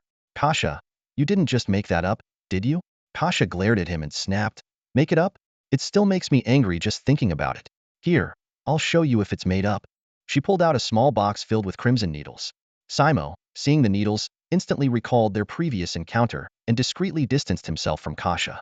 The others, unaware of the needle's origins, joked, Hey, Kasha, why do you have so many needles? Planning to knit like other women? Ignoring them, Kasha grabbed the mocking adventurer and brandished a needle at his face. The man, still unfazed, leaned in closer. Oh, trying to poke me with a needle? Women will be women. How could I be afraid of a little needle? Go ahead, poke me, right here. Fine, I'll poke you right here. Kasha jabbed him with the needle, eliciting a scream like a pig being slaughtered. Ouch, ouch, damn it, it hurts, it burns. The man rolled on the floor in agony. Kasha shrugged innocently. He asked me to poke him in the face. It's not my fault. Simo chuckled, covering his face. That's right, I've never seen anyone make such a request. The arrogant adventurer's face turned beet red, either from the needle's effect or sheer embarrassment. He finally realized the problem lay with the crimson needle. Even after pulling it out, his face still burned with pain. The tavern fell silent for a moment before erupting in even louder laughter. The tall bartender mimicked the man's earlier bravado, pointing to his face and saying in a high-pitched voice, Go on, poke me, right here. This imitation sparked a fresh wave of laughter, with adventurers competing to see who could be the funniest. The unfortunate adventurer, thoroughly humiliated, slunk out of the tavern. The atmosphere reached a peak, and someone grew curious about the crimson needles. Kasha, what exactly are those needles? Kasha smiled mysteriously. They're made from the hairs of the flame spider. Getting stung by one feels like being burned by fire. I was covered in these hairs at the time. The recent bountiful harvest by adventurers in the northern forest has attracted even more adventurers to the area. The second wave of adventurers also reaped substantial rewards, especially those who ventured deep into the webwood forest, with many leaving with their pockets full. Over time, the northern forest's fame has grown, and the webwood forest has become a treasure trove eagerly sought after by adventurers. Rumors spread, and tales of the northern forest's wonders were passed from one adventurer to another. Treasures scattered everywhere, rare materials in abundance, and countless valuables hidden within the spider forest. These stories, further embellished by bards, drew even more adventurers to flock to the forest. Even King Klevu of Lailaton began to wonder if the tales were exaggerated. However, the evidence showed that nearly everyone who ventured there returned with significant gains. At this moment, in the underground base at the heart of the webwood forest, Zerith calmly stared at the dwindling pile of gold coins beside him. Despite his growing poverty, a faint smile tugged at the corner of his mouth. Just then, Gul'dan walked in, rolled his eyes at the sight, and scoffed. What are you smiling about? You've given away all these coins to those adventurers and ended up penniless, yet you can still smile? If it were me, I'd be too embarrassed to laugh. What a wasteful dragon. Gul'dan lived in another room in the cave, one dug out by kobolds, providing a comfortable environment that stayed warm in winter and cool in summer. Their close quarters and Gul'dan's role in teaching Zerith's Red Dragon Earth elemental magic and frequently overseeing his studies meant he was used to Zerith's habit of giving away gold. Initially, he was puzzled by the dragon's generosity, considering Zerith's usual greed. But over time, Gul'dan grew accustomed to what he saw as foolish behavior. As their time together lengthened, their relationship became more casual. Gul'dan gradually came to understand Zerith's personality and would occasionally tease him. But each time, Zerith would respond simply, Gul'dan, you just don't get it. This time was no different, with Zerith giving the same reply. Gul'dan's eyes widened in irritation. I don't get it? What could you possibly understand? Unable to hold back any longer, despite knowing Zerith's nature, Gul'dan exclaimed, sure, I don't get it. You get it, you're the expert. But please, take a good look, this money belongs to our tribe. And you didn't even bother to ask me before giving it away to others. And you say I don't understand? For a while now, Gul'dan had watched helplessly as Zerith handed out the tribe's gold to human adventurers, feeling his heart ache. Despite his training to remain composed, he couldn't stay calm any longer. He couldn't fathom Zerith's audacity. Zerith paused, a bit embarrassed, but quickly regained his composure and said firmly, Gul'dan, you don't understand. This is called an investment. Gul'dan frowned, then sighed in resignation, choosing to trust Zerith this once. Fine. If you say it's an investment, let's call it an investment. The Red Dragon felt hopeful since this investment had cost him and Gul'dan a significant amount of gold. Recently, according to Salar, more and more adventurers were arriving at the northern forest, indicating its growing allure. Now, the time was ripe. Zerith thought, a human-like smile spreading across his face as he silently mused. It's time to reel them in. Gradually, without the adventurers even realizing it, Zerith quietly increased the number of mutated spiders in the webwood forest. This was part of his so-called netting strategy, using the power of dragons to enhance the forest's danger, leading to a rising casualty rate among adventurers. Meanwhile, the losses among the mutated spiders also grew, but Zerith paid no heed to this. In the wild, newborn mutated spiders face harsh survival challenges. Due to a lack of food, they are forced to fight one another, with only a handful of survivors emerging from thousands of spiderlings. These spiders have no sense of familial bonds. The mother leaves immediately after laying eggs, unconcerned with the fate of her offspring. However, Zerith altered this natural order. He commanded the gnolls to care for the newly hatched spiders. This care was nothing more than providing a large amount of rotting meat to the egg clusters just before they hatched, ensuring the spiderlings had ample food and avoided cannibalism. This human intervention led to a rapid increase in the number of mutated spiders. Any excessive growth in a species' population disrupts the natural balance, and mutated spiders are no exception. If left unchecked, they would eventually exhaust the forest's other inhabitants. To counter this, Zerith actively attracted more adventurers to hunt these spiders, maintaining ecological balance. The bodies of adventurers and mutated spiders then became food for other spiders, ensuring a steady meat supply. It's worth noting that the dragon legacy also emphasizes the importance of maintaining natural balance, so most dragons hunt judiciously, avoiding overexploitation. Of course, Zerith's goal in attracting more adventurers wasn't solely to control the spider population. That was merely a side effect. As night fell, All adventurers knew the dangers of the forest after dark and retreated at dusk. Those who didn't leave in time became prey for the spiders, killed and cocooned, hanging upside down in the webs. The webwood forest was eerily silent at night, a stark contrast to the daytime slaughter. Yet, amidst this tranquility, a few figures moved through the forest. These were not adventurers, they were gnolls. Scarface, a gnoll, led a few companions along the leaf-strewn path of the webwood forest, their eyes scanning their surroundings warily, as if searching for something.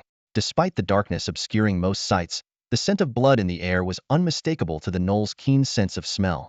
Following the scent, Scarface quickened his pace, his companions close behind. They reached some scattered gear, and Scarface calmly picked it up. These were the belongings of adventurers who had met their end, abandoned by the mutated spiders as they were inedible. The gnoll's task was to collect the adventurers' gear under the cover of night. Places heavy with the scent of blood were typically where adventurers had been injured or killed, leaving their gear behind. Notably, these adventurers had thoroughly prepared before entering the northern forest, so their equipment was of high quality. Scarface scrutinized the gear in his hands, admiringly. This leather armor is so finely crafted, he thought. Wearing this, even arrows might have a hard time piercing it. And these leather boots, so comfortable and sturdy. But then he sighed, too bad none of this fits me. Indeed, the average height of a gnoll is about 2.2 meters, and as a gnoll brute, Scarface was even larger and stronger than his kin. The human adventurer's leather armor was clearly too small for him. Turning to his companions, Scarface said, "Gather all this gear. The king will be pleased with today's haul." Zerith curled up comfortably in the depths of his cave, eyeing the fine equipment delivered by the gnolls. He looked around with satisfaction. The cave was filled with an array of weapons, armor, and treasures. This was his idea of an investment: lure adventurers with gold, and once they perished in the spiderweb forest, their gear naturally became part of the dragon's hoard. The red dragon extended a claw and picked up a newly arrived leather armor, examining it closely. The craftsmanship was exquisite, the material specially treated to enhance flexibility while maximizing defense. Zerith nodded in approval, thinking it would make a perfect reward for a loyal subordinate. As a dragon with a modern mindset who had traversed worlds, Zerith understood the principle that money is meant to be spent. Unlike other dragons who simply hoarded treasure, he knew how to convert gold into practical items. To him, the meticulously crafted equipment by human artisans was far superior to the crude gear made by his kobolds, gnolls, spider monkeys, and orcs. Zerith continued to appraise each piece of equipment. He picked up a longsword and nodded with satisfaction. Sharp enough, and the blade is sturdy. Much better than the junk those kobolds hammer out. Just then, a long-forgotten system notification chimed. Congratulations, host, on completing 100 appraisals. Achievement unlocked, connoisseur. Reward unlocked, appraisal analysis level C. Description: do you often regret not recognizing valuable items? Are you frustrated by your lack of knowledge? Today, the appraisal analysis function will help you identify those hidden treasures. Zerith paused, slightly taken aback. System? Are you still there? He asked, but there was no response. The system had once again fallen silent. The red dragon sighed, thinking the system was as dumb as a rock, only appearing when an achievement was unlocked. He couldn't help but recall novels from his past life where systems conversed with their hosts, and sometimes even fell in love. Shaking his head, Zerith decided to ignore the peculiar system and refocused on the equipment in front of him. As he picked up a set of armor, a dagger in the pile caught his eye. With his innate elemental vision, Zerith immediately noticed something special about it. A faint green aura of natural elements surrounded the dagger, clearly marking it as a precious magical item. His breath quickened as he carefully picked up the dagger. He immediately used his newly acquired appraisal ability, and the dagger's details appeared in his mind. Venomous Fong Enchanted. Low-tier venom. Low-tier sharpness. Low-tier armor piercing. Stealth enhancement. Cat's grace. Description: this magical item was crafted by a low-tier peak rogue, about to ascend to mid-tier, who poured all his resources into commissioning a mage friend to create it. Named Venomous Fong. The enchanted venom is far more potent than ordinary toxins. Quality: low-tier magical item. Zerith held the dagger, his eyes gleaming with excitement. Such a magical item was rare even for mid-tier professionals. He couldn't help but marvel at how fruitful his investment had turned out to be. With his innate dragon ability to appraise treasures and the encyclopedic knowledge from his dragon heritage, Zerith found the system's appraisal less critical but still somewhat useful.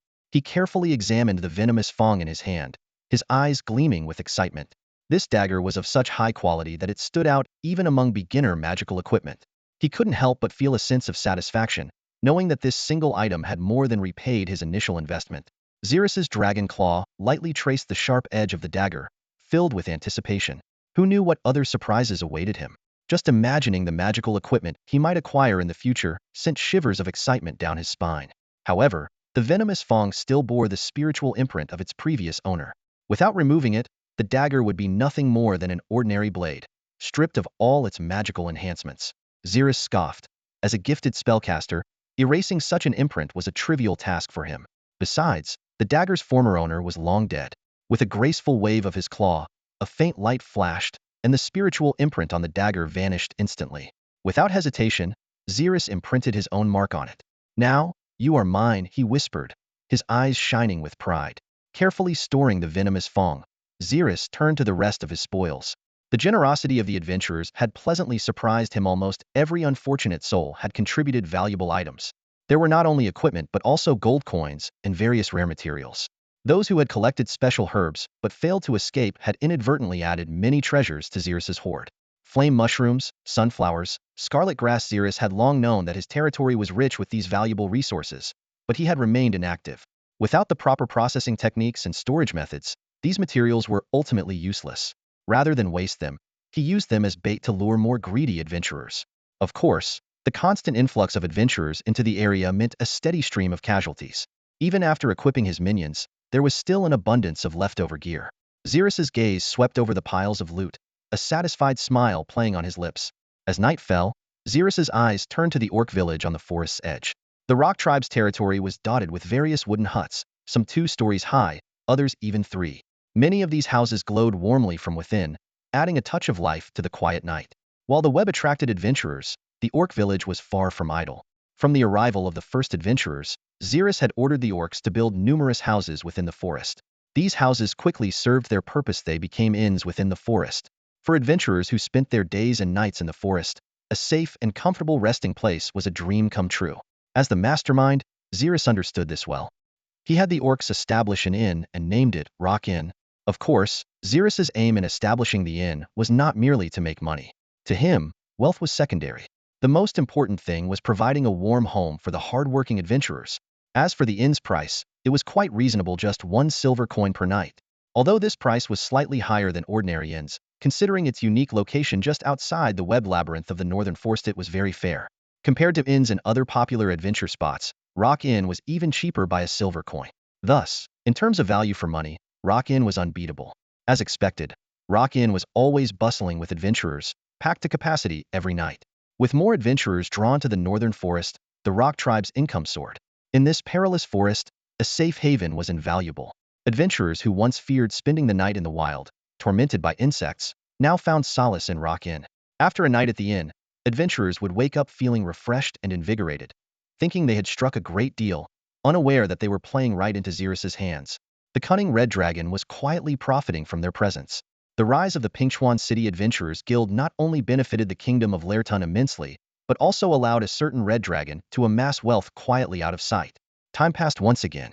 On a dark, windy night at the border between the northern forest and the plains, several figures quietly converged. Under the faint moonlight, it became clear that these figures came from the northern forest and Pinkchuan City. A closer look revealed that it was a secret meeting between a group of orcs and a group of humans. The leader of the humans was named Albwa.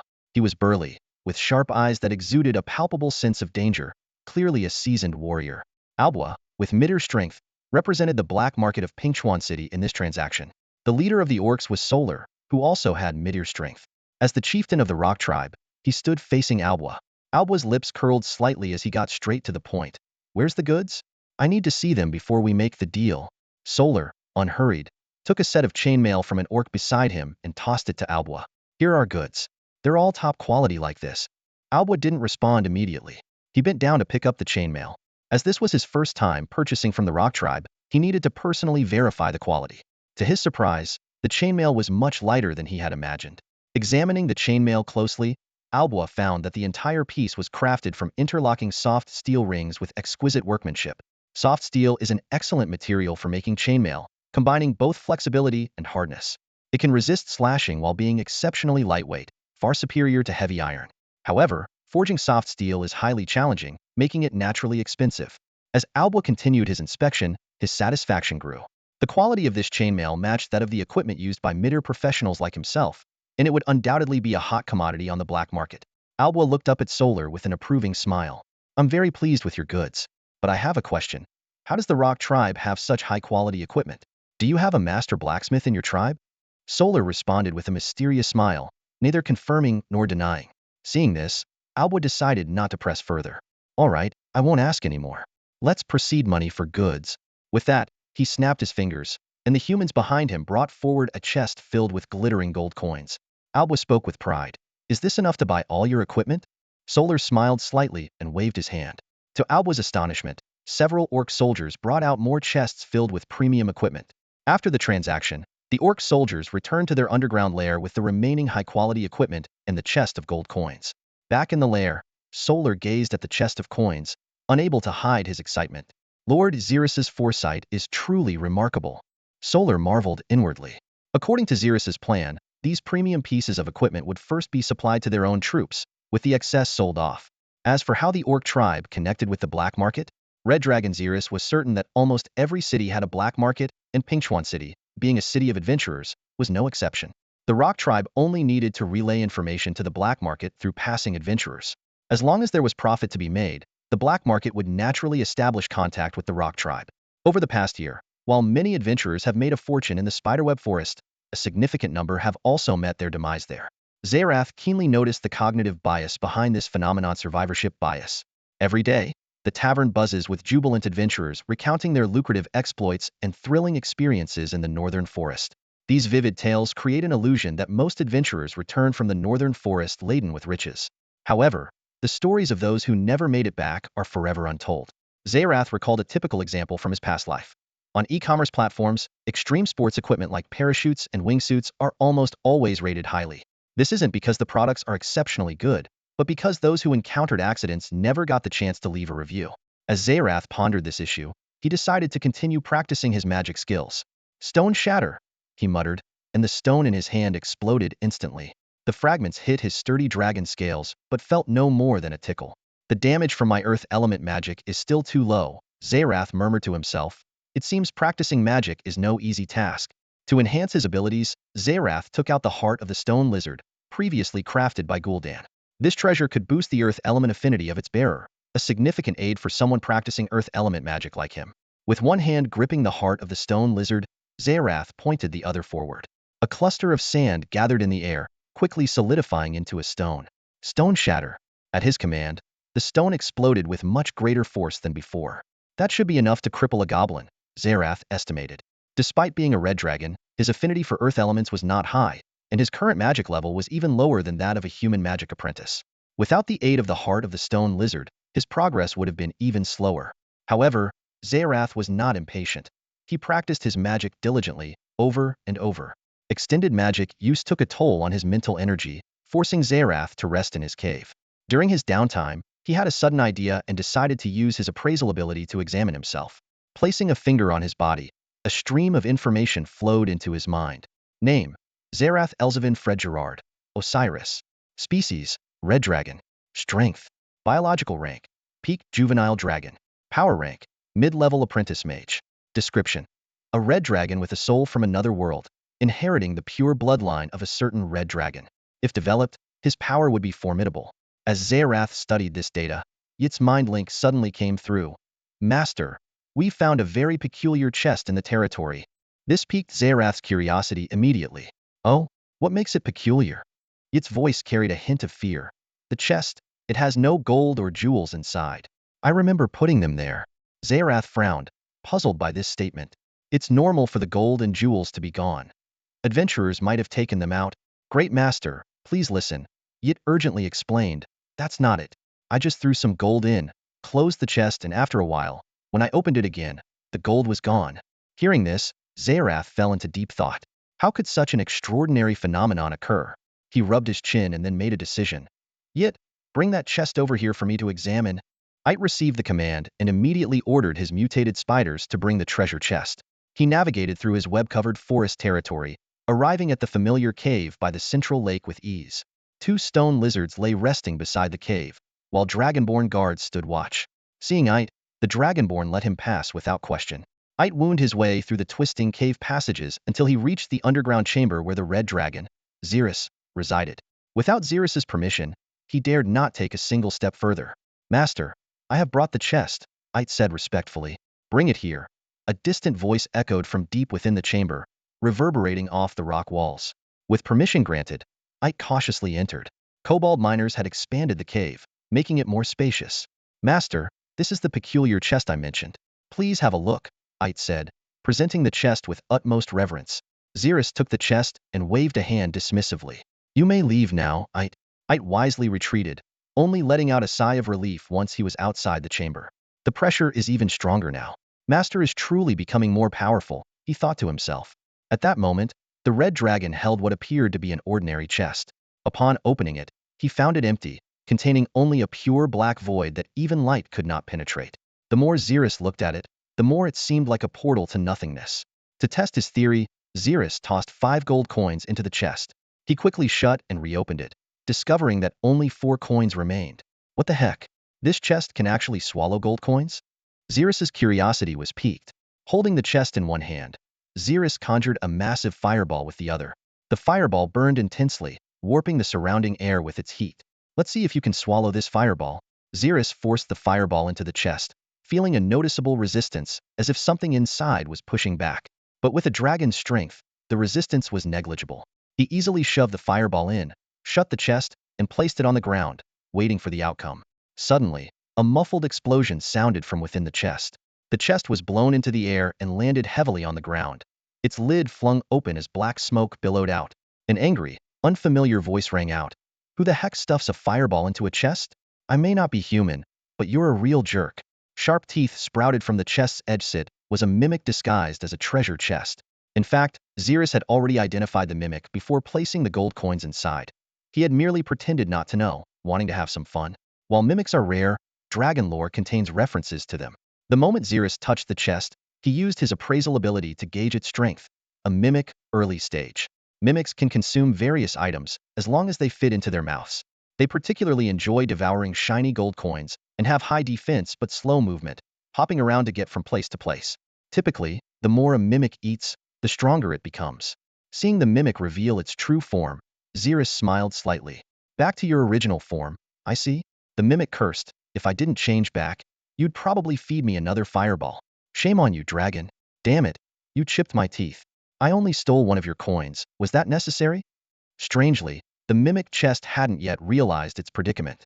It's no surprise, Realiat belongs to a species with limited knowledge, much like the arachnid ape or the ettercap, with little legacy and narrow horizons. Zerith decided to teach this ignorant little creature a lesson, to make it understand what it means to respect the strong. With a flip of his claw, a scorching fireball formed once again in the palm of the red dragon. He squinted his eyes, looking at the mimic chest with a hint of mockery. Little chest, you still dare to speak like that in front of me? What, do you think you're tough? The wooden body of the mimic chest trembled slightly, its gaze shifting nervously between the imposing figure of the red dragon and the fireball that could strike at any moment. It swallowed non-existent saliva and spoke in a low, respectful tone. I'm sorry, I spoke too loudly just now. Zerith nodded in satisfaction, and the fireball dissipated. He no longer paid any attention to the clueless creature and turned back to his own tasks. The mimic chest, however, couldn't stay still. It hopped around the cave, the wooden feet making clicking sounds. Zerith glanced at it and warned, if you dare step out of this cave, I promise to feed you fireballs until you're full. Though there was no verbal response, the mimic chest wisely stayed away from the cave entrance. It wandered around the cave for a while, feeling extremely bored. What irked it even more was the haughty red dragon's complete disregard for its presence. Hey, the mimic chest couldn't help but speak up. Aren't you going to take another look at me? I'm a mimic chest, you know? I'm very rare. Without turning around, Zerith replied with a tone full of sarcasm. You're rare? So should I treat you like a treasure and light incense for you? Being rare is useless if you're still weak. These words infuriated the mimic chest. Its lid snapped open, revealing menacing teeth inside. My power can grow infinitely. Unlike you creatures who need to work hard to get stronger, I just need to eat to become powerful. Zerith nodded slowly, gathering sand as he spoke. Indeed, you can grow stronger by eating, but there aren't enough things for you to eat. What do you mean by that? The mimic chest asked warily. The red dragon turned around, a hint of pity in his eyes. In my dragon lineage, there's a record of mimic chests like you. You can quickly convert consumed items into strength, a rare ability in the multiverse. But don't be too proud. Your conversion efficiency isn't very high. Zerith continued, I had an ancestor, a red dragon who roamed different planes during his travels in the astral plane. He once captured a mimic chest to see how strong it could get under extreme consumption. So, he fed it not gold coins, but defeated army equipment, various metals, and even waste. Waste not, want not, after all. The mimic chest listened intently as Zerith went on. He fed it a lot. Initially, its strength increased rapidly, but soon, the mimic chest required more and more items to grow stronger, and its progress slowed down. The red dragon looked at the stunned mimic chest and asked, "Guess what happened next?" "What happened?" the mimic chest asked eagerly. "My ancestor managed to feed that mimic chest to the master level, but then it couldn't progress any further because it needed too many items to advance to the legendary level." The mimic chest was taken aback. It had never considered its limits before. Hearing the red dragon's words, it was deeply shaken. "So, I can only reach the master level at best?" The red dragon shook his head. No. Hope flickered in the mimic chest's eyes. Could it still have a chance to surpass the master level and become legendary? However, Zerith's next words extinguished its hopes like a bucket of cold water. "You can only reach the middle at most? According to my ancestors' experiments, you're just a waste of resources, so I have no intention of feeding you with anything valuable." These words struck the mimic chest like a bolt from the blue. It was not only a young mimic chest, but also one with grand ambitions. It had always believed in its formidable abilities, dreaming of one day becoming legendary. Now, it was being called a waste of resources? I'm a waste of resources. The mimic chest muttered to itself, then burst out in anger. "Damn it. You red dragon. You're not just killing me. You're breaking my spirit." Zerith's hand ignited another massive fireball, his face wearing a kind yet dangerous smile. What did you just say?" The mimic chest immediately backed down, its lid trembling slightly, its voice filled with fear. "I'm sorry, I spoke too loudly again. The great true dragon is absolutely right." Zerith ignored the mimic's taunts, focusing intently on casting his earth element magic. His hands traced intricate patterns in the air, forming a complex magical array. The ground beneath them stirred, and sand and dirt began to coalesce, gradually shaping into a rough humanoid figure standing about 1.6 meters tall. Though the sand golem's form was crude, it possessed a basic human-like outline. "Want to give it a try?" Zerith turned to the mimic, his eyes gleaming with a challenge. "You're at least a novice, aren't you? Let's see if you can take down this sand golem I made." Before he finished speaking, the sand golem, under Zerith's mental control, began to move awkwardly. It first picked up a longsword, then grabbed an oak shield, and finally donned a helmet that was clearly too large. The sight of the 1.6-meter-tall sand golem with an oversized helmet was almost comical. Despite his doubts, the mimic slowly extended its black hands and picked up another longsword under Zerith's watchful gaze. Zerith made no further comments and immediately commanded the sand golem to charge at the mimic. However, the hastily created sand golem moved sluggishly, hobbling forward even more clumsily than an ordinary human warrior, let alone a novice like the mimic. Seeing this, the mimic didn't hesitate to swing its sword. Facing the fierce attack, Zerith quickly directed the sand golem to raise its shield in defense. While it barely managed to block the blow, the impact caused the golem's shield arm to disintegrate instantly, and the oak shield fell to the ground. The mimic seized the opportunity and slashed again, effortlessly reducing the sand golem to a pile of scattered dirt. Zerith remained unfazed, as if he had anticipated this outcome. He thought to himself that such simple earth element magic might not be suitable for combat, but it was an excellent tool for honing elemental control and mental focus. Unwilling to give up, Zerith conjured another sand golem and said to the mimic, "Little chest, let's try again." Time flew by, and a year passed in the blink of an eye. During this period, the red dragon Zerith remained secluded in his cave, diligently studying magic. Meanwhile, the spiderweb forest continued to claim the lives of adventurers, and the rock tribe capitalized on the situation. Koval and Pansy trained hard, striving to advance their skills. The spider ape joined the spiderweb forest hunting parties, working alongside mutated spiders to hunt adventurers. Doug busied himself managing the kobolds and tirelessly building the dungeon. The entire territory operated smoothly, with all affairs proceeding in an orderly fashion. Suddenly, Zerith awoke from his slumber, his eyes flashing with a strange light. An overwhelming hunger surged through him, and he lunged at the prepared meat, devouring it ravenously. The mountain of meat was consumed in an instant. After his feast, Zerith examined his body carefully. Thanks to his precocious nature, he had grown to an impressive length of 7 meters, comparable to an adult elephant. Unlike the bulky elephant, Zerith's body was well-defined, his muscles brimming with explosive power. Even by dragon standards, he was now both strong and handsome. Zerith immediately summoned Koval and Pansy, preparing to perform the dragon blood transformation.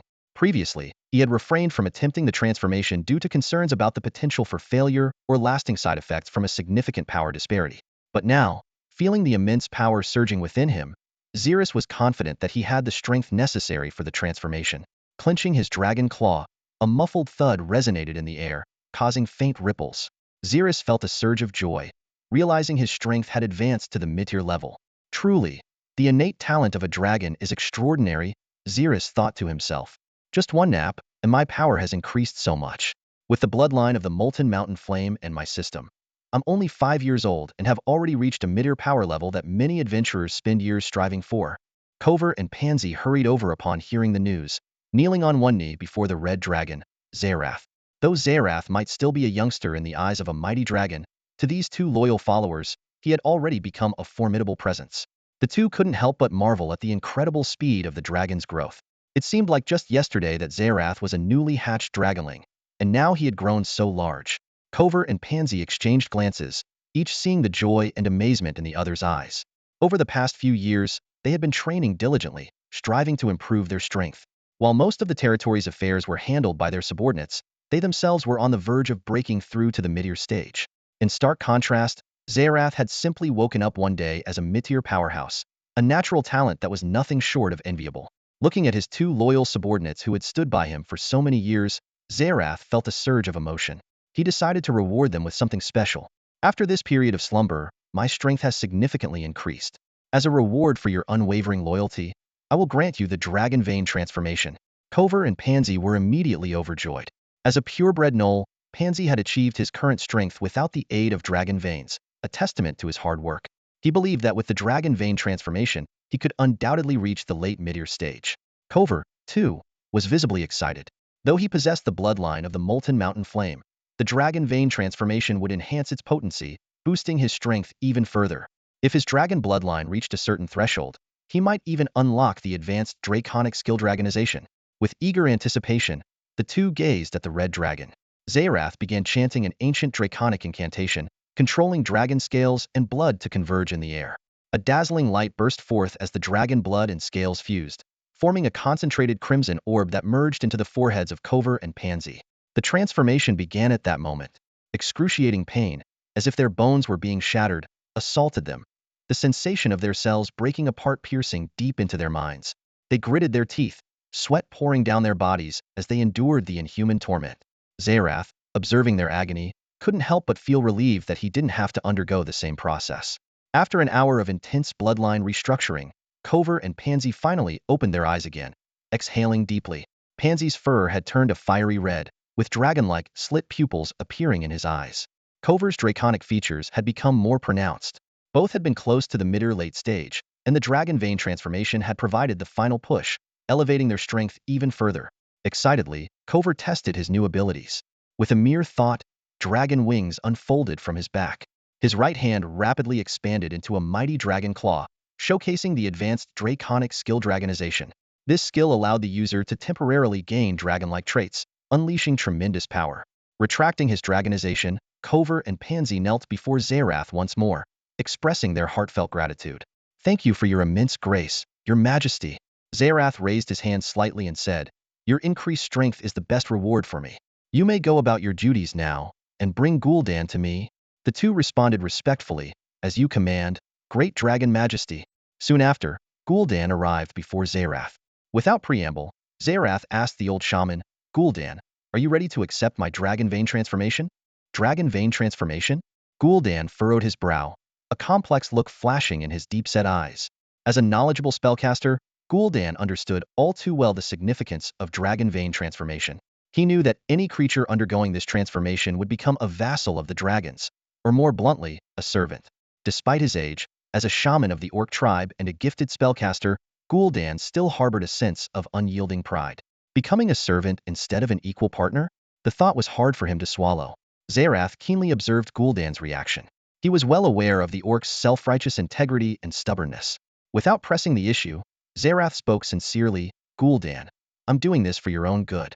The Dragon Vein transformation can not only heal your injuries significantly but also extend your lifespan. Right now, it's your only way out." Seeing Gul'dan's expression waver, Zerith continued, "You were once a prodigious orc, but fell victim to treachery. Do you really want to give up now? You know my character.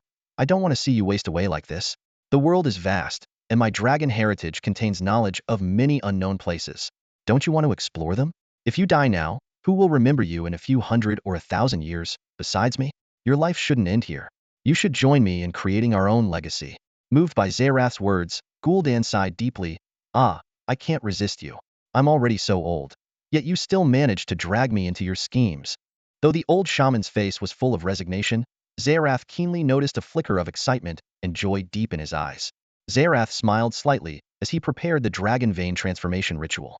All right, this might hurt a bit, so brace yourself. An hour later, Gul'dan opened his eyes, revealing slit pupils. He wiped the sweat from his forehead and exhaled deeply, a spark of wisdom gleaming in his eyes.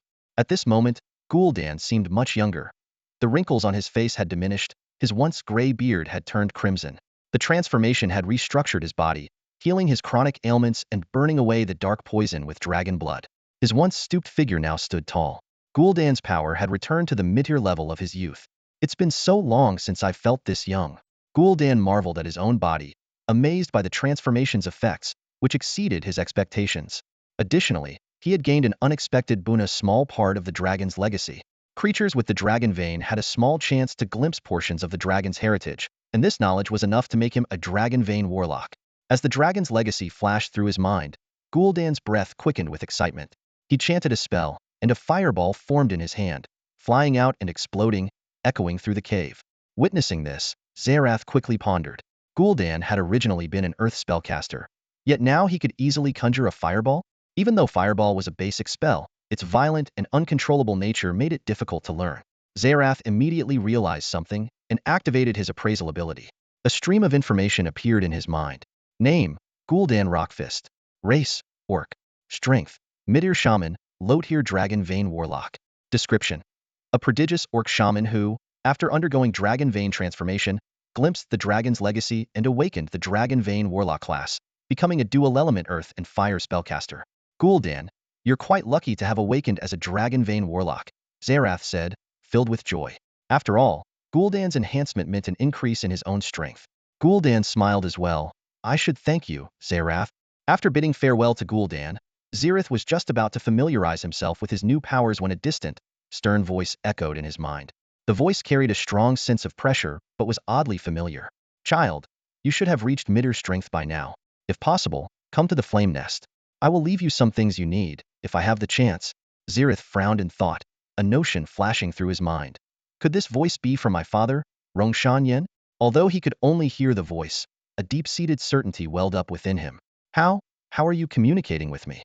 Zerith asked tentatively. The voice carried a hint of amusement. Just a little trick. This is merely a fragment of my spiritual imprint. I left it on the eggshell when Kover took you away. If you consumed the eggshell, you would unlock this imprint upon reaching mid-tier. Zerith suddenly understood. Spiritual imprints are a means by which the powerful leave messages, containing only the memories at the time they were made. Although it wasn't truly his father, this was the first time Zerith had spoken with his dragon father, and he couldn't contain his excitement. Father, what did you leave for me at the flame nest? Zerith asked eagerly. The voice in his mind pondered for a moment. I'm not sure. If I managed to defeat those titans, I might have left you something. If they were too troublesome, I might have only managed to drive them away and not had time to leave anything.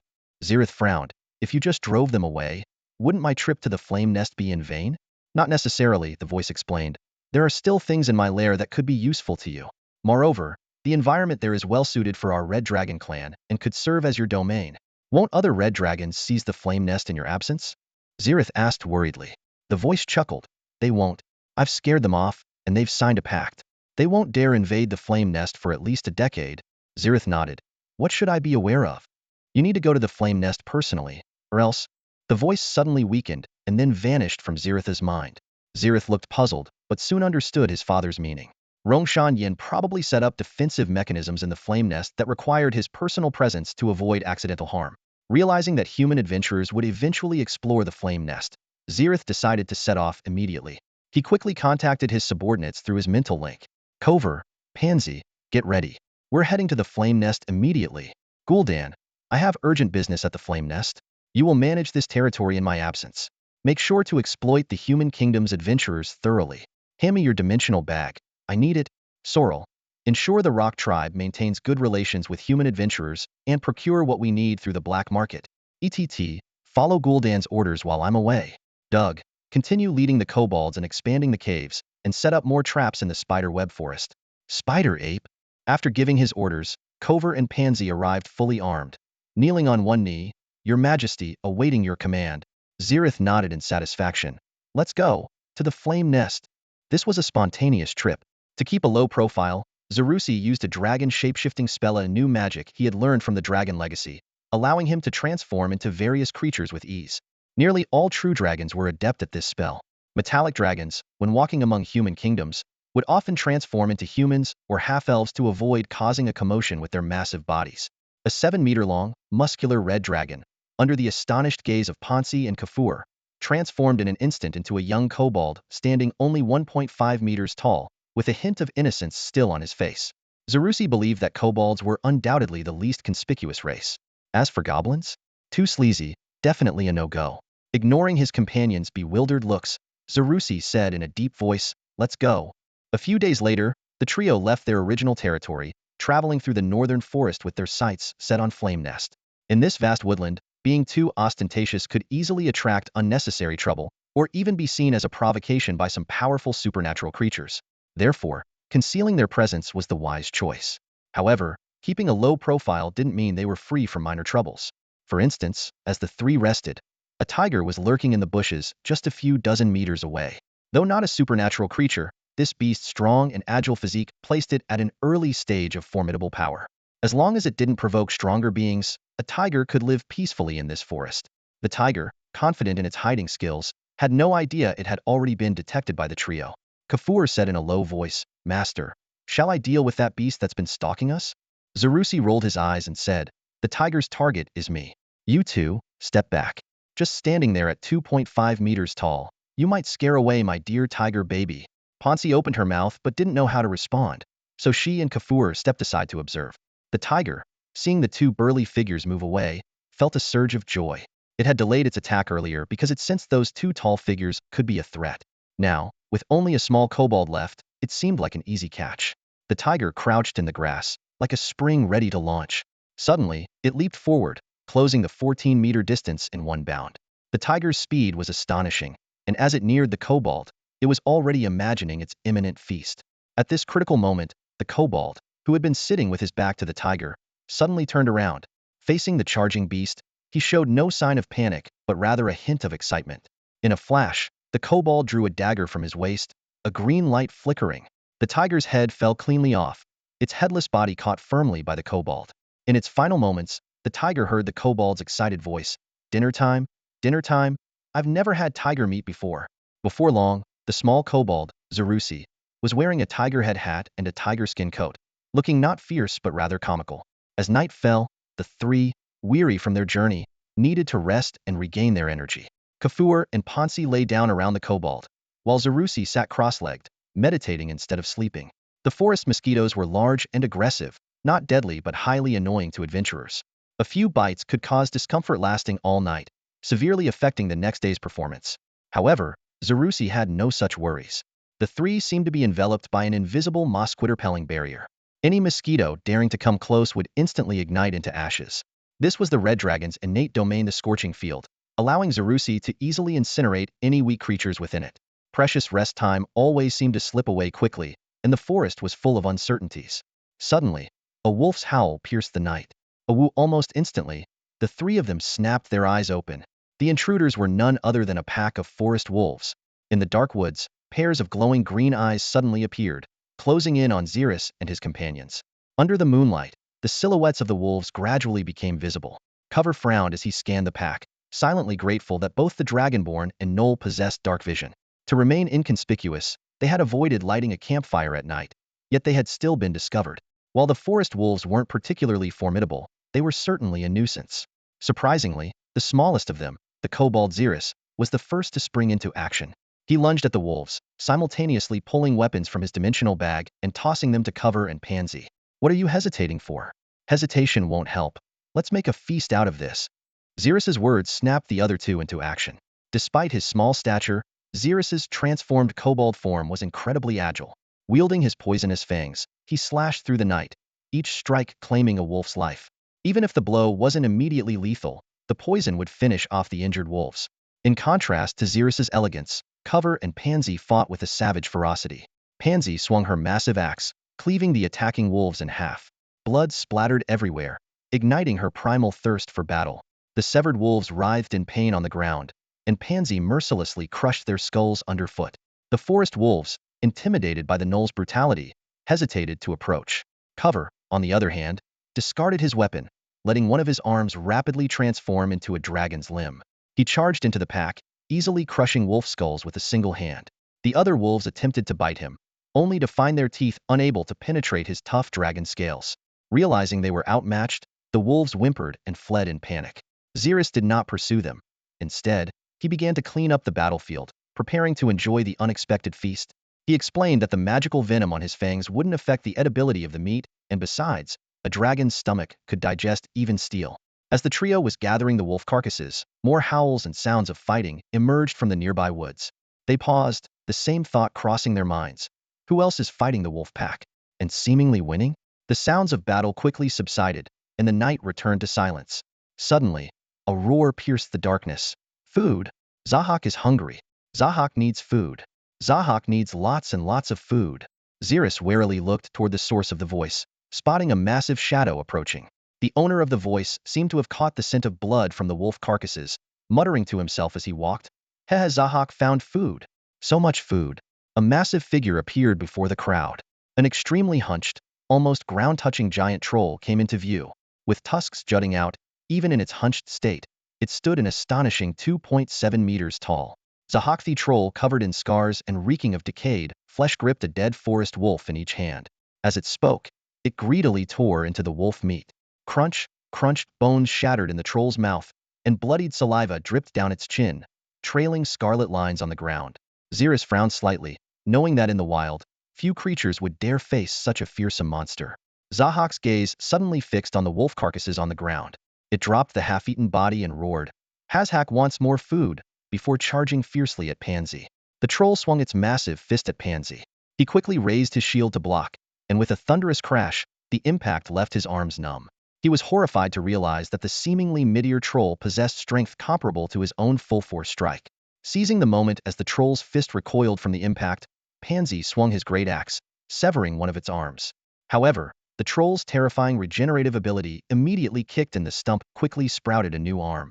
More horrifying still, Zahak picked up the severed limb and devoured it in a few bites.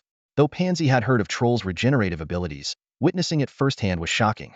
He realized that the rumors still underestimated the troll's fearfulness.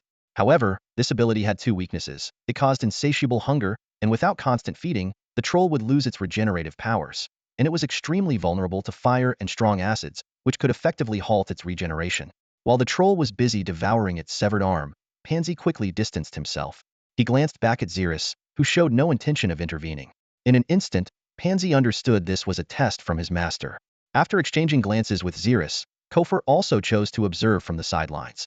Pansy approached the troll again, now fully regenerated, and the two clashed once more. Gradually, Pansy noticed that while Zahak was immensely powerful, it fought like a mindless beast, relying purely on instinct, with no defense or evasion, purely trading blows. Seizing the opportunity, Pansy sidestepped the troll's attack and swung his great axe forcefully at its lower leg. The heavy blade cleaved through, severing the limb. Zahak collapsed with a thunderous crash, reaching out with its claws only to miss as Pansy skillfully dodged. Pansy pressed the advantage, turning to attack the troll's other leg. Despite the troll's rapid regeneration, Pansy's axe dealt damage faster than it could heal. At this moment, Zahak was like a fish on the chopping block, at Pansy's mercy. In his triumph, Pansy silently thanked his choice of the powerful great axe. Had he chosen a lighter weapon, he doubted he would have achieved such results. Xerxes watched the entire battle, standing off to the side and clapping, not holding back his praise. "Well done, Pansy," he said approvingly. Upon hearing this, Pansy respectfully turned to Xerxes. "Thank you for the praise, Your Majesty. What should we do with this troll now?" Xerxes walked closer, his gaze falling upon the troll whose legs had been severed but were still regenerating. Despite being down on the ground, the troll remained arrogant, spewing curses and defiance. "You pests! Let Zahak rise. Zahak will devour you all."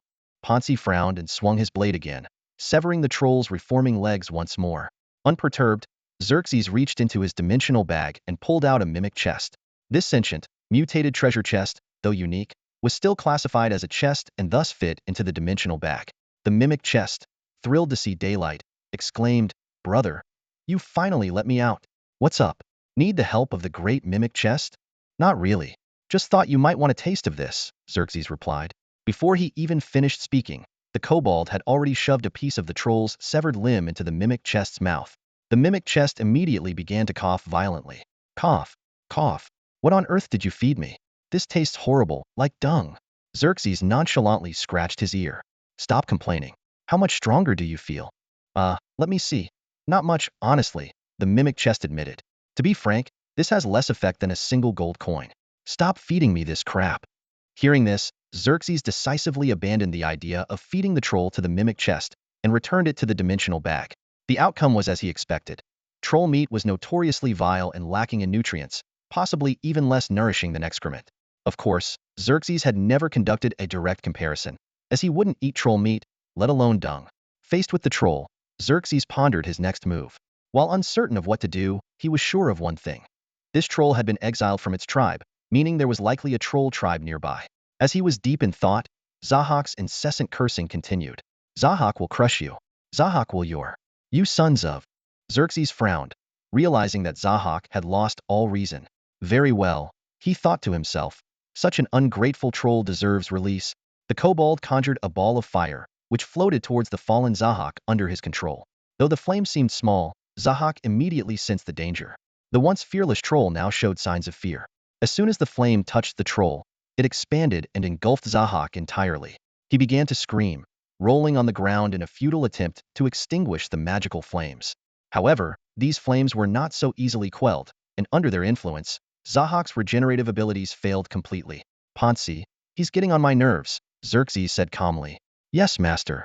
Ponzi swiftly stepped forward and, with a decisive swing of his axe, beheaded Zahak.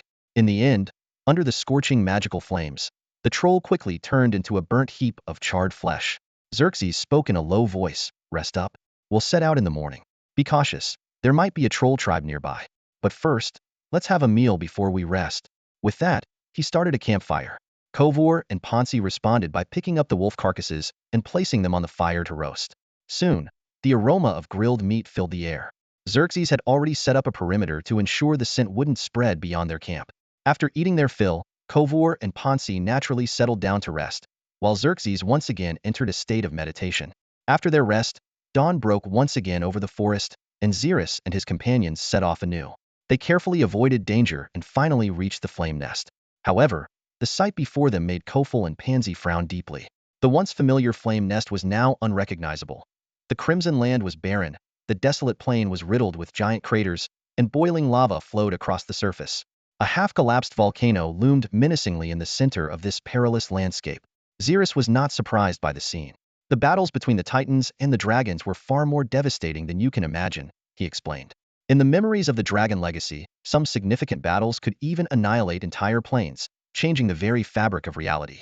My father fought the Titans here. It's a miracle there's anything left at all." Kofel nodded silently, and the trio continued their journey. As they approached the volcano at the heart of the flame nest, the temperature around them soared. Lava pits bubbled nearby, and waves of heat rolled over them, as though they were standing next to a massive steel mill. Kofel, being a red dragonborn, naturally had high resistance to fire elements, and Pansy, after her dragon blood transformation, could barely withstand it, but the heat was still overwhelming. Seeing their struggle, Zerith quietly cast a spell. "Chill Wind. Flame Shield." Instantly, a protective shield enveloped Kofel and Pansy, greatly alleviating the heat. The chill wind mixed with the heat waves, creating a refreshing breeze. "Thank you, Your Majesty," they both said in unison. "No need to thank me. Let's keep moving," Zerith replied calmly. For a red dragon, this temperature was rather comfortable. Inside the volcano, the residual traces of magic felt like sharp blades against Zerith's skin. He cast a shield on himself and then shifted from his polymorphed form to the reduced dragon form, becoming a red dragon the size of a cow to navigate the narrow passages. For Kofel, who had lived in the flame nest for years, these passages were second nature. He could find his way with his eyes closed, leading the group along the shortest route to the former dwelling of molten flame. However, their path was soon blocked by a wall of rubble. Instead of digging through, Zerith used a sonic spell.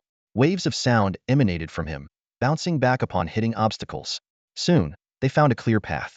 As expected of Molten Flame's son, truly clever, Kofel and Pansy exclaimed in admiration of Zerith's wisdom. The trio continued deeper into the heart of the volcano, unaware that over a year ago, a human expedition had taken the same path, ultimately meeting their demise at the very destination they were now approaching. After walking through the passage for a while, the two individuals and the dragon found themselves in a vast, open space inside an active volcano. The air was thick with heat. This place had once been the final resting place of the Lyreton Kingdom's expedition team, but the intense heat had reduced their remains to ashes, their blood evaporated, leaving only two conspicuous, giant lava spheres embedded in the walls and floor, silently telling the tale of the tragedy that had occurred here. Zerith's gaze lingered on the lava spheres, his brow furrowed. This clearly wasn't part of the original design of the flame nest. They were obstructive and lacked any aesthetic appeal. He turned to Kafur. Were these two lava stones here before? Kafur frowned at the lava stones and shook his head. No, I don't know where these came from. Suddenly, Zerith's attention was drawn to an item in the corner. It was a staff, lying incongruously in the empty space. The center of the space held a bubbling lava lake, with nothing else around it, clearly not a treasure vault. Zerith felt his mind racing like a computer, every detail around him becoming clear under his scrutiny. After confirming there were no traps around the staff, he walked over, picked it up, and turned to Kafur. There's a staff here. Do you recognize it? Kafur stared at the staff, trying to recall, but eventually shook his head. Great dragon. I don't remember seeing this staff before. At this moment, Pansy spoke slowly. This staff looks familiar, but I can't remember where I've seen it. Zerith was puzzled. The territories of Dragonkin and Gnolls were different. Dragonkin, being the favored race of the flame of the Molten Mountain, lived inside the active volcano, while Gnolls lived on the outskirts. Back then, the area around the volcano was lush and green, unlike the scorched red land it had become. Although Kafur couldn't provide an answer, Zerith had the system. Identify and analyze, he called out in his mind. Instantly, information about the staff flooded his brain. Name, Staff of Luth. Quality, basic magical equipment. Enchantments, basic durability, basic constitution enhancement, fireball, magic shield. Description. This staff was gifted to Luth by the captain of Lyreton Kingdom's Legion when he advanced to a mid-level mage. It enhances the wielder's constitution and is an excellent staff for a basic-level mage. Staff of Luth? Lyreton Kingdom? Zerith analyzed the information and connected it with Pansy's familiarity with the staff, suddenly realizing its origin. Wasn't there a mage among the four-person reconnaissance team sent by Lyreton Kingdom? He hadn't expected that even the entire mid-level team would perish in this remnant of the flame nest. This realization made him more cautious about the former domain of the flame of the Molten Mountain. Just then, an unexpected change occurred. In the center of the space, a colossal figure began to emerge from the lava lake, catching the horrified gazes of Kafur, Pansy, and Zerith. As the enormous entity gradually took shape, its full form became clear in their sight, sending chills down their spines. The colossal creature stood atop the flowing magma, its entire body composed of rocks with molten lava coursing through them. Giant stone spikes protruded from its back, giving it the appearance of a massive lava beast. Towering at an astonishing height of 18 meters, equivalent to a 6-story building, anyone standing on the 6th-floor balcony would find themselves at eye level with the beast, or even beneath its gaze. In comparison, even Zerith, the red dragon, seemed insignificant in the eyes of this lava colossus. The beast clutched a large ball of molten rock in its hand, breathing heavily, and each step it took caused the very ground within the volcanic chamber to tremble. Zerith scanned the surroundings, his eyes landing on 2 molten balls firmly embedded in the walls and floor, instantly realizing their origin. He turned to his companion, Kofur, and asked, "Is this lava beast a pet of my father, Rongsanyan?" Kofur, still stunned by the sight, replied somewhat confusedly, "I don't think so. I've never seen it before." Although Kofur's voice was not loud, it echoed like thunder in Zerith's mind. Kofur had never seen this lava beast before. The heavy footsteps reverberated through the space, and Zerith immediately shouted, "If you don't know, what are you waiting for? Run!" At his command, Pansy and Kofur snapped out of their shock and quickly turned to flee. However, before they could get far, the lava beast's voice echoed through the chamber. "Heh, heh, dragon. You look a lot like my master." In an instant, Zerith seemed to grasp something and stopped in his tracks, turning back to face the beast. "Are you saying my father, Rongsanyan, is your master?"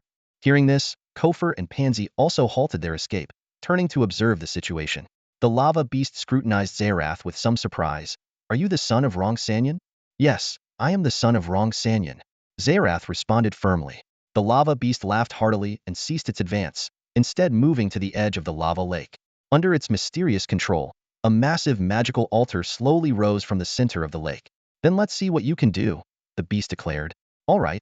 Zerith nodded and approached the giant magical altar to examine it. The altar occupied a large portion of the lava lake, appearing enormous even next to Zerith, clearly designed to fit Rongsanyan's massive form.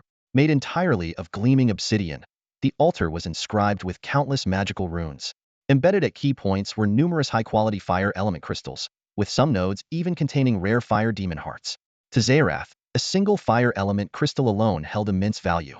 At the center of the altar was a control platform, inlaid with a crimson orb exuding a potent fire element aura. The altar could only be described as extravagantly draconic. Even a dragon would be tempted to lie atop such treasures and sleep. Zerith ascended the altar and asked, "What happens if I fail?" The lava beast did not speak, but silently crushed the molten rock ball in its hand. Witnessing this, Zerith immediately understood the implication. "The consequences of failure seem pretty dire," he muttered, swallowing hard. "What do I need to do with this altar?" Returning to its previous amiable tone, the lava beast replied, "It's not complicated.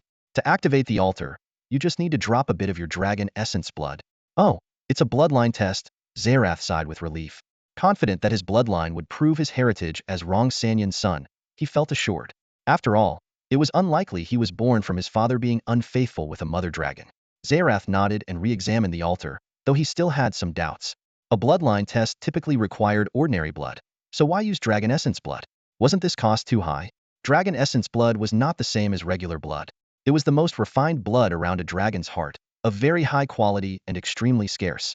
Recovering essence blood was arduous, requiring extensive rest. Losing too much essence blood at once could even affect a dragon's core vitality. Despite his reservations, Zerith had little choice.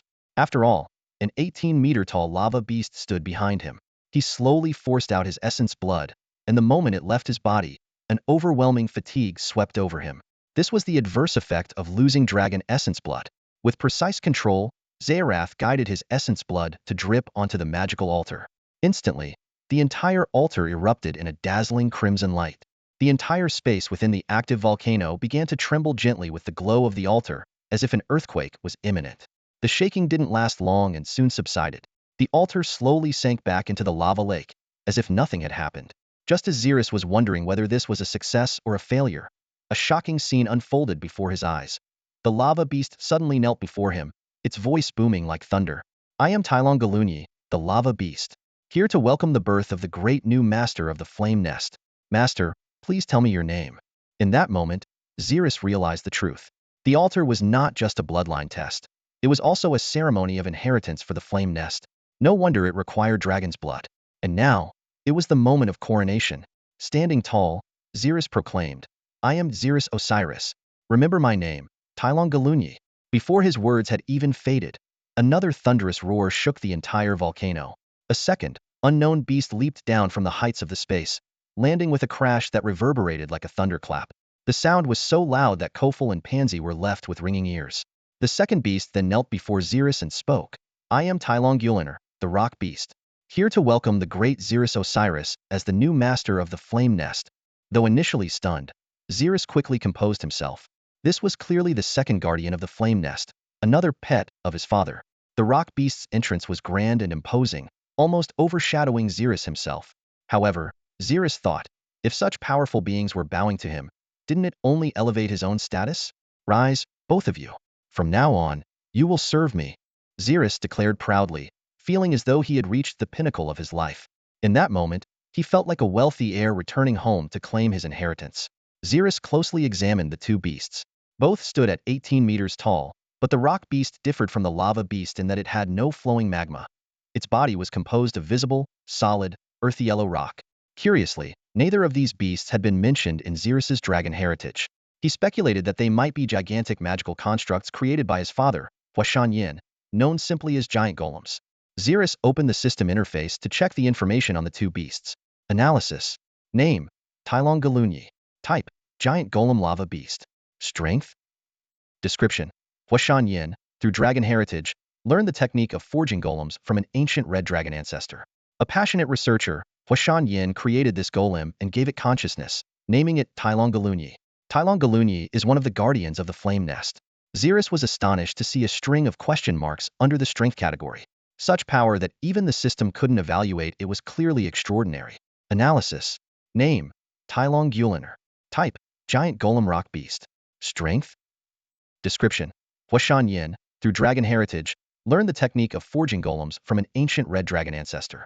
Guliner is one of the guardians of the flame nest. Scanning the information on the two beasts, Zerith couldn't help but quip, Galuni? Guliner? Seems like Dad was terrible at naming things. I hope there's not a Galunson somewhere. Zerith recalled the records of golems in his dragon heritage. These beings, known as constructs, were not born naturally but were created by powerful Magirtisans using magic. They were tireless, incredibly strong, highly efficient, and absolutely loyal. Their forms varied widely, from armored shells on the battlefield to clockwork giants in the mountains. Some constructs merely followed orders mechanically, while others were granted the ability to think independently. Powerful archmages could even infuse them with souls, giving them emotions. Typically, golems did not need to eat and, like other elemental beings, were immune to various negative effects. The materials used to make golems could be anything imaginable: wood, stone, clay, steel, even carpets and rotting flesh. As long as the caster had enough imagination and skill, a golem could be created from almost any material. Cover and Pansy stood by, witnessing a breathtaking scene. The giant beast knelt before Zerith and then stood up again at the command of the red dragon. The creature's demeanor was one of utmost reverence, causing both the dragonborn and the gnoll to swallow hard. Even as just a pet of molten mountain flame, its presence was far beyond what ordinary beings could comprehend. However, their fear was quickly replaced by excitement. They realized that their choice to follow their master had been undeniably correct, as his power continued to grow. The surprises from molten mountain flame for Zerith were far from over. Deep within his consciousness, Zerith sensed a magical altar in the lava lake at the heart of Flame Nest.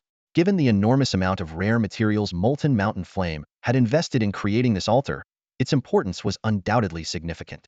With a mere thought, Zerith caused the magical altar, previously submerged in the lava lake, to rise slowly. He placed his dragon claw on the surface of the massive altar, and instantly, information flooded into his mind. Name: Flame Nest Altar. Description: a gigantic altar meticulously crafted by molten mountain flame with immense financial, material, and human resources. It serves as the main control center of Flame Nest. The altar has the ability to automatically recognize its master and identify bloodlines. By using dragon blood that matches molten mountain flame's lineage, the altar can be successfully bound to a new master. Despite lacking an intelligent core and requiring manual operation, it played a crucial role in molten mountain flame's battles against the Titans. The main control center of Flame Nest?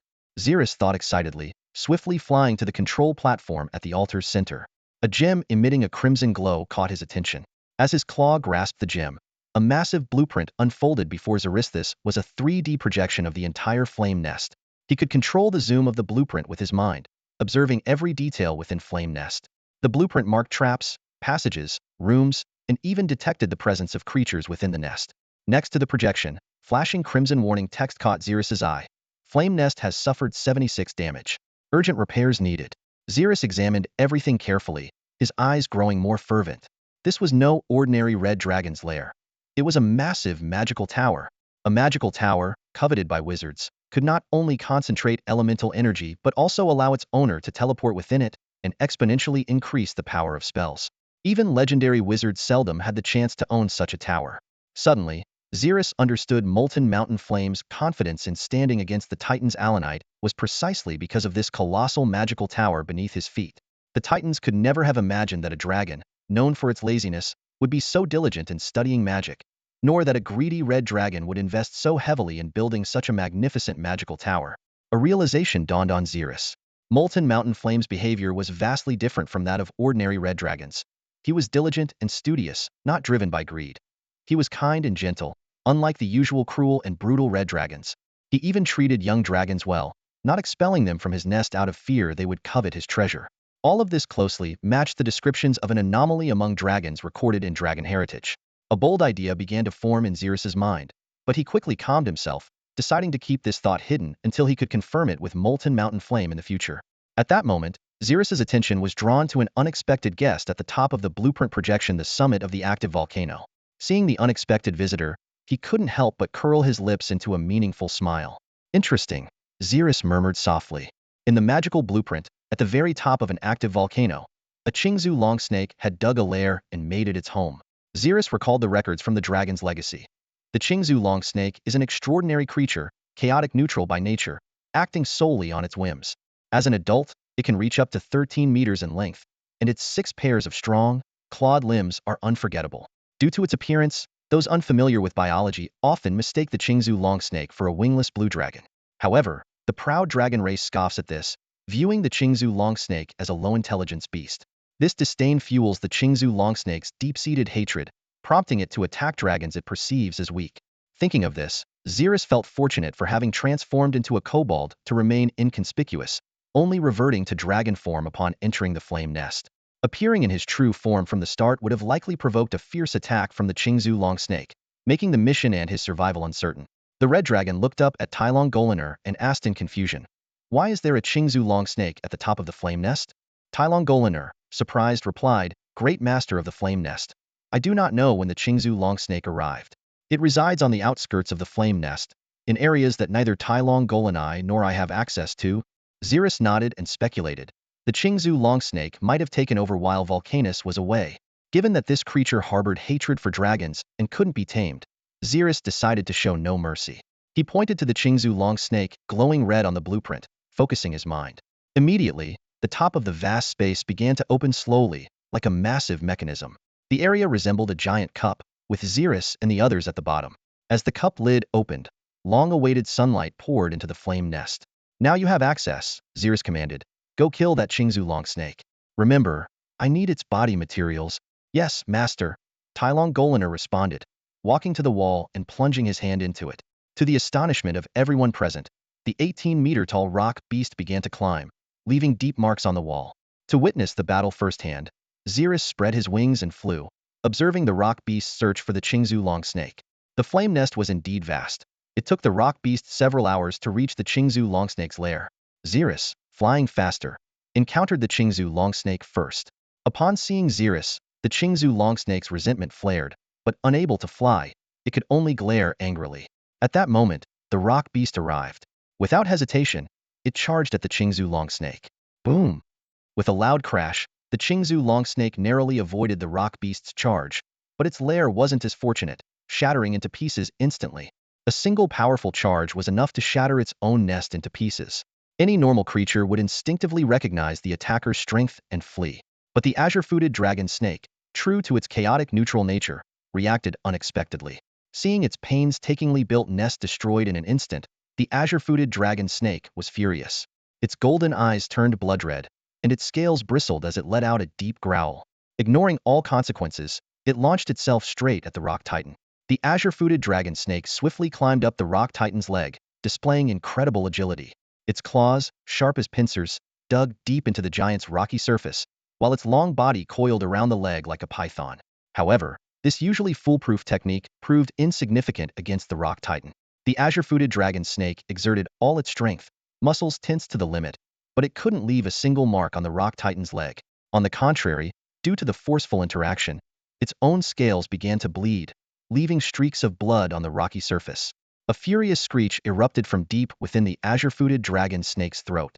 Yet, before it could make its next move, the rock titan had already grabbed its jaw. The azure-footed dragon snake immediately retaliated, opening its massive maw to unleash a powerful lightning breath. Blinding arcs of blue and white electricity streaked through the air, striking the rock titan's hand. The immense impact caused the giant's rocky exterior to crack, sending shards flying. However, the rock titan seemed impervious to pain, ignoring the injury on its hand. With brute force, it tore the azure-footed dragon snake from its leg and hurled it against the wall. Boom! A deafening crash echoed as the wall collapsed, dust filling the air. The azure-footed dragon snake shook its head in the rubble, trying to regain clarity. Yet, its fighting spirit remained undiminished. It opened its mouth once more, gathering energy for another lightning breath. The rock titan stood unfazed, allowing the thick arcs of electricity to strike its body. It took a massive step forward and clamped down on the azure-footed dragon snake's jaws. Then, with a swift motion, a crack resounded as bones shattered. The azure-footed dragon snake's jaw was brutally broken, blood dripping from its scales. With a firm grip on the azure-footed dragon snake's head, the rock titan delivered a powerful punch. Thud! The fist landed heavily on the snake's head, followed by a second punch, then a third. The relentless blows echoed through the cavern. The azure-footed dragon snake's resilience was indeed remarkable. Even under such ferocious assault, it continued to struggle. However, after the seventh or eighth punch, it finally ceased to move, the light of life fading from its eyes. By then, its head had been deformed by the rock titan's relentless pounding. The rock titan lifted the azure-footed dragon snake's lifeless body, facing the airborne red dragon, Zerith. With one knee on the ground, it raised the trophy high above its head. "Great Master, here is the azure-footed dragon snake corpse you required," it proclaimed in a deep voice. Zerith nodded in satisfaction, flying down to the rock titan. The azure-footed dragon snake's corpse, larger than Zerith himself, lay lifeless. He quickly stored the body in a dimensional bag and then, accompanied by the rock titan, returned to the lowest altar to continue examining the structure of the flame nest. Back at the magical altar, Kofor and Pansy seemed somewhat idle, while the magma titan stood respectfully aside. Zerith meticulously studied the blueprints of the flame nest, and suddenly, his brow furrowed. The blueprints revealed that directly beneath the flame nest was a vast underground magma chamber, and at its center, a hidden room. Zerith glanced down at the magical altar beneath his feet, pondering if there was a secret space beneath it. Without hesitation, Zerith circled the massive magical altar and leaped headfirst into the underground magma lake with a splash. Zerith dived into the lava lake, unexpectedly feeling a soothing warmth rather than the anticipated scorching heat. Visibility was extremely low underwater, so he had to rely on his memory of the blueprints and his instincts to locate the hidden treasure, the hoard of molten mountain flame. As he continued to descend, Zerith suddenly sensed a faint signal. As the new master of the flame nest, it seemed that the treasure was subtly guiding him. This mysterious connection made the search less arduous. Before long, a massive bubble appeared before Zerith. Suspended in the center of the lava lake, the bubble encapsulated a cubic room. This room, forged from an unknown magical metal, was the legendary treasure vault. The entire scene was like something out of a fantasy film, with the room floating anti-gravity in the bubble, which cleverly kept the surrounding magma at bay. Thanks to his status as the master of the flame nest, Zerith easily passed through the bubble and entered the vault. However, instead of the anticipated piles of gold, he was greeted by several short, thick pillars. Each pillar held a square crystal box that exuded a luxurious glow even in the vast emptiness of the room. Zerith approached one of the crystal boxes, which contained a massive ring. He carefully opened the box and immediately felt a surge of magical energy. As he picked up the ring, a wave of heat coursed through his dragon claws and spread throughout his body. With just one glance, Zerith recognized the material of the ring, flame gold. This exceedingly rare metal, native to the plane of fire, was renowned for its exceptional elemental energy conductivity. Magical items forged from it could not only cast spells more quickly but also boasted high durability and lightweight quality. Even more astonishingly, flame gold had an inherent burning effect, making it untouchable for ordinary beings. Zerith eagerly began to appraise the ring. Information about it soon surfaced in his mind. Name: Ring of Pigreloros. Quality: legendary magic item. Passive enchantments: legendary durability, legendary armor penetration, dragon strength, dragon scale defense, heart of fire.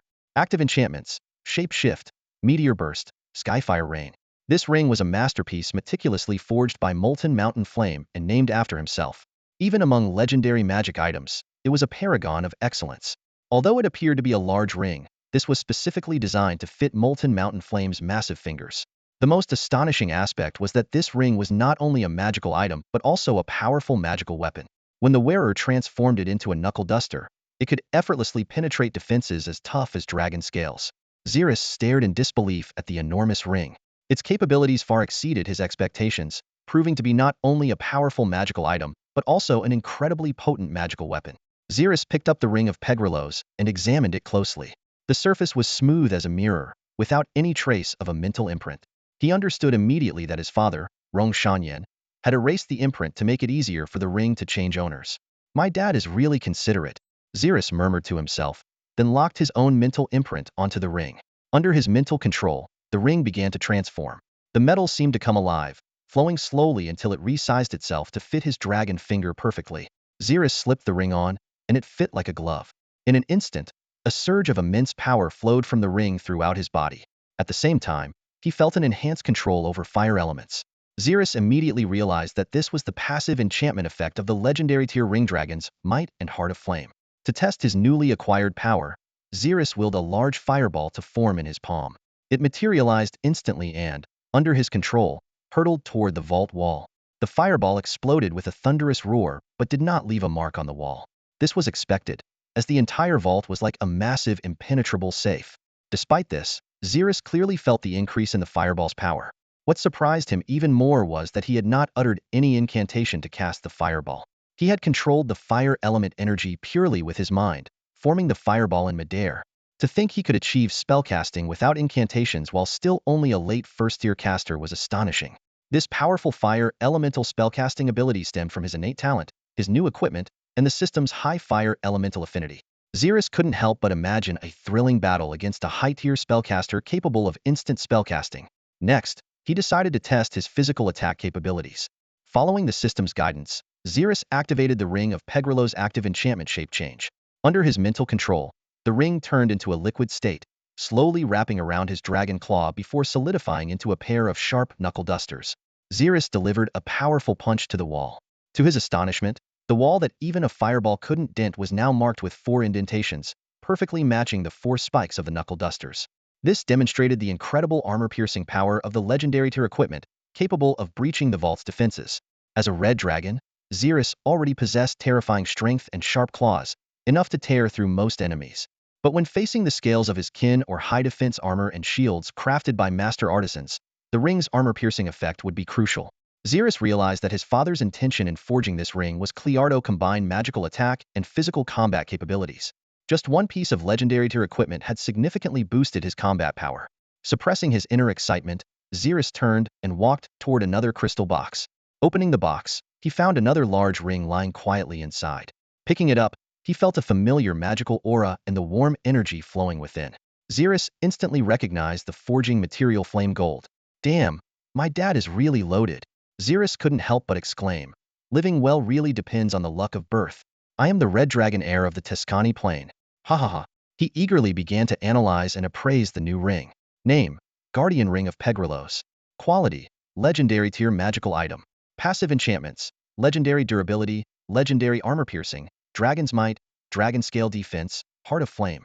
Active enchantments: shape change, Githyanki ally, fire elemental summon, flame barrier, auto trigger, teleportation, auto trigger, soul defense, auto trigger, absolute barrier. Description: this ring was meticulously forged by Rongshanyan and Flame Nest and named the Guardian Ring of Pegrilos. It can summon Githyanki allies and legendary tier fire elementals. When the wearer is in danger, the ring can automatically trigger life-saving spells. With this ring, Zerith will always feel the protective presence of his father. Rongshanyan need no longer worry about his son meeting an untimely end. Seeing the legendary armor-piercing and shape-change enchantments, Zerith already understood the additional purpose of this Guardian Ring. The system made it clear that this ring was not only the ultimate protective charm but also a weapon of immense power. Zerith gazed at the rings in his hand, a torrent of complex emotions surging within him. These 2 rings, one for attack and one for defense, were undoubtedly crafted with great care by Rongshanyan specifically for him. He couldn't help but appreciate Rongshanyan's thoughtful efforts, further solidifying his own suspicions. The inscription, Friend of the Githyanki, on the ring evoked memories of the Githyanki from the dragon's legacy. He recalled the ancient pact between Tiamat, the 5-headed dragon queen, and the Githyanki, and the so-called alliance that was established. However, this relationship was nothing more than a formality. There was no genuine camaraderie between the red dragons and the Githyanki. They were more like indifferent collaborators. While red dragons wouldn't actively harm the Githyanki, they also wouldn't offer help unless there was a benefit involved. Carefully, Zerith integrated Pegrilos's Guardian Ring into his spiritual imprint, then placed it on his other claw. He felt the power of the 2 rings coursing through him and couldn't help but feel pleased. Now he could use both sets of knuckle rings simultaneously. With a sense of satisfaction, Zerith continued to inspect the other crystal boxes. To his surprise, the remaining boxes were empty. He realized that Rongshanyan had left him only these 2 rings. Nonetheless, Zerith was not disappointed. The value of these rings was comparable to a kingdom's treasury, and even many legendary warriors found it difficult to obtain such precious magical equipment. With his newfound treasures, Zerith left the vault, passed through the bubble, and once again submerged into the scorching lava lake. Meanwhile, above the lava lake, Kofel and Pansy stood awkwardly, the atmosphere heavy. The nearby lava beast tried to lighten the mood by crouching down and observing them like ants, then told a joke about cold. However, his hearty laughter echoed in the empty space without eliciting any response. Realizing his mistake, the lava beast wisely closed his mouth, and silence fell once more. A few minutes later, Zerith emerged from the lava lake. He immediately noticed that the lava beast's hand, damaged by the lightning breath of the Azurefoot dragon snake, had mostly healed. Even more surprising was the sight of small rocks floating above the wound, seemingly aiding further repair. Zerith's eyes narrowed as he realized that the lava beast must have undergone special enchantments by Rongshan Yin, granting it such powerful regenerative abilities. This would undoubtedly be a significant asset. The stronger his forces, the more secure his rule would be. As the new master of the Flame Nest, Zerith's primary task was to repair the damaged fortress and install an intelligent core. Through the blueprints, he discovered that the core area of the magic tower was not severely damaged and could still be repaired. Zerith then initiated a mental link to contact the kobold leader, Doug. Doug immediately expressed his loyalty to the Great True Dragon, and Zerith ordered him to lead all the kobolds to the Flame Nest for a major project. Overjoyed, Doug saw serving the True Dragon as the highest honor for the kobold tribe. After arranging the kobolds' tasks, Zerith turned to Pansy and Kofel, ordering them to return to the spiderweb forest on the outskirts of the woods and escort the kobolds safely to the Flame Nest. The two respectfully accepted the order and left. Meanwhile, in the kobold's lair, Doug excitedly announced the good news to his people. The entire cave erupted in cheers and celebrations. For the kobolds, serving the True Dragon had become their ultimate goal in life. After Kafur and Pansy left, Zerith didn't remain idle. He attempted to study the legendary tier magical patterns within the Pegrilos ring, only to find that these intricate magical pathways were far beyond his comprehension. Each pathway was composed of countless complex subpathways, much like an elementary school student trying to grasp university-level calculus. Frustrated, Zerith abandoned this endeavor and turned his focus to honing other spells. Suddenly, he recalled the four adventurers from the kingdom of Laerton. Zerith turned to the lava behemoth and asked, "I remember some humans entering the Flame Nest, right?" The lava behemoth immediately knelt on one knee and respectfully replied, "Great Lord of the Flame Nest. Indeed, but you needn't worry. I have already killed those insects." Zerith pressed further. "Did they leave anything useful behind?" The lava behemoth was momentarily stunned, but then remembered something. "Great Lord of the Flame Nest. Wait a moment." It triggered a hidden mechanism and walked into a massive room, soon returning with a dimensional bag in its hands. "This is what those insects left behind." Zerith, somewhat excited, opened the dimensional bag, only to find it completely empty. He looked at the lava behemoth in confusion. "They just left an empty bag? There's nothing inside?" The lava behemoth explained, "Great Lord of the Flame Nest, I found those items quite interesting, so I took them with me while I bathed. When I came out, they had all disappeared." "Bathed?" Zerith looked in disbelief at the boiling lava lake in the center of the space, then stared at the lava behemoth. The two of them stood there, staring at each other, the atmosphere instantly freezing. Meanwhile, under the leadership of Kafur and Pansy, the kobold tribe began their arduous journey of migration. The large-scale movement of the entire tribe was far more noticeable than the exploration of a few individuals. To some powerful creatures, this group of kobolds appeared as a moving buffet. As they ventured deeper into the forest, a ferocious bear appeared. This extraordinary creature was known for its strength, reaching mid-tier power upon reaching adulthood. It measured 4 meters in length, had well-developed muscles, and weighed up to 4 tons. Yet it could run and charge swiftly, showcasing its incredible power. The ferocious bear suddenly burst from the trees, crashing into the middle of the kobold formation. The kobolds screamed in terror and scattered. One unfortunate kobold became its target, and before it could run far, the bear bit it around the waist, shaking its head and tearing the kobold in half, blood spraying everywhere. Having tasted blood, the ferocious bear became even more violent, roaring as it charged towards the other kobolds. The kobold guards, wielding shields and spears, quickly surrounded the bear. However, their strength was insignificant compared to this beast. The ferocious bear ignored the threat of the spears and swiped at one of the kobold guards. The guard raised his shield to block, but the immense impact shattered his arm. Other guards took the opportunity to stab the bear with their spears, but they could only pierce its skin, unable to penetrate its dense muscles.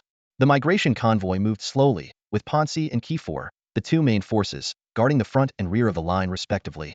Suddenly, a ferocious bear burst out from the woods, brandishing its sharp claws and lunging at a kobold. In the nick of time, Kiefor dashed over like lightning, pulling the kobold away and shouting, "Beast!" The bear's claws slashed through the air, missing their mark, but it didn't seem to care. Its gaze was now fixed firmly on the dragonborn Kiefor. Although it couldn't understand the meaning of beast, the bear could sense the immense insult to its dignity. Abandoning the kobold, it roared and charged at Kiefor. In an instant, the distance of several meters vanished. Kiefor didn't have time to draw his weapon. Instead, he decisively threw a heavy punch, landing squarely on the bear's head. Taking advantage of the bear's momentary daze, Kiefor quickly leaped back, drawing the spear from his back. Martial skill. Piercing thrust, he muttered, thrusting the spear like a bolt of lightning, aiming straight for the bear's skull. The spear had met slight resistance, but with a bit more force, Kiefer pierced through the bear's skull. The mid-tier ferocious bear was instantly killed, collapsing heavily to the ground. Kiefer withdrew his spear, giving it a light flick to shake off the blood. He then twirled it with a flourish and sheathed it back on his back. The surrounding kobolds, witnessing this scene, were full of admiration. To them, dragonborns with purer dragon blood like Kiefer were revered elders. Kiefer glanced at the bear's corpse, remarked, "Feast tonight," and returned to his position at the rear of the convoy to continue his watch.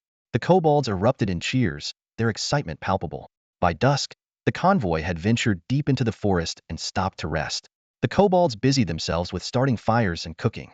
In a large pot, they were boiling the meat of various extraordinary creatures along with wild vegetables. The pot contained bear meat, forest wolf meat, saber-toothed tiger meat, and meat from carnivorous sword pigs, rivaling the feasts of human nobles, though the cooking was a bit rough. The meat of these extraordinary creatures was extremely tough, but under Ponzi's skillful preparation, it was no challenge for the group. Once cooked, the meat became tender, with a taste far superior to ordinary meats. Such delicacies were usually reserved for nobles, and regular consumption could even enhance physical strength. After a satisfying meal, the convoy extinguished the campfires and rested under the night sky, leaving a few vigilant sentries on watch. The night passed without incident, and dawn broke, signaling the convoy to continue their journey. Several days later, the convoy had penetrated the heart of the forest. Oddly, this usually perilous area was unusually calm, unsettlingly so. Ponzi frowned in thought. Such a large convoy should not have been unscathed. She tried to sense any anomalies but found nothing, so she continued leading the convoy forward. After several more days of peace, they were nearing Yin Chao. Just then, Ponzi suddenly noticed a group of massive figures ahead. Pansy squinted his eyes, then suddenly widened them in shock and exclaimed, "Trolls?" To his horror, it wasn't just one troll, but an entire horde. At that moment, he recalled the time when he and his master, the red dragon Zerith, had encountered the rogue, abandoned troll Zahak in the flame nest. Zerith had speculated back then that if there were abandoned trolls, there must be a complete troll settlement deep in the forest. Little did he expect to witness it firsthand now. In an instant, all the bizarre phenomena they had encountered earlier made sense. No wonder they hadn't been attacked along the way they had unwittingly followed behind a troll settlement. Trolls are naturally gluttonous and, unlike other races that settle in one place, they roam the depths of the forest like nomads. Wherever they go, they devour everything in their path, leaving nothing behind, not even plants. Pansy raised his hand to signal a halt, and the kobolds behind him immediately understood and stopped. He stared intently at the group of trolls in front of him, gripping his giant battle axe unconsciously. The trolls seemed to have noticed the kobolds as well, slowly turning around with eyes gleaming with greed, as if sizing up a delicious feast. After a brief standoff, the female troll leader, Valjean, burst into excited laughter. She loudly urged her tribe, "Ha ha ha, my people, the food is right in front of us. Fill your bellies." Before she finished her sentence, Valjean began chanting a spell mass frenzy. In an instant, every troll's body glowed red, and they could no longer hold back, charging at the kobolds. Seeing this, Pansy knew they were in trouble. Female trolls were smarter than males, and some could even wield magic. They had unfortunately run into such a formidable troll tribe. "Kobolds, scatter! Engage the enemy!" Pansy shouted while taking a defensive stance. The kobolds without combat abilities scattered to flee, leaving only the kobold guards with shields and spears to stand their ground. Cover also moved to the front lines. Although these trolls were not as powerful as Zahak, most being at the late novice level, the mass frenzy spell and their monstrous regenerative abilities made them a significant threat. More than 20 trolls charged into the formation of over 100 kobold guards, starting a massacre. One glowing red troll punched a kobold to death, then grabbed the corpse to devour it. Other kobolds took the opportunity to pierce the troll's abdomen with their spears, leaving a large hole when they withdrew. However, to their horror, the wound quickly healed. The troll, now in pain, dropped the half-chewed corpse and swung its giant axe at its attackers. The kobolds barely dodged and continued their assault. Despite several kobolds ganging up on one troll, the troll's astounding regenerative abilities gave the kobolds no advantage, forcing them to retreat step by step. Two mid-level trolls focused on keeping Pansy at bay. Whenever he managed to injure one, the other would recklessly charge at him. Pansy had to dodge since trolls could heal quickly while his injuries were permanent. Thus, he found himself in a dire situation, struggling against two trolls that were individually weaker than him. Cover was also engaged in combat with the trolls. He had partially transformed, with his right arm turning into a dragon claw and wielding a spear with his left. The dragon's scales and claws gave him a slight edge. Seizing an opportunity, Kover leapt into the air, grabbing a troll's head with his dragon claw. With a loud crack, the troll's head exploded like a watermelon. The headless troll continued to flail blindly. As he landed, another troll roared and charged at him. Martial skill, spear strike. Kover thrust his spear, hitting the troll's forehead. Though it didn't penetrate, the troll's head exploded, splattering red and white matter everywhere. The two headless trolls' regeneration slowed significantly. Just as Kover was about to assist Pansy, he suddenly felt a wave of heat behind him. Turning around, he saw a massive fireball, 2 meters in diameter, hurtling towards him at high speed. There was no time to dodge. Kefauver barely had time to raise his dragon claws in defense before the fireball hit him squarely. With a thunderous explosion, he was blasted away, smoke rising from his scales. Pansy the Gnoll witnessed this and felt a surge of their old battle camaraderie with Kefauver. With a roar, he leaped high into the air, disregarding any risk of injury. Swinging his massive battle axe, Pansy executed his signature warrior move, the jump slash. With the combined force of gravity and his brute strength, the axe cleaved through a troll's skull, splitting its body in two. Pansy swiftly turned, using his shield to block another troll's attack, then charged towards where Kefauver had fallen. However, halfway there, Kefauver suddenly stood up straight from the ground. Pansy paused for a moment, then rolled his eyes and turned back to continue fighting the remaining trolls, grumbling, "Wasted my concern." Kefauver watched Pansy's retreating figure with a meaningful smile and shouted, "I saw that, you know." Without turning his head, Pansy yelled back, "What good does that do?" "Distract the troll leader, spellcaster." "Leave it to me," Kefauver replied, shifting his focus to the distant troll leader, Woken. Woken's face displayed disbelief as she saw the Dragonborn stand up after taking her long-charged fireball Hedon. She thought to herself, a mid-level creature should be either dead or severely wounded by that giant fireball. How is this Dragonborn still standing? Kefauver fixed his gaze on Woken and gripped his spear tighter. His back split open to reveal dragon wings, propelling him towards Woken. As he flew, he silently thanked Zerith for arranging the dragon blood transformation ritual, which had made his scales even tougher. Being a red Dragonborn, his fire resistance had also been enhanced, allowing him to withstand the giant fireball's impact. In an instant, Kefauver reached Woken, spear in hand. However, Woken remained unfazed, rapidly chanting a spell. Just as the spear was about to strike, a circular magical shield appeared beside her. The moment the spear hit the shield, a sound like shattering glass echoed. Cracks spread across the shield from the point of impact. Seizing the opportunity, Kefauver struck with his dragon claws, shattering the already fragile shield. But in that brief exchange, Woken had completed her next spell. Mid-level magic, protective wind blades. She chanted as a whirlwind formed around her, cutting into Kefauver's body with countless wind blades. Despite his tough dragon scales, the high-speed wind blades quickly covered him in wounds. Without time to gather his strength, Kefauver thrust his spear through Woken's chest. Simultaneously, the wind blades continued to slice into him, increasing his injuries. Reluctantly, Kefauver pulled back to create some distance. To his astonishment, Kefauver saw that Woken's chest wound was healing rapidly before his eyes. His expression grew serious. He realized that this troll's strength was on par with his own. In such a situation, spellcasters often had the upper hand over most other professions. Reality wasn't a game. If a spellcaster could maintain distance, they could easily take down numerous same-level opponents. Moreover, without acid or fire, he couldn't deal fatal damage even in close combat. Kefauver glanced back at the kobold guards struggling against the troll's relentless assault, then at the well-protected Woken. He clenched his fists in frustration. Just then, a majestic dragon roar echoed through the battlefield, followed by a powerful dragon's presence that swept across the area. Recognizing the familiar aura, Kefauver, Pansy, and the kobolds felt a surge of joy. Pansy's heart leapt with joy when she saw the familiar figure. Even before engaging the troll in close combat, he had already reached out to Zerith through their mental link for support. Given the proximity to the flame nest, Zerith arrived quickly. Suddenly, a deafening dragon roar pierced the sky. Valjean felt an overwhelming pressure envelop the battlefield from above. She looked up to see a massive red figure blocking out the sun, its wings gently flapping as it hovered above her. A red dragon. Valjean was horrified, instantly realizing she could not contend with it. While this red dragon seemed to match her in power, its tough scales, immense strength, and inherent fire abilities were all natural counters to the troll race. Valjean quickly assessed the situation, her eyes scanning the kobolds around her, immediately guessing the reason for the dragon's arrival. She shouted to the other trolls, "Stop fighting! Everyone, stop now!" Her commanding voice, imbued with magic, echoed in the minds of every troll. Those who had disobeyed her in the past, like Hazak, had long been expelled. The remaining trolls instantly ceased their attacks. Facing the red dragon, Valjean's demeanor changed abruptly. She knelt on the ground, forcing a smile. Great true dragon, what brings you here?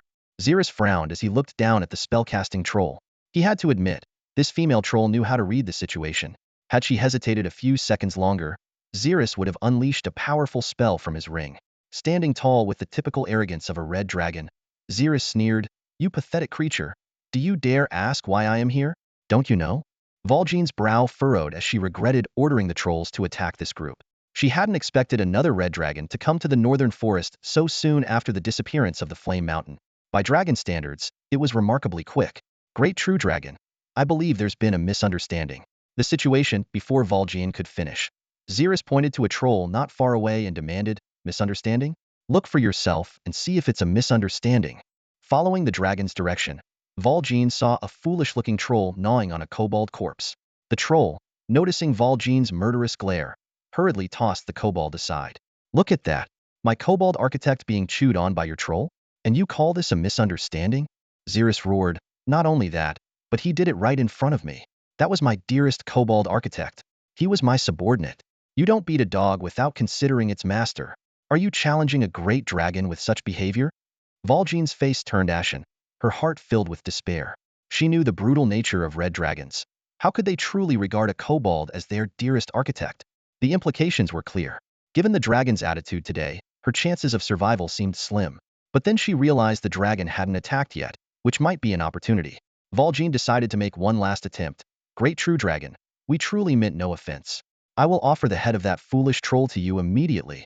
Additionally, I am willing to lead my entire tribe to serve under your mighty rule." Zerith felt a surge of joy inside, and a slight smile crept onto his lips. This was exactly what he had been waiting for Valjean to say. Despite their immense strength, trolls were notoriously dim-witted, essentially nothing more than obedient war machines. Their lack of intelligence meant Zerith didn't have to worry about them betraying him. Suppressing his inner excitement, Zerith calmly said, "I don't need the troll's head. Just trade your loyalty for your life." As soon as he finished speaking, he initiated the dragon vein transformation ritual. Valjean breathed a sigh of relief, grateful to have his life spared. Half an hour later, a sweat-drenched Valjean opened his eyes, admitting to himself that the dragon vein transformation was far more painful than he had imagined. After subduing the troll tribe, Zerith had no intention of bringing them to the flame nest, as he couldn't afford to maintain too many trolls. He told Valjean, "You only need to lead the trolls to continue growing stronger deep within the forest." "As you command, Great Dragon Lord," Valjean replied respectfully. "Now take your trolls and leave," Zerith ordered. As he watched the trolls gradually disappear into the distance, Zerith led the kobolds into the flame nest.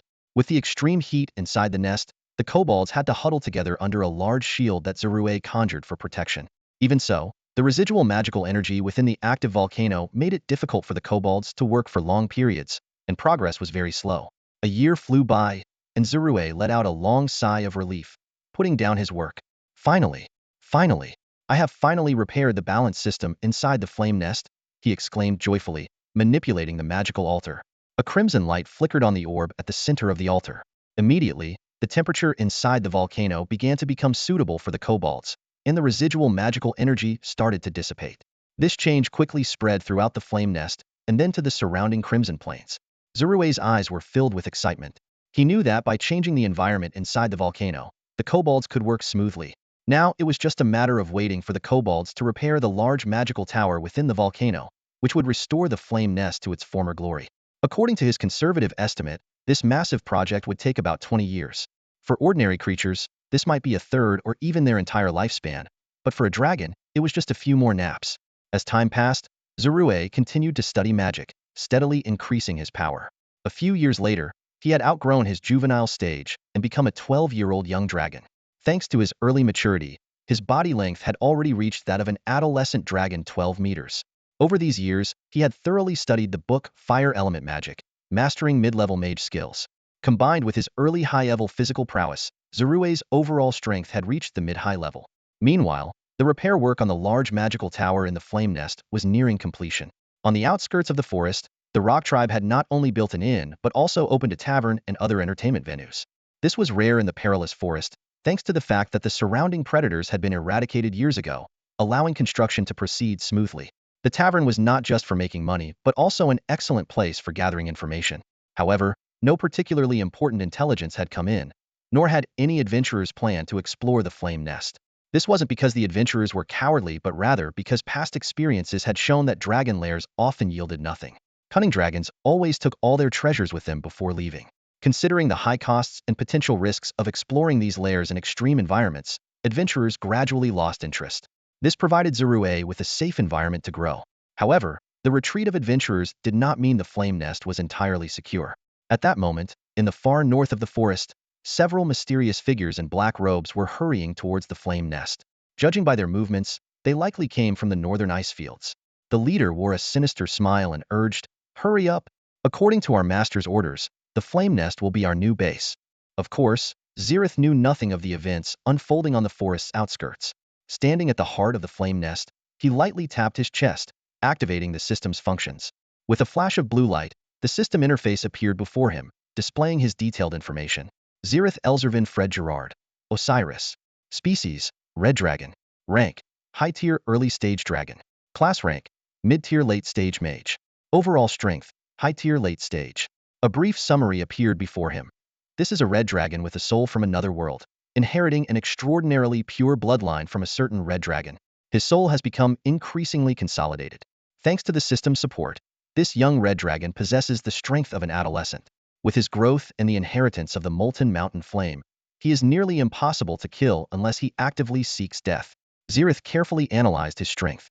Having thoroughly studied the only fire elemental spellbook, his mage class had temporarily ceased to advance. He realized it was time to focus on territorial matters. The top priority was to increase the population of his territory and train them. His gaze swept over his monstrous army. The spiders were the most numerous, while the trolls were the strongest. Among the mutated spiders, the flame wolf spiders were particularly intelligent. Over the years, one named Anilab had emerged as the most powerful leader. Anilab was the first flame wolf spider to hatch and successfully mutate, absorbing large amounts of dragon blood from the air, making it vastly superior to its kin. Now at mid-tier, it independently managed the flame wolf spider clan and loyally executed every command from Zerith. Closing his eyes, Zerith used a psychic link to contact Anilab, instructing it to lead the flame wolf spider swarm to the flame nest. As for the trolls, Zerith frowned. The average male troll's intelligence was even lower than that of the flame wolf spiders, and female trolls were scarce.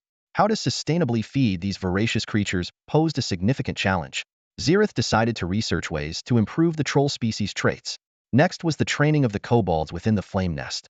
Zerith pondered that the kobold strength didn't need additional training. Years of mining had already honed their bodies. What truly needed enhancement was discipline.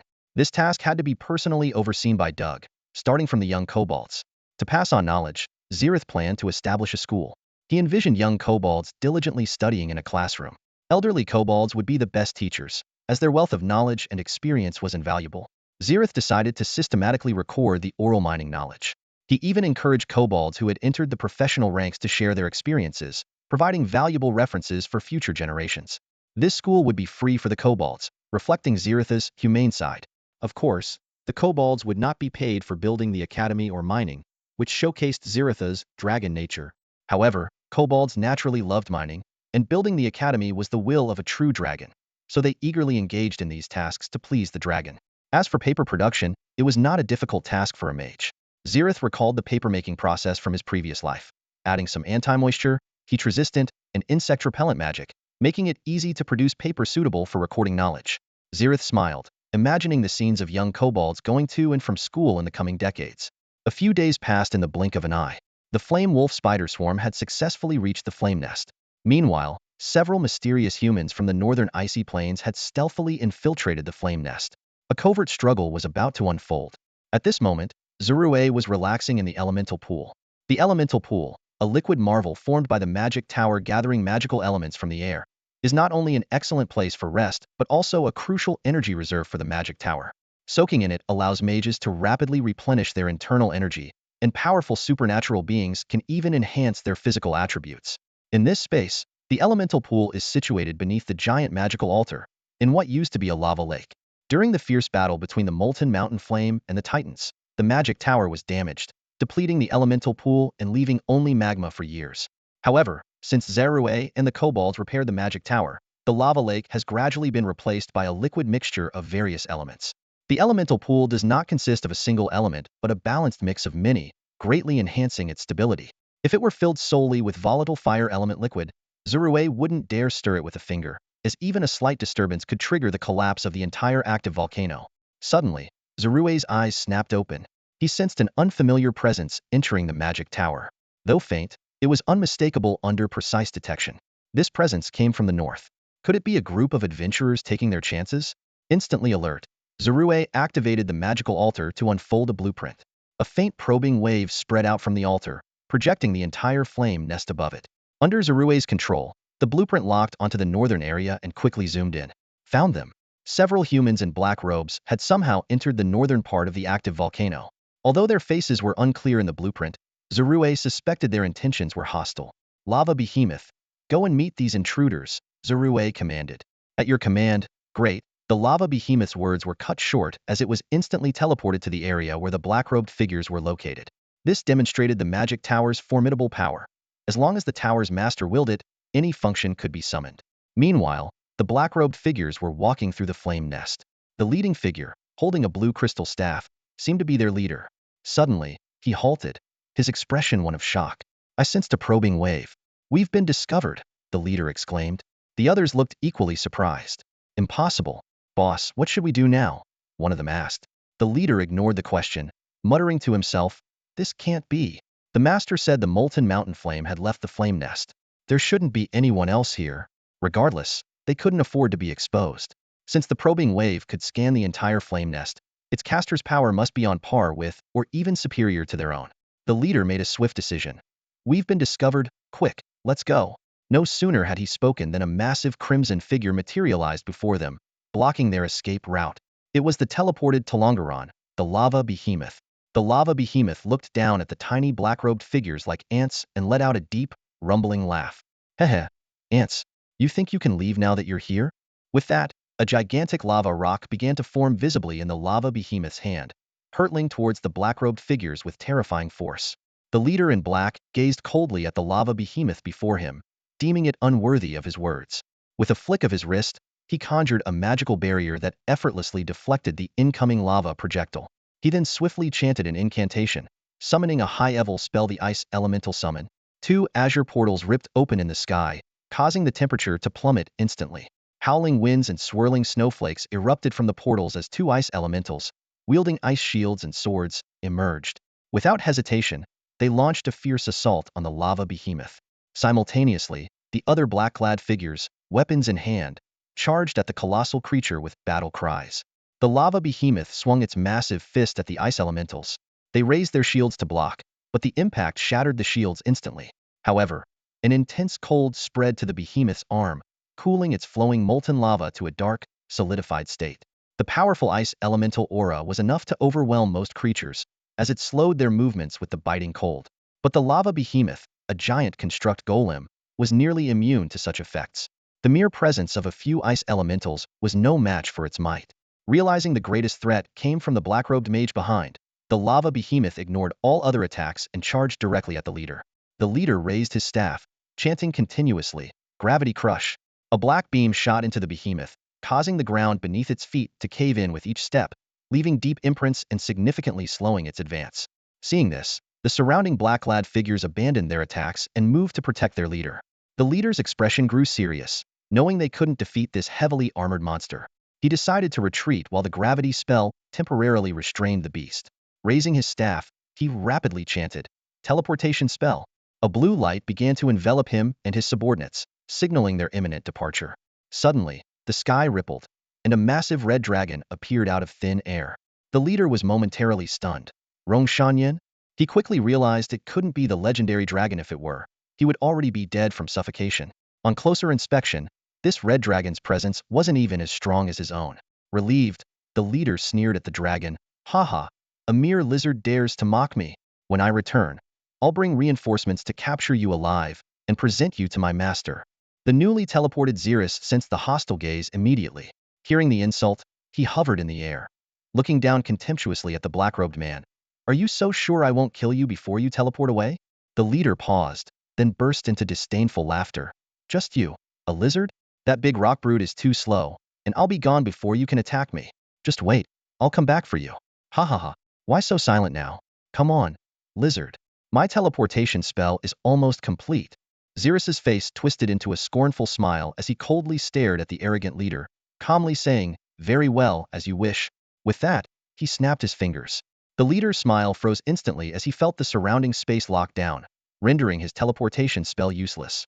The nearly completed spell was forcibly interrupted, causing a backlash that made him cough up blood. As a master of teleportation magic, the black-robed mage immediately recognized this as a legendary spell-dimensional anchor.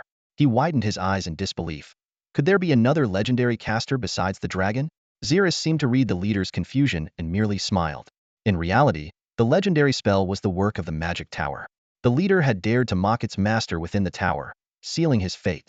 Zerith decided to give him a glimmer of hope before plunging him into utter despair. At that moment, the gravity spell restraining the lava behemoth wore off. The beast roared and swung its massive fist, charging at the now hopeless black-robed mage. The lava beast charged at the black-clad leader, raising its fist for a punch. The leader reacted quickly, using a teleportation spell to create distance and narrowly avoid the deadly blow. However, his nearby teammate wasn't so fortunate. The ice elemental struggled to withstand the lava beast's punch and was ultimately sent flying, drawing a long arc through the air. Zerith observed the situation with a frown, determined to end the battle swiftly. Unwilling to be entangled with the black-clad man for too long, he immediately channeled a portion of his mental energy into his ring. In an instant, the ring glowed intensely red, like a miniature sun. Without hesitation, Zerith unleashed the summoning magic stored within the ring legendary magic, Fire Elemental Summoning. A massive, crimson portal slowly unfolded in the sky, releasing waves of scorching heat. Dense fire elemental energy swirled around the gateway, and even before the summoned entity appeared, its legendary presence sent chills down the spines of everyone present. Suddenly, a thunderous voice echoed through the space. "I, the mighty Orahagon, respond to your call." The sheer power of the voice made the black-clad man tremble uncontrollably. As the words faded, a colossal figure formed from fire elemental energy began to step out from the portal. First came the flaming legs, followed by the torso, and finally the entire body emerged. Zerith could clearly sense that as soon as Orahagon appeared, all fire elemental energy in the area converged towards it, as if being siphoned by an invisible force. This meant that even Zerith himself would find it extraordinarily difficult to wield fire elemental magic in Orahagon's presence. This was beyond mere elemental affinity. It was an overwhelming display of absolute power. Realizing his incredible luck in summoning such an extraordinary fire elemental, Zerith couldn't help but glance around, scratching the back of his head with his dragon claw in embarrassment. Orahagon's full form was now visible to all, enveloped in roaring flames, clad in a fearsome armor of unknown material, and wielding a spiked war hammer formed from fire elemental energy. It cast a sidelong glance at Zerith, floating in midair, before turning its gaze towards the black-clad men below. Feeling the intense scrutiny of this powerful fire elemental, the black-clad leader was overwhelmed by an unprecedented sense of oppression. He instantly realized that the summoned entity before him had likely reached a legendary tier. Could there truly be a legendary spellcaster hidden here? Time was of the essence, leaving no room for the black-clad man to ponder. He quickly concluded that escape was impossible. At that moment, Orahagon, with a mere thought, conjured countless fireballs in the air. The searing heat distorted the surrounding air, and the dense barrage of fireballs rained down upon the black-clad leader like a storm. Each fireball from a legendary tier entity carried cataclysmic power, and the sheer number of them made survival impossible. Facing certain death, the black-clad leader became eerily calm. He manically shouted at Zerith, "Ha ha ha ha! Even if I die, you won't get away with this. Foolish red dragon, you've ruined my master's plans. My master will not spare you." Before he finished speaking, the black-clad man pulled out a piece of white paper from his pocket. The paper had some writing and mysterious patterns on it.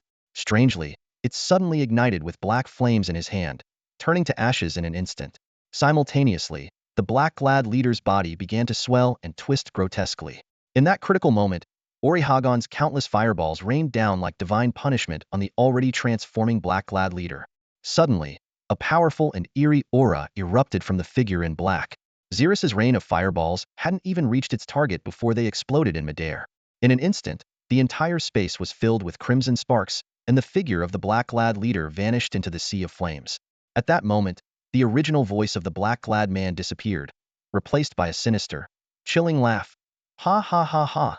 Losing you, my faithful subordinate, is one of my greatest regrets. But rest assured, I will take good care of your high-quality master-level soul. Zerith frowned, carefully sensing the strange yet familiar aura. Although he had never experienced it firsthand, the records in the Dragon Legacy allowed him to instantly recognize this aura from hell. Clearly, the man in black had been corrupted by a demon. Knowing he was doomed, he had offered his soul to the demon in exchange for possession and immense power. Orichalcum also sensed the sudden surge in the black-clad mage's aura, his power increasing several-fold. But the massive fire element paid it no mind. To it, a bug becoming slightly bigger was still just a bug. Orichalcum roared, charging at the black-clad man with rolling flames. Unexpectedly, the demon-controlled black-clad man made no defensive or retaliatory moves. Instead, he turned and began attacking his own subordinates wildly. In the entire black-clad team, only the leader had reached the master level, and with his increased power, the others were completely powerless, their lives reaped like wheat. Zerith instantly understood the demon's intention. No matter how much the black-clad mage's body was enhanced, it couldn't be a match for Orichalcum. Rather than being destroyed for nothing, it was better to make a final profit using the body to harvest the souls of his own subordinates. As the demon slaughtered his subordinates, he laughed coldly. Ha ha ha ha! If you don't want these souls, I certainly won't waste them. Finally, just before Orichalcum's flames could engulf him, the demon killed all his subordinates. Facing the overwhelming flames, the demon smiled at Zerith. Red Dragon, now is not the time for me to deal with you, but we will meet again. Ha ha. Before the demon's laugh could finish, the entire body of the black-clad leader turned to ashes in the raging flames. Zerith frowned as he watched it all, feeling a sense of caution. The demon seemed to have set his sights on him, but said it wasn't time to deal with him yet. Was this the demon's true intention, or a lie to distract him? The blood-soaked history recorded in the Dragon Legacy told him that a demon's words could never be trusted. For now, Zerith put the issue aside, but realized he needed to increase his strength quickly. However, what intrigued Zerith more at this moment was the fire element named Orichalcum before him. Stroking his chin, he carefully examined the massive fiery creature. Ordinarily, elemental summoning was an extremely luck-based magic. Summoners could never predict which element would respond, and even the same element could have vastly different forms. Some fire elements were just fireballs, some resembled a fire tornado with flaming hands, and some could even be summoned with missing limbs. Precisely because of this unpredictability, there was a slim chance of summoning a powerful fire element. But Orichalcum was extraordinarily strong.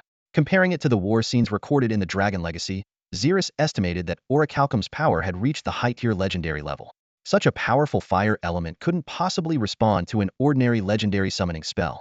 Before Zerith could ask, Orichalcum stared at him and spoke first. Little Red Dragon, you carry a feeling that is familiar to me. Zerith immediately had a flurry of questions swirling in his mind upon hearing Orichalcum's words. Confused, he asked, Brother, are you sure you haven't made a mistake? This is the first time we've met. The fire elemental ignored the Red Dragon's query and began reminiscing. I've been asleep for so long, planning to answer someone's call when I was fully recovered just to stretch my legs. But when I woke up, I sensed a familiar aura. Little Red Dragon, you really remind me of someone. Zerith frowned impressed. That's someone? Are you talking about my father, Rongshan Yin? Do you know him? Rongshan Yin? Who's that? Orichalcum countered. His dragon name is Pegarolos. You didn't know that? Zerith shook his head. I don't know anyone named Pegarolos. Orichalcum insisted. I trust my instincts. You must be connected to him somehow. As he spoke, his gaze fell on the Pegarolos guardian ring on Zerith's finger. With a thought, the fire elemental sent a ball of flame into the ring. Little Red Dragon, from now on, you can use this magic to summon me. But I won't always be available. Zerith was stunned. This powerful fire elemental didn't know his father, but was allowing him to summon it? This was beyond unbelievable. Just as he was about to ask more, Orichalcum abruptly canceled the summoning spell and returned to the fire elemental plane, leaving the Red Dragon standing there in a daze. Zerith thought to himself, this was an unexpected stroke of luck. Summoning fire elementals was inherently uncertain. Wizards usually had to go to great lengths to form contracts with powerful elementals. And yet, he had effortlessly gained the ability to summon one of the strongest. It was like a gift from the heavens. Perhaps some Red Dragon ancestor really did have a connection with Orichalcum. Zerith kept this joy to himself and, with a thought, teleported himself and the lava beast back. The following period was relatively calm. Zerith decided to conduct an experiment and took out the corpse of a greenfoot dragon snake. But as he looked at the precious material, he realized he wasn't skilled enough yet, so he put it away, waiting for a better opportunity. Observing the kobolds who went to school diligently every day and the fire wolf spiders that guarded like soldiers, Zerith had a sudden thought. Can a creature's nature truly be changed? Kobolds were inherently chaotic, yet they were now well-behaved, which in some way proved that a creature's nature could be altered, much like humans domesticate animals. Acting on this thought, Zerith ordered the orc tribe to capture all the useless goblin cannon fodder and bring them to the flame nest for experiments. Goblins were chosen because of their short growth cycle and rapid reproduction, making them ideal for experimentation. Moreover, goblins were even more chaotic than kobolds, making it a significant challenge to tame them with gentle methods. Considering the traits of goblins, Zerith couldn't help but think of fruit flies. However, in certain situations, he would still administer anesthesia to the goblins. The anesthetic came from the anesthetic grass in the forest, which was now cultivated near the flame nest. Once the environment around the magic tower improved, more crops could be planted, expanding the farming area. Zerith placed a goblin on the smooth experiment table. The flame nest itself was a large magic tower, originally equipped with experimental instruments, but they were all damaged in the Great Battle, so he had to make do. Through a mental link, Zerith contacted Gul'dan. Hey, Gul'dan, if you have the funds, buy me a set of precision experimental equipment under your name and send it to the flame nest. Zerith, that stuff isn't cheap. Gul'dan responded. No worries, you can buy it piece by piece. Start with the essentials. With Gul'dan's agreement, Zerith ended the mental link and refocused on the goblin, who had fainted from fear. Though the goblin was unconscious, Zerith had ways to wake it up. Water orb. A sphere of water materialized out of thin air, splashing the goblin awake. The goblin's groggy eyes blinked open, only to immediately fall into Zerith's enchantment trap. What should have been a gaze filled with terror became clouded and vacant upon seeing the dragon, as if shrouded in a mist. Under Zerith's command, the goblin mechanically began a series of physical exercises. It started with a set of sit-ups, its green belly rising and falling with each motion. Next were squats, its frail leg muscles trembling to support its body. Finally, it performed a series of push-ups, its expression remaining vacant throughout, executing each movement without complaint. Watching the panting yet obedient goblin, Zerith felt a tinge of satisfaction. He mused to himself that enchantment was not merely a form of forced control, but a comprehensive mental domination. This spell was particularly effective on lower beings, making the goblin before him so docile. Zerith pondered. If the goblin could act so orderly under enchantment, could fear achieve the same effect? To test this theory, he decisively lifted the enchantment and unleashed his full dragon aura. Instantly, the goblin snapped out of its daze, but before it could react, the overwhelming dragon aura caused its legs to buckle, collapsing it to the ground. A foul odor soon filled the air. The goblin had lost control of its bladder. Zerith wrinkled his nose, realizing his experiment had gone awry. He was furious, baring his teeth in a snarl, his eyes flashing with the cold cruelty characteristic of dragons, as if he might devour the foolish goblin in the next moment. Stupid creature, Zerith roared. How dare you soil the great dragon's laboratory? Under the dual pressure of dragon aura and fear, the goblin trembled uncontrollably, unable to utter a coherent word. Zerith bared his teeth, issuing a menacing warning. Now, obey every command I give you. If you defy me, I promise you a fate worse than death, with no chance to escape it. Do you understand? Yais, great dragon, the goblin stammered, shaking. Zerith slightly withdrew his dragon aura, allowing the goblin to move, albeit weakly. Yet the fear rooted deep in its blood made it quiver all over. Get up, fool, Zerith barked. Stand in the corner. Don't move unless I say so. The goblin, hearing this, shakily got to its feet and stumbled to the corner. Zerith quickly chanted a spell. Fresh air spell. Cleanse spell. A ball of water appeared, enveloping the filth on the ground, then floated towards a nearby lava pool where a magma beast was bathing, disintegrating the mess entirely. As the air cleared, Zerith exhaled deeply. He planned to observe whether the goblin, now facing the wall as punishment, would follow his commands. Legends claimed goblins had some gnome blood in them, though gnomes vehemently denied it. Zerith decided to try and awaken this latent power. In the following days, Zerith subjected the goblin to rigorous, high-pressure training. He was astonished to find that under the threat of fear and death, the goblin could significantly improve its chaotic nature. The trained goblin became more composed in its thinking and solved problems faster than its untrained kin. This discovery sparked an idea in Zerith.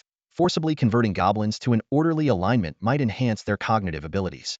To test this hypothesis, he arranged for 2 goblins to duel in the arena. The results showed that the untrained goblin fought chaotically, with many openings, while the trained goblin could analyze and judge during combat. Zerith realized that for goblins, cognitive ability was far more crucial than mere combat skills. Therefore, he had no intention of sending trained goblins into battle. After all, despite becoming slightly smarter, their small stature still destined them to be cannon fodder. During this period, the entire flame nest enjoyed a rare tranquility. Zerith focused on his experiments with the goblin, occasionally indulging in long slumbers like any other dragon. A slumbering behemoth awoke in the elemental pool, its deep voice echoing through every corner of the space. Zerith, the red dragon, opened his molten lava-like eyes and murmured, "Heh, 35 years. I've finally reached this point." At 35 years old, Zerith was still considered a juvenile by dragon standards. However, his size already exceeded that of a young dragon, reaching an astonishing length of 20 meters.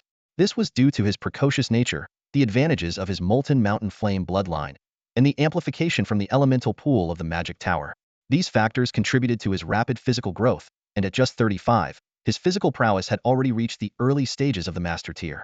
As he aged, Zerith's dragon heritage continued to unlock various draconic spells. These spells became the focus of his long-term studies. Combined with his ongoing experiments on goblins, his mage rank also advanced to the later stages of the high tier.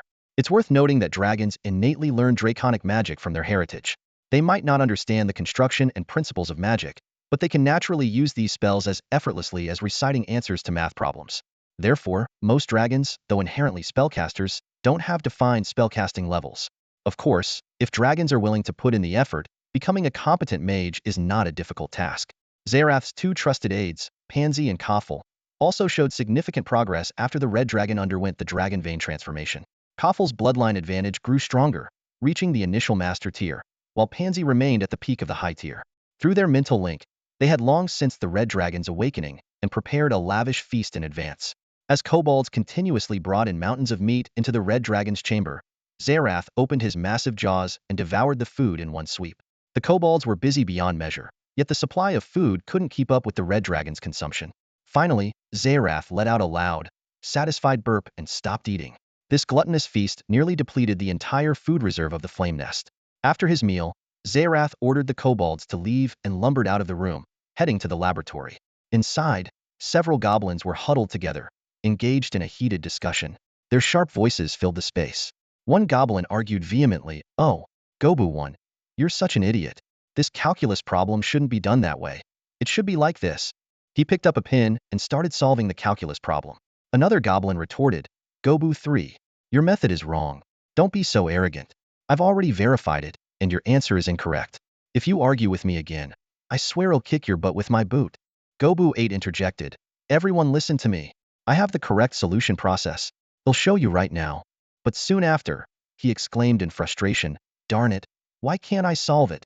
The whole lab was in an uproar due to the goblins bickering, but surprisingly, they didn't resort to fighting, which was a significant improvement for goblins. At that moment, Zerith cleared his throat. Instantly, the lab fell silent, and the goblins turned to see the enormous red dragon standing at the door. Ever since Zerith reached the early master tier, he could better conceal his presence, and the fact that these goblins hadn't noticed him was proof of that. The goblins' eyes widened in shock, and they promptly knelt, shouting in unison, "Great Dragon Lord." Zerith raised his hand, signaling the goblins to continue, while he silently observed their debate. With the presence of the flame nest's master, the goblins became more restrained, at least refraining from using foul language or making threats. Zerith reminisced about his years of experimentation. He used most goblins for order experiments, selecting those who could best control their behavior and the smartest ones for breeding. After breeding, he would train the young goblins himself, imparting various knowledge. Once the young goblins matured, he would repeat the process of selective breeding and training, aiming to produce goblins with self-control and intelligence. The goblins numbered 1 to 9 in front of him were the results of Zerith's long-term experiments. These goblins had far surpassed their peers in self-control and intelligence. They also learned quickly, and their active minds enhanced their innovative thinking and creativity. Zerith believed that it wouldn't be long before these new breed goblins would demonstrate their value. This made Zerith feel fortunate, as it seemed the rumor that goblins possessed a trace of gnome blood wasn't baseless after all. Over the years, the development of the rock tribe has been substantial. The orcs have built various structures within the forest, and their community has grown significantly. At the border between the forest and the plains, a settlement named Rocktown has quietly emerged, becoming an important rest and supply stop for adventurers passing through. In the past decade or so, the arrival of humans has brought new vitality to the tribe. Gul'dan, demonstrating remarkable talent, successfully broke through the late intermediate level and ascended to the pinnacle of high-level mage. Coupled with his secondary profession as a dragon vein sorcerer, Gul'dan now possesses the strength of an early master-level mage. Zerith had just awakened from his slumber and was far less informed about the outside world than Gul'dan. Stepping out of his laboratory, he called out in his mind, "Gul'dan, did anything happen while I was asleep?" Gul'dan quickly responded, "Zerith, quite a few minor incidents occurred while you were asleep, but nothing particularly significant. However, there were two major events." Zerith frowned. For the past decade, every time he woke up, the answer was always that nothing major had happened. This time, there were two major events. "Gul'dan, tell me what happened." The first major event is that, apart from the kingdom of Lerton, the northern countries suddenly announced a union. Zerith began to ponder. A union of the northern countries? Could it be that the kingdom of Lerton has become too dominant, prompting this alliance? But they never showed such unity before. Aren't they afraid of being backstabbed by their own allies? He realized that such an alliance likely signaled the onset of war. Suppressing his curiosity, Zerith continued to ask, "And the other event?" The other major event is that recently, a red dragon awoke. After confirming that Molten Pyre wasn't in the northern forest, he attacked our rock tribe, intending to plunder our gold. What? Zerith's eyes widened. Pillaging and destruction were indeed typical of red dragons, but having his own territory raided by another red dragon was a blow to his pride. What's the name of this red dragon? How powerful is he? The red dragon seems to be a young one. He calls himself Lord Offery and caused significant damage and casualties. But then I, along with some adventurers and a chivalrous silver dragon, managed to drive him away. Lord Offery? What arrogance! Zerith's face darkened as he looked at the ring in his hand, understanding the painstaking efforts Molten Pyre put into forging these rings. He even considered using Molten Pyre's ring to deliver a couple of punches to that red dragon. Where did Offery run off to? It seems the red dragon fled south. He probably doesn't dare go to Flame Nest and might have gone elsewhere. Is the silver dragon still around? She's currently at the tavern. All right, I understand. Zerith left a parting remark and then cut off the mental link. Reflecting on his own red dragon kin, Zerith muttered to himself, "A young red dragon? Huh? Always so temperamental." Dragons at this stage were no weaklings, often venturing out to gain experience. Red dragons, having been restrained in their childhood and adolescence, became particularly arrogant during their youth, usually adopting an overbearing attitude. This also led to a high mortality rate among red dragons, not only in their infancy but also during their youth due to their reckless behavior. Putting the matter of the red dragon Offery aside for now, Zerith decided to stretch his muscles. With a single thought, he transported himself to the mouth of an active volcano, taking to the skies and overlooking Flame Nest. The area around Flame Nest used to be a forest, but it was razed to the ground during the battle between Molten Pyre and the Titans. Now, thanks to the modifications of the Magic Tower, the extreme environment had been restored, turning into lush grasslands. This worked out well for Zerith, as all these grasslands were cultivated for farming. Flying over the grasslands, the kobolds farming the crops suddenly noticed themselves cast in a shadow. They looked up to see a red dragon, radiating fiery red like flames, soaring through the sky. The kobolds cheered and danced on the ground, gazing reverently at the red dragon, for they knew this was the current master of Flame Nest Zerith. Zerith looked at the verdant northern forest before him, feeling the wind rushing past his ears, and felt a sense of contentment. Even the irritation caused by Lord Offery quickly dissipated. The sensation of flying high above and surveying the world below was exhilarating, no matter how many times he experienced it. Suddenly, a loud dragon roar echoed from the northern forest. There's another dragon in this forest? Zerith immediately became alert, shrinking his form to the size of a young dragon and flying towards the source of the roar. Following the sound of the dragon's roar, Zerith concealed his presence and quietly flew to the source, hiding himself to observe. The sight before him was astonishing. A majestic young red dragon, despite its injuries, stood with wings spread wide, exuding an intimidating aura. It stood atop a small hill, its dragon might fully unleashed, facing a trembling group of goblins. "From now on," the red dragon roared arrogantly, "this place is my temporary lair. Do you worms understand?" The goblins' legs went weak, and they collapsed to the ground, unable to utter a word. Suddenly, a foul stench filled the air, indicating that the goblins had lost control of their bladders out of fear. The red dragon caught a whiff of the smell and flew into a rage. "Didn't you hear what I said, you stupid worms?" it bellowed. Without waiting for the goblins to respond, it unleashed a breath of fire, reducing the unfortunate creatures to ashes. Zerith watched silently. He thought to himself, this was the quintessential image of a red dragon. Fierce, brutal, and extremely arrogant, ready to kill at the slightest provocation. Compared to this, Zerith, who at least exchanged a few words before killing and didn't casually slaughter his subordinates, was quite the anomaly. Instead of fleeing, Zerith chose to reveal himself. Judging from the dragon's aura and size, he estimated that the injured red dragon was also a young dragon and likely not as powerful as himself. The young red dragon was surprised to see a red dragon of only hatchling size, devoid of any formidable aura, approach him. It curiously examined the little one and said, well, a little hatchling? What are you doing here instead of hiding as per dragon tradition?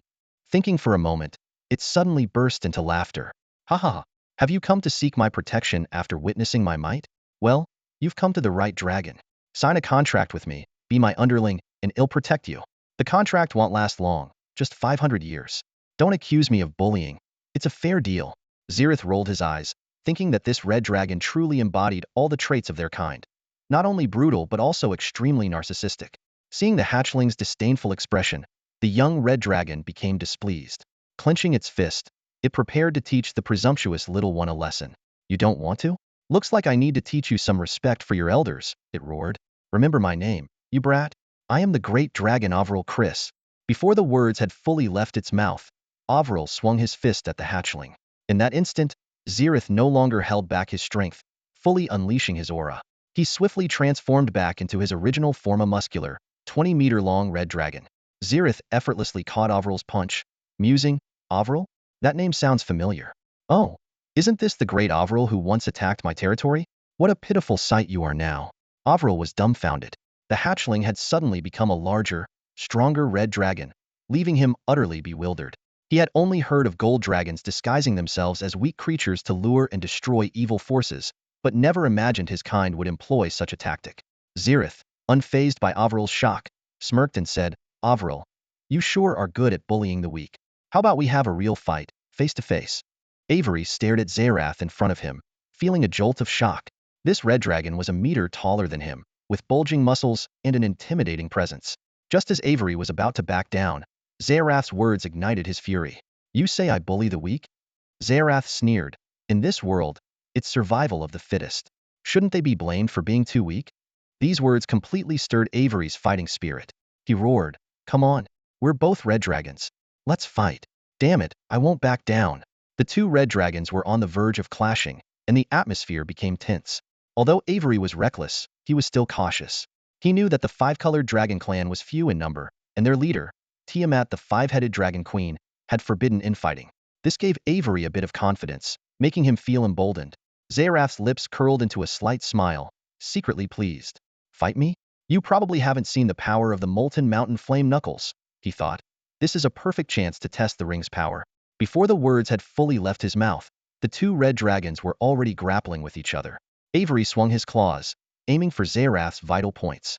However, his attacks were deflected by Zerith's tough dragon scales, producing sparks and a harsh noise. Dragon claws, sharp enough to pierce through rock, couldn't penetrate Zerith's defense, proving the toughness of his scales. Zerith wasn't one to back down either. He landed a heavy punch on Avery. The two red dragons exchanged fierce blows in an intense brawl. As the fight progressed, Avery began to realize he was in trouble. The red dragon in front of him, similar in size, had incredible strength, and Avery found himself powerless. This was no accident. Zerith was already formidable, and the two enchanted rings boosting his dragon's might made him unstoppable.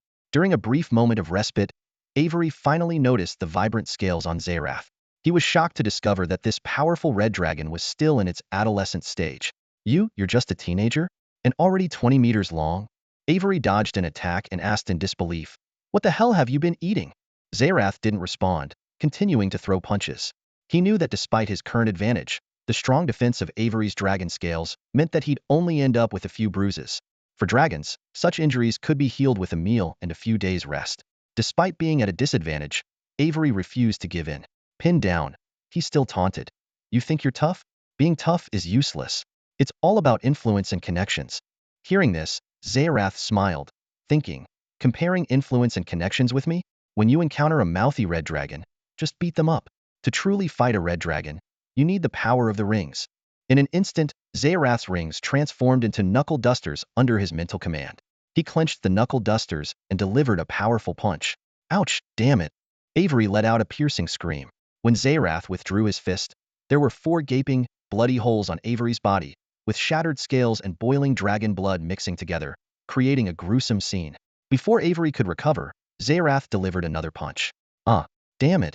Another agonizing scream echoed. The legendary armor-piercing power was astonishing. Dragon scales that even claws couldn't penetrate were as fragile as paper against the knuckle dusters. Avery, in pain, looked up and saw the weapon in Zerith's hand, his eyes widening in rage. Damn it, you ambushed me. Using hidden weapons, you have no honor. This isn't fair. Hearing this, Zerith's face twisted into a menacing smile. What? I have no honor? It's unfair? Say that again? As he spoke, he raised his fist again, ready to strike. Seeing this, Avery immediately backed down. One punch had left 4 bloody holes. Who could withstand that? I was wrong. I was wrong. Avery quickly begged for mercy. I'll be your underling. Just don't hit me anymore. Please. Zerith pulled back his fist, a mocking smile curling at the corner of his mouth. Oh, not so tough now, are we? Not so tough. His voice dripped with smug satisfaction. All right then, let's get that contract signed. With practiced ease, Zerith drew a contract paper from his dimensional bag, quickly scribbled down the terms, and tossed it in front of Orphrey. At that moment, he couldn't help but reminisce about his past self, back when he couldn't even produce a single contract paper. Nowadays, thanks to the interactions between the Rock Tribe and the Human Kingdom, he could acquire anything he desired. Meanwhile, Orphrey's eyes were fixed on the brass knuckles in Zerith's hand. As a seasoned appraiser, he knew that evaluating artifacts was an art. He could tell the quality of these brass knuckles with just one punch. Earlier, during the fight, he had already sensed their extraordinary nature, but hadn't had the chance to examine them closely. Now, upon closer inspection, he could see that the material alone set them apart. Even more astonishing, they emanated a strong fire elemental energy, undoubtedly marking them as a rare treasure. The more Orphrey looked, the more his greed flared up. Yet, his obsession was abruptly interrupted by Zerith's sharp voice. What are you staring at? Sign the contract already. The harsh command snapped Orphrey back to reality. He bent down, picked up the contract paper, and began to read it carefully. 1. The Red Dragon Orphrey willingly becomes Zerith's subordinate. 2. The Red Dragon Orphrey must not, in any way, harm Zerith's interests, not even in thought or intention. 3. The Red Dragon Orphrey willingly serves Zerith for 500 years. At this point, Orphrey couldn't read any further. 500 years? His eyes widened in disbelief. Zerith, are you out of your mind? Even robbery wouldn't get you 500 years. Zerith retorted disdainfully. Weren't you just trying to force me into a 500-year contract? Why can't I do the same? As a dragon, shouldn't you reciprocate? You promised me a lot, so of course, I have to return the favor. It's called repaying kindness with even greater kindness. Orphrey was momentarily speechless, but he struggled to argue back. There's no way I'll serve you for 500 years. At most, 50 years. If you don't like it, just kill me. Zerith waved his hand nonchalantly. I might not kill you, but I heard you previously invaded a small town, didn't you? Something called Rocktown? What do you think would happen if I handed you over to its ruler? Orphrey's eyes widened even more, disbelief etched across his face. In his mind, both humans and orcs were inferior beings beneath a red dragon's feet. And now, his kin was threatening to hand him over to those lowly creatures. Zerith, are you insane? You'd really hand me over to those orcs? Well, I have no choice, Zerith shrugged, feigning helplessness. If you want to agree to 500 years, they'll have to do it. I swear on the dragon god, I will. Orphrey's expression darkened. Serving another dragon for 500 years was nearly impossible. It was just too long. But he had indeed attacked a small town, and if, as Orphrey pondered, Zerith added fuel to the fire. Let me think. What would happen if you fell into human hands? Maybe you'd be forced into a slave contract, tied to a bed for experiments, with countless potions injected into your body, enchanted scalpels slicing open your belly without anesthesia, while you lay there screaming. The more Orphrey listened, the more terrified he became. Horrific images of being a mere tool for those inferior beings flashed through his mind, sending chills down his spine. Considering the notoriously bad temper of red dragons, what if it really happened? Under another dragon, he might not die and could even live comfortably, but under human control, life would be a living hell. The choice seemed obvious. Stop, stop, Orphrey finally spoke. His voice tinged with clear submission. He'll sign the contract, but only for 200 years. 500 years is just too much. Zerith, I hope you understand. Seeing Orphrey back down, Zerith felt satisfied. He had merely intended to scare Orphrey and had no real plan to hand his kin over to humans, as it wouldn't benefit him.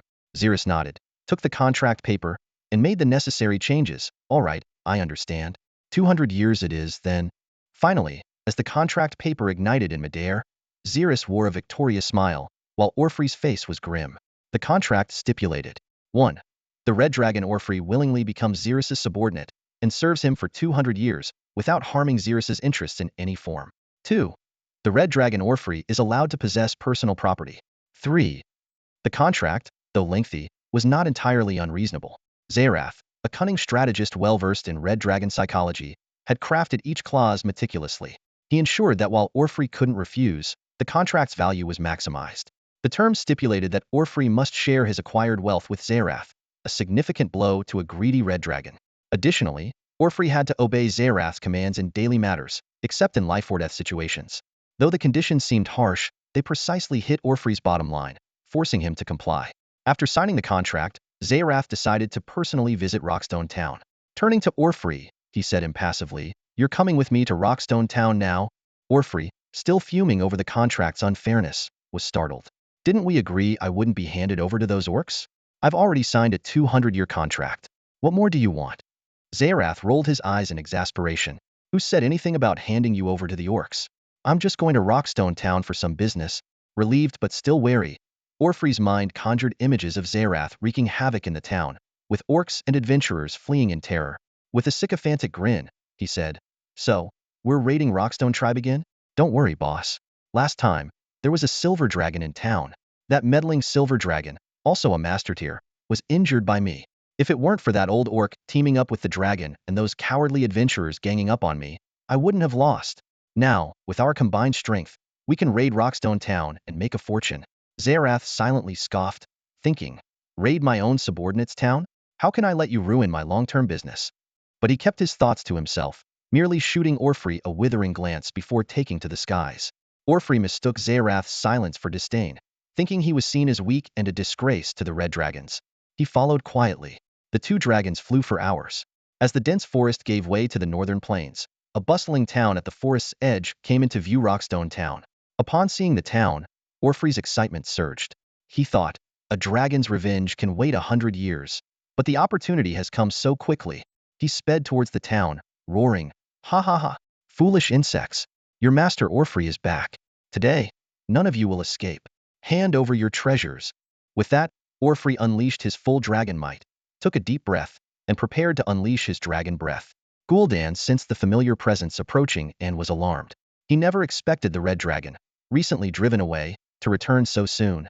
But there was no time for shock. Gul'dan immediately cast a teleportation spell, transporting himself from his office to the streets of Rockstone Town, his gaze fixed on the distant red figure. Suddenly, he sensed another familiar presence and noticed a second red figure. It was Zerith. Zerith landed a heavy punch on Orphrey's head, shouting, "What are you doing? Don't attack Rockstone Town. Put your dragon might away." Orphrey's dragon breath was abruptly cut off.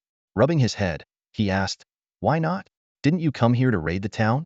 Zerith snapped, "This town is mine. I'm the owner of Rockstone Town." "What?" The revelation struck Orphrey like a thunderbolt. The fact that Zerith owned Rockstone Town completely upended his understanding. In an instant, memories flooded back to Ufuli like a tidal wave. Zerith had once boasted about offering him to the master of Rockstone Town, even swearing to the dragon god. Now the truth was clear: Zerith was the master of the town. Ufuli felt utterly deceived, his anger boiling over, but the contract was signed. He could only grit his teeth and suppress his rage. Turning to Ufuli, Zerith said in a low voice, "We need to keep a low profile. Next, you'll transform into a dragonborn with me." "What?" Ufuli interrupted in shock. "You want me to become one of those lowly creatures?" Zerith clenched his fists, his eyes flashing dangerously. "Do you want to transform yourself, or should I beat you into a dragonborn?" "I was wrong, big brother. I'll transform right away." Ufuli quickly conceded, though he seethed with resentment inside. Only then did Zerith relax his fists, giving Ufuli a meaningful look. "We're too large to move around easily in my town." The words "my town" grated on Ufuli's ears, but he could only silently endure and follow Zerith's instructions. At that moment, chaos erupted in Rockstone Town. The orcs and adventurers hadn't heard the conversation between the two red dragons. They only saw the enormous dragon shadows approaching the town. Panic and despair filled their eyes. A half-elf, transformed from a silver dragon, suddenly appeared next to Gul'dan, her brows furrowed. "Two young red dragons? Lord Gul'dan, has Rockstone Town disturbed a red dragon's lair?" Gul'dan didn't answer, staring silently at the red dragons in the sky. The half-elf gave a bitter smile. "I'm injured and can't handle two young red dragons. I'll do my best to buy time. Can you organize your people to evacuate?" Gul'dan remained silent, but suddenly broke into a smile. The half-elf's worry deepened, fearing that Gul'dan might have snapped under the pressure. Just as the silver dragon prepared to reveal her true form and fight, the voices of the two red dragons echoed over the town. Adventurers, we come in friendship. Rockstone Town is safe. There's no need to panic or flee. These words left everyone stunned. After a brief moment of silence, the crowd fell into chaos once more. No one believed that red dragons could bring friendship, and the adventurers continued to scatter in all directions. Amid the astonished gazes of the onlookers, the two red dragons simultaneously transformed into Dragonborn and landed in front of Gul'dan and the dumbfounded silver dragon. The leading Dragonborn smiled familiarly at Gul'dan. Gul'dan, long time no see. Gul'dan's face broke into a rare smile. Long time no see, Zerith. The leading Dragonborn, Zerith, raised an eyebrow, his joy evident. It's been so many years. Did you miss me? I'm the only one left in the rock tribe, feeling lonely at the top. Of course I missed you. Zerith quickly assessed Gul'dan's strength, secretly amazed that his old friend was still the most promising orc in the rock tribe. Gul'dan, impressive. After all these years, you've already reached the rank of master. Gul'dan waved his hand modestly. Impressive? Not at all. Your strength far surpasses mine now. And so, the Dragonborn and the orc exchanged warm greetings. Meanwhile, the adventurers in Rock Town began to calm down. The imagined scene of a red dragon destroying the town didn't materialize. Instead, they witnessed a friendly conversation between the Dragonborn and the town's owner, Gul'dan. The half-elf silver dragon, Ilya, and Offray were particularly astonished. The half-elf looked at Gul'dan in surprise. Gul'dan? You know this red dragon? She could clearly sense that this Dragonborn was far more powerful than the so-called Lord Offray. If he had invaded Rock Town, she would have been powerless to stop him. Offray also stared at Zerith in shock, stammering, Boss, you're actually familiar with these lowly creatures? Zerith shot Offray a cold glance, causing him to shrink back and fall silent. Caught up in the conversation, Gul'dan suddenly remembered the others around him and hastily introduced them to Zerith. This half-elf is named Ilya. She's a silver dragon. She is the main reason Rock Town was able to fend off the red dragon Offray's attack. Offray's face flushed with embarrassment upon hearing this. Being repelled from raiding the town was a disgrace for a red dragon. Fortunately, his naturally red face made it hard for others to notice. Zerith's gaze fell on the half-elf. Her silver hair cascaded like a waterfall, her features were delicate, her skin smooth as porcelain, and her eyes deep and mysterious.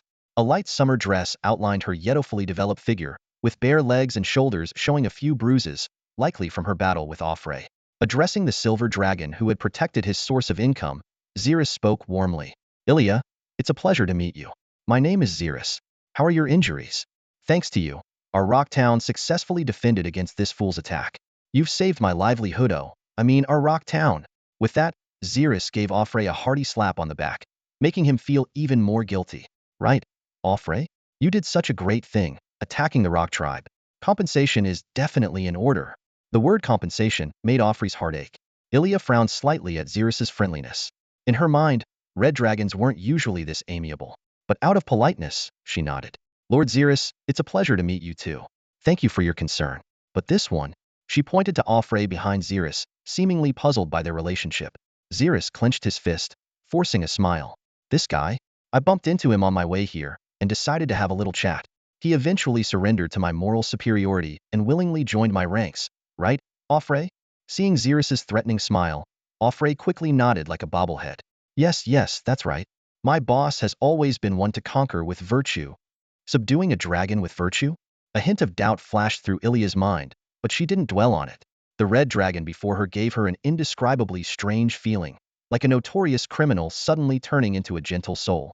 Zerith was also scrutinizing the half-elf. Although it was hard to determine her exact age after she shapeshifted, her strength suggested she had just entered young adulthood. His gaze inadvertently swept over Ilya's chest, confirming his judgment. He quickly looked away, silently vowing that he wasn't a lecher. It was purely for age assessment. Have you recently started your training, Ilya? Zerith asked.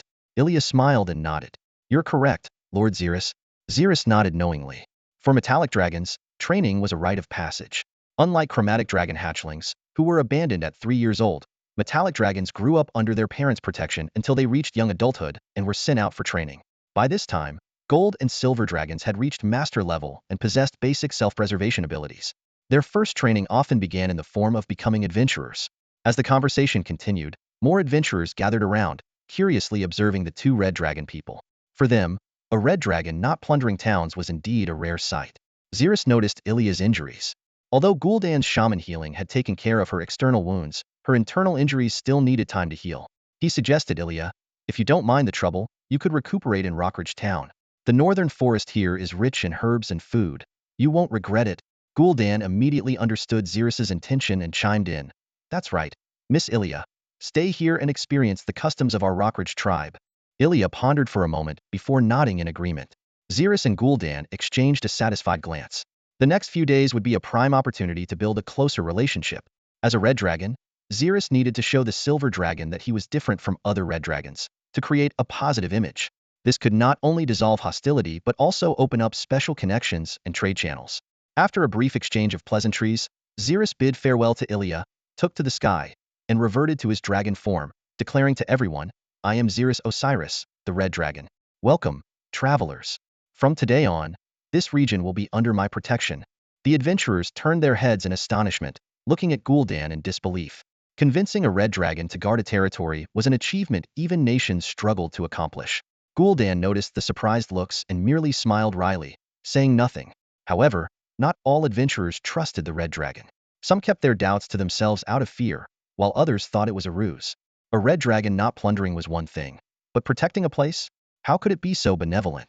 These skeptical adventurers decided to leave Rockridge town, but soon, they would regret their decision.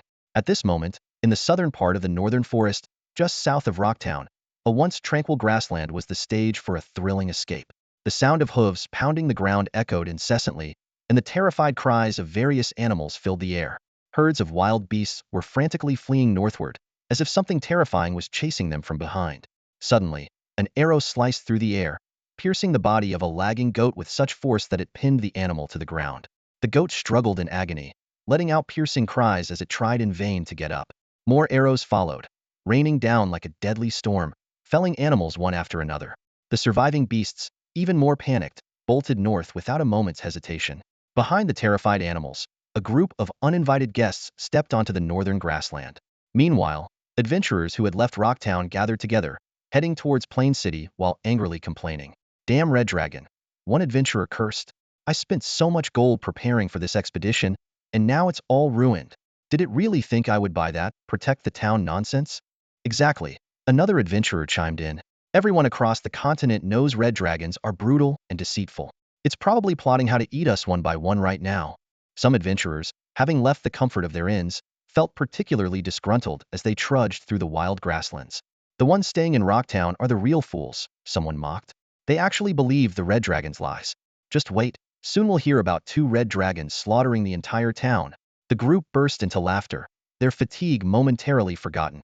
However, their laughter abruptly ceased when the distant sound of rapid hoofbeats reached their ears. The adventurers looked alertly towards the noise, seeing a large herd of herbivores charging towards them. Animal stampede, someone shouted. The group quickly grabbed their weapons and instinctively formed a defensive formation. Being seasoned adventurers, they knew that running in such a situation was the worst possible choice. As the herd drew closer, the adventurers watched the approaching animals intently. Fortunately, there were no particularly large creatures in sight, mostly zebras, antelopes, and other medium-sized animals. When the herd reached them, the adventurers showcased their impressive combat skills. An antelope, unable to stop in time, crashed into a large shield, breaking its neck instantly. A wildebeest was shot down by an archer before it could get close. A wild horse charging at them was killed with a single strike by a spearman. The adventurers' defense easily repelled the wave of animals, many of which chose to avoid them and continue fleeing. However, once the stampede had passed, the adventurers' faces turned pale with fear. Before them stood a terrifying horde of colossal creatures. As adventurers, they were all too familiar with these towering figures. These are ogres, one adventurer exclaimed, only to be struck in the chest by a swiftly flying arrow. The force shattered his bones and sent him flying several meters, drawing a crimson arc of blood through the air. In the distance, at the edge of their vision, the ogres gathered, forming a massive wall of flesh. These 3 turtle giants stood shoulder to shoulder, letting out deafening roars as they charged toward the adventurers. The ground trembled under their footsteps, and dust billowed into the air. Panic set in among the adventurers. The strength of a single adult ogre was already at an intermediate level, while most of them were still at the beginner level. Just as they were about to flee, the ogre archers received an order and simultaneously drew their bows. Arrows rained down like a storm, whistling sharply through the air. Facing this deadly barrage, the adventurers had no choice but to abandon their escape plans and take cover behind their large shields. Although the arrows were powerful, they struggled to penetrate the thick steel shields. The constant clang of arrows hitting metal was a relentless reminder of the force behind each strike, causing the shield bearers' arms to tremble under the pressure. A few adventurers, hoping for a slim chance, tried to escape while their companions took cover. Without the protection of shields, they quickly became easy targets. The ogre's immense strength made their arrows devastating. Some adventurers had their arms severed but kept running, while others were killed instantly, collapsing lifelessly on the ground. The adventurers hiding behind their shields witnessed this, feeling both relieved by their choice and despair for their comrades.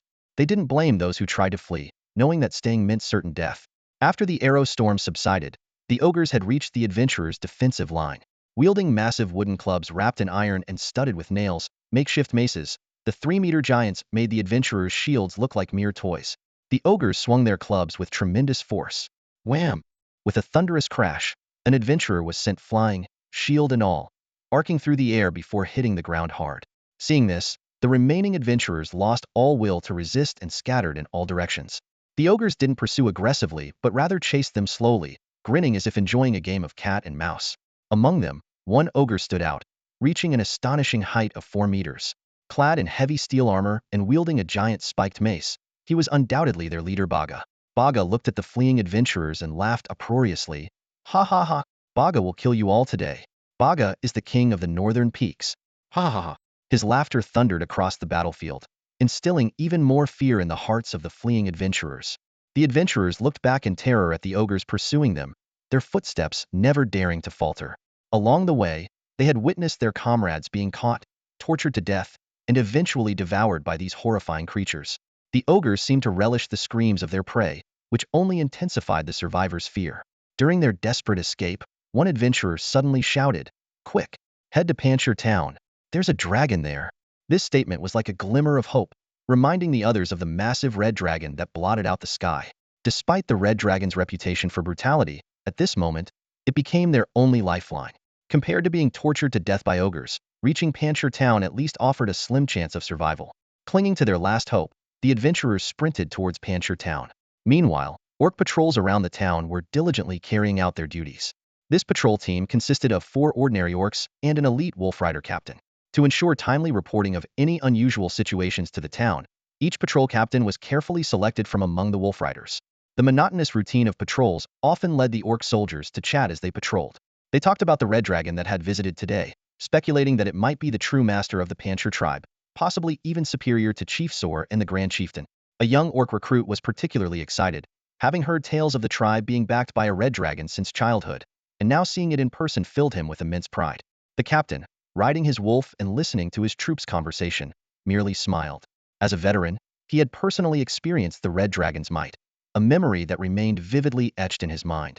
Suddenly, an orc soldier pointed into the distance and shouted, "Captain, look, there's a group of humans running towards us." The wolf rider captain frowned and looked, indeed seeing a group of figures approaching. As a seasoned ranger, the captain's eyesight far surpassed that of ordinary beings, allowing him to clearly see the bloodstains and terror on these humans. The captain ordered the others to hold their position while he rode his wolf to investigate. As the distance closed, he saw the expressions on the adventurers' faces: fear, exhaustion, but also a glimmer of hope upon seeing him. This unusual situation puzzled the captain until he saw the horde of ogres chasing the adventurers. Holy crap! Ogres, not something to mess with. The captain immediately turned his wolf around, ready to head back to Panchir town to report. However, the adventurers, seeing his figure, became unusually excited, believing they had finally reached safety. They shouted, "Captain, Captain, please save us." To the adventurers' shock, the orc wolf rider didn't stop but instead turned and ran away even faster. In their desperation, the adventurers screamed, "Captain, Captain, don't abandon us. Captain, look back." The ogre chieftain Baga watched the retreating forms of the orc wolf riders, unwilling to let his prey escape so easily. He took long strides in pursuit, reaching behind to grab the massive bow specially crafted by the ogre tribe. The bow was as tall as half a man, its sturdy frame etched with menacing totems. Baga swiftly nocked an equally robust arrow and drew the bowstring to its limit. Whoosh! The arrow shot through the air with a piercing whistle, aiming straight for the wolf riders. The wolf rider captain felt a sudden chill, as if death's scythe had brushed the back of his neck.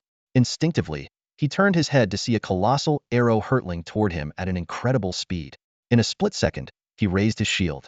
However, the seasoned veteran knew that an ordinary shield could never withstand an ogre's powerful strike. Muscle memory took over as he swung his shield forcefully at the oncoming arrow. Clang! The sharp sound of metal clashing echoed through the air. The shield managed to deflect the arrow's path, but the arrow still grazed the captain's cheek, leaving a bloody mark from the sheer force of the wind it carried. The massive arrow finally embedded itself deep into the ground nearby, kicking up a cloud of dust. The Wolf Rider captain felt the sting on his face, his heart pounding like a drum. Cold sweat soaked through his armor as the realization of his narrow escape hit him. He silently thanked his quick reflexes, knowing he might have met his end otherwise. I must report this to Lord Sola immediately, the captain thought, urging his giant wolf to speed up. They quickly vanished from Baga's sight. Baga wasn't concerned about the escaping prey. He recalled the destruction he had wrought on several villages before, laughing maniacally. Ha ha ha, my ogre army is invincible. You puny creatures will be our food. Baga will crush your heads. Baga will eat you like snacks. Meanwhile, two Dragonborn were still wandering around Rocktown. The town had become eerily quiet due to the arrival of the Red Dragons. The streets were almost empty, with most shops closed. The houses on either side had their doors and windows tightly shut, the usual bustling atmosphere nowhere to be found. Boss, why don't we just break down the doors and take all the treasures from these lowly creatures? Wouldn't that be great? Offrey suggested. Zerith just rolled his eyes, saying nothing. As Red Dragons, it was hard for them to understand why they would need to buy things. In their minds, they could simply take whatever they wanted. Just as Zerith was feeling bored, he suddenly heard a voice through his mental link. Lord Zerith, a large group of ogres is now surrounding Rocktown and is about to invade. Got it, Sola, Zerith responded. Offrey looked at Zerith, puzzled. Boss, what's up? Why are you talking to yourself? Zerith glanced at Offrey. You haven't transformed your subordinates with dragon blood yet, have you? No, I haven't. Zerith wasn't surprised. Not all red dragons recruited subordinates at a young age like he did. Most young red dragons developed alone until they were mature enough to venture out. He smiled mysteriously. Once you have subordinates and transform them with dragon blood, you'll understand what I'm doing. Offrey scratched his head, still confused. Forget about it for now, Offrey, Zerith said seriously. A group of ogres has shown up outside the town. I just got word that they're coming for you. What? Those lowly creatures are coming for me? Offrey couldn't believe it. Zerith nodded. Yes. And they said, Offrey is nothing but a useless piece of trash. How dare they? Offrey was furious. If Zerith called him trash, that was one thing. But ogres?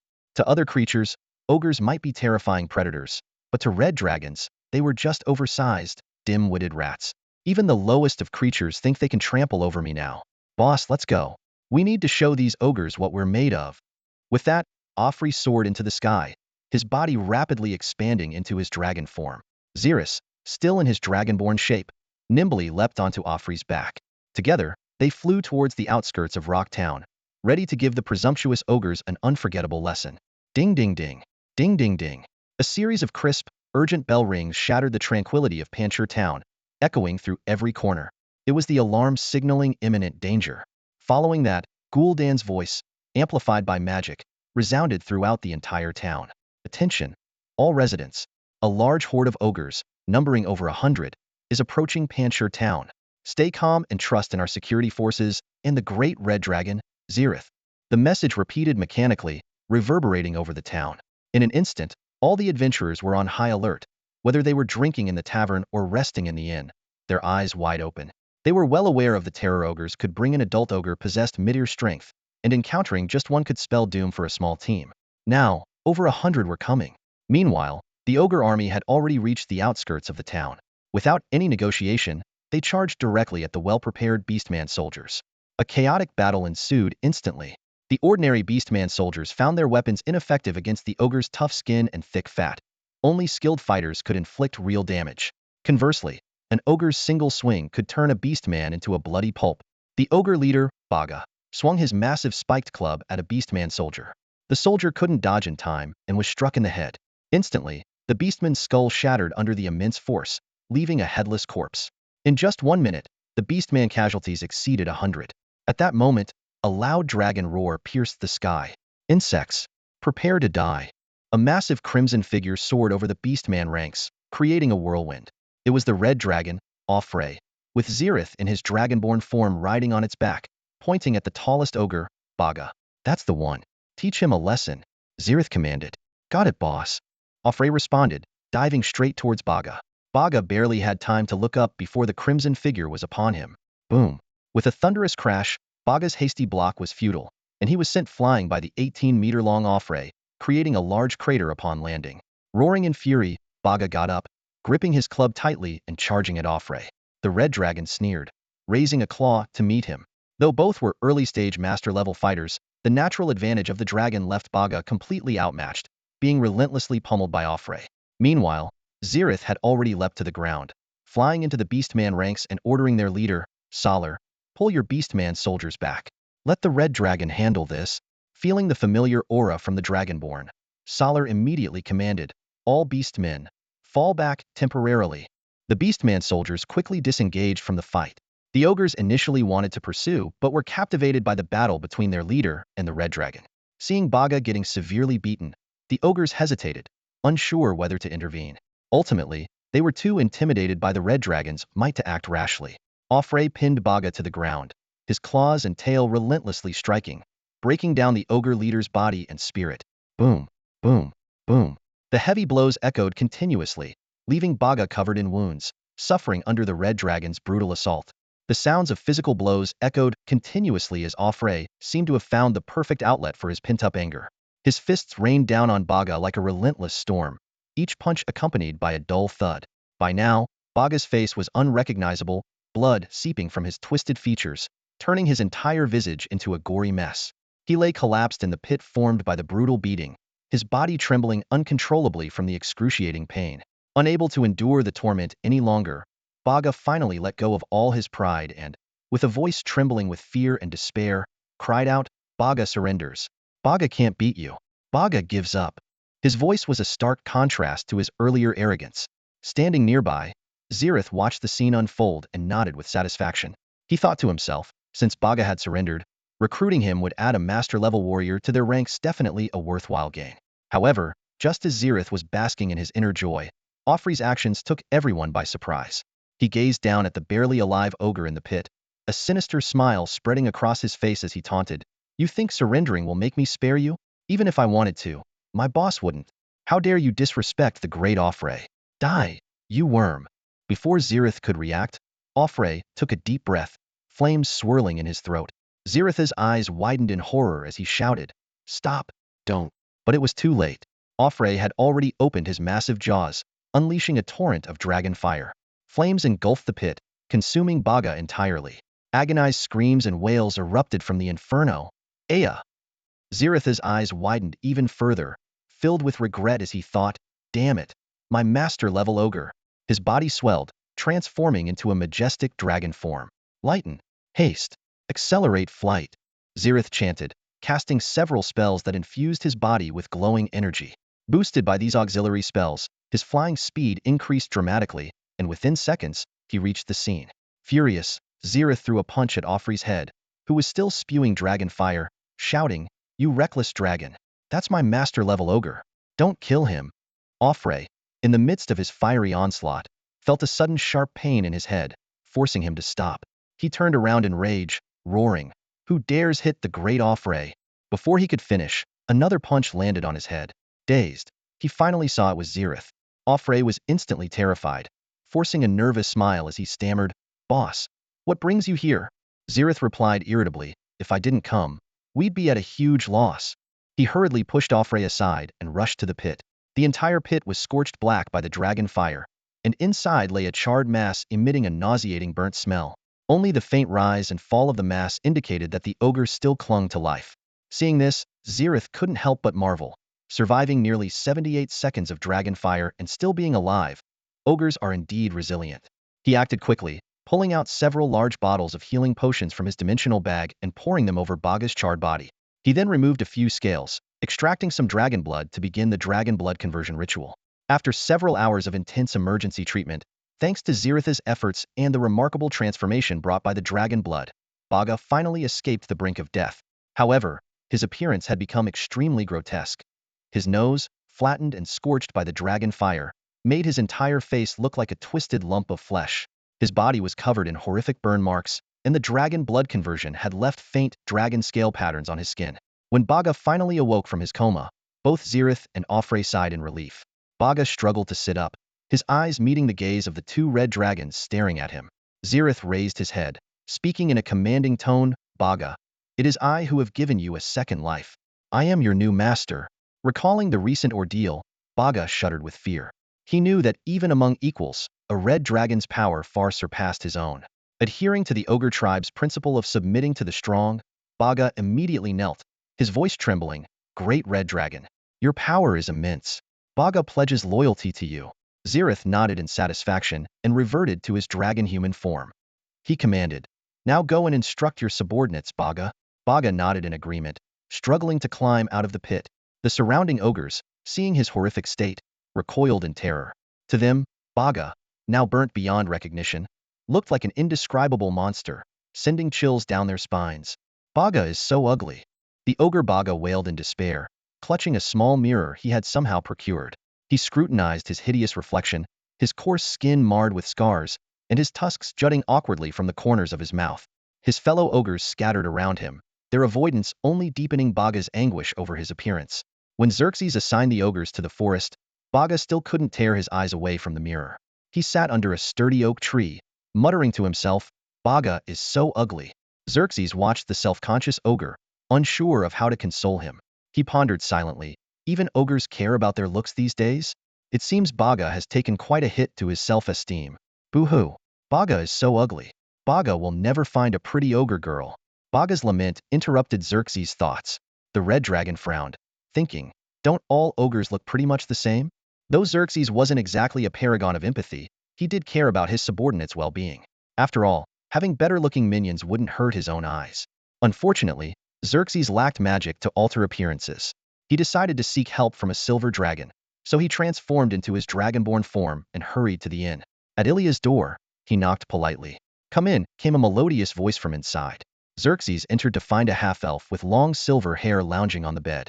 She sat up lazily, rubbing her sleepy eyes. Xerxes, you're here? What's up?" Ilia asked softly. Xerxes frowned at the still drowsy Ilia, puzzled.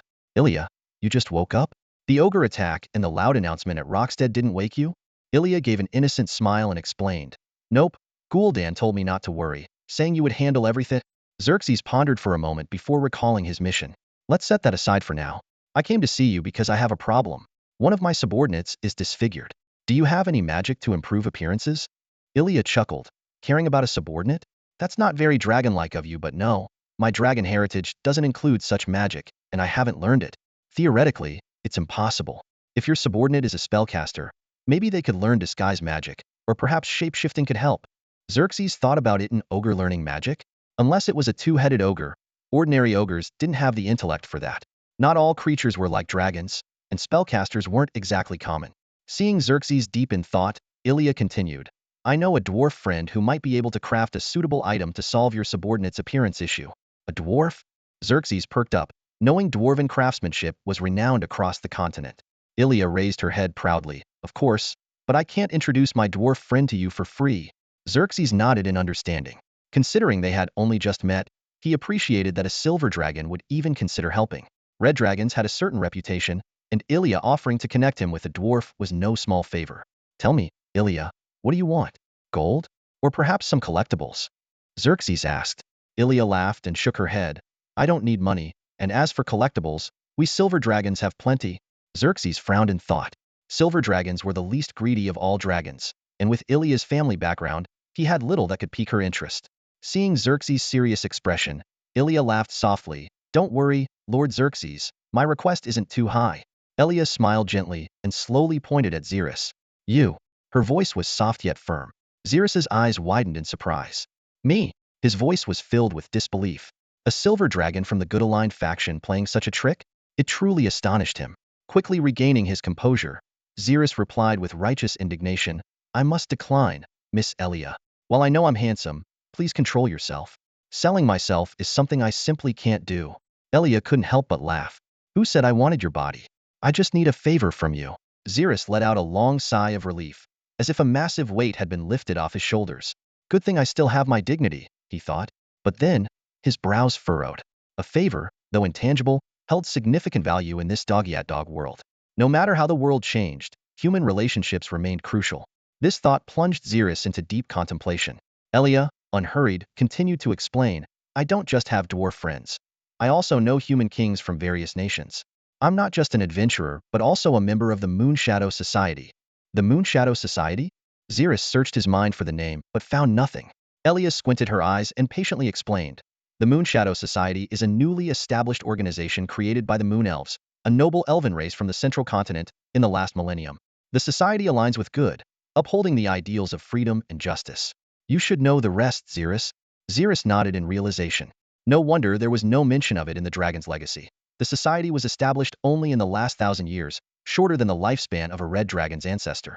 Being a young red dragon who knew little of the outside world, it was natural for him to be unaware of such an organization. After much deliberation, Zerith decided not to hesitate any longer. Building connections was equally important on this continent. Elia, consider it a favor owed. Can I contact your dwarf friend? Elia smiled softly. Of course, Zerith. You're the most unique red dragon I've ever met. She paused, then added. Just as unique as Molten Mountain Flame. Zerith merely smiled and said nothing more. Elia took out a communication talisman and began contacting the dwarf blacksmith. The talisman burned, and the loud voice of a dwarf echoed through. Oh, Silver Dragon Elia. What brings you to me suddenly? I need a favor from you. After finishing her communication with the dwarf, Elia turned to Zerith with a playful wink. It's all sorted. You can go take care of other things now. Zerith nodded slightly. All right, thank you. I'll be on my way then. After Zerith left, Elia fell onto her bed with a long sigh of relief. I have to admit, that young red dragon is really handsome, yay. He owes me a favor now. Even by dragon standards, Zerith was a remarkably handsome dragon. His majestic, crown-like horns, his nearly perfect physique, his muscular and defined build. But Elia was not a superficial silver dragon. What she valued was Zerith's unusual behavior. Every dragon's legacy recorded the existence of dragon anomalies. These anomalies often displayed behaviors and thoughts different from their peers from a young age. Based on Zerith's characteristics, Elia judged that he was likely one of these anomalies. For a red dragon with the potential to become a standout in the astral plane, Elia certainly wouldn't miss the opportunity to make a good impression. Due to the dwarves' meticulous and perfectionist approach to forging, it often takes them a considerable amount of time to craft their equipment. Meanwhile, in a remote corner, a hulking ogre chieftain sat alone on a massive boulder. His rough, clumsy hands held a small mirror, and he gazed sorrowfully at his own scarred, pale skin caused by burns. Damn, so ugly, he muttered under his breath, his voice filled with self-pity and frustration. Time flew by, and the scene shifted to the royal office in the palace of the kingdom of Lerton. King Claver sat at his grand oak desk, clutching a stack of confidential messages, his brow furrowed in deep concern. These messages, sent by spies scattered across various nations, all contained alarming military developments. Claver carefully read through each piece of intelligence. The entire nation of Orki was under martial law, with massive orders for weapons and equipment, clearly preparing for war. The kingdom of Lozangwa had already mobilized a large number of soldiers, fully equipped and gathering at border cities. And the Duchy of Delhi. The more Claver read, the more his heart sank, and he couldn't help but take a sharp intake of breath. The Northern Coalition of States was all engaged in military maneuvers, with the shadow of war looming overhead. Claver recalled the time when the northern countries formed their alliance, feeling an ominous premonition even then. Now, it seemed that premonition was becoming a reality. Once, the northern states, despite their intent to check Lerton, were wary of each other. But now, their actions were surprisingly coordinated, clearly the result of meticulous planning. Claver sensed that these previously independent states had merged into a formidable union, akin to a superpower. Just as Claver was deep in thought, a rapid knocking at the door interrupted his musings. Your Majesty, new intelligence from the adventurers, came the respectful voice of a guard from outside. Come in, Claver said, momentarily putting aside the issue of the Northern Coalition. The guard entered, kneeling on one knee, and reported, recently, 2 red dragons have arrived near Rockridge town. Judging by their size, they appear to be young adult red dragons. What? 2 of them? Claver exclaimed, rising from his seat. Initially, he had not intended to pay much attention to the affairs of the Adventurers Guild, but this news demanded his attention. The guard continued, Yes, Your Majesty. However, the 2 red dragons did not ravage Rockridge town. Instead, they declared their intention to protect the area. Claver's eyes widened in disbelief, and he impatiently waved his hand. I have many pressing matters to deal with right now. Don't joke with me. The guard looked up, his gaze steadfast as he addressed the king. Your Majesty, I speak the truth. According to the adventurers in the vicinity, the chieftain of Rockridge Town, Gul'dan, seems to be quite familiar with one of the red dragons. Hearing this, Claver furrowed his brows, crossing his hands on the desk, and fell into contemplation. Sensing the king's reaction, the guard added, "Your Majesty, the silver dragon Ilya can attest to this." Claver nodded, now believing the report to a significant extent. He ordered in a serious tone, "Very well. Keep a close watch on the red dragon's movements, and inform me of any unexpected developments." After a pause, he added, "Right now, we are preoccupied with the Northern Coalition. Do not provoke the red dragons unnecessarily, or we will be in serious trouble. If necessary, we can use money to avert disaster." "Yes, Your Majesty," the guard responded respectfully. Claver continued to ponder. Rockridge Town was not far from Plain City, and the presence of red dragons was indeed concerning. However, if the red dragons did not cause trouble in the near future, he could focus on addressing the threat from the Northern Coalition. With this in mind, Claver issued another command, "Pass the word. Have the Legion prepare thoroughly. War may be imminent." Meanwhile, on Zerith's side, the equipment forged by the dwarves had finally arrived. Elria, now a half-elf, took out a set of armor shimmering with magical light from her dimensional bag and handed it to Zerith, who was in his dragon form. "Here you go," Elria said with a smile. "I had my dwarf friends forge this for you. I even pestered my dad to handle the basic enchantments. Don't worry." Zerith carefully took the equipment out of the dimensional bag. His eyes showed a hint of disappointment. The gear didn't quite meet his expectations. He had hoped the dwarf blacksmith would enchant it with a shape-shifting spell to fundamentally improve the ogre's appearance. Instead, the armor was designed to cover the face and most of the body, hiding physical flaws.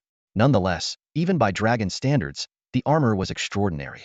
The rich magical aura emanating from its surface indicated that Elria's father, the silver dragon Tessin, had indeed cast remarkable enchantments.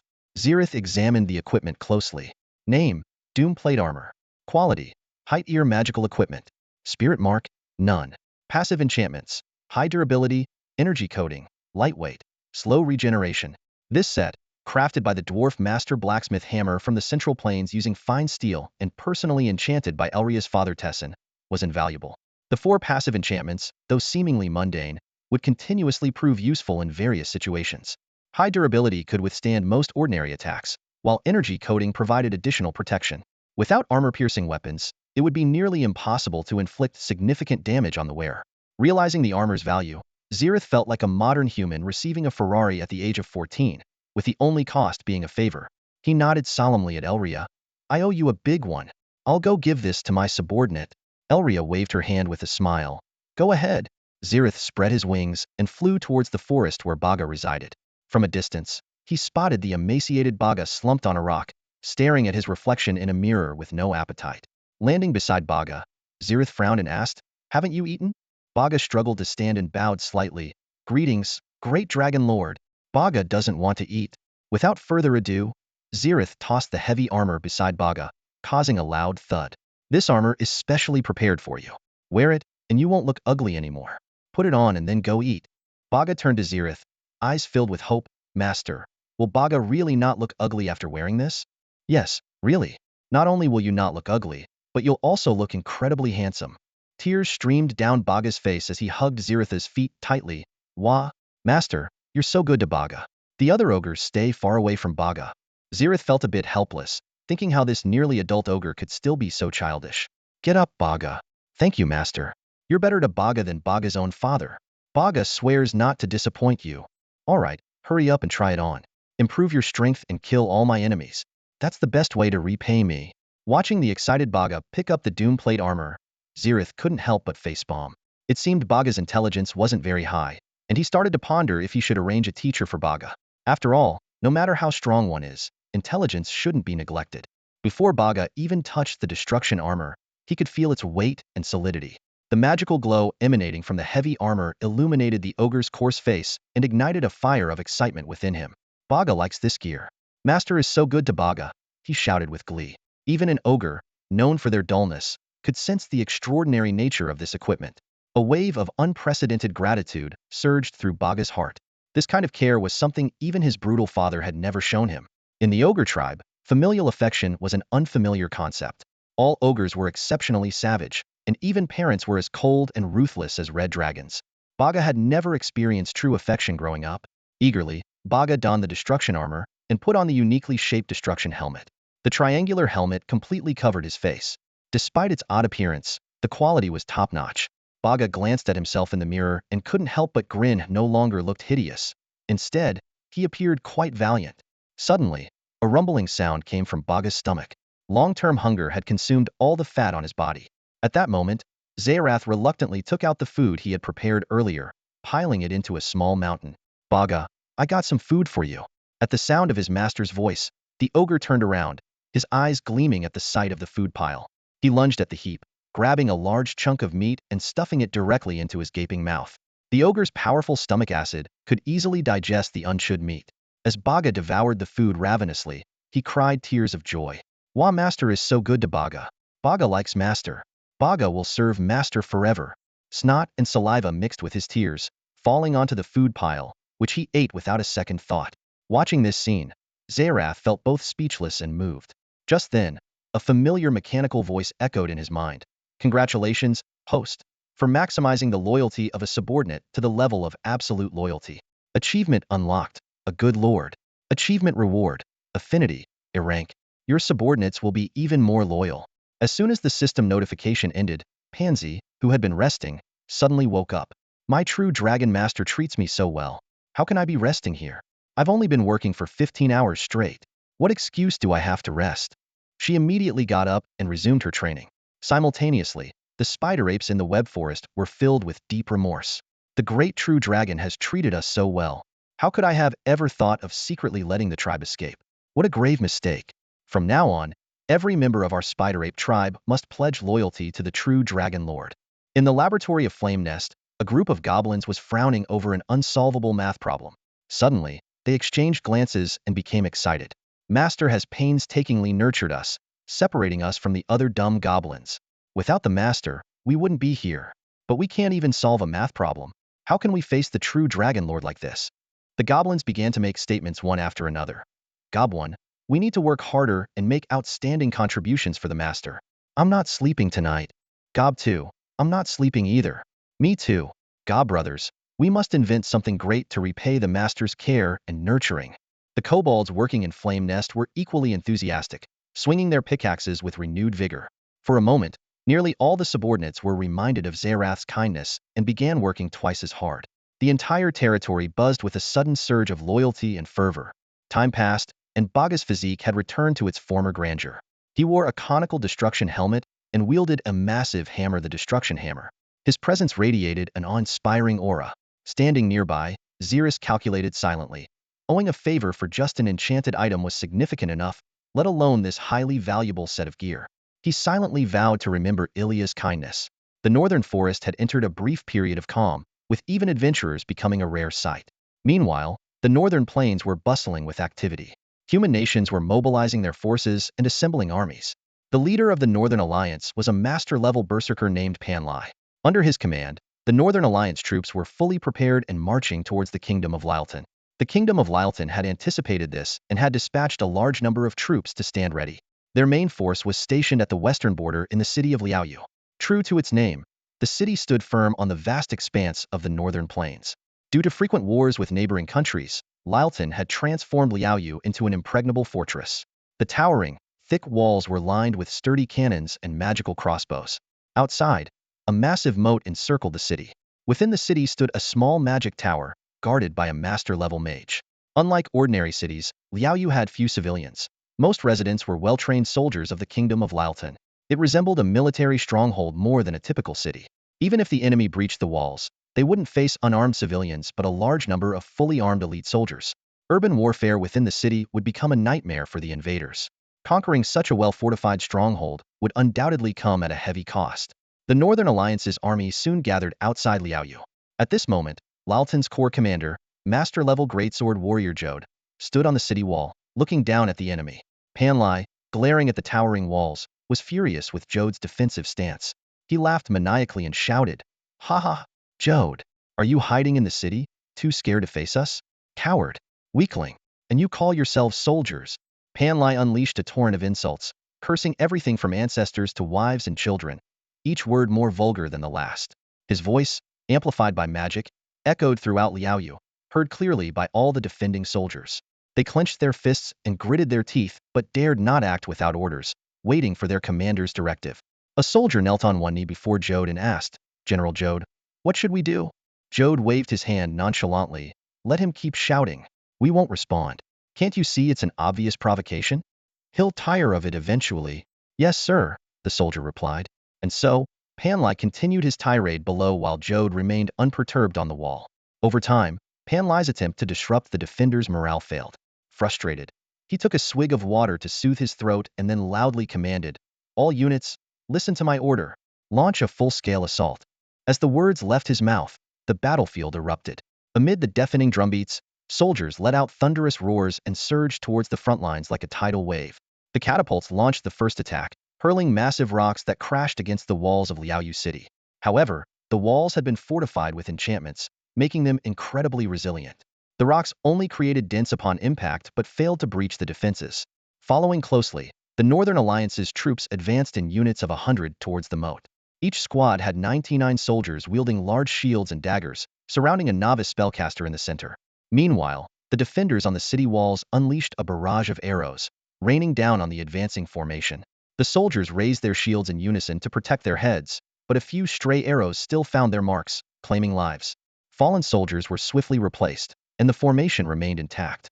As the spellcasters neared the moat, they raised their staffs, which glowed with a brilliant blue light, ready to cast a freezing spell. However, concealed on the city walls were rangers with eagle-like vision, their arrows imbued with a faint green energy. With a buzzing sound, the enhanced penetrating arrows soared through the air, targeting the spellcasters.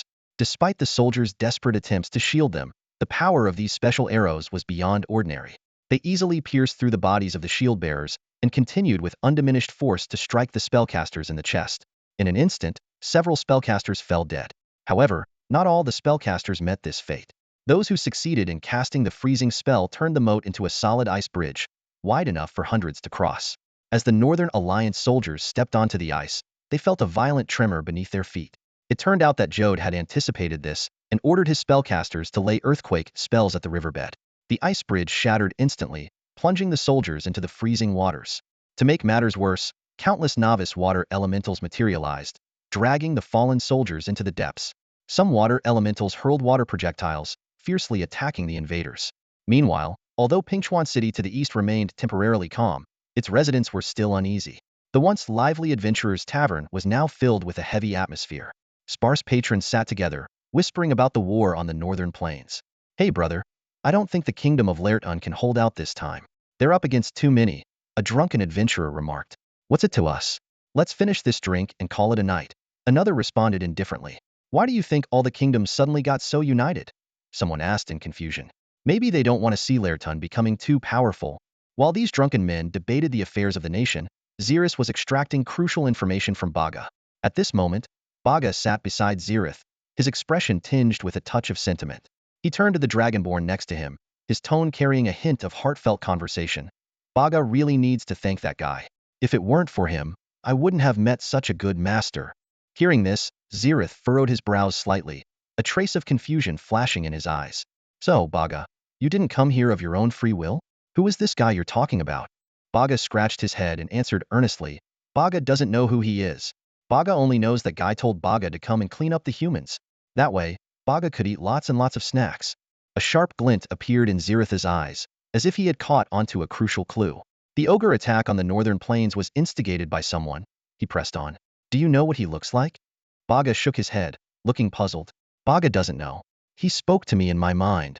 As Zerith lowered his head in thought, Baga added in a muffled voice, "That guy wanted Baga to make a deal with him.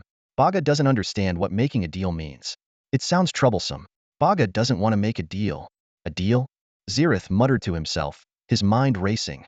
A possibility began to take shape in his mind. The initial target of the ogre tribe wasn't Rockridge Town, but the human kingdom of the northern plains. The reason the ogres clashed with the Red Dragon of Rockridge Town could be due to the unfortunate adventurers who attracted them there.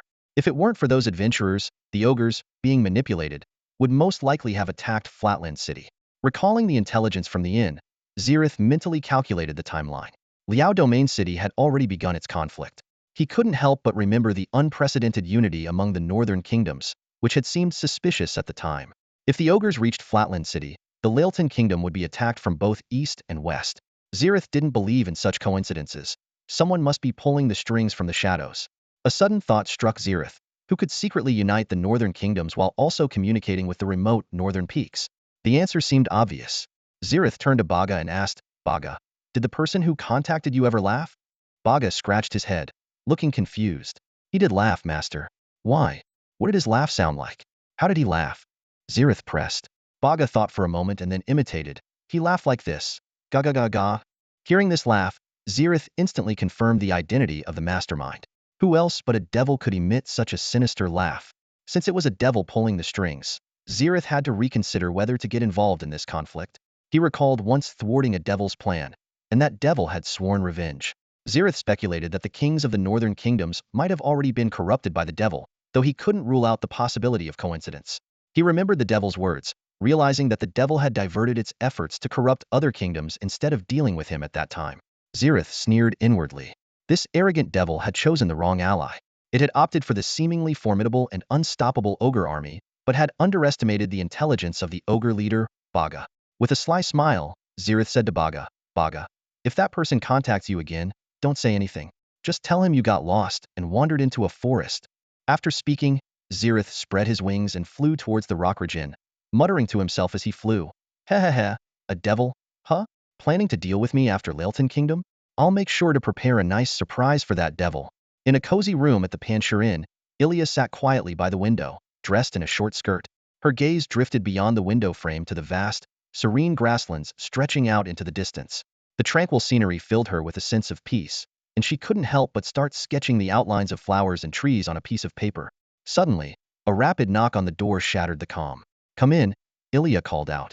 The door burst open, and Zerith, in his dragon form, stormed in. He didn't wait for Ilya to speak, urgently asking, Ilya, if there are people secretly corrupted by demons on our continent, how would the Moonshadow Society handle it? Ilya propped her head up with her hand, studying Zerith with interest before answering. If there's solid evidence, the society would take strict action and send someone to eliminate them. It's the duty of every righteous being on this continent to fight evil. The greater the power, the greater the responsibility. Zerith nodded, clearly satisfied with her response. He pressed on. What if it's a king? Ilya smiled and replied. Even a king is no exception. Don't underestimate our society. Although we've only been around for a little over 1,000 years, we've amassed considerable strength from both the Moonshadow Forest and external allies of justice. Zerith took a deep breath and decided to get straight to the point. To be honest, I suspect that the kings of the Northern Alliance have been corrupted by demons. Otherwise, how could they suddenly become so united? Ilya frowned and asked, Zerith, do you have any evidence? I don't have concrete proof, but it's my suspicion, Zerith explained, detailing his reasoning, including the demonic whispers in Baga's heart. To lend credibility, he even fabricated a story about encountering and defeating a demon's minion. Ilya listened attentively to Zerith's reasoning. She nodded in understanding, knowing that demons were indeed known for their ability to corrupt minds. The Silver Dragon's legacy contained numerous accounts of kings falling under demonic influence. Zerith, your theory is plausible, but it's still just a theory. We can't rule out the possibility of coincidence, Ilya said. I'll report this to the society immediately and have them send someone to investigate. Zerith frowned and said, if the kings are truly corrupted, the Moonshadow Society's actions might be detected early. By the time the investigation starts, the evidence could be long gone. Ilya fell into deep thought, realizing that Zerith had a valid point. At that moment, Zerith suddenly proposed, Ilya, your injuries should be healed by now, right? Yes, they are. Why? Then why don't we disguise ourselves as ordinary people and infiltrate the kingdoms of the Northern Alliance directly? To find evidence, we need to catch them off guard. Ilya considered the plan carefully and nodded in agreement. When do we move? She asked. Now, Zerith replied, transforming into a refined human gentleman in a well-tailored suit, looking every bit the noble. Ilya also transformed into a silver-haired human girl, her beauty still breathtaking. Let's go then. Zerith smiled. Wait, Ilya reminded him. Before we gather evidence, we need to ensure the safety of the kingdom of Leilton. If this is truly the work of demons and Leilton falls, your territory could be next. Zerith nodded, acknowledging the importance of their first step. Zerith and Ilya stepped out of the inn, embarking on their journey to the kingdom of Leilton. To avoid attracting the attention of potential spies from the Northern Union, they cleverly disguised themselves as returning noble travelers and chose a luxurious carriage as their means of transportation. The interior of the carriage was meticulously decorated, with soft cushions making the long journey comfortable. However, The atmosphere inside was somewhat tense. Zerith stared intently at Ilya, causing her to blush and turn her head away to avoid his gaze. Why are you staring at me? Ilya finally couldn't help but ask, her voice tinged with a hint of annoyance. Zerith frowned and responded, it's just the two of us in here. If I don't look at you, who else am I supposed to look at? You could look at the scenery outside the window, Ilya suggested. Zerith thought for a moment, realizing she had a point, and lifted the curtain to gaze out at the vast prairie. Seeing this, Ilya couldn't help but regret her suggestion a little. As the carriage moved across the plains, the monotonous scenery began to lull Zerith to sleep. Just then, the tranquility was shattered by the sound of urgent hoofbeats. A group of fully armed centaurs suddenly appeared, blocking their path. Zerith jolted awake and turned to see Ilya, who looked just as bewildered. What's happening? He asked. I have no idea, Ilya replied, having been secretly admiring Zerith's sleeping face moments earlier. Zerith stepped out of the carriage to find a group of centaurs in leather armor, armed to the teeth, surrounding them. The leader of the centaurs exuded the aura of a mid-level warrior, but they seemed wary of the orc wolf riders escorting the carriage. The atmosphere was tense, with both sides ready to draw their weapons. The lead centaur forced a smirk and said to Zerith, my good sir, judging by the luxury of your carriage, you must have quite a bit of money, right? Before he could finish, an orc wolf rider interrupted with an angry roar. You ignorant centaurs. Do you know who you're dealing with? Zerith raised a hand to stop the wolf rider, smiling as he turned back to the centaur. Go on, he said. The centaur's grin widened. We don't want much. Just a few gold coins from a wealthy gentleman like yourself. That's not too much to ask, is it? He licked the blade of his knife menacingly. I'm sure a young man like you wouldn't want any trouble. After all, you've got a long life ahead of you. At this moment, Ilya also stepped out of the carriage and caught the centaur's threat. She frowned in disgust and turned to see Zerith's reaction. To her surprise, Zerith's face broke into a mischievous smile as he leisurely said, I have something much more valuable and entertaining than gold coins. Interested? Something more valuable than gold and more fun? The centaur's attention was immediately captured. Its gaze involuntarily shifted to Ilya, who was standing beside Xerxes, and it licked its lips unconsciously. To the centaur, human women were far more attractive than the robust female centaurs. Ilya's elegant demeanor, delicate features, perfect figure, and especially those fair, shapely legs, sparked a greedy desire within the centaur. Those legs could keep me entertained for a year, it thought, swallowing hard as its throat bobbed. Suppressing its excitement, the centaur's voice betrayed its eagerness. So, what is this thing you're talking about? Ilya noticed the centaur's intense gaze and felt a surge of disgust. Xerxes, on the other hand, wore a knowing smile. You want to know? Well, I'll tell you. This thing is. The centaur perked up its ears, fully focused on the answer. Enchanting, Xerxes said slowly. Hearing this, the centaur was even more convinced of its guess and gave Ilya a lecherous smile. An enchanting fireball. Xerxes barely finished his sentence when a massive fireball, over a meter in diameter, formed instantly in front of him. The fireball, trailing a long tail of flames, shot toward the leading centaur like a meteor. The centaur leader realized it had been duped and tried to flee, but the fireball was too fast. Boom! The explosion was deafening. The centaur leader barely took a few steps before the high temperatures scorched its body. The shockwave from the explosion rattled its insides and flung it several meters away, breaking all four of its legs on impact. As if receiving a signal, the orc soldiers let out a thunderous roar and launched a fierce attack on the remaining centaurs.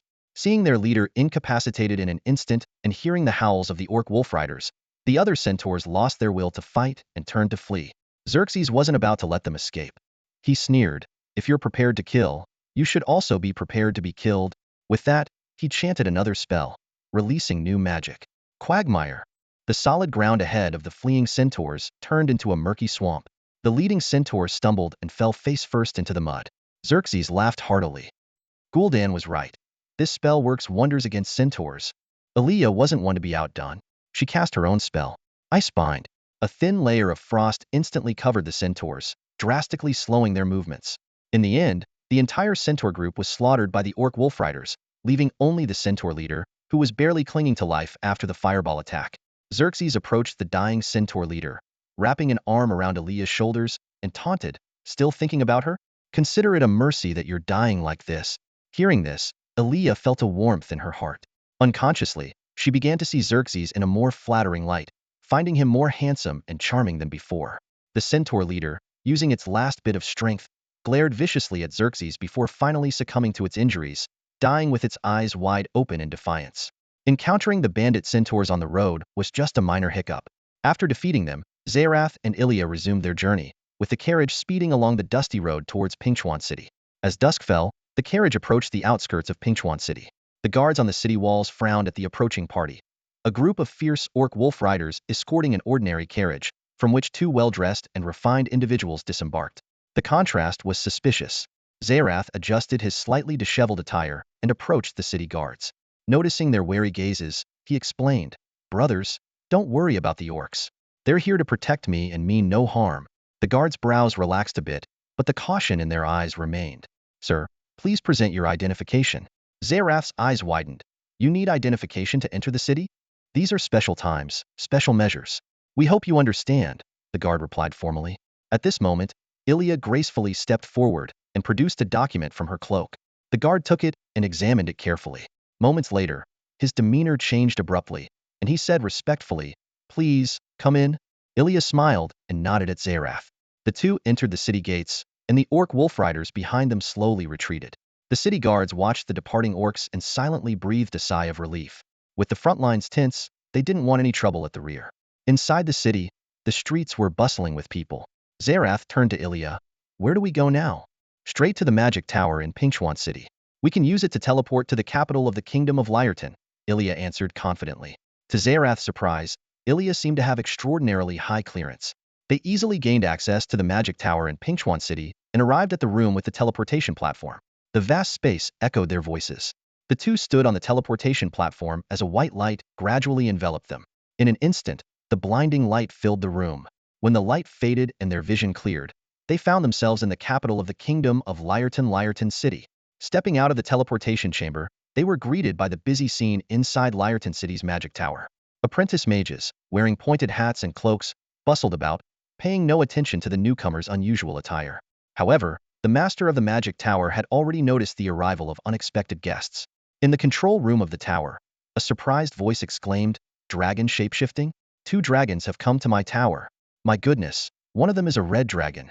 Before the words had fully settled, an elderly man with white hair appeared before Zerith. Zerith immediately realized that this must be the master of the magic tower. Otherwise, how could he teleport within the tower so effortlessly? The old man got straight to the point. "Ilya, and this red dragon. What brings you both to my tower?" Faced with the elder's inquiry, Zerith opted to tell the truth. He knew well that within the enchanted confines of the magic tower, the elder would surely possess spells to detect lies. "I have urgent matters to discuss with your king," Zerith said sincerely. The elder frowned, a hint of suspicion flashing in his eyes. "How am I supposed to trust a red dragon?" he questioned, his tone laden with evident wariness. Zerith furrowed his brows slightly, feeling a twinge of displeasure yet maintaining a respectful tone. "Sir, are you implying prejudice against my kind, the red dragons?" The elder rolled his eyes, his voice dripping with sarcasm. "Do you not know the reputation of your own kind? Surely, you are aware of what red dragons are like." Zerith was taken aback, and images from the dragon's legacy involuntarily surfaced in his mind. Red dragons gleefully raiding castles, setting towns ablaze, and devouring humans whole. These scenes, deemed glorious by his ancestors, unsettled him. Clearing his throat to mask his unease, Zerith responded with righteous indignation, "Please, do not judge me based on the violent actions of other red dragons." The elder fell into deep thought upon hearing this. Within the magic tower, he could clearly sense the formidable strength of the red dragon disguised as a young man before him. This was no ordinary dragon, but a powerful one.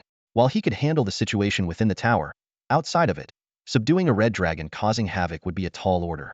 Moreover, given the current tense situation, if this red dragon was sent by the Northern Alliance to wreak havoc, he would bear enormous responsibility. After all, this was the capital. Noticing the elder's hesitation, Zerith understood the deep-seated negative perception of red dragons on the continent. At that moment, Ilya, standing nearby, spoke up firmly, "Zerith is different from other red dragons.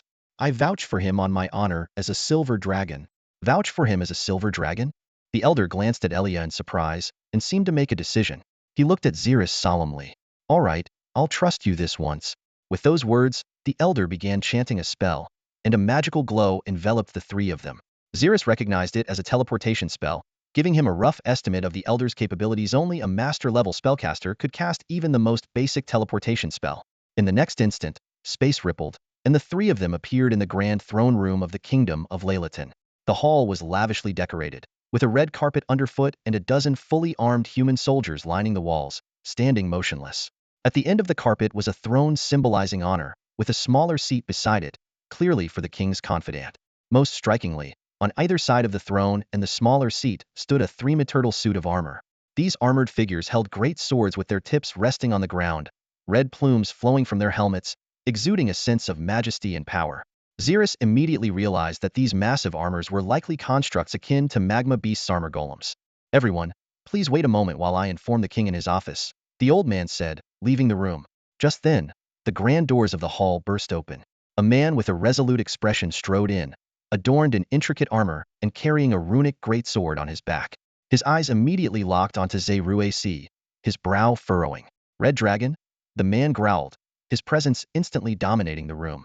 A fierce wind whipped through the throne hall, sending jugs and fruit flying through the air, and toppling iron racks with a resounding crash. The red carpet was uprooted and flung towards Zerith. Although the man did not directly target the surrounding soldiers, they could still feel the overwhelming fear emanating from him. Zerith was momentarily stunned but quickly snapped back to reality. He conjured a flame in front of him, incinerating the incoming carpet in an instant. With a swift motion of his right hand, the man unsheathed his runic greatsword, its blade glowing with a brilliant blue light. In the blink of an eye, he was in front of Zerith, raising the greatsword high and bringing it down with immense force. Zerith reacted swiftly, pushing Ilya aside while summoning a magical shield in front of him. The greatsword clashed against the shield with a piercing sound of shattering glass. The magical shield splintered, and the resulting explosion sent both men flying apart.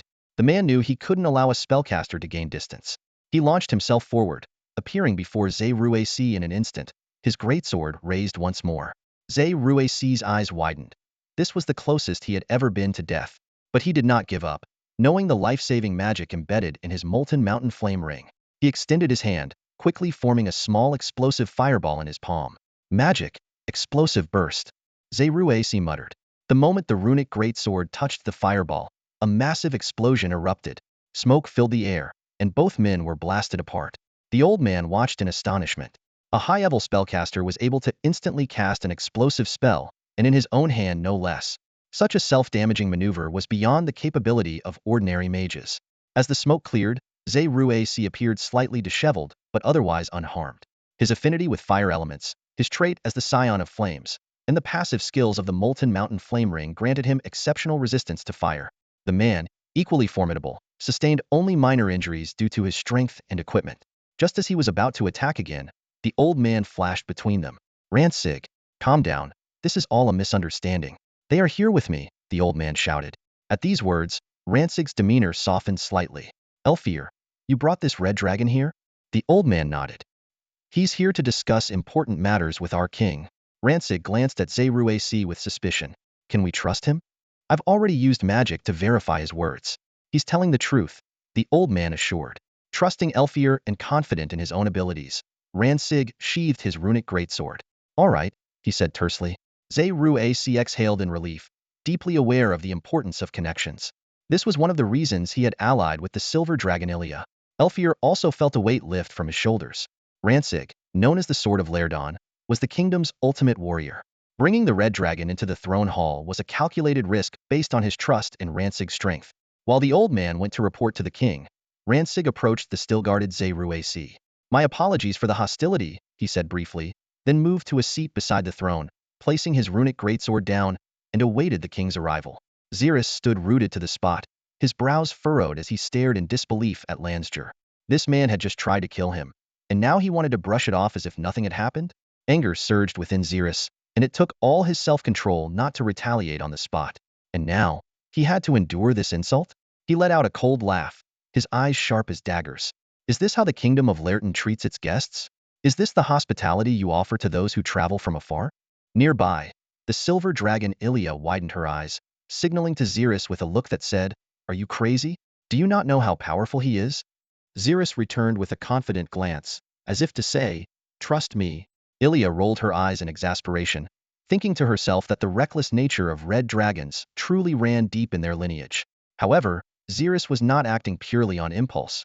On his fingers, he wore two powerful rings inherited from the flame of Molten Mountain, his ace in the hole. Even if the elder hadn't intervened, these artifacts would have automatically activated their life-saving magic.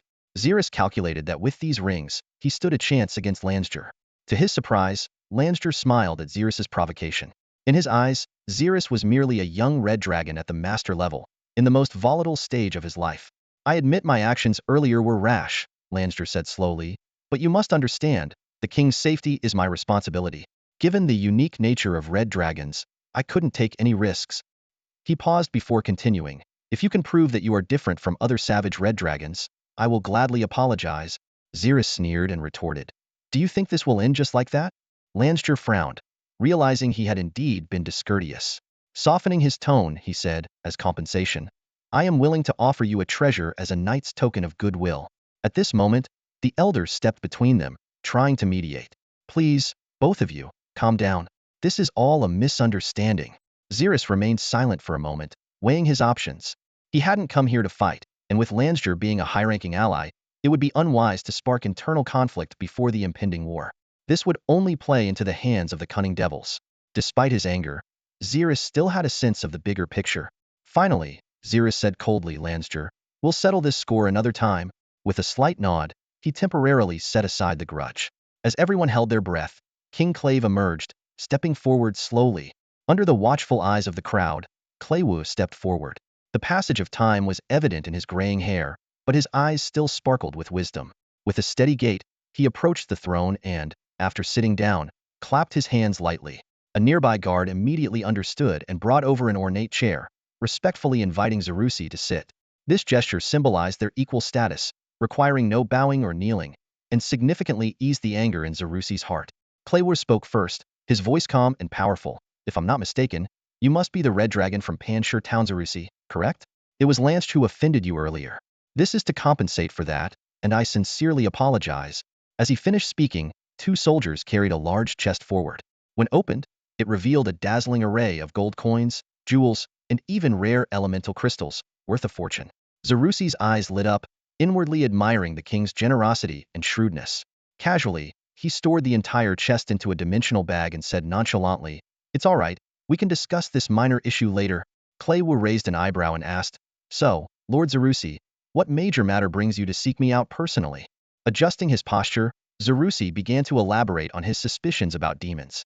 Claywu listened intently, his brow furrowing. Are you suggesting that the Northern Union might have demonic support behind them? He fell into deep thought, weighing the gravity of the situation. After a moment, Claywu looked directly at Zerith, his voice low. I don't believe you traveled such a great distance just to inform me about demons. Zerith's lips curled into a slight smile. His tone relaxed. You're right. I'm not just here to reveal the existence of demons. I can help you repel the Northern Union. A flicker of surprise crossed Claywu's eyes, but he quickly regained his composure. He knew well the cost of hiring a red dragon for Battlelight would be a fortune to make anyone envious. Lord Zerith, tell me your terms. Like a master negotiator, Zerith replied leisurely. To be honest, I want to establish a nation. This statement landed like a heavy blow, and Claywu's eyes widened. A young red dragon wanting to establish a nation? That would make you an outcast across the continent. When people come under the banner of slaying an evil dragon, do you have the strength to defend your country? Unfazed, Zerith explained. Precisely because of this, I seek the support of the Kingdom of Lerton. As you mentioned, there is some prejudice against me as a red dragon on this continent, so I need your help to change that perception. Clayvu's expression betrayed a hint of helplessness. He knew all too well that with the current influence of the Kingdom of Lerton, it would be difficult to change the widespread prejudice against the red dragon. Zerith spoke slowly and deliberately. Of course, I know that. He paused for a moment, then shifted his tone. But what if it were the Kingdom of Lerton after defeating the Northern Coalition and occupying the entire Northern Plains? That would be quite a different level of influence, wouldn't it? Occupy the entire Northern Plains. The words echoed in Clayvu's mind like a spell. It was the dream his ancestors had longed for, night after night. Since the arrival of the volcanic eruption, Clayvu had thought he would never achieve this goal in his lifetime and was about to give up.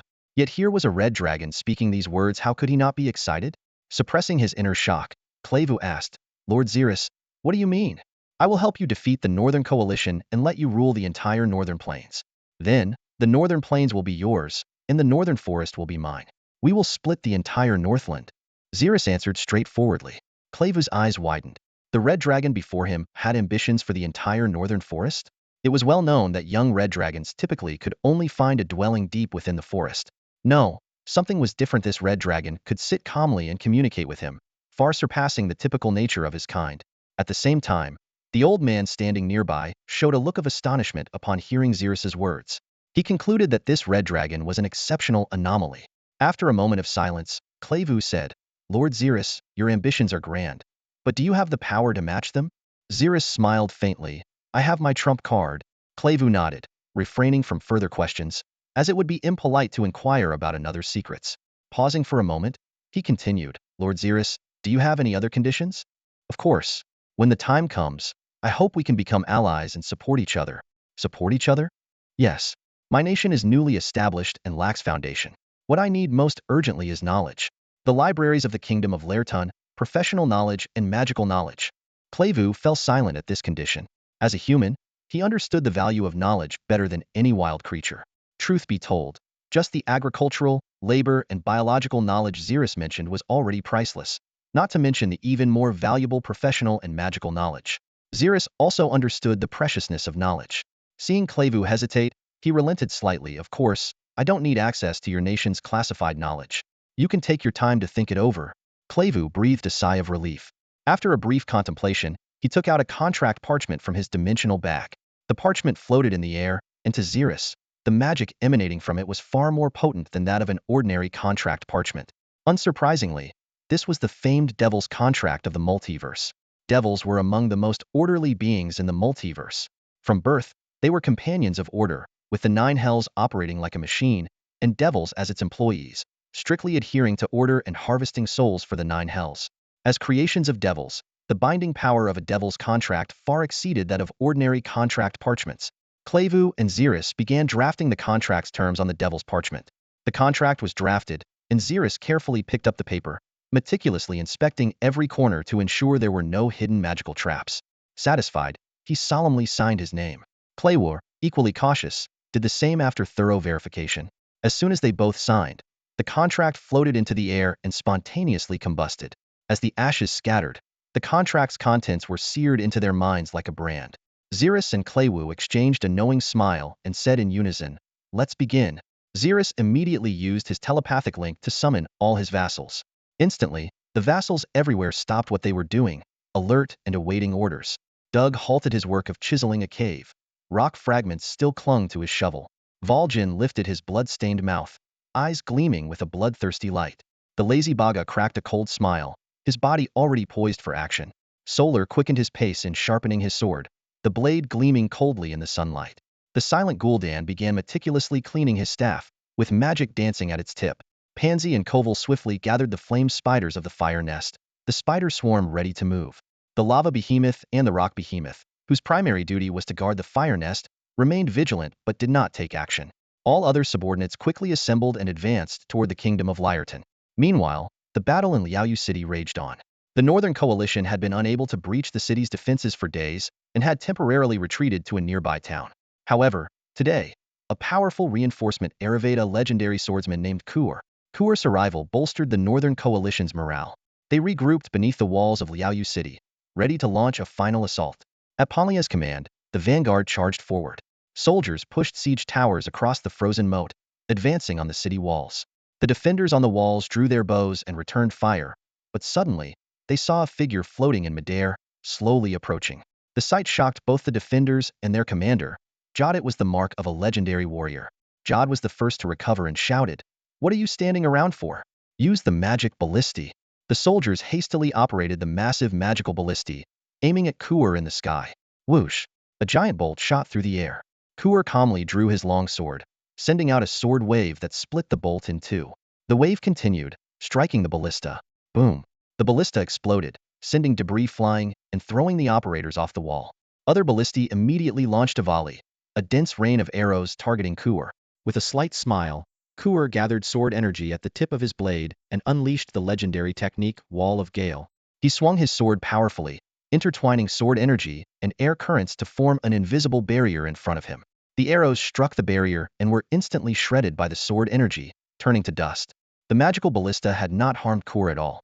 Jod's heart sank, beads of cold sweat forming on his forehead, as he rapidly contemplated how to deal with the legendary warrior before him. Suddenly, a half-meter-wide beam of crimson light flashed through the sky. The laser shot toward Kur with astonishing speed. Just as Kur let his guard down, a wave of lethal danger washed over him. His heart pounded violently, and he instinctively dodged. The red laser pierced through the wall of Gale, slightly veering off course and grazing Kur's waist. In an instant, the leather armor around his waist melted away, exposing charred flesh. The intense pain made Kur gasp, his eyes sharply scanning the magical tower of Liaoyu City. He knew very well that this was magic unleashed from the tower. Though he didn't know its name, it was evident that it was a high-damage, single-target laser spell. Kur immediately abandoned his midair position to avoid becoming an easy target for the magical tower. He swiftly descended, using the city walls of Liaoyu as cover. Kur raised his long sword and struck the wall hard. The thick wall only bore a shallow mark from his blow. He frowned, realizing the wall was more fortified than he had anticipated.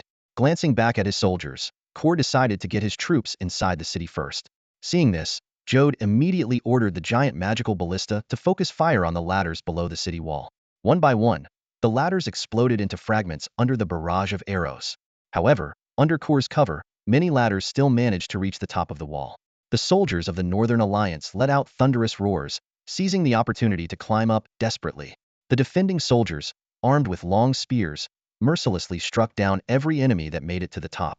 The heavily reinforced and enchanted ladders were difficult to break, even for seasoned warriors, let alone ordinary soldiers. Just as Jode raised his greatsword to strike, Kur suddenly charged forward, a sharp slash of sword energy interrupting his move. Jode knew clearly that with the legendary warrior using the wall as cover, the magical tower couldn't effectively restrain him. If Kur reached the top of the wall, the defenders would stand no chance. After brief consideration, Jode made a decisive choice. He decided to buy time and preserve his forces. If they could shift the battle into the city for street fighting, the legendary warrior would find it harder to evade the magical tower's attacks, and they could better conserve their strength while waiting for reinforcements. Jode shouted, "All soldiers, abandon the wall. Retreat temporarily. Set the magical ballista to self-destruct." The defending soldiers looked at him in astonishment. Jode glared fiercely and barked, "What are you looking at? Follow orders." After some hesitation, the soldiers finally acted on Jode's command. They defended against the invaders while retreating in an orderly manner. With the defenders gone, the invaders swarmed up the ladders onto the wall, cheering triumphantly. At that moment, a mechanical beeping sound reached their ears. The invaders fell silent, puzzled by the noises Sauersaya magical ballista glowing red. "Shit!" The exclamations echoed across the wall, heralding the imminent explosion. Boom! A deafening explosion echoed through the sky as the Northern Coalition soldiers, who had just climbed the city walls, were blown apart by the self-destructing ballista. Immediately, other magical ballistae followed suit in a chain reaction, turning the wall into a hellish scene of carnage. Limbs and flesh flew everywhere, resembling a horrifying display of human fireworks. However, capturing the wall was just the beginning. The true objective of the Northern Coalition's assault team was to open the city gates and pave the way for the main army. But as they looked down from the wall, they saw a sea of defending soldiers, making every invader's scalp tingle with fear. To descend the wall recklessly would be suicidal, so they huddled temporarily behind the wall, using it as makeshift cover. Reinforcements continued to climb up the ladders, but none dared to be the first to descend. The invaders could only use the wall as cover, drawing their bows and shooting arrows, trying to clear the obstacles below. At that moment, the distant magic tower once again displayed its power. A large, blue-glowing magic circle appeared at the top of the tower, with countless red dots gathering above it, growing more and more numerous, like a volcano about to erupt. Suddenly, these dots were launched high into the sky, raining down on the Northern Coalition like mortar shells. As these dots approached, the invaders realized in horror that they were not dots at all but massive fireballs. Countless fireballs whistled down towards the enemy both inside and outside the walls, creating a scene that was both spectacular and terrifying. Cole, a legendary warrior, quickly took command of the Northern Coalition. He shouted, "Mage Squad, use your magic." The mages at the rear of the coalition chanted in unison, and blue magical barriers formed above the army, barely holding back the rain of descending fireballs. Each fireball that struck the barrier exploded with a deafening roar, causing the magical shields to tremble under the intense impact. Despite this, the combined power of the mage squad was formidable, and they managed to withstand the onslaught of fireballs. However, the vanguard on the wall was not so fortunate. Without the protection of magical barriers, they could only huddle behind the wall, praying they wouldn't be the next to fall. But reality is often cruel. Explosions and screams filled the air, with charred flesh and severed limbs scattering everywhere in the blast. Even the defenders below the wall could smell the nauseating stench of burning flesh. This was the helplessness and despair of ordinary people in the face of powerful magic. After the wave of fireballs, the Northern Coalition on the wall suffered heavy casualties, with only 1/10 surviving. However, for the vast Northern Coalition, the loss of the vanguard was just a drop in the ocean. Kull frowned and without hesitation issued a new order: Second Vanguard, advance. Immediately, the second wave of fearless warriors surged towards the wall, climbing the ladders with determination. These were the elite soldiers of the coalition, ready to face death heaten. The battle raged not just on the ground, but also beneath it. A group of mysterious and powerful creatures was digging rapidly underground, closing in on the defending soldiers of the Lilton Kingdom. Meanwhile, within Liaoyu City, the defending soldiers stood in formation before the city gate, weapons in hand, ready for battle. Yet, their legs trembled involuntarily, as if sensing an unknown danger creeping closer. One of the soldiers felt his calf trembling. He thought it was just nerves due to the imminent threat, so he took a few deep breaths to steady himself. However, the trembling became more frequent. He glanced around at his comrades and saw the same puzzled looks on their faces. Suddenly, a terrifying realization struck him: it wasn't just individual trembling. The entire ground was shaking. An earthquake? The words had barely left his mouth when the ground split open, and a colossal creature burst forth. Shark lizards. These beasts were enormous, with shark-like heads full of sharp teeth, their bodies covered in hard, spiky armor, resembling sharks with legs. One of the shark lizards leapt out, swiping its claws and sending several guards flying. It opened its massive jaws, grabbed 2 soldiers, and then burrowed back into the ground. The soldiers defending the city finally snapped out of their shock and recognized the imminent danger. With a grim expression, Jod shouted, "Watch your feet! Shark lizards are attacking!" Even as he spoke, he swung his greatsword, slicing through another shark lizard that was about to burrow. Feeling the ground tremble even more violently, Jod realized there were far more shark lizards than they had anticipated. He quickly made a decision and shouted, "All soldiers, listen up! Spread out immediately! Don't stay together!" The soldiers obeyed, quickly dispersing in an orderly fashion. But the crisis was far from over. The ground suddenly collapsed, and several soldiers fell into the earth, dragged underground by lurking shark lizards. Jod's brow furrowed as he struggled to think of a way to deal with these elusive creatures. Shark lizards were usually solitary and rare, but now they were attacking in groups, which was highly unusual. The city's defensive line was crumbling under this sudden assault. Jod was certain this was a plot by the Northern Alliance. But how had they managed to tame so many shark lizards? As he pondered this, a violent tremor shook the ground beneath him. Reacting swiftly, Jod gripped his sword with both hands and thrust it downward. The great sword pierced the ground, striking a shark lizard attempting to ambush him, killing it instantly. Although individual shark lizards weren't particularly powerful, their burrowing ability made them extremely difficult to combat. Just as Jod was about to catch his breath, he saw Northern Alliance soldiers approaching the city gate. His eyes widened, and without hesitation, he charged at the invaders. A screeching sound of metal echoed as the heavy steel gate was forced open a crack. Jod rushed forward, slicing through the invaders, trying to open the gate with swift, lethal strikes. Just as he was about to close the gate, a figure leapt down from the city wall. A strong sense of danger overwhelmed him, and Jod instinctively abandoned the gate, rolling backward to evade. The next moment, the figure landed heavily, kicking up a cloud of dust. Jod squinted through the dust and recognized the newcomer. It was none other than Kur, the legendary warrior of the Northern Alliance. Kur stood at the city gate, effortlessly placing his hand on the massive wheel. This mechanism, typically requiring several soldiers to operate, turned as easily as a toy under his hand. He slowly rotated the wheel, and the gate began to open, all while deftly avoiding the attacks from the magic towers. The moment the gate opened, the Northern Coalition surged forward like a tidal wave. Seeing this, Jod immediately retreated. He knew that with his master-level strength, he was no match for a legendary-level warrior. The difference between their levels was not just a matter of quantity but of essence. Jod understood that if he recklessly advanced, Kur could easily defeat him while still opening the gate. After pushing open the gate, Kur saw Jod retreat and chased after him with his sword. However, his eyes suddenly caught a familiar figure in the distance: Lansjer, the sword of Lerton, wielding a great sword. Kur's pupils contracted, and he quickly brought his sword up in front of him. The next moment, Lansjer swung his great sword down.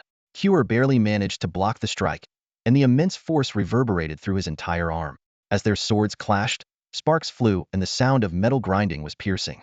After a brief exchange, Kur used the momentum to swiftly retreat.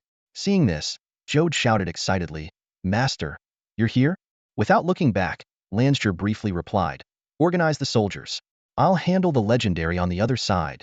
With that, he and Cure simultaneously ascended into the sky, avoiding the ground troops to prevent collateral damage. Their target was each other, not their own men. Cure eyed Lansjer, his expression tense. He knew that the higher the level, the harder it was to improve, and the gap between equals could be vast. In the entire Northern Kingdom, Lansjer was undoubtedly the strongest legendary warrior. Cure knew he couldn't handle this alone, but he wasn't afraid. The other two legendary warriors of the Northern Coalition were already on their way. Even Lansjer would struggle against 3 opponents. Gazing at Lansjer, Cure's lips curled into a cold smile. "I heard your Laerton kingdom has only 1 legendary warrior. If you leave, who will protect your king?" He continued, "We anticipated your arrival and sent our best assassins to kill your king." Ha ha ha. Clearly, this was a well-crafted trap. If Lansjer didn't come, Liao Domain City would fall and Laerton would lose many soldiers. If he did come, the king might be assassinated. Either way, the Laerton kingdom faced the threat of annihilation. Lansjer shot Cure a vicious glare but didn't respond. He knew this was a ploy to unsettle him. In this battle, maintaining composure was crucial. Unwilling to listen to more of Cure's taunts, Lansjer raised his greatsword and charged. Meanwhile, back in the Laerton kingdom's palace, 7 master-level thieves had already sneaked in. These thieves were the elite assassins of the Northern Coalition, capable of near-perfect invisibility. Infiltrating the palace was child's play for them. Within the palace of the Kingdom of Laerton, a team of meticulously equipped guards patrolled the corridors in their armor. This guard team, consisting of 4 novice-level soldiers arranged in a 2-by-2 formation, was led by a mid-level soldier captain. The captain turned to face the 4 soldiers, his expression stern as he instructed, "Even though there are magical detectors beside the throne room that can sense invisible targets, we must remain vigilant at all times." "Yes, Captain." The 4 soldiers responded in unison. The captain continued, "Lord Lansjer has already gone to support the front lines.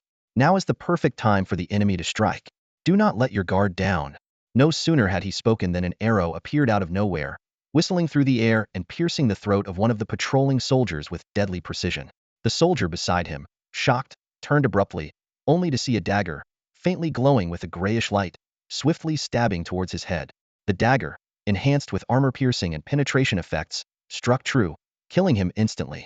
The remaining 3 soldiers finally reacted, but it was too late. 7 master-level thieves had already revealed themselves, charging at them with lethal blades. These 5 soldiers stood no chance against the thieves' expert stealth and one-hit kill skills. In the blink of an eye, they were all dead, felled by daggers and enchanted crossbows. The leader of the master-level thieves, clad in a black cloak, smirked coldly. "So, there's a detection device in the throne room? That's valuable information. Let's move. Once we finish this job, we'll be set for life." This guard team was the 5th squad these thieves had assassinated. The novice-level soldiers were completely unable to detect the thieves' stealth. The thieves advanced cautiously, killing along the way, leaving a trail of silent deaths among soldiers, maids, and servants. Eventually, they reached the doors of the throne room. After a brief discussion, the thieves decided to send one of them to scout ahead. A black-cloaked thief stepped forward and used a signature rogue skill, Shadow Meld.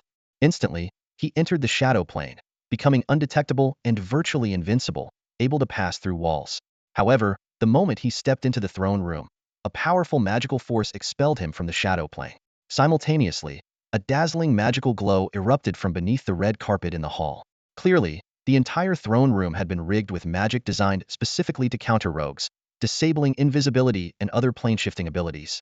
The thief's face was etched with shock, while King Claywar on the throne looked terrified. "Intruders! Guards! Guards!" the king shouted. The guards stationed on either side of the hall sprang into action, rushing towards the master-level thieves. Each of these guards was of mid-level strength, unable to use their stealth due to the magic array. The thieves drew their swords, one hand holding a dagger and the other a long sword, and engaged in combat with the guards. The thieves' weapons, all enchanted with armor-piercing, easily severed the arm of one guard, but they were quickly surrounded by the entire guard unit.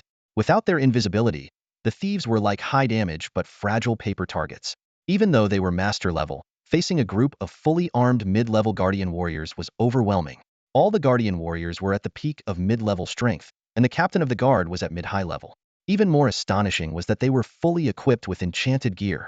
It's worth noting that even the trusted lieutenants of Zerith, Pansy, and Khafre only had 1 or 2 pieces of enchanted equipment, highlighting the high status of these guardian warriors. In such a situation, not even a newly promoted master-level warrior could survive being surrounded by such well-equipped guardian warriors, let alone a thief. Fortunately, this master-level thief was not fighting alone. As the sounds of battle echoed through the palace, other thieves activated their stealth skills, silently pushing open the doors and entering the throne room. However, the moment they stepped in, the power of a magical array revealed their presence. The thieves hesitated only briefly before their eyes locked onto the blue glowing magic circle beneath the carpet. They understood immediately and drew their swords without hesitation, engaging the guards in a fierce fight. Although the thieves had low defenses, their unique armor-piercing attacks more than compensated for this weakness. Their swords and daggers sliced through the guards' armor and limbs as if cutting through butter. In an instant, the hall was filled with screams, and blood stained the floor of the throne room. Some guards fell to the ground with swords in their abdomens, unable to rise. Others had their arms severed and writhed in pain, crying out on the floor. The captain of the guards, dodging the thieves' attacks, shouted in confusion, "Why haven't the soldiers outside come to support us? Are they all useless?" Hearing this, the leader of the thieves burst into laughter. "Don't you get it? We've already dealt with the soldiers outside. Clave, today's your end. Not even Landster can save you now." Witnessing the chaos, Clave realized his guards were no match for a group of master-level thieves. He immediately turned to flee. However, the thieves were faster. They abandoned the remaining guards and pursued Clave with all their might. The guards were quickly left behind and had no choice but to give up the chase and help their injured comrades out of the hall. The thieves glanced at the fleeing guards with mocking smiles. "So, these are the so-called elite warriors of the kingdom of Lyreton? Your king is about to be killed, and you're running away? Cowards! Well, at least you have some sense. You get to keep your pathetic lives." The thieves paid no further attention to the surviving guards and focused on chasing Clave. Despite the vastness of the throne room, the lead thief caught up with Clave in just a few seconds. Clave looked back to see the thief closing in. The lead thief grinned menacingly and thrust his dagger toward Clave's left chest right where the heart was. The enchanted dagger was razor-sharp, piercing through flesh as effortlessly as cutting through air. The thief felt a surge of joy as his dagger penetrated Clave's heart with no resistance. The mission was nearly complete, and the fall of the kingdom of Lyreton was imminent. Clave stared at the thief in terror, spurting a mouthful of blood that splattered onto the thief's face. Instead of feeling disgusted, the thief found it oddly sweet. He couldn't resist licking the blood off his lips, thinking it was the price for his bright future.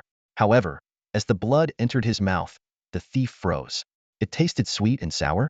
Disbelieving, he sampled the blood on his face again, and indeed, it had a sweet and sour flavor. Suddenly, a horrifying realization struck him like thunder ketchup. Before him, Clave's face twisted into a mocking smile as he sneered, "Surprised, aren't you? My heart is on the right side." The thief was taken aback but quickly regained his composure, gritting his teeth as he retorted, "Don't celebrate too soon. You still have to die. My dagger is enchanted with a deadly magical poison." Clave remained nonchalant, raising an eyebrow as he questioned, "Are you sure you even hit me?" The thief widened his eyes in disbelief and reached out to tear open Clave's shirt. What he saw made him gasp. Clave's left chest had a gaping hole, through which the ground behind him was clearly visible. Only then did the thief realize why his dagger had met no resistance. It hadn't even touched Clave's body. Shocked and enraged, the thief roared, "Don't get cocky. I won't give up." He raised his dagger, aiming for Clave's right chest. At that critical moment, a tremendous force suddenly gripped the thief's wrist, stopping his motion dead in its tracks. The thief looked down and was terrified to see that it wasn't a human hand holding him, but a menacing dragon claw. Terrified, the thief looked up at Clave, whose head had transformed into a majestic red dragon's. It was Xerxes. The dragon's grip easily crushed the thief's bones before tossing him aside like garbage. In an instant, Xerxes's form expanded rapidly, transforming into a massive red dragon that occupied a third of the throne room. The other thieves who had rushed in were stunned, unable to believe their eyes. The king of Lyreton, whom they had painstakingly and cautiously tried to assassinate, was a red dragon. Several master-level thieves stood frozen, their minds unable to process the overwhelming information. Xerxes looked down at the group of thieves, a sinister smile spreading across his face as he spoke in a deep, resonant voice. "How's my acting?" His words jolted the thieves awake, and they scrambled toward the hall's exit. However, they had forgotten one of the dragon's innate abilities, dragon fear. An invisible wave of overwhelming pressure erupted, crashing down on all the master-level thieves and flattening them to the ground. Terrified, the thieves struggled desperately to escape, but the sudden surge of dragon fear made their legs weak, causing them to collapse. Xerxes took a deep breath, the terrifying fire elemental energy gathering in his throat. Seizing the moment, the thieves tried to resist the dragon fear, struggling to get up and continue their desperate escape. By this time, The hall was devoid of guards. The loyal soldiers had all evacuated. Xerxes unleashed a breath of dragon fire, instantly engulfing the entire hall in flames. The searing heat waves surged toward the thieves like a tidal wave.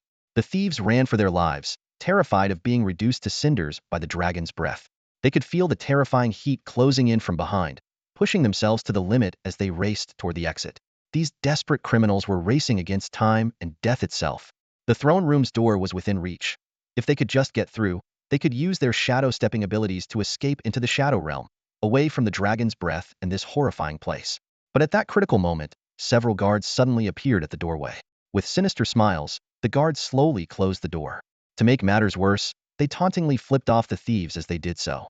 The thieves watched in despair as the door, their last hope, was shut in their faces, extinguishing the flicker of hope in their hearts. Boom. The next second, the dragon fire mercilessly engulfed all the thieves.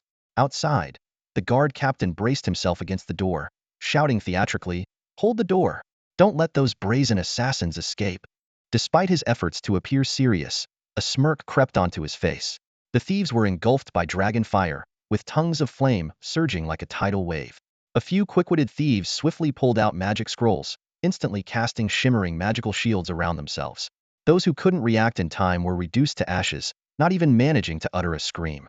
The magical shields barely held against the ferocious dragon fire, but the thieves knew this was only a temporary reprieve. Outside the gates, the guards endured the scorching heat, desperately holding the now oven-like iron doors. Their hands were charred black, and the air was filled with an eerie scent of roasted meat. Inside the throne hall, the dragon fire raged on. The magical shields rapidly weakened under the intense heat, finally cracking under the strain. Zerith's dragon breath, enhanced by various enchantments, was extraordinarily powerful, far surpassing that of an ordinary adult red dragon. The remaining thieves quickly turned into pools of molten lava, merging with the melted steel and wooden furniture around them. The entire hall was in ruins. Armor racks dripped half-melted, carpets disintegrated into swirling black ash, and only the third of the area where Zerith stood remained unscathed. The red dragon surveyed the scene, shaking his head slightly in regret. The dragon fire had not only destroyed the enemies, but also a lot of potential loot. Dimensional bags were incinerated, gold coins fused into the floor, leaving only a few high-quality weapons intact. Zerith collected the surviving weapons and turned to face King Claywu of Lerton, who was approaching. He grabbed the king and burst through the wall, soaring into the sky and hovering over Lerton. The city's residents scattered in terror at the sight. The red dragon cast an amplification spell on Claywu, and the king's voice boomed across the city. "Citizens of Lerton, do not panic. I have made a pact with Zerith, the red dragon. He will aid us through these troubled times." This sudden announcement sent shockwaves through the city. The residents could hardly believe that the notoriously brutal red dragon would become an ally. Yet, amidst the current crisis, this news offered them a glimmer of hope. Zerith set Claywu down gently and then transformed into his dragonborn form, slipping into the magic tower. He needed to use the teleportation array to join the battle in Liao Domain City immediately. Meanwhile, in the distant city of Pingchuan, far from the front lines, the entire city had entered a state of emergency lockdown. The streets were deserted, with all residents ordered to stay indoors. Armored soldiers, armed with spears, patrolled the streets with vigilant eyes. Any disobedient residents who ventured outside would be ruthlessly apprehended and confined to dark, damp dungeons for at least a few days. These harsh measures were not meant to oppress the citizens, but to ensure their safety. The reason was simple. Xerxes' monster army was about to enter the magic tower in Pingchuan City, using the teleportation array inside to reach the battlefield. To avoid any potential conflicts, absolute order had to be maintained within the city. At this moment, the gates of Pingchuan City were wide open, and a massive monster army was filing in. Leading the way was the Orc Infantry Battalion, armed with round shields and short swords, exuding an aura no less intimidating than the kingdom's elite forces. Following closely behind were the Orcs' elite wolf riders, knights mounted on giant wolves, radiating a fierce presence. Further back were the enormous spider apes, their 8 legs moving in an unsettling, rustling rhythm. In the center of the formation, 2 stone lizards stood out. On their backs sat Kofel and Pansy, the 2 commanders, their expressions serious, eyes revealing the tension of the impending battle. At the rear were the troops led by the troll leader Valjean and the ogre leader Baga. These units appeared chaotic and lacked the discipline of the orcs at the front. Due to the kobolds' unsuitability for large-scale warfare, Xerxes had not dispatched a kobold army. This enormous monster army formed a long line, slowly advancing towards the magic tower of Pingchuan City. The gate guards kept their heads down, silent, with some even trembling.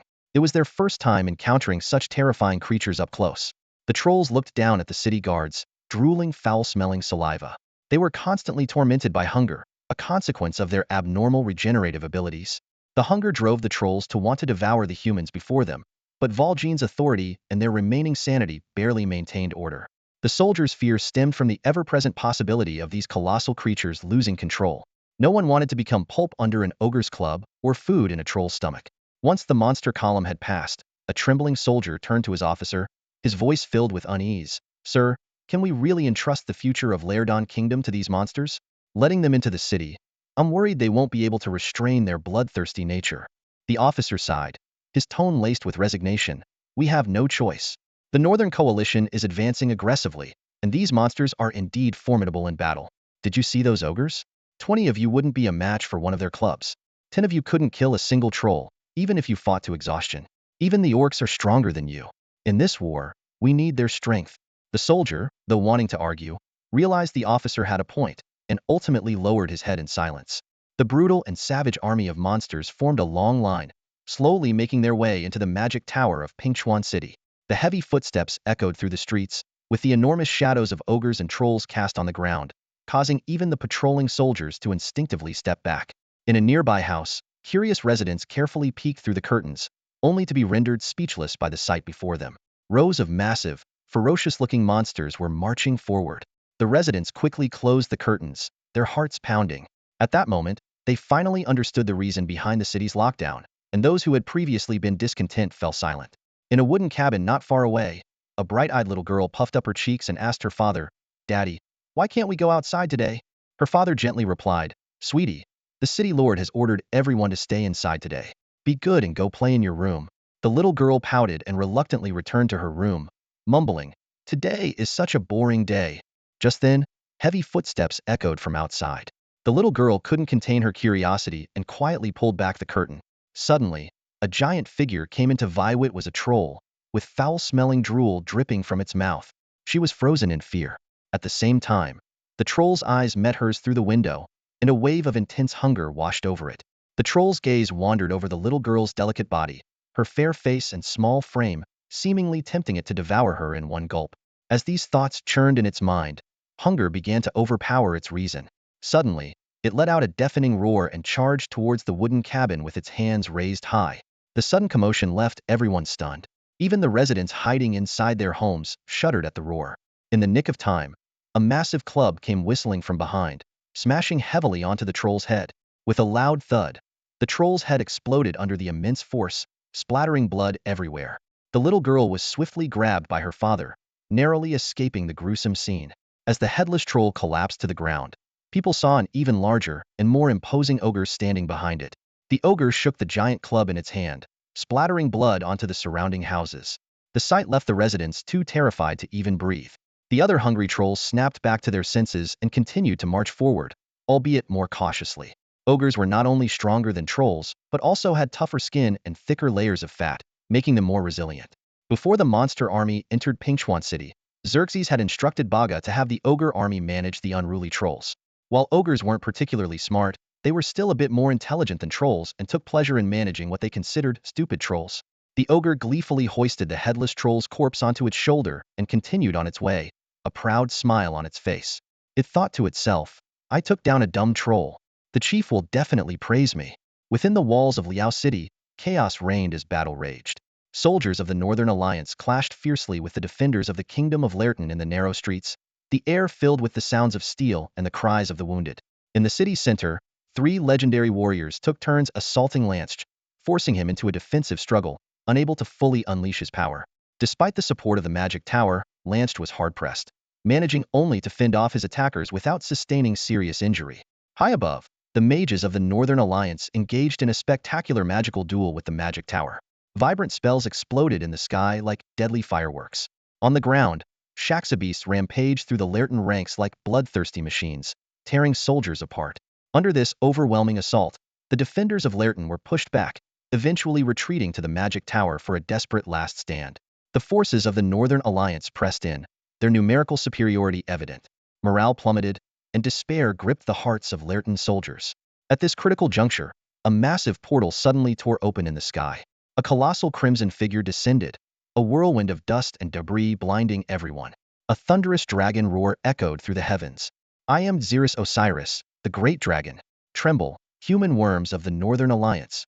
The unexpected turn of events stunned both armies. An invisible pressure, as heavy as a mountain, crushed down, causing many soldiers to fall to their knees. As the dust settled, everyone could see the imposing figure of the red dragon in the sky. The magic tower reacted swiftly, a red magical ring expanding outward from its center to envelop all the Lerton defenders. Magic zealotry instantly dispelled their fear, replacing it with a fierce resolve. The voice of the magic tower then resonated throughout Liao City, a command that seemed to penetrate directly into their minds. Brave warriors of the kingdom of Lerton, why do we fight? For the countless families behind us. For your parents, your wives, your children. Centuries ago, our ancestors bled for this land. Today, you stand here as their answer. Do not fear the red dragon, for he is our ally. Even the dragon stands with us. What reason do we have to lose this battle? Reinforcements have arrived. Now, it is time to strike back. Warriors, this battle will be forever recorded in history. Lerton shall never fall. This rousing speech ignited the last spark of hope in the defenders' hearts. They shouted in unison, "For Lerton, charge!" and surged towards the Northern Alliance forces like a tidal wave. Seeing this, the mages of the Northern Alliance quickly cast the mass spell Fervent Faith. In an instant, their soldiers' eyes turned red, entering into a frenzied state of combat. Under the shadow of the dragon's wings, the two armies clashed violently, swords ringing and battle cries echoing, as a bloodier and more brutal fight ensued. Zerith sped through the air close to the ground, his crimson wings slicing through the sky. He dove down, unleashing a torrent of scorching dragonfire upon the Northern Coalition forces. The dragonfire carved deadly furrows into the earth, reaping countless lives. The sudden aerial assault left the Northern Coalition in shambles, their terrified screams echoing across the battlefield. The appearance of the red dragon caught everyone off guard. Who would have thought that a red dragon, notorious for its ferocity and chaos, would come to support Lerton? Due to the high cost and impracticality of anti-dragon weapons in human warfare, the Northern Coalition was completely unprepared for such an attack. This oversight cost them dearly. Arrows from archers bounced off the dragon's tough scales, and the fireballs and ice spells of the mages seemed insignificant against the airborne beast. Each pass of the dragon left scorched earth and corpses in its wake. Despite their fervent faith, the Northern Coalition troops were forced into a desperate retreat, and the battle quickly turned against them. At that moment, a massive portal rose from the ground. An armored orc emerged, followed by a second, a third. A horde of orc infantry poured onto the battlefield, clashing fiercely with the Northern Coalition. Soon, even more fearsome orc wolf riders, trolls, and ogres joined the fray.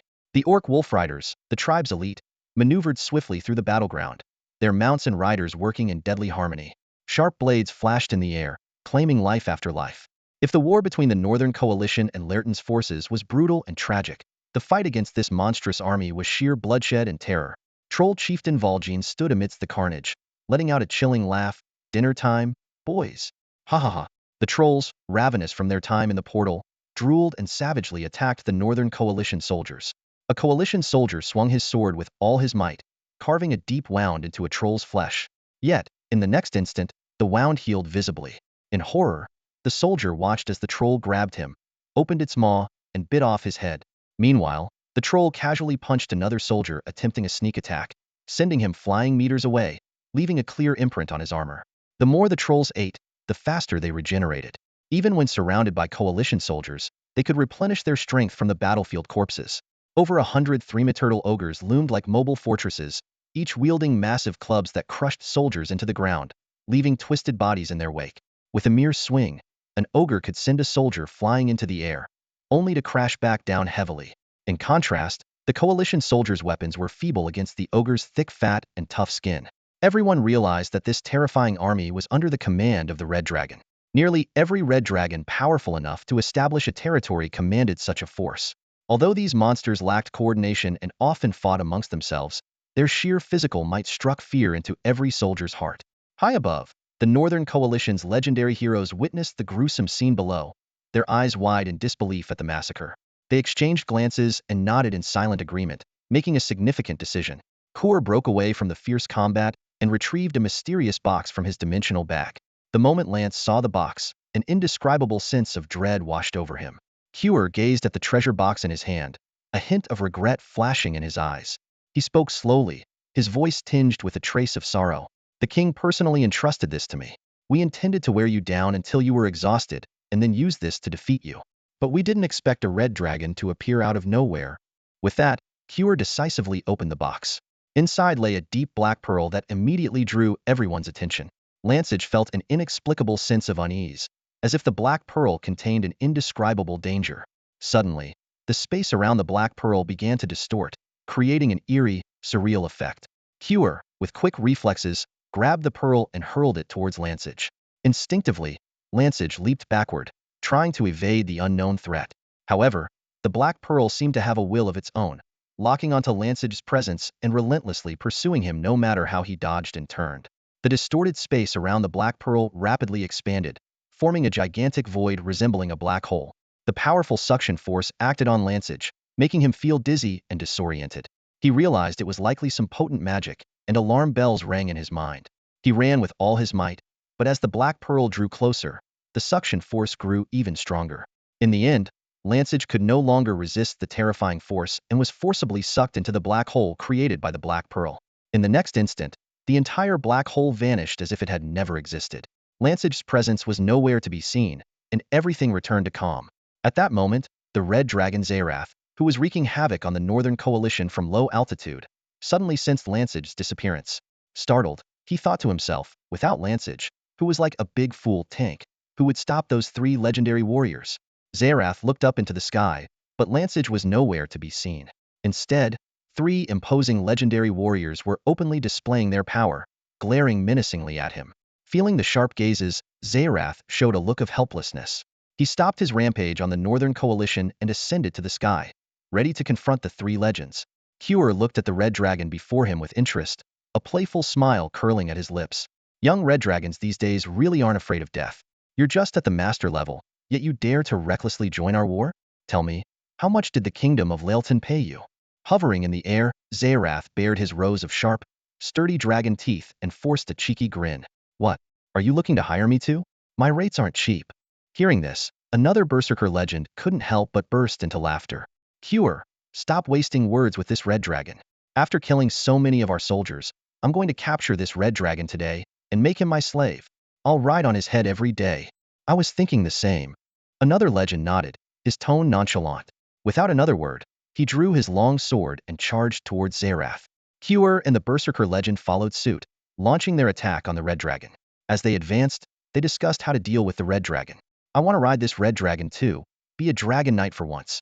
"Sure, let's beat this red dragon half to death first, then we can decide what to do with him." Ha ha ha. Listening to their unrestrained chatter, Zerith couldn't help but find it somewhat amusing. After a brief contemplation, he decided to play along with their performance. In the next second, a look of terror appeared on his dragon face. As an ordinary young red dragon, it would be difficult to handle even 1 legendary warrior, let alone 3 working together against him. Zerith didn't hide his fearful expression, his voice trembling. "Oh my goodness, 3 legends are coming at me. I'm so scared." Upon hearing the red dragon's words, the smiles on the faces of the 3 legendary warriors grew even wider, despite a nagging feeling that something was amiss. After all, 3 legends against a reckless, arrogant young red dragon seemed more than manageable. However, just as their confidence peaked, Zerith's expression shifted from terror to mockery. "A group fight? Huh? Bring it on." As soon as the red dragon finished speaking, the 3 legends sensed danger. From between the dragon's claws, a streak of red light flashed like lightning. In an instant, a colossal crimson gate materialized before the red dragon.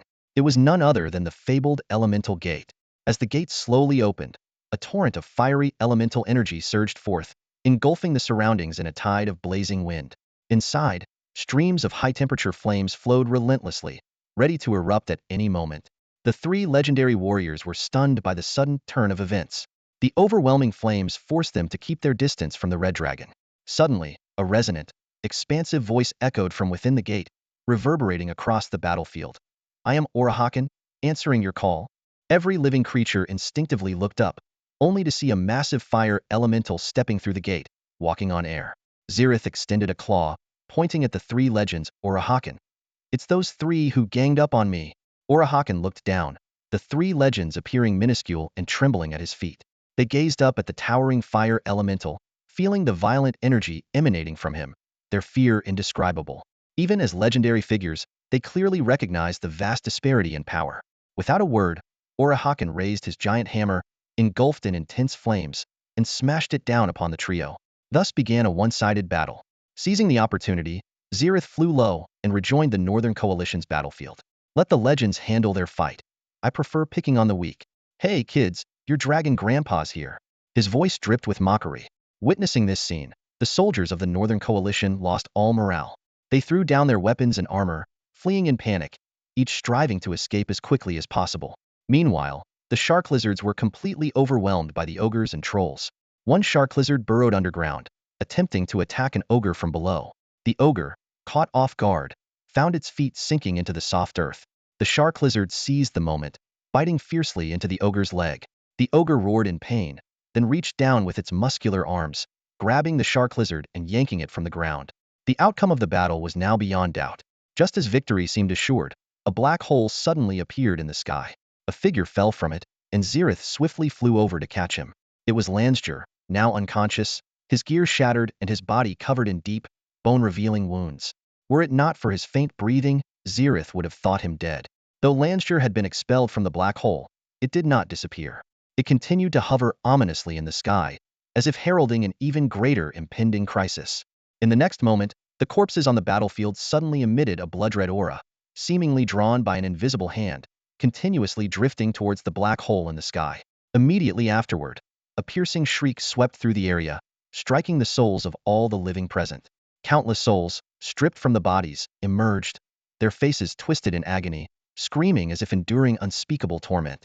Tens of thousands of souls gathered, their collective wails unbearable. The surviving soldiers clutched their ears, but the soul-piercing shrieks could not be blocked.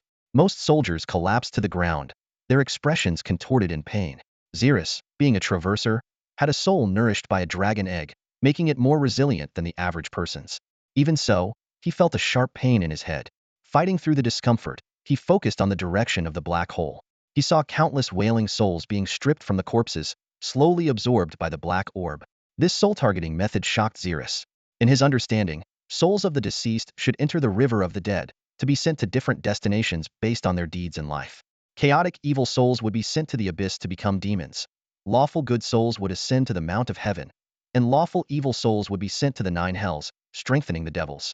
Zerith quickly searched the dragon's legacy for information, but found no records of such a method. He speculated that this could be a soul magic created by devils, with its power increasing with the number of deaths on sight, making it a limitless spell. Looking around, all creatures were on their knees, clutching their heads, even ogres and trolls. Zerith realized that if not for his unusually resilient soul, he too might have succumbed. The battle in the sky was also affected. Originally 3 legendary fighters, now only 2 remained, struggling to resist the soul-shredding shrieks from the black hole while evading Orichalcum's frenzied attacks. Despite their legendary status and more solid souls, their proximity to the black hole made them the most affected. In contrast, Orichalcum, though also affected by the shrieks, could still suppress the 2 legendary fighters. Zerith knew he couldn't let the black hole continue its absorption. He immediately summoned several massive fireballs, hurling them towards the black hole. However, as soon as the fireballs approached, they were sucked in like the souls, causing no visible disturbance. This outcome, though anticipated by Zerith, did not deter him.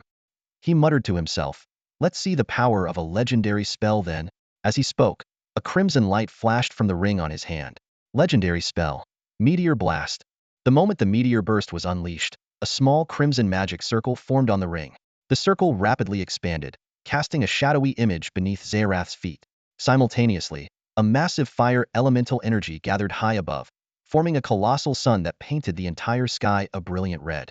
Amidst this dazzling spectacle lay a terrifying aura that sent shivers down one's spine. The newborn sun hung high in the sky, its crimson light blanketing the land, grasslands, battlefield, and buildings. Everything was bathed in a fiery hue, as if on the verge of bursting into flames. Even from the ground, Zerith could feel the oppressive force emanating from the meteor burst in the sky.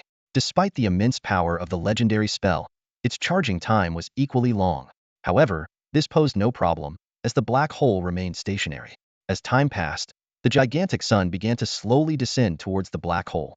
Though it appeared to fall slowly, it was actually accelerating, hurtling towards the black hole like a meteor. Just as the meteor burst was about to collide with the black hole, something unexpected happened. The anticipated catastrophic explosion did not occur. Instead, the entire sun distorted upon nearing the black hole and, like the fireballs before it, was swallowed up. Zerith watched in shock as the black hole devoured the giant sun with incredible speed, consuming it completely in mere seconds. Realizing that even a legendary spell couldn't affect the black hole, Zerith sensed that the situation was dire. Understanding that this level of black hole was beyond his capabilities, he spread his wings, preparing to flee. However, at that very moment, the black hole vanished. With the disappearance of the black hole, the effects of the soul screech also ceased. The soldiers on the ground, who had been tormented, finally breathed a sigh of relief. On the battlefield, the souls that had been stripped but not yet absorbed by the black hole seemed to find release, dissipating into the air with a long exhale. Zerith retracted his dragon wings, watching everything with a hint of surprise. Regardless, the black hole was indeed gone, and it had vanished after consuming the legendary spell. It seemed that the legendary magic was not entirely ineffective. Shaking his head, he decided not to dwell on the black hole any longer. With the threat gone, it was time to continue expanding his gains. After the soul screech ended, the people on the battlefield stood in a temporary daze, unsure of what to do. Zerith seized the opportunity, flying low and capturing the leader of the Northern Allied Forces, Mage Corpsa Master-level Mage. It's worth mentioning that when Zerith had previously ravaged the Northern Allied Forces, most of the Mage Corps members were still combating the Magic Tower. Without the tower's cover, even Zerith would have had to constantly guard against the Mage Corps' magical attacks. The captured mage instantly snapped back to consciousness, realizing he was now soaring through the air, face-to-face with the fearsome red dragon. Zerith tightened his dragon claw slightly, and the master-level mage immediately felt a suffocating pressure. The red dragon's talons gripped the mage firmly, with the thumb precisely pressed against the mage's mouth, sealing off any potential spells. Zerith's deep growl was filled with menace. "I advise you not to try any tricks, or else." Before he could finish his sentence, a shocking scene unfolded.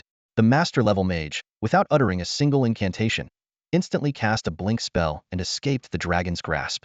In the next moment, gravity took hold, and the mage began to plummet rapidly. "Damn it!"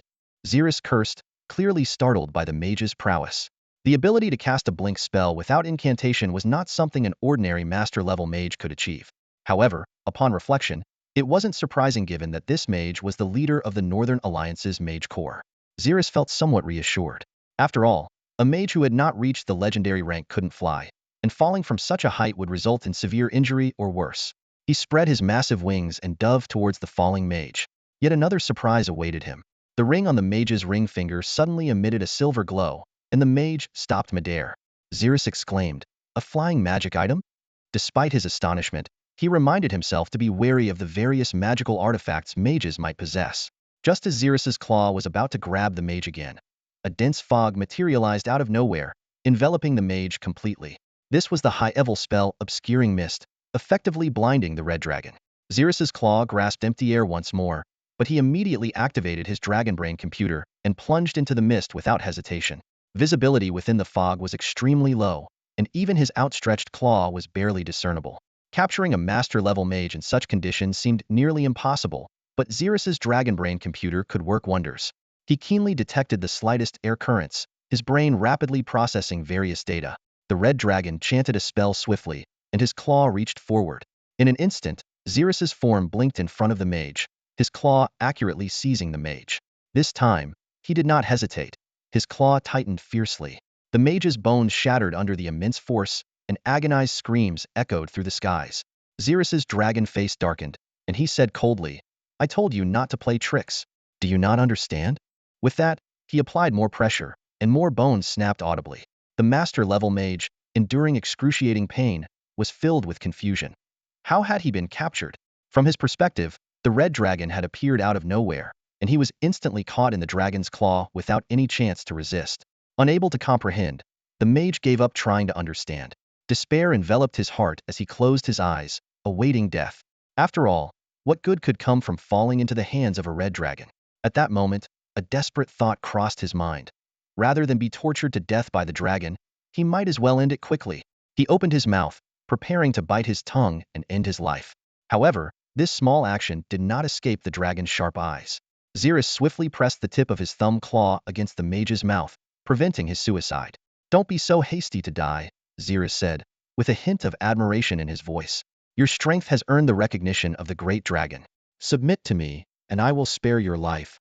Meanwhile, in a distant part of the Nine Hells, a powerful devil was laughing maniacally, his face alight with barely contained excitement. If Lonsig were present, he would have immediately recognized the item in the devil's hand, the mysterious black orb capable of creating black holes. He is the devil of Hell Kagard. Inside a grim fortress on the second layer of Hell, the only light in the dim room comes from a few flickering soul candles. The blood-red daylight of Hell filters through the windows, adding a terrifying atmosphere to the eerie scene. Kagard sits at the center of the room, his crimson eyes fixed intently on a black orb in his hand, a sinister grin creeping across his face. His chilling laughter echoes in the silent room, as if it were the reverberation from the depths of hell itself. The black orb emits a constant, spine-chilling screech and wail, the tortured cries of souls trapped within. To an ordinary person, these sounds would drive one mad, but to Kagard, they are the sweetest music in the world. This black orb is a meticulously crafted magical artifact, designed by Kagard himself. It can absorb the souls of the dead at specific times, and can even imprison a legendary warrior within it to unleash devastating attacks. Its primary function, however, remains the absorption of souls. When the energy within the orb is depleted by half, it releases the prisoner. This could be a shattered corpse, a severely wounded individual, or even someone completely unharmed, depending on their resistance. Through countless experiments, Kagard has perfected the orb to hold an immense number of souls and elemental energy, ensuring the soul absorption process is uninterrupted. The ongoing wars between nations are the perfect battlefield for the orb's first real-world test. Practice is the sole criterion for testing truth, Kagard mutters to himself, his fingers gently caressing the smooth surface of the orb, his heart filled with joy. The wails emanating from within the orb confirm his success. Eagerly, Kagard opens the orb, anxious to see the harvest from this venture. By his estimation, it should have absorbed tens of thousands of souls this time. Though most are mere soldiers, it is still a considerable gain, enough to fuel his greater ambitions. However, when he opens the orb with great anticipation, the expected flood of souls does not appear. Instead, a searing flame bursts forth. In an instant, a blinding crimson light illuminates the entire room. Boom! A thunderous explosion shakes the earth. In the second layer of the Nine Hells, a massive mushroom cloud rises over Kagard's fortress. The stronghold is instantly leveled, debris scattering in all directions. The shockwave, with the fortress at its epicenter, sweeps across the surrounding area, kicking up rolling red sand. As the explosion erupts, a figure suddenly appears outside the ruins of the fortress. Kagard himself. As a renowned devil, he naturally possesses numerous life-saving artifacts, including some that trigger automatically. At the moment the meteor blast stored within the black orb detonated, these artifacts immediately teleported him to safety. Though Kagard is disheveled, he remains uninjured. However, seeing his fortress reduced to rubble, his face turns ashen with rage. He grits his teeth and growls, "Damn red dragon, just you wait." Meanwhile, a master-level mage captured by Zerith has agreed to serve him in exchange for his life. Zerith stood at the edge of the shrouded mist, his sharp gaze scanning the surroundings. He turned to the human mage beside him and commanded, "Expand the range of this fog with your magic." Although the mage did not fully understand the purpose, he complied, extending the reach of the mist. Zerith then commenced a complex ritual. He forced out his dragon blood, extracted a dragon scale, and uttered harsh draconic incantations. The air resonated with an ancient and mysterious power, marking the beginning of the dragon vein transformation ritual. The human mage endured an hour of excruciating torment. When the ritual was finally complete, Zerith felt a faint connection established between them. He released the mage and said, "Doric, from now on, you are mine." Doric, beads of sweat covering his forehead, floated in the air, gasping for breath. His appearance had changed noticeably. His white hair had turned red, and faint dragon scale patterns were visible on his skin. "Red dragon?" "No, master." He struggled to adapt to the new relationship. "What are your orders?" Zerith examined Doric's new form and asked, "What position do you hold in the Northern Union?" "I am the Archmage of the capital of the Orky Kingdom," Doric replied truthfully. Zerith nodded, recalling another master-level mage, Elfpay, from the Laertun Kingdom. He continued, "Do you have a magic tower?" "Yes, but like in the Laertun Kingdom, it's a small magic tower," Doric answered. Zerith smiled slightly. "That's sufficient. Revert to your original appearance and return. Await my further instructions." Doric quickly grasped the Red Dragon's intent as he looked around. He could claim to have escaped from the Red Dragon and continue his role as the master of the magic tower, preparing for future collaboration from within. However, he raised a critical point, "Master, if you want me to use the magic tower against the Northern Union, it won't be possible. The tower's intelligent core is programmed not to attack the Orky kingdom. Zerith was not surprised. Your role is to act as an inside agent and ensure the magic tower does not launch any attacks. Now, return. Doric nodded in agreement, suppressing his pain and began chanting the teleportation spell. Minutes later, he appeared inside the magic tower in the capital of the Orky kingdom. He immediately sent a message of defeat to the king and then teleported to the healing chamber, lying down to receive treatment. The magical array emitted a green glow as natural elements mended his wounds. Feeling a long-lost sense of security, Doric began contemplating his future plans. Meanwhile, on the battlefield, Zerith emerged from the mist. The war was over, and the defenders of Liaoyu City were celebrating their victory. Orihauken had successfully slain 3 legendary warriors. The trolls were greedily feasting on the corpses scattered around, finally sating their insatiable hunger. Zerith let out a dragon's roar to the sky and issued an order. All troops, clear the battlefield, collect useful supplies, and tally the casualties. After assessing the battle damage, it was clear that the trolls in Xerxes' legion suffered the least. Their extraordinary regenerative abilities allowed them to heal quickly even when injured. Only a few unlucky trolls were hit by the mage's fireballs and turned to ash in the flames. The ogres experienced the next lowest casualties. Their immense strength and tough skin made them resistant to ordinary soldiers' attacks. However, some ogres still fell to the desperate resistance of human soldiers and the mage's magical bombardments. The orcs, on the other hand, suffered the heaviest losses. Despite their bravery and combat prowess, they lacked the robust physique of the ogres and trolls. Xerxes listened to Kofel's casualty report with an impassive face, his heart as calm as still water. He knew well that sacrifices were inevitable in the pursuit of great ambitions. The kingdom of Laerton entrusted the task of clearing the battlefield to Xerxes. This task was easy for Themigers, and trolls had powerful digestive systems capable of consuming the corpses, eliminating the risk of plague. The remaining bodies were stored in dimensional bags for future use. It is worth mentioning that the bodies of Laerton soldiers were given proper respect and were not consumed. After all, no one wanted to see heroes who died for their country end up desecrated. As night fell, the news of victory swept through the kingdom of Laerton like the wind. The streets and alleys were filled with celebratory atmosphere. The crushing defeat of the Northern Alliance surely left them severely weakened, and the kingdom of Laerton would not miss this golden opportunity. Xerxes dispatched the Red Dragon, Ophrys, to provide support, leaving the rest to the kingdom of Laerton to handle. After the monster legion finished clearing the battlefield and returned, the king enthusiastically invited Xerxes to the victory banquet. At the banquet, Xerxes saw familiar faces like Ulf and Clive, but there were also many unfamiliar nobles, dukes, and earls who had contributed significantly to the war effort. Notably, Lansjer was absent due to injuries and was receiving treatment in the magic tower. Xerxes maintained his human form and sat in the most honorable position, even ahead of the dukes, right next to Clive. Others looked at this young man with curiosity. Someone couldn't help but ask, "Your Majesty, who is this beside you?" Clive smiled and replied, "This is the hero of our recent war." Hearing this, the crowd's curiosity deepened. Could someone so young truly be worthy of the title hero? "May I ask what contributions this young man made to the war?" Someone inquired further. Xerxes frowned slightly and replied calmly, "If I were to tell you, it might dampen the festive mood of this banquet." With those words, the hall fell into an instant silence. Since the young man was unwilling to elaborate, the crowd wisely chose not to press further, and the banquet continued in high spirits. When the banquet ended, the truth finally came to light. The young man sitting beside the king was actually the fearsome Red Dragon. Almost all the nobles broke out in a cold sweat. They had dined with a Red Dragon. It was as if they had brushed shoulders with death itself. No wonder the young man had said he didn't want to spoil the mood. After dinner, Xerxes privately accepted 2 chests of gold and jewels from the king as payment. Then, under the cover of night, he flew towards Rock Town. He still had an unresolved matter weighing on his mind that needed urgent attention. Zerith transformed into a red dragon, spread his massive wings, and flew back to Rockstone Town. His mission was clear: relocate the ogre troops to the fiery nest deep within the northern forest. A few days later, when the last batch of ogres stepped onto the land of the fiery nest, Zerith immediately began organizing their education. Even before the ogres arrived, Zerith had given instructions to the kobold leader, Doug, through the dragon legacy, to build a large school. Now, this magnificent institution stood tall, ready to welcome its new students. Zerith ordered all the ogres, including their leader, Baga, to attend the school. He then summoned 9 elite goblins, numbered 1 to 9. The goblins lined up neatly and respectfully before Zerith, asking in unison, "Great true dragon, what do you need us to do?" Zerith simply pointed towards the school, and then transformed into an imposing 1.8-meter-tall dragon man.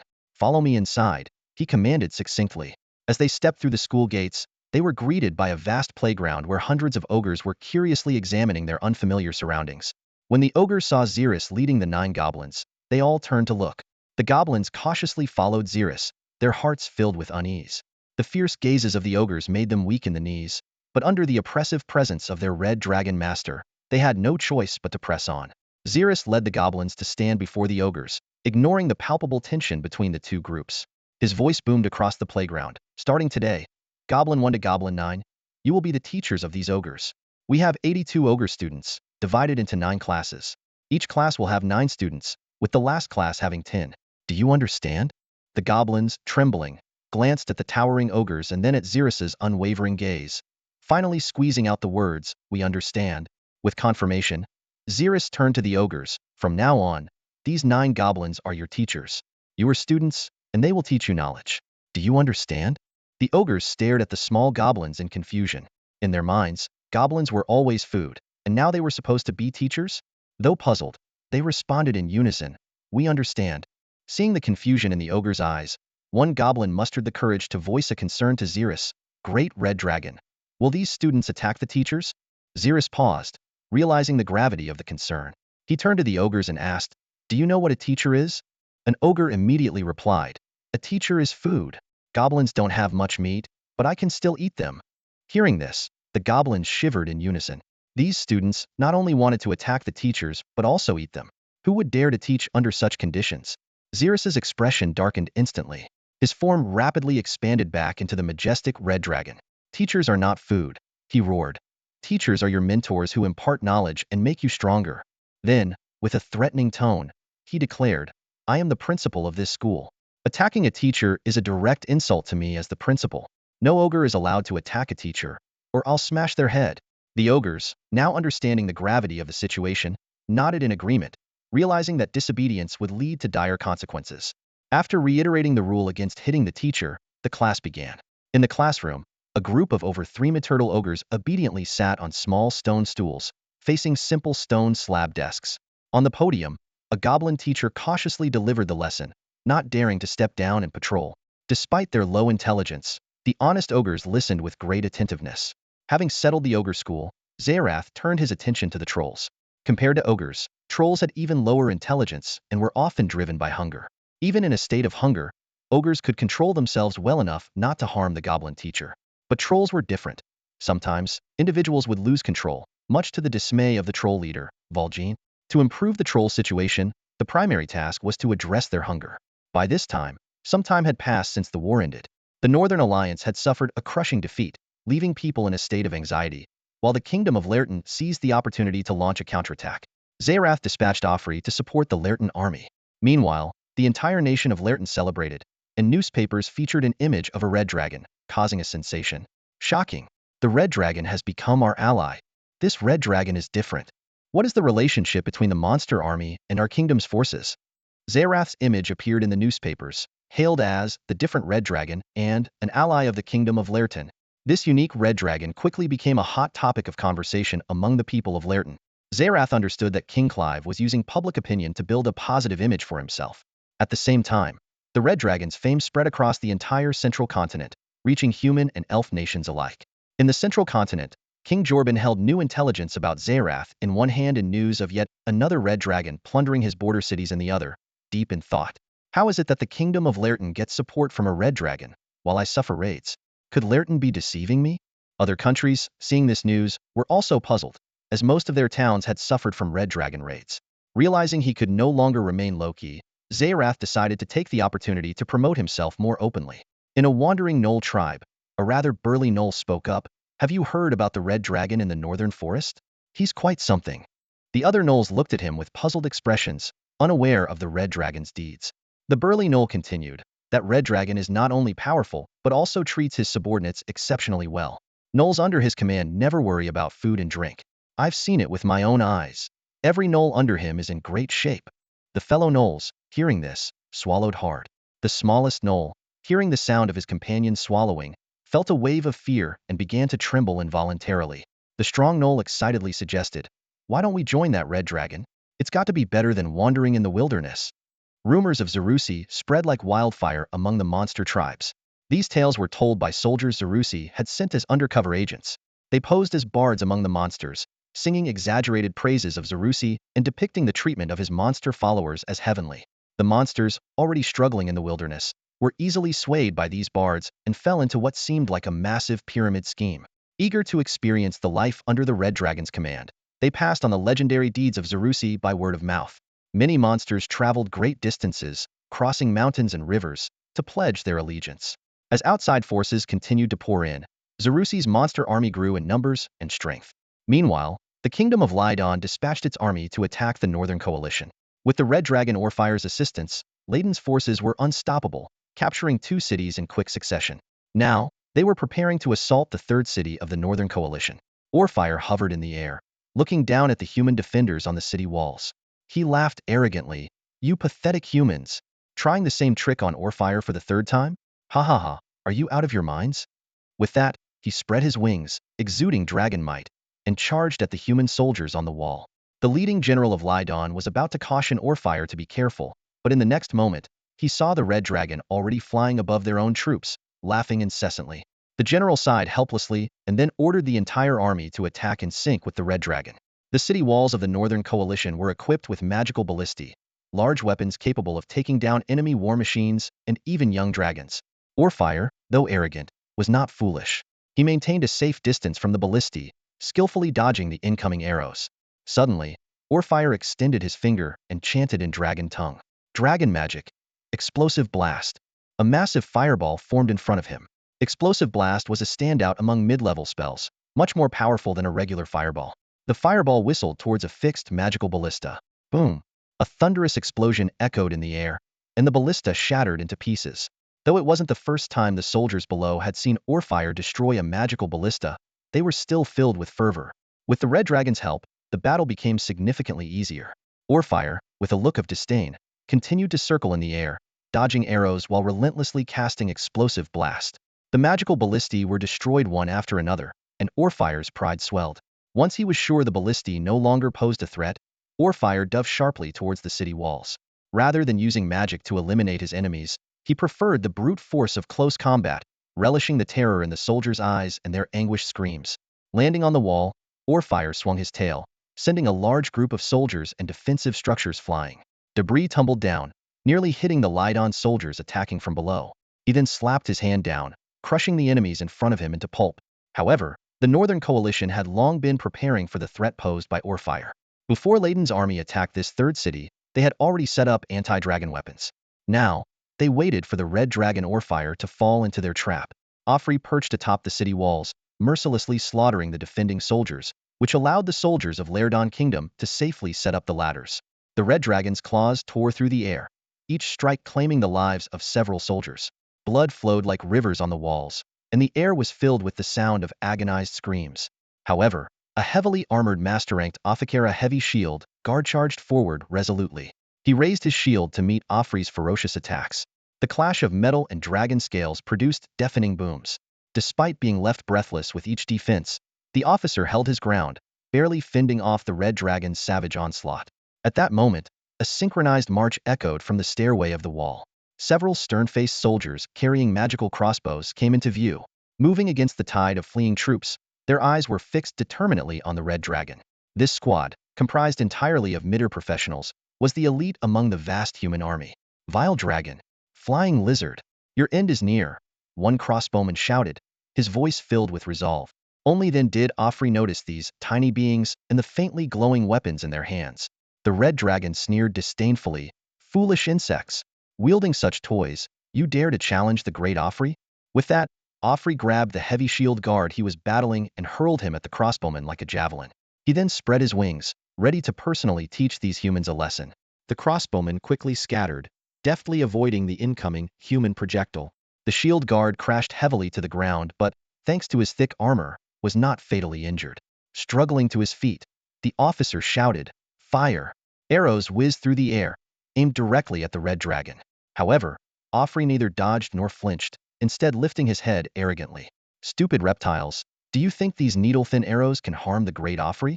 Hearing this boastful declaration, the crossbowmen exchanged knowing glances.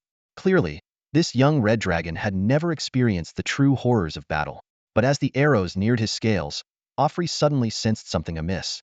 These were no ordinary arrows. They were dragon-slaying bolts capable of piercing dragon scales. A long-forgotten piece of dragon lore resurfaced in his mind, warning young dragons never to underestimate human weapons, especially those disguised as ordinary bolts. I was careless. I didn't dodge. Offrey roared in regret, but it was too late. The arrows easily penetrated his proud scales, embedding deeply into his flesh.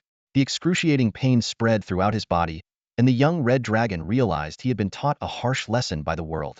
Pain surged through the wound, and Offrey felt a unique agony spreading throughout his body. Rage ignited within him, and he roared, "You foolish insects! You will pay for this!" The red dragon took a deep breath, dragon fire brewing in his mouth. The crossbowman, seeing this, quickly retreated, trying to use the distance to avoid the imminent blast of dragon breath.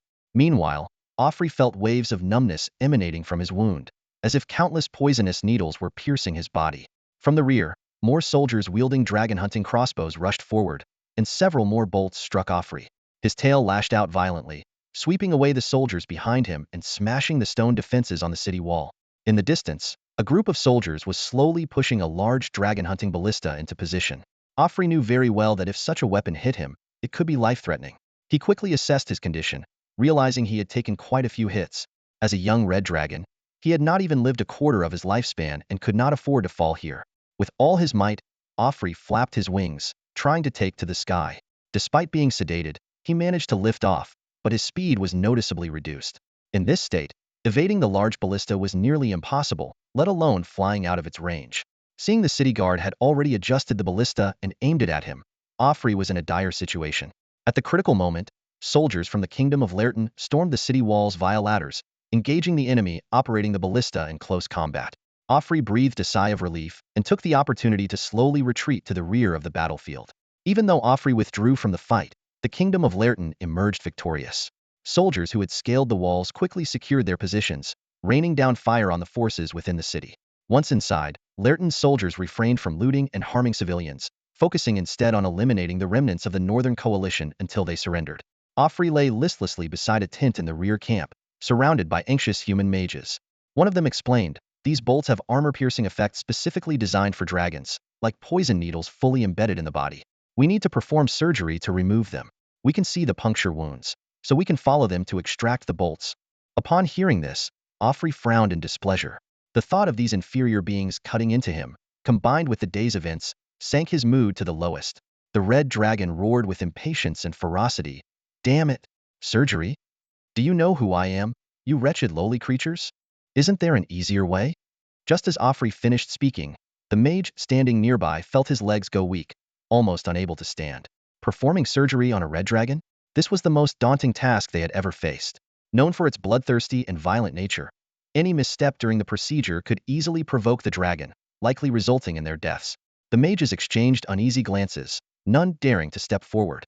Despite the red dragon being their ally, no one wanted to take the risk. However, orders from their superiors had to be followed, putting them in a dilemma. As everyone hesitated, the leader of the Lerton Mage Guild, a high-ranking archmage, stepped forward. With a calm demeanor and a tone full of respect for Offrey, he said, "Lord Offrey, if these bolts remain in your body, they will continue to release toxins and severely hinder your movements. For your safety, we must remove them." Offrey understood well enough. Its earlier reluctance was merely due to a foul mood. Taking a deep breath, it reluctantly agreed, "Fine, fine. I'll allow you to perform the surgery this time." Hearing the red dragon's consent, the mages sighed in relief and immediately began preparing for the surgery. They started with sterilization, casting a clean space spell to create a sterile environment. Many of the mages were well-versed in this spell, often used to treat injured soldiers in the army. However, cutting through the dragon's flesh proved challenging. Ordinary surgical knives were like toys against the dragon, too small and dull to penetrate its scales. The ideal tools were specialized dragon hunting weapons, but they had not brought such expensive equipment on this mission. With no other options, they sought help from the Legion's commander. This master-level leader generously offered his magical longsword. Although the sword was enchanted with high-level sharpness and armor-piercing properties, it still struggled to cut through the dragon's flesh. They needed even stronger armor-piercing capabilities, which was the specialty of a rogue. A confident rogue stepped forward, claiming to be the steadiest hand in the army. With his armor-piercing skills and the enchanted sword, they finally managed to make an incision in the dragon's scales. However, as soon as the blade touched its flesh, Offrey let out a deafening scream. Ow, ow, ah, damn it. Why aren't you using any anesthesia? Are you trying to kill me with pain? Damn it, damn it. Furious, the red dragon raised its claw, ready to strike. But at the critical moment, it remembered the bolts in its body and its leader, Zerith. For some reason, the image of Zerith beating it up flashed through its mind. After weighing its options, Offrey finally lowered its claw in silence. The crowd was stunned by the sudden action. The high-ranking mage sighed and patiently explained to Ufuli, "We haven't received the anesthetic specifically for dragons yet, but we can't wait any longer. We must proceed with the surgery immediately for your safety. We're doing everything we can for you." Ufuli gritted his teeth and endured silently. Little did he know, the mage's explanation was merely an excuse. In reality, anesthetics for dragons were as expensive as dragon hunting weapons, making their use impractical.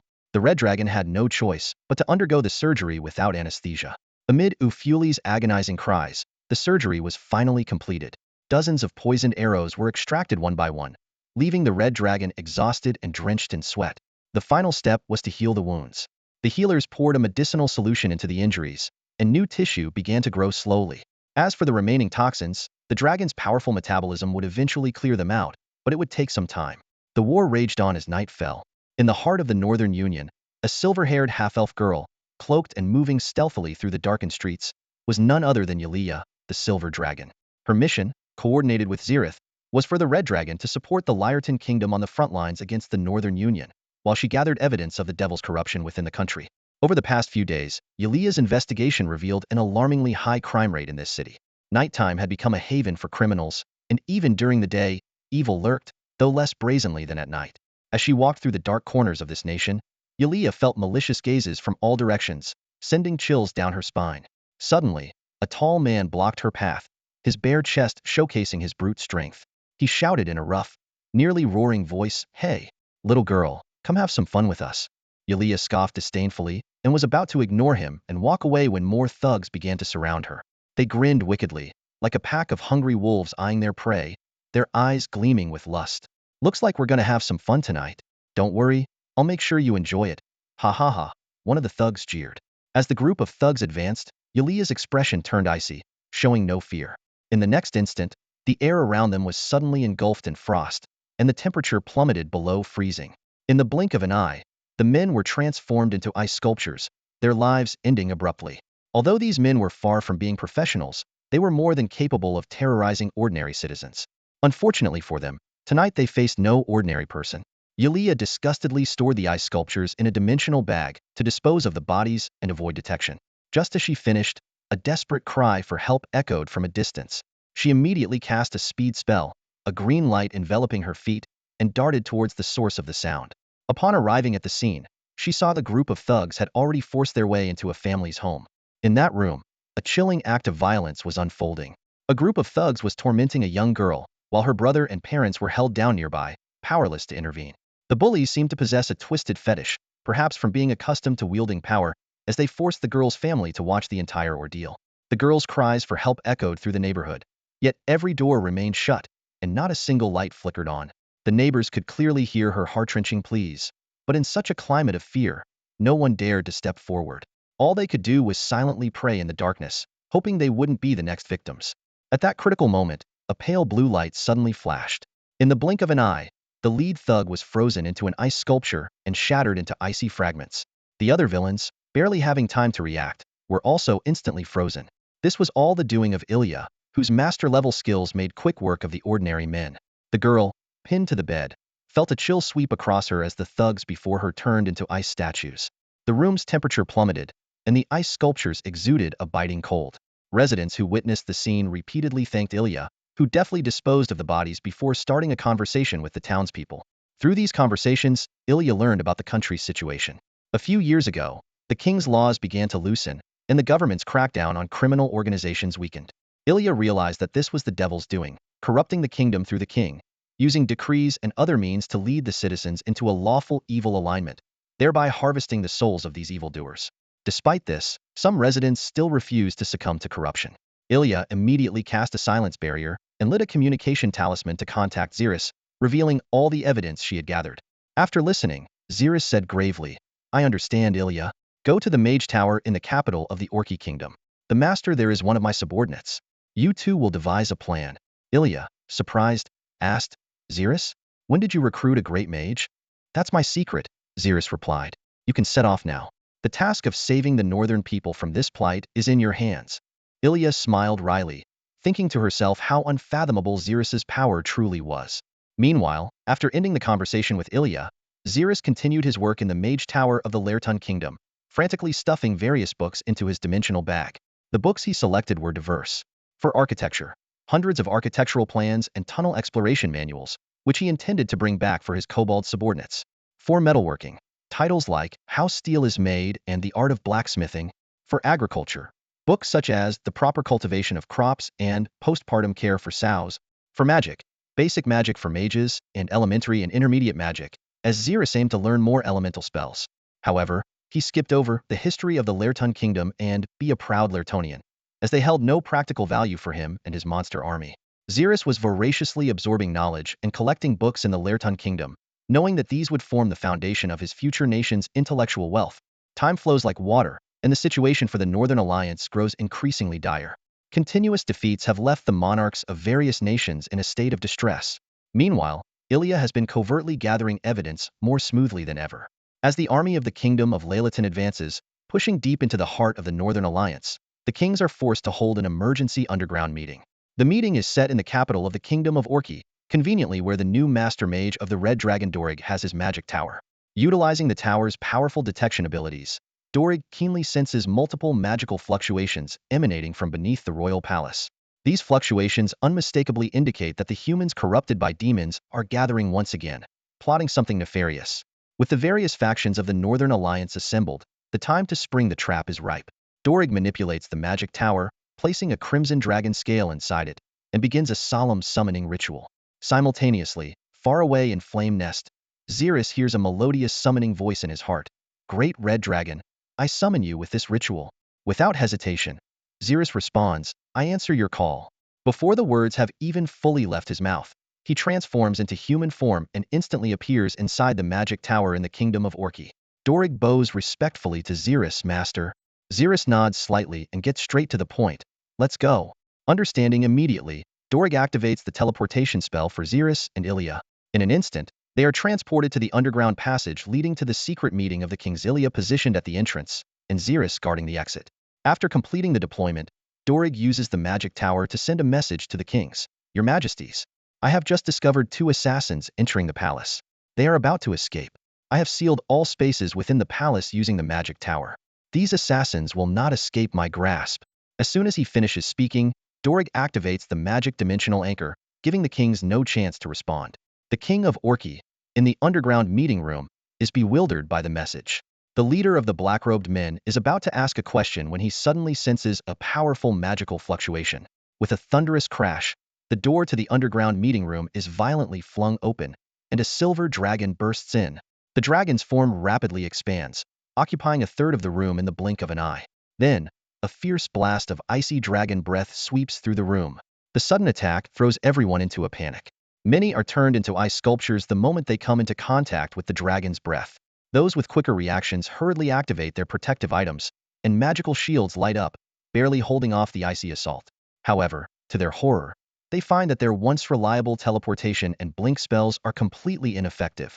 This is the power of the legendary magic dimensional anchor, which stabilizes the surrounding space, making spatial magic difficult to perform.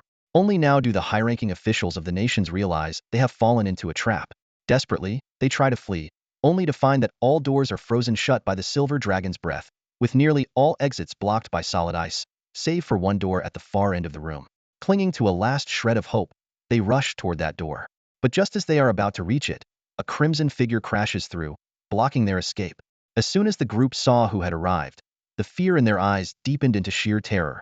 In the underground chamber, a massive red dragon suddenly appeared, its scales glinting menacingly in the dim light. A flood of questions raced through their minds. Where did this red dragon and the silver dragon come from? How were we exposed? Before they could gather their thoughts, the red dragon, Xerxes, had already seized the king, who had no time to evade. Xerxes's claws gripped the king tightly as he began to cast a memory-reading spell. A powerful mental force surged into the king's mind, and the fear in the king's eyes was replaced by a vacant stare. His eyes went blank, as if he were a soulless shell. Xerxes managed to enter the king's mind, but discovered that a crucial part of the king's memory was protected by an invisible barrier. His mental force hit an impenetrable wall, not only failing to break through but also suffering a severe backlash. A sharp pain, like needles piercing his brain, forced Xerxes to stop his attempt immediately. The red dragon was taken aback, not expecting to encounter such a formidable mental defense. At that moment, the king's consciousness began to return, and he realized he was being held by a terrifying red dragon. Cold sweat drenched his forehead, and an uncontrollable scream burst from his throat. Xerxes quickly thought of a strategy. Directly interrogating the king was clearly not an option. Using force might lead to irreversible consequences. Suddenly, an idea flashed in his mind. If force wouldn't work, perhaps guile would. The red dragon swiftly grabbed the others who hadn't been frozen by the silver dragon and reached for a man in a black robe. Just as the robed man prepared to resist, Xerxes whispered, "Don't fight back. We're on the same side. The silver dragon has found you. I was sent by the master to rescue you." The man in the black robe looked confused and asked skeptically, "Why haven't I heard Lord Kurgard mention he has a red dragon under his command?" Xerxes was pleased. Not only had he established communication, but he had also gotten the name of their devilish master. He immediately put on a stern face and rebuked, "Foolish worm. How dare you question the great master's orders? Do you think you know everything about the master?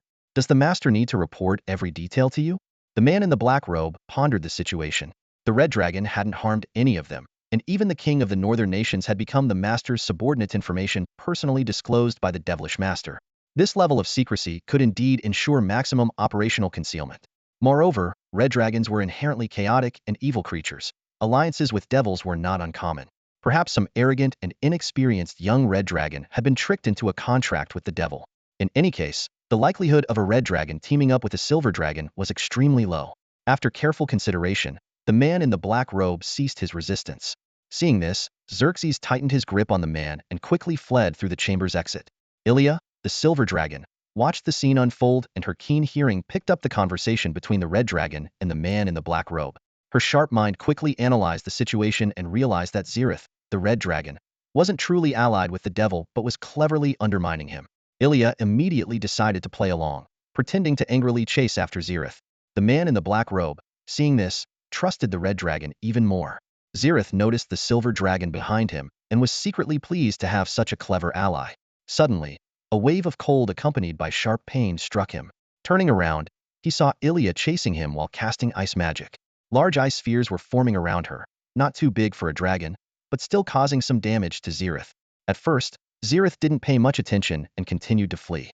But soon, he sensed an even stronger ice elemental presence gathering behind him. Looking back again, he saw Ilya forming an enormous ice sphere, impressive even for a dragon. Zerith was alarmed. If that hit him unguarded, it could cause serious harm. Quickly, Zerith turned to the man in the black robe, feigning panic, and said, "This silver dragon is relentless. There might be others behind her. Is there a more hidden passage I can use to shake her off?" The man in the black robe, seeing the ferocity of the silver dragon's attacks, trusted Zerith even more. He directed, "There's a hidden passage ahead. Turn into it, run about 100 meters, and take the right passage. The terrain is complex there. We can lose her." Zerith smiled inwardly and followed the directions, weaving through the hidden passage and finally losing Ilya. After shaking off the pursuit, the red dragon began to bond with the man in the black robe, engaging in casual conversation. "To be honest, before receiving the master's orders, I didn't know there were others working for him," Zerith said, feigning surprise. The man in the black robe nodded in agreement. "I hadn't heard of the master having a red dragon under his command either. It seems the master's powers are beyond our imagination." Zerith was secretly delighted. He had successfully infiltrated the enemy's ranks using the red dragon's notorious reputation. After some brief small talk, he raised the critical question, "Where do we go next? Now that the king's identities have been exposed, it might be too risky to return and take on the kingdom's major tasks." The man in the black robe replied slowly, "Don't worry. Although the kings have been exposed, we still have many of the master's followers within the kingdom. Even some of the lower-tier citizens have joined us. Let's head back to that small island first." Zerith was initially taken aback, but then felt a surge of joy as his plan had worked. He pretended to agree, saying, "All right, let's go back and recuperate, then plan our next move." After the red dragon left, the silver dragon Ilya stood guard over the scene. She ignited a communication talisman, sending crucial information about the devil to the elders of the Moonshadow Society. Upon receiving the message, the elven elder Theophilus immediately cast a teleportation spell, traveling directly from the Moonshadow Forest of the central continent to the Orcish Kingdom in the northern plains, where he commenced an underground search. Theophilus wore an exquisite robe, his face surprisingly youthful, contrasting sharply with his long, white beard. This was a manifestation of his legendary ability to transcend biological limits, allowing him to switch between youthful and aged appearances at will. Ilya, as a young silver dragon, held a leadership position within the Moonshadow Society. She followed closely behind Theophilus, providing a detailed report of the latest evidence collected. After listening, Theophilus's expression grew grave. Ilya, this matter is of utmost importance and concerns the entire northern plains. How did you discover that the kings were corrupted by the devil? Ilya recounted the events truthfully, not taking the credit for herself, but mentioning the unique red dragon, Zerith. It was a red dragon who approached me and revealed this information, she began. Theophilus listened with increasing astonishment, clearly intrigued by this unusual red dragon. However, the immediate priority was dealing with the devil's threat. As they traversed the underground passages, they soon made a shocking discovery beneath the king's chambers. The entire subterranean space was filled with a sinister aura, with faint traces of blood in the air. After passing through several rooms, they reached the central chamber. As they pushed open the door, a heavy stench of blood and decay assaulted their senses. Caught off guard, Theophilus coughed repeatedly. Ilya also frowned, suppressing her discomfort. The elven elder quickly cast a spell, creating an invisible barrier that blocked out the foul odor. However, the sight before them was even more nauseating. The floor of the room was covered in a sticky substance, resembling a massive layer of glue. Each step they took caused their shoes to stick, pulling out thin strands. Ilya examined the substance closely and found it to be composed mainly of dark red blood and bits of flesh, clearly the result of prolonged exposure to some twisted magic. In the center of the room stood a blood-stained altar, with a sharp dagger embedded in it, the tip still holding a fresh, red heart. This was undoubtedly the product of some evil ritual, requiring large amounts of blood and flesh to amplify its power. On the other side of the room hung shriveled corpses, each with a large hole in the left chest where the heart had been removed. Theophilus furrowed his brows, meticulously recording the disturbing scene. I've read about this in the Elven archives. Such a ritual is extremely vile, rarely even used by devils. I fear that not only are devils involved, but there might also be the presence of a dark god. Ilya was taken aback by his words. At that moment, a sudden change occurred. The blood and flesh-like substance beneath their feet began to writhe, and blood-red light emanated from the eyes of the hanging corpses. Theophilus reacted swiftly. With a wave of his hands, two magical shields instantly enveloped himself and Ilya. His lips moved rapidly, uttering a string of complex incantations. Advanced magic, ice barrier. In an instant, the temperature in the room plummeted. The sticky remnants underfoot quickly froze under the assault of the cold, and ice crystals spread visibly, soon covering the entire floor. The shriveled corpses moved sluggishly under the influence of the ice barrier, but their grotesque faces remained fearsome, with eerie blood-red glows shining from their hollow eye sockets. The corpses emitted piercing screeches, struggling to lunge at the two of them. Without hesitation, Theophilus raised his hand to cast another spell. Magic, ice spike technique. Before he even finished speaking, countless sharp ice spikes shot up from the frozen ground, carrying a biting chill. In the blink of an eye, the shriveled corpses were impaled by the ice spikes, their heads bursting, and their broken bodies pinned in place. In an instant, the room fell silent once more, with only the howling wind echoing. However, a strange turn of events suddenly occurred. The blood flowing from the altar emitted a crimson glow, and an ominous aura spread out. At the same time, the frozen flesh underfoot began to wriggle disgustingly, breaking free from the ice. The pieces of flesh quickly converged towards a single point. Just as Theophilus was about to intervene, a beam of red light shot from the altar. He easily deflected it with a wave of his hand, but when he looked back at the ground, the flesh had vanished. In its place stood a massive, mountain-like monstrosity of decaying flesh. This abomination of rotting meat nearly reached the ceiling of the basement, lacking any facial features except for a gaping maw. Numerous abstract arms formed from the decayed flesh were attached to its body. Suddenly, a telepathic message penetrated the minds of Theophilus and Ilya. Those who oppose me shall perish. Submit to me, and I shall grant you life. Theophilus looked at the unspeakable creature with disdain and sneered.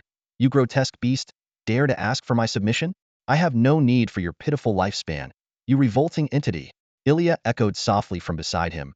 Who needs those extra years you offer? Infuriated by their disdain and scorn, the flesh monster roared, blasphemous insects, die. Before the words had finished, the decayed flesh on its body rapidly formed into several spiked tendrils. A dozen or so tendrils, imbued with a sinister energy, aggressively surged towards the two. Facing the sudden onslaught, Theophilus remained calm and composed.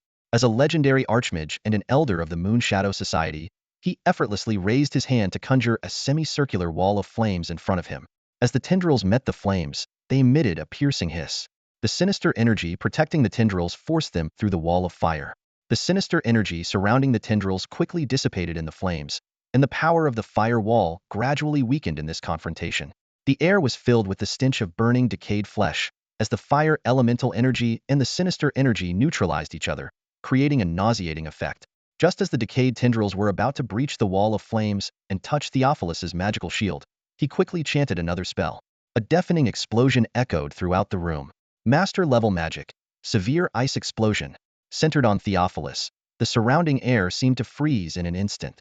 Time appeared to stand still for a moment, and then the space around him shattered like a broken ice mirror, erupting outward in all directions, transforming into countless shards of extreme ice. The surrounding dozen or so tentacles of decayed flesh exploded the moment the frostburst spell was cast, sending a terrifying chill rapidly spreading toward the main body of the flesh monster. The creature desperately summoned its bizarre energy to defend itself, trying to dissipate the overwhelming ice elemental energy. However, the master-level spell combined with the previously cast ice barrier meant the ice energy far exceeded the monster's expectations. Theophilus did not relent. He conjured several ice swords in midair. As the flesh monster struggled to fend off the invading ice energy, these ice swords pierced its body and exploded within. In an instant, flesh flew everywhere, with chunks of rotten meat splattering against the walls, leaving streaks of blood as they slowly slid down. Fortunately, the magical shield protected Theophilus and Ilya from the disgusting remains. With this fatal blow, the flesh monster exhausted all its bizarre energy, and its body gradually froze under the pervasive ice. It let out a resentful roar. "You insolent worms! I will return." The voice grew weaker until it completely faded away. Ilya frowned at the disgusting chunks of meat on the ground and murmured, "Is this the consciousness of an evil god?" Theophilus approached the altar, his palm brimming with intense fire elemental energy. He explained, "This evil god projected its will onto this mass of decayed flesh through the altar, creating the flesh monster. But this is far from its true power. The cult of the evil god must still be hidden underground. We must find it and eradicate it before it grows stronger." As he spoke, flames erupted from his hand and engulfed the altar. Meanwhile, over the ocean to the northwest of the plains, Xerxes followed the guidance of a man in a black robe to a secluded island. This isolated island was so far from the mainland that it was no wonder no one had ever discovered the demon's whereabouts. Xerxes frowned as he looked down at the scene on the island. Groups of cave dwellers, shackled at the ankles, toiled away in the fields. Each group was overseen by a fierce-looking gnoll taskmaster. These gnolls, clad in leather armor and wielding whips, frequently barked orders at the cave dwellers. At the slightest sign of dissatisfaction, they would lash out with their whips. The cave dwellers, expressionless and numb, dragged their heavy shackles as they continued to work. The man in the black robe spoke plainly, "We've arrived." Xerxes descended to the ground, setting down the man and a few high-ranking members. The secret base on this island was also located underground, but they did not waste time searching for the entrance. Xerxes followed the man in the black robe and directly teleported into the base's interior. A wave of dizziness washed over Zerith as he was instantly transported by the man in the black robe to the heart of the demon's base. This base was nestled in a small, dimly lit cavern, resembling an underground world. The surroundings glowed faintly, illuminated by special subterranean plants. A subtle scent of decay lingered in the air, reminding visitors of the stark contrast to the surface world. Zerith glanced around, noticing the rough stone houses scattered throughout the dark area. These structures served as the residences and offices for the demon's higher-ups, while the lower-ranked members slept on the streets. Despite this, since everyone here was an ally and there were no powerful wild creatures, sleeping outside wasn't particularly dangerous. To avoid drawing attention, Zerith retracted his massive dragon form and transformed into a burly dragon man. Mimicking the man in the black robe, he donned a similarly marked black robe, the coarse fabric scratching against his scales. Zerith followed the black-robed man into a room where a stone altar stood, exuding an ominous aura. The black-robed man approached the altar and began channeling magical energy, causing faint ripples in the air. Zerith stood behind him, silently clenching his fists, muscles tensed and ready to strike at a moment's notice. If the black-robed man summoned the demon and inquired about him, Zerith was prepared to immediately transform into a giant dragon and obliterate both the man and the altar.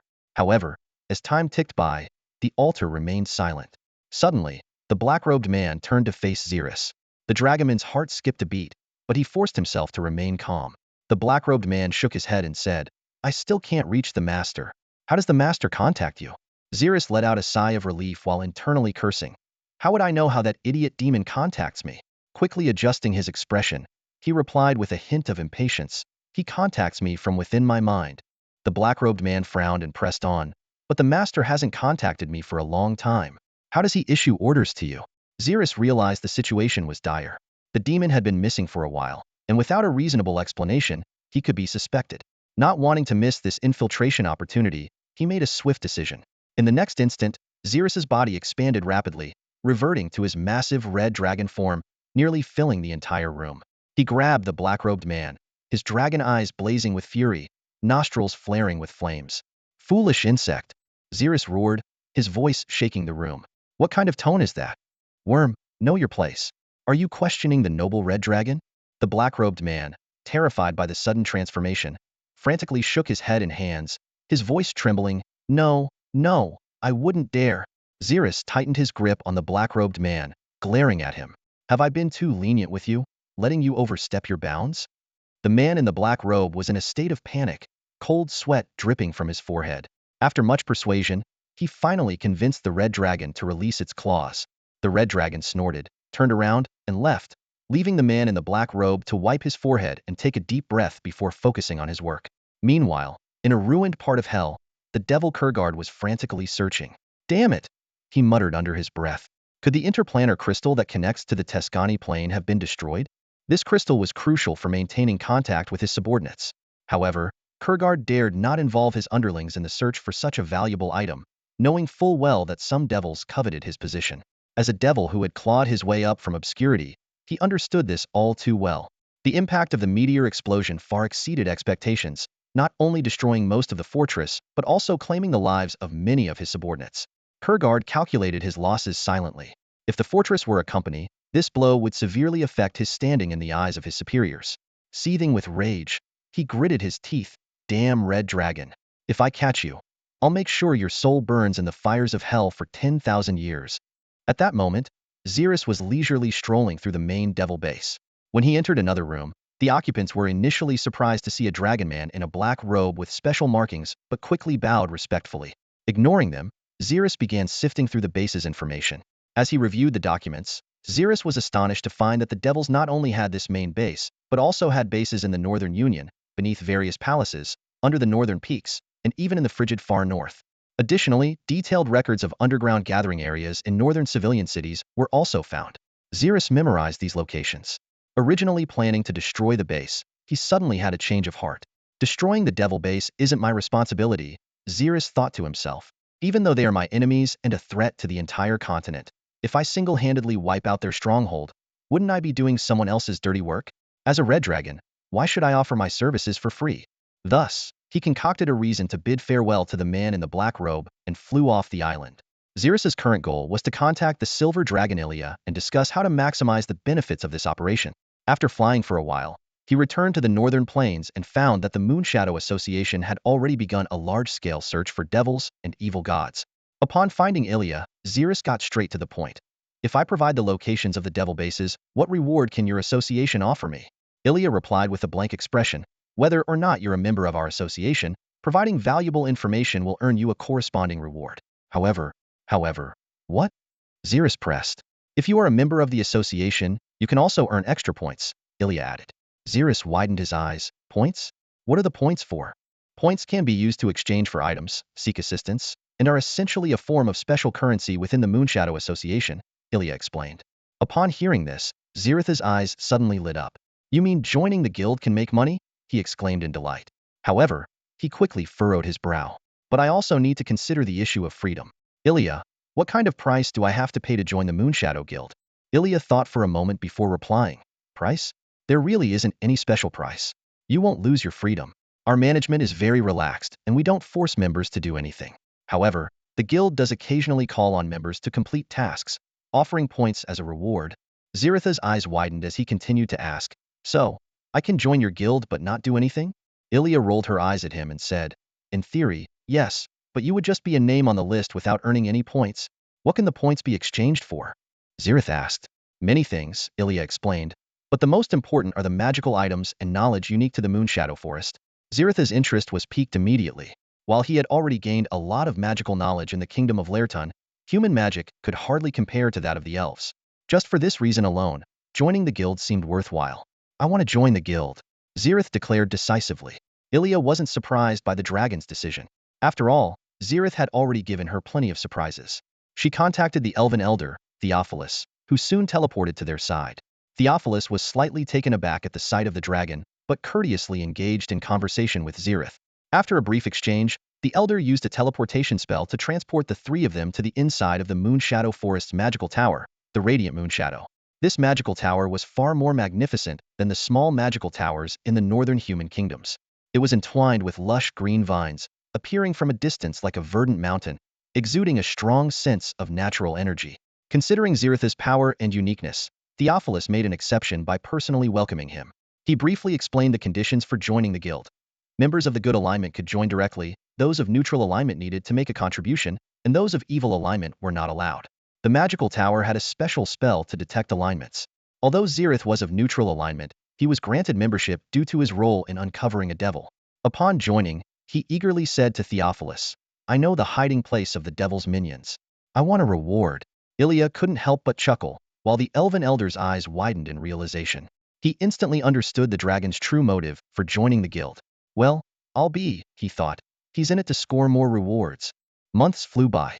With intelligence support from Zerith, members of the Moonshadow Society traveled far and wide, rooting out the devil's minions. Zerith also took part in the operations, assisting in the cleanup and earning points for himself. One by one, the devil's underground bases in various regions were eradicated, and Zerith's treasure trove and points grew accordingly. The situation on the northern plains underwent a dramatic change. The Northern Union, destabilized by the sudden disappearance of its king, was swiftly conquered by the kingdom of Laerton. At this time, Laerton was busy with post-war civilian resettlement. Zerith, however, had his sights set on a grander ambition, decided to establish his own nation around the Inferno's nest. Now, standing atop the active volcano, Zerith gazed intently at the land below and his team of monsters. At the foot of the volcano, a multitude of creatures were fervently constructing the future capital. Ogres wielded specially crafted giant axes, chopping down nearby trees. The felled trees, after some basic processing, were transported by orcs to the base of the Inferno's nest, where they began building houses according to the blueprints. A robust kobold was patrolling the construction site. He was the chief engineer of this project, Doug. Zerith was pleased to see that Doug was not only exceptionally talented, but also able to seamlessly integrate mining knowledge with architectural expertise. Since the establishment of the Kobold Academy, many young kobolds had received professional training there, growing into excellent builders. The blueprints in the orcs' hands were the result of collaborative planning by these kobold architects and Goblin 1 through Goblin 9. Watching the bustling construction below, Zerith felt a surge of anticipation. Soon, he would have his first monster city. This thought sparked a small thrill within him. Resting his head on his hand, Zerith began pondering the name for his nation. A kingdom needed a resonant name. After careful consideration, he decided that since the nation would be under his rule, it should bear a name related to him. He ultimately chose to name it Osiris after his own surname. As for the capital, Zerith selected a name with a strong connection to Dragon's Roar City. Dragon's Roar City, as the capital, would surround the Inferno's nest, a massive magic tower, and its future development was limitless. Situated next to an active volcano, Dragon's Roar City could fully harness the endless geothermal energy from the underground lava. It was also located deep within a forest, rich in mineral and timber resources, making it a prime location. Zerith was not concerned about volcanic eruptions destroying the city, as the Inferno's nest, left behind by the Flame Mountain, was a large magic tower capable of effectively controlling the entire area and managing volcanic activity. The only drawback was that Zerith had yet to master the magical knowledge required to harness geothermal energy. His current magical knowledge was limited to the basic reserves of the Kingdom of Laerton, which did not include geothermal energy. But this problem was not insurmountable, and Zerith had already thought of a solution. This was where the benefits of joining the Moonshadow Society came into play. Zerith muttered to himself, "I have quite a few points now. It shouldn't be difficult to exchange them for some knowledge on geothermal magic." With this thought in mind, Zerith spread his wings and flew towards the Moonshadow Forest. Zerith soared through the air, his wings slicing through the wind. The rush of the wind in his ears and the view from above filled him with exhilaration. Even after countless flights, the experience never ceased to thrill him. Flying from the north to the Moonshadow Forest took a considerable amount of time, and Zerith spent most of it in the sky. As time passed, he began to miss the convenience of magical teleportation. He recalled the spatial magic of the mage profession. Blink could be mastered in the late intermediate stage, while teleportation required reaching the master level. Even so, casting teleportation was slow for master-level mages and could easily be interrupted in battle, causing a backlash. Zerith couldn't help but reflect on the past year. Since waking up at 35, he had been busy dealing with various matters: wars, demons, subordinates, the Rock Tribe, his territory, and more, leaving little time for magic training. As a result, he was still at the late advanced stage of his spellcasting abilities. Now that things have settled down, it's time to truly improve myself, Zerith muttered, his gaze sweeping over the vast grasslands below. One day, I'll master teleportation. These trivial matters are such a waste of time. The long flight made Zerith hungry. Fortunately, a dragon's keen eyesight allowed him to spot prey even from high above. Through the clouds, he saw a flock of sheep and a simply dressed shepherd tending to them. What a hard-working and diligent shepherd, facing the hardships of life. Zerith was deeply moved by the scene and decided to patronize the shepherd's business. First, he used dragon shape-shifting to transform into the form of the red dragon. After all, as a red dragon, he had to maintain appearances. Then, Zerith folded his wings, allowing gravity to pull him toward the ground. Just before landing, he spread his wings wide, the powerful air currents slowing his descent. The updrafts and downdrafts created a gust of wind. Zerith landed gracefully, his eyes locking onto the frightened, fleeing sheep. He unleashed his dragon's might without reservation, causing the sheep to collapse weakly to the ground. Licking his lips, Zerith roared at the shepherd. "I am Offery, the red dragon. I am hungry and will buy some of your sheep with gold. I hope you won't be foolish." He was about to take out some gold coins from his dimensional pouch when he noticed the shepherd's unusual reaction. The panic on the shepherd's face had vanished, replaced by a sinister smile. This was not the expression of an ordinary person encountering a young red dragon. Zerith instantly became alert, his eyes fixed on the shepherd before him. The herdsman in front of Zerith seemed to sense his wariness. Quickly, he plastered on a fawning smile, his voice tinged with a hint of flattery. "Great red dragon. Why aren't you eating this sheep?" Zerith's tone turned icy, a glint of suspicion in his eyes. "Cut the act, I've already figured it out." The herdsman's heart skipped a beat, then he sneered. "Ha, since you've discovered it, there's no need to pretend." Before he finished speaking, the herdsman's body underwent a sudden transformation. His skin began to glow with a golden hue, and his form rapidly expanded. In the blink of an eye, the ragged herdsman morphed into a giant dragon, shimmering with golden light. Zerith's eyes widened in surprise. No way, a golden dragon playing the fool? Everyone across the continent's dark forces knew that golden dragons loved to play the fool. Like their silver counterparts, most golden dragons ventured out in their youth. With a strong sense of justice and the ability to shapeshift, they often disguised themselves as ordinary people in villain-infested areas, using this guise to enforce justice. The golden dragon before him was over 23 meters long, towering 2 meters above Zerith, indicating it had been in its youth for some time. Looking down at Zerith with a trace of disdain in his eyes, the dragon scoffed. "Humph, red dragon. Today I, Yaduode, will show you the power of justice." However, the next moment, Yaduode noticed the bright red scales on Zerith. The color indicated that the red dragon was still in its adolescence. But a 21-meter-long adolescent red dragon? The shocking reality left Yaduode stunned. "What have you been eating to grow so fast?" Yaduode couldn't help but ask. Zerith replied dismissively, "I grew up eating Hongming." Hongming was a legendary elder of the red dragons, known for his gigantic size, far surpassing others of his kind, and was immortalized in dragon lore. Yaduode didn't dwell on the matter. He didn't want to waste words with an evil red dragon. With a sudden dive, he lunged at Zerith. "Brat, let me teach you what the fist of justice feels like." "Not to be outdone," Zerith countered with his claws. "Oh, you want to fight? You golden dragons always think you're the embodiment of justice. Today, I'll show you what a good citizen's self-defense looks like." The two colossal dragons clashed instantly, the sound of scales colliding piercing the air. Gradually, Yaduode found himself in a predicament similar to that faced by the red dragon Ofori long ago. This adolescent red dragon was not only large, but also incredibly strong, and Yaduode soon found himself at a disadvantage. However, Yaduode's strength was clearly a notch above Ofori's. Despite being at a disadvantage, he didn't appear as battered, merely showing signs of strain in the fight. Zerith used both his claws and tail, engaging in close combat. With the passive enchantment Dragon's Strength from his ring, his power far exceeded that of Yaduode. The golden dragon could only defend desperately against Zerith's fierce attacks. As he showcased his formidable strength, Zerith taunted, Yaduode. Weren't you going to show me the fist of justice? Come on then. Infuriated by the mockery from the younger dragon, Yaduode let out an ear-splitting roar. Before long, several figures were seen rushing towards the sound. Seeing his reinforcements, Yaduode, despite his disadvantage, arrogantly declared, "Just you wait. My companions are coming. Then you'll know what a righteous gang beatdown looks like." Red Dragon. Zerith gazed into the distance, his eyes catching sight of a group approaching. Elves, humans, and even a young brass dragon were flying in from the horizon. Realizing he could no longer remain discreet, he focused his thoughts, and the ring on his hand instantly transformed into a pair of knuckle dusters glowing with magical energy. The golden dragon Adad noticed the extraordinary magical equipment in Zerith's hand, but remained unimpressed. Confident in his dragon scale defense, he believed that even a magical weapon couldn't fully penetrate it. Adad increased the distance between them, chanting in Draconic as waves of magical light infused his body. Draconic magic, dragon scale defense. Draconic magic, metallic skin. Draconic magic, dragon's resilience. After completing his spells, Adad turned to Zerith with a contemptuous grin.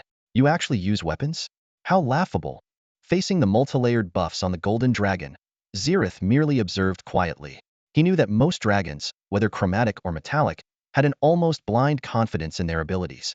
Young dragons, in particular, carried an indescribable rebellious streak. Both the red dragon Offray and the golden dragon Adad were no exceptions. Adad stood confidently before Zerith, ready to receive an attack. Red dragon, think you can break my defense? Go ahead, try if you dare. All done buffing? Zerith smiled calmly, then swung a powerful punch. The moment the knuckle dusters made contact with the golden dragon's body, the previously formidable magical defenses shattered like paper. The sound of breaking scales was piercing, and the confidence in Adad's eyes turned to terror in an instant. He let out a scream. Damn it, my defense is broken. Zerith's attacks rained down like a storm, his fists moving rapidly. Aura, aura, aura, aura, aura. The golden dragon's cries of pain echoed, and soon his body was covered in bleeding wounds. Zerith chuckled to himself. Despite the multiple buffs, a young dragon's strength was ultimately limited. These enhancements were nowhere near the level of legendary magic. Against the legendary armor-piercing enchantment on his ring, Adad's defenses were virtually useless. As Zerith was enjoying his assault, Adad's allies arrived. Seeing them, Adad shouted, "Help me! This red dragon fights unfairly, using weapons against me." Realizing their opponent was formidable, the allies' two high-ranking human warriors, a high-ranking ranger, and a high-ranking rogue readied their weapons. The young brass dragon, although mature, was far less powerful than the top-tier red and golden dragons, only at the late high rank.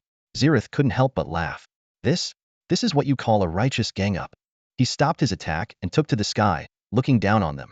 With your combined strength, you can't even match a single golden dragon, yet you dare challenge me? The brass dragon retorted defiantly, "Red dragon, so what if you're strong? Don't think you can do whatever you want just because of your strength." Hearing this, Zerith burst into laughter, his expression growing more arrogant. "Sorry, but being strong really does mean you can do whatever you want." This statement enraged the golden dragon completely. He roared and charged forward. "Damn it, today I'll avenge the fallen villagers. Everyone attack." Just as Zerith was about to assume a combat stance, he suddenly realized there might be a misunderstanding. "What? Fallen villagers? Don't play dumb," roared the golden dragon. "Those missing and dead villagers must have been killed by you, you vile dragon." Hearing this accusation, Zerith was indignant.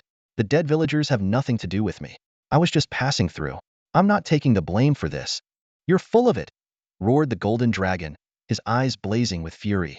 He didn't believe a word of Zerusi the red dragon's lies, known for his brutal nature. With a commanding roar, the golden dragon led his allies charging towards Zerusi, reigniting the battle. Seeing this, Zerusi quickly pulled out several glowing red gems from his dimensional back. He muttered an incantation in dragon tongue, casting a high-level spell summoned fire elementals. Instantly, 3 portals of searing flames opened in midair, and torrents of fire poured out. 3 high-level fire elementals emerged, joining the fray. Although these fire elementals weren't of legendary strength, they were more than enough to handle the current opponents. As pure elemental beings, they were nearly immune to all negative statuses. They could engage in close combat and unleash fire magic at will, making them formidable foes. The battle quickly reached a fever pitch. 3 humans engaged in a fierce fight with the fire elementals, while the golden dragon and the brass dragon teamed up against Zerusi. The clash between dragons was ferocious, with claws and fangs colliding, and flames and lightning intertwining in the air. Moments later, the battlefield was in ruins. The golden dragon, brass dragon, and their allies lay on the ground, covered in wounds. Zerith looked down at them with disdain. Is this it? You thought you could take me down with your so-called righteous mob? Suddenly, Zerith's gaze fell on an elven girl lying on the ground. Her clothes had been mostly burned away in the battle, and she blushed as she tried to cover herself, her slender hands unable to fully hide her ample chest. Zerith hesitated, wondering if this was something he should even be seeing at his age. He quickly shook off the thought and refocused. Ahem. Zerith cleared his throat. I already told you, I didn't kill the villagers. You wouldn't listen and forced to fight. The golden dragon, Unheard, wished he could bury his head in the sand. As a proud golden dragon, being defeated by a young red dragon was a humiliating disgrace. Ignoring Unheard's wounded pride, Zerith pointed at the brass dragon and calmly said, You, come over here. Tell me about the recent deaths of the villagers. He had his reasons for choosing the brass dragon. Firstly, the brass dragon was weaker and less stubborn than the golden dragon. Secondly, brass dragons were known for their talkativeness, making it easier to extract information. Trembling, the brass dragon shuffled over to Zerith and stammered, Brother, please don't kill me. I believe we wronged you. You're innocent. I have elders to care for and young ones to feed. Zerith, exasperated, interrupted. Cut the chatter and get to the point. Yes, Red Dragon, sir. The brass dragon quickly replied, ready to spill the truth. The brass dragon cautiously observed Zerith's expression before beginning to recount the events. Impatiently, Zerith interrupted. I don't have much time. Get to the point. The brass dragon nodded in agreement and succinctly outlined the core of the matter. They were members of the Moonshadow Society, led by the gold dragon Audwa, here to address a series of bizarre incidents involving villagers' gruesome deaths and disappearances. This remote area, located in the southeast of the northern peaks, had been experiencing unusual occurrences frequently over the past few months. Villagers had previously summoned adventurers to investigate, but they too had disappeared one after another. Eventually, a kind-hearted adventurer reported the matter to the Moonshadow Society, which then dispatched Audwa to investigate. Audwa adopted a wolf in sheep's clothing strategy, having his teammates disguise themselves as ordinary people stationed in the affected area to relay information and provide mutual support. It was during this time that Audwa coincidentally encountered Zerith, leading to a series of misunderstandings. After listening, Zerith nodded thoughtfully and casually grabbed a sheep, stuffing it into his mouth without any expression. I am also a member of the Moonshadow Society, he said. This statement struck everyone present like a bolt of lightning. The gold dragon Audwa's eyes widened as memories flooded his mind. A few months earlier, the society had widely called upon its members to target a demonic stronghold, with rumors suggesting that the intelligence had been provided by a red dragon. This red dragon had an exceptionally detailed understanding of the demonic base, providing precise locations and listing entrances, exits, and passageways. This allowed the society to obliterate the base as if capturing fish in a barrel, greatly damaging the demons while minimizing their own casualties. As a result, that red dragon became a formal member of the society and participated in the operation to eradicate the demonic base. Its presence sparked extensive discussions within the society, as red dragons were typically considered chaotic evil. Yet this one exhibited unusual characteristics. Although Audwa had been unable to witness it firsthand due to other tasks, he was well aware of the natural enmity between red and gold dragons. Red dragons, being the most powerful of the chromatic dragons, were inherently violent and greedy, while gold dragons, the leaders of the metallic dragons, were known for their righteousness and benevolence. Despite their comparable strength, their vastly different personalities and values often led to conflicts. Recalling these details, Audwa slowly asked, Are you the lawful neutral red dragon Zerith? Zerith raised his head high and grabbed another sheep, stuffing it into his mouth. As he chewed, there was a hint of smugness in his voice. That's right, I am the one and only genius red dragon Zerith.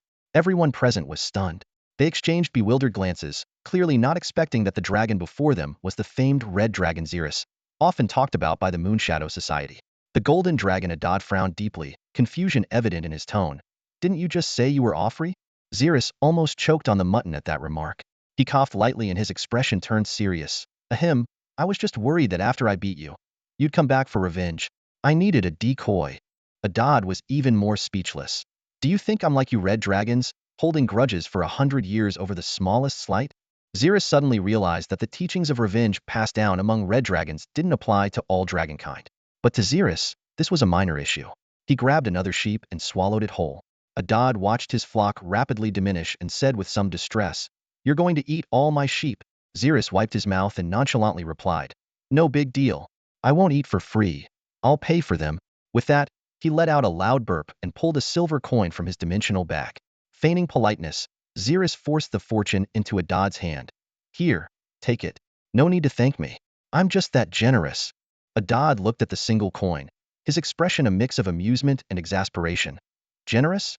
Zerith frowned, slightly annoyed. Am I not generous? Any other red dragon would eat your sheep and not give you a single copper coin. Adad tried to argue. But these sheep cost me quite a few gold coin. Zerith cut him off immediately.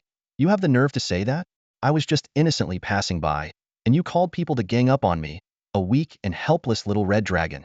Do you know how much mental trauma that caused me? The fact that I haven't asked you for compensation is already very gracious of me. I eat some of your sheep and still give you a fortune. Adad was left speechless by this twisted logic. He glanced at Zerith's muscular physique and the dragon's considerable 2-meter length, thinking, weak? Helpless? By this time, the flock had almost been entirely devoured by Zerith. The poor sheep couldn't even attempt to escape under the dragon's intimidating presence. Zerith let out another burp, spread his wings, and took to the sky. Dealing with the local troublemakers is your own business. I have my own matters to attend to. Before leaving, Zerith's gaze fell on an elven girl. He chanted a spell.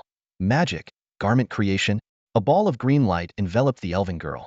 When it dissipated, she was clad in a new set of clothes. Zerith calmly commented, You look quite good, one of the best among elves. Fair skin, great figure. Just remember to cover more than just the top next time. With that, Zerith flew towards the direction of the Moonshadow Forest. The elven girl was momentarily stunned, then realized her predicament. It turned out that not only had her top been burned, but her skirt hadn't survived either. In her earlier panic, she had only covered her upper body, leaving the rest exposed. Her face flushed red with embarrassment, the blush spreading to the base of her neck. Fortunately, everyone's attention had been on the red dragon, so no one besides him noticed her awkward situation.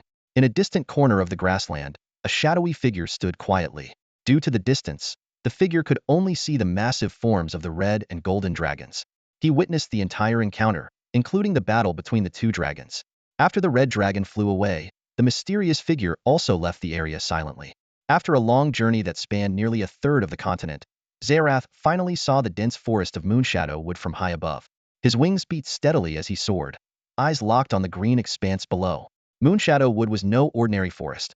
It was the headquarters of the Moonshadow Society, an organization founded by the Moonshadow Empire.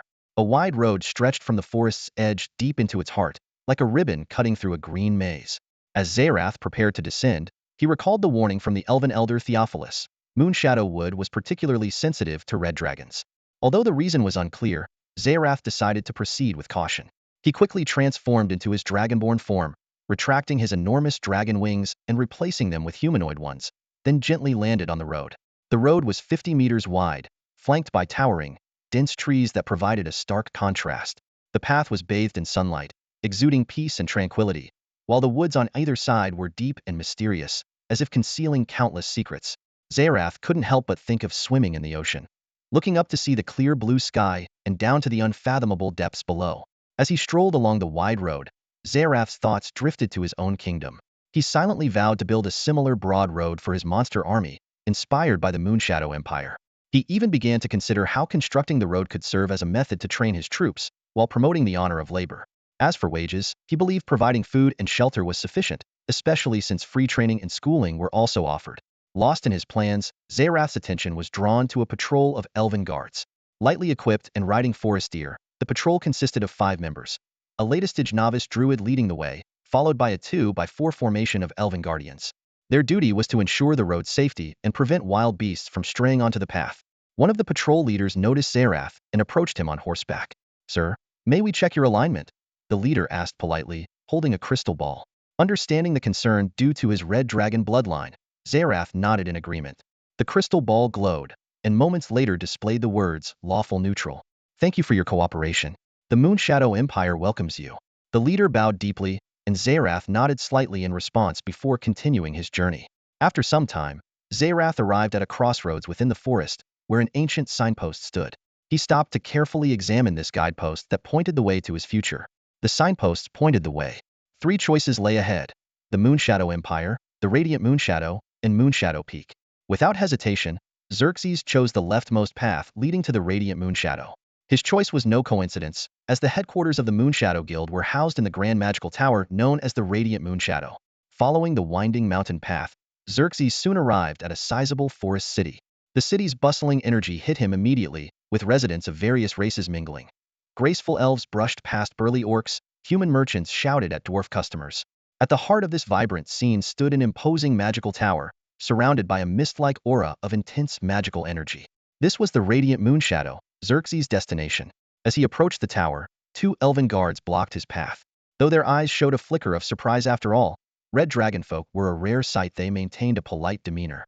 "Sir, please present any form of identification," one of them said, implying that not only guild members but also anyone with a legitimate identity could enter. Xerxes retrieved his Moonshadow Guild membership proof from his dimensional bag and handed it to one of the guards. The elf took the proof, verified its authenticity with a glowing magical item, and then examined it closely. "Name: Xerxes Osiris," the guard murmured, frowning slightly as if the name rang a bell. As he read further, the guard's expression changed. "Overall rank: Master level," he exclaimed, eyes widening in surprise. But what truly shocked the guard was the next line of information. "Species: Red Dragon?" He looked up sharply, scrutinizing the seemingly ordinary dragonfolk before him. Suddenly, he recalled rumors within the guild about a red dragon member and realized who he was dealing with. The guard respectfully handed back the proof and stepped aside. "Radiant Moonshadow welcomes you, sir. Please come in," he said, bowing deeply. Xerxes stepped into the magical tower, and a warm voice immediately echoed in his mind. "Welcome to Radiant Moonshadow, esteemed member of the Moonshadow Guild, Xerxes. How may I assist you today?" Xerxes smiled faintly, recognizing the telepathic communication from the tower's intelligent core. As the soul of the tower, this advanced AI not only controlled its operations but also interacted with visitors. Such a sophisticated core was priceless, far superior to the low-quality models that merely executed commands mechanically. The Radiant Moonshadow's core could initiate communication and, judging by its enthusiastic tone, even exhibited a degree of emotional capacity. After a moment's thought, Xerxes issued his command. "Take me to the points exchange area." The eager voice responded immediately. "Understood. Command received, Lord Xerxes." In an instant, the intelligent core mapped out a route for Zerith to the points redemption area. Impressed by the efficiency of the intelligent core, Zerith silently resolved to equip his own flame nest with a similarly high-quality core. The magic tower was pyramid-shaped and divided into several levels. Zerith stood on the spacious first level, surrounded by resplendent emerald-green walls. Looking up, the lofty ceiling glowed with a pure white light, a masterpiece of advanced illumination magic. The soft light bathed the entire space, reflecting off the green walls to create a fresh and invigorating atmosphere. The first level was bustling, resembling a thriving small town. Shops of all kinds lined the streets, selling a variety of items unique to the Moonshadow Association: potions, clothing, equipment, and even souvenirs. The residential area housed wealthy merchants and nobility from the Elven City, who could afford to purchase property within the Magic Tower. However, the primary residents were the Elven mages of the Moonshadow Empire. In the town center, Zerith stepped onto a large teleportation platform and was instantly transported to the second level's redemption area. Here, numerous small rooms resembling machines were arranged, specifically for item exchanges. Zerith entered one of the rooms and immediately heard a familiar voice. "Welcome, Master Zerith. You currently have 367 points. What would you like to redeem? Do you have any magic related to harnessing geothermal energy?" Zerith inquired. "The intelligent core is searching. Please wait a moment, Master Zerith."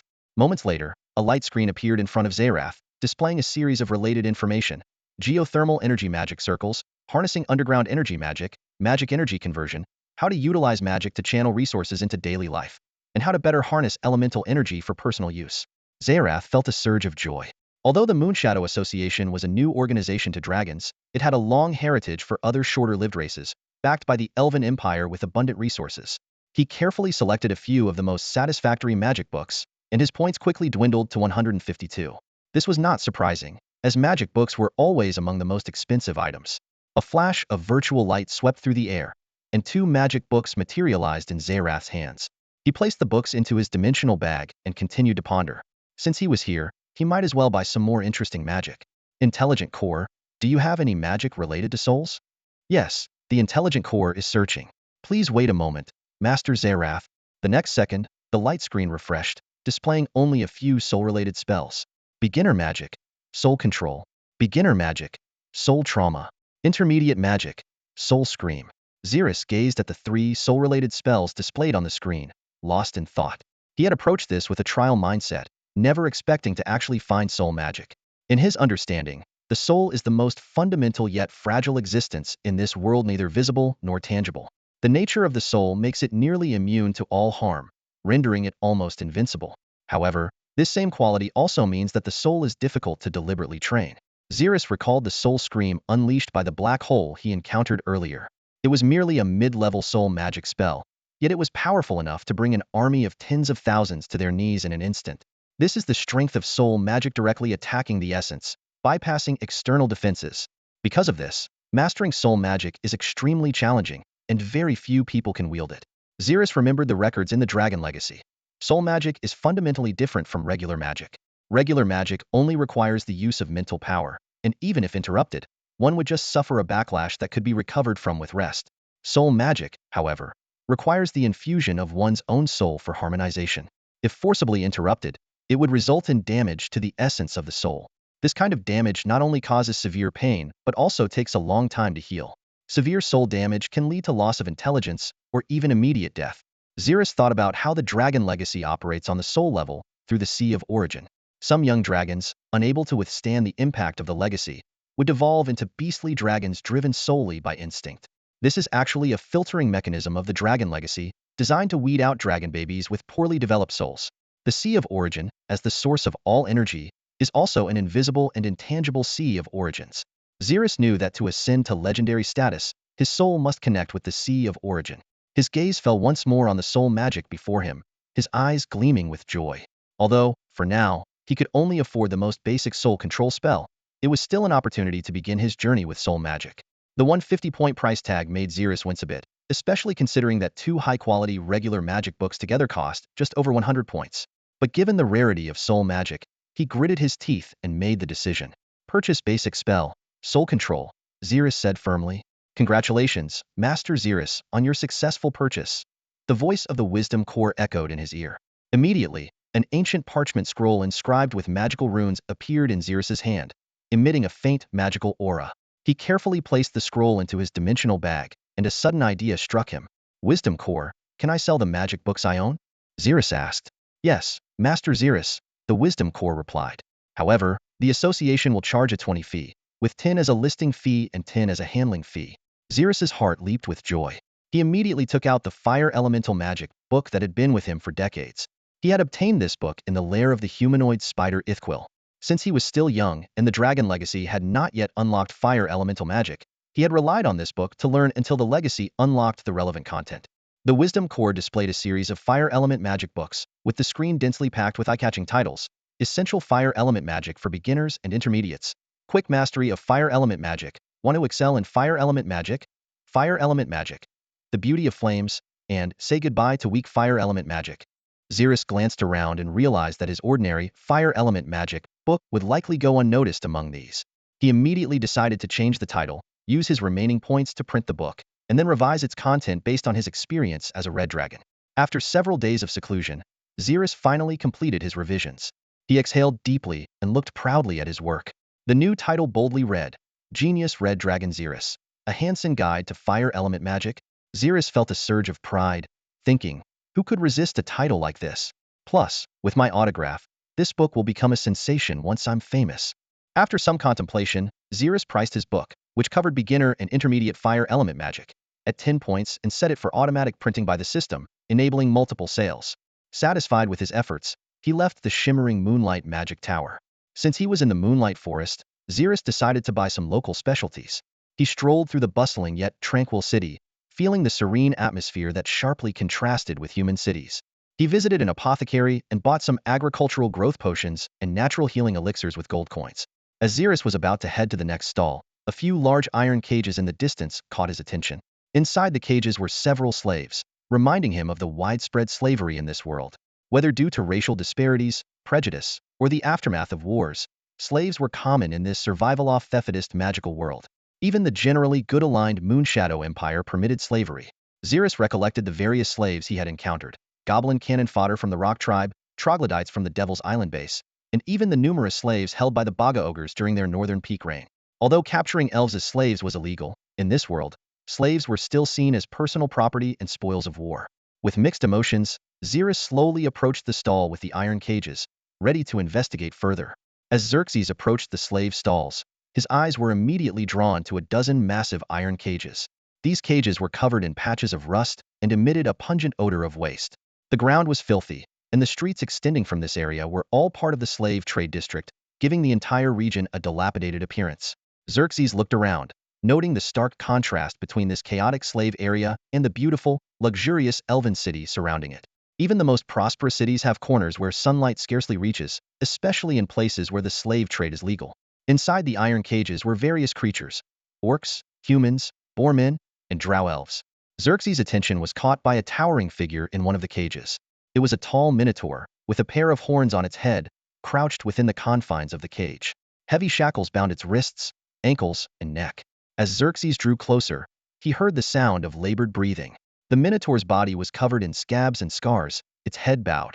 Sensing Xerxes' approach, the minotaur raised its head, and upon seeing the dragonborn before it, its breathing became more rapid.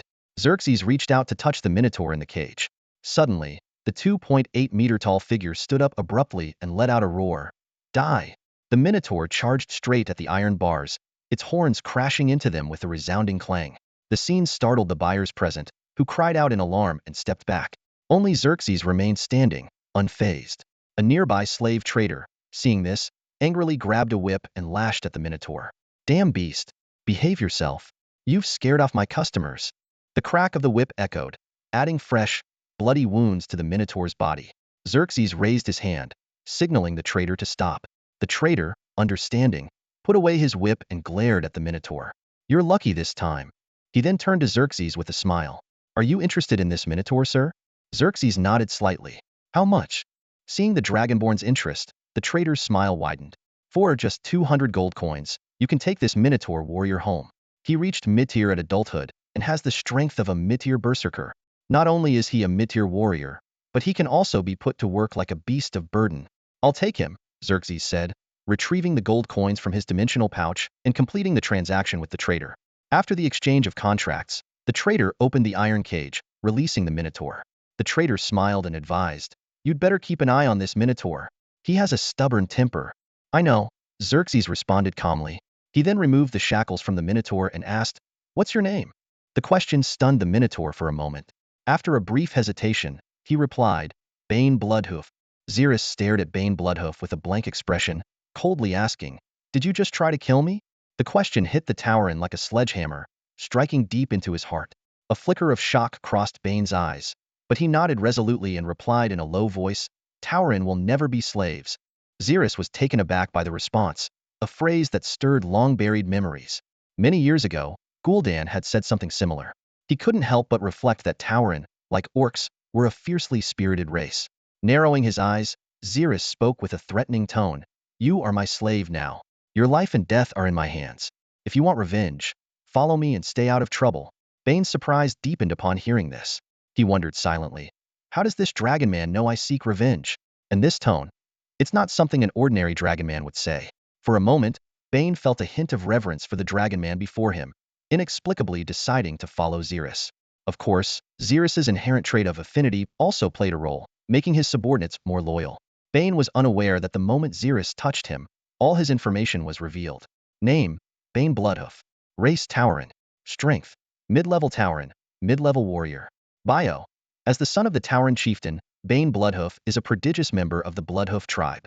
However, before he reached adulthood, the Bloodhoof tribe went to war with the Centaur tribe. The Bloodhoof tribe was defeated, and Bane was captured, eventually ending up in the hands of human slave traders. Zerith decided to purchase the Tauren, not just for his talent, but also because he had no Tauren in his ranks. He envisioned building a squad of Tauren warriors. After all, the Tauren's towering stature and muscular build made them as formidable as ogres on the battlefield. Expanding his monstrous army gave Zerith a sense of accomplishment. Zerith continued to walk down the slave market street, followed by the massive Tauren. The heavy footsteps drew the attention of passers-by, and those haggling with slave traders instinctively moved away from the imposing dragon man and his new acquisition. Suddenly, another large iron cage caught Zerith's attention. Inside were a few halflings. His dragon heritage instantly provided information about this race. Halflings are similar to humans, but only half their height. Due to their small stature, they are often grouped with goblins and kobolds as half-sized beings. Halflings are typically of good or neutral alignment and, while not skilled in combat, excel in cooking and farming. A thought struck Zerith. To find such slaves in an elven city was unexpected. He mused to himself, I'll need my own chefs when I establish my kingdom. I should buy these halflings. After purchasing the halflings, Zerith continued walking. Not far ahead, the sound of a heated argument caught his attention. Zerith followed the sound of an argument to another slave stall. Before he saw anyone, he heard a voice. 30 gold coins for a slave like this? You must be joking. This slave can't even fight. 5 gold coins, tops. Sir, that's not fair. This kind of slave isn't meant for fighting. You're being unreasonable, the slave trader retorted, unwilling to back down. Zerith frowned and ordered the Minotaur, Bane, to stay put. He then quietly slipped into a dark alley. He saw a well-dressed young nobleman, accompanied by a squad of fully armed knights, haggling fiercely with the slave trader. A crowd had gathered around, their faces filled with schadenfreude, as if hoping for a fight to break out. Curiosity piqued. Zerith tapped a nearby onlooker on the shoulder and asked in a low voice, Hey, what's going on here? The man turned around with a comical expression and whispered mysteriously, Just take a look at those slaves. Zerith's curiosity grew even stronger. He beckoned Bane, who immediately started walking forward, his heavy hooves echoing on the street. The crowd turned at the sound, only to see a large, scarred minotaur striding towards them, looking fierce. They quickly dispersed, wary of the seemingly volatile creature. With the crowd cleared, Zerith finally saw the focus of the argument. In the previously obscured area stood several rusty iron cages. However, inside these cages were not powerful creatures like Bane, but a group of frail young girls. Despite their ragged clothes and dirty appearance, their delicate features and fair skin were still noticeable. What was even more surprising was the pair of furry animal ears on each girl's head. Beast-eared girls? Zerith realized, understanding the lecherous expressions on the onlookers' faces. Instantly, he grasped the nobleman's intentions for buying these slaves. He just wanted to use his spare change to indulge in something special. Zerith's gaze at the nobleman turned contemptuous, as if looking at a shameless pervert. However, Zerith thought about his future as an emperor. How could his palace lack maids? Beast-eared maids seemed like a good choice compared to monster maids. The thought of goblin maids, ogre maids, troll maids, or cave-dwelling maids made his skin crawl. Imagining those maids calling him master in raspy or coarse voices gave him the chills. No way, I don't want goblin maids, he muttered to himself before stepping forward to stop the argument. Enough. I'll take these slaves. This immediately drew the nobleman's ire.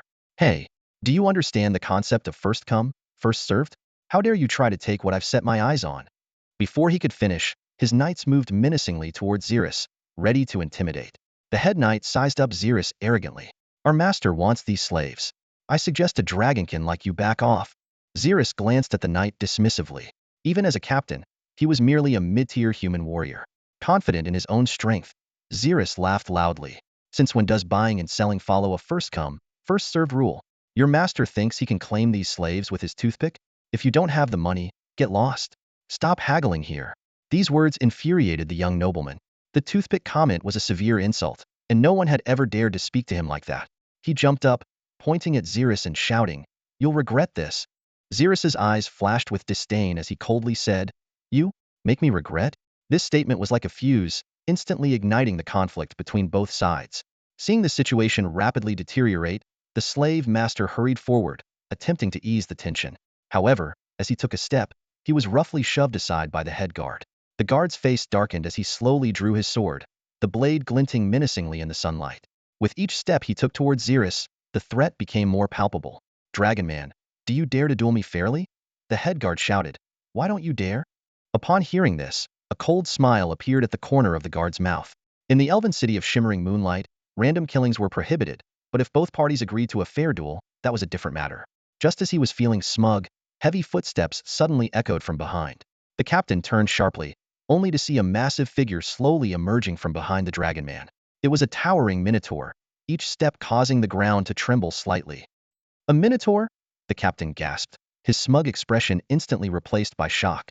A brief silence fell over the scene, broken only by the minotaur's heavy breathing.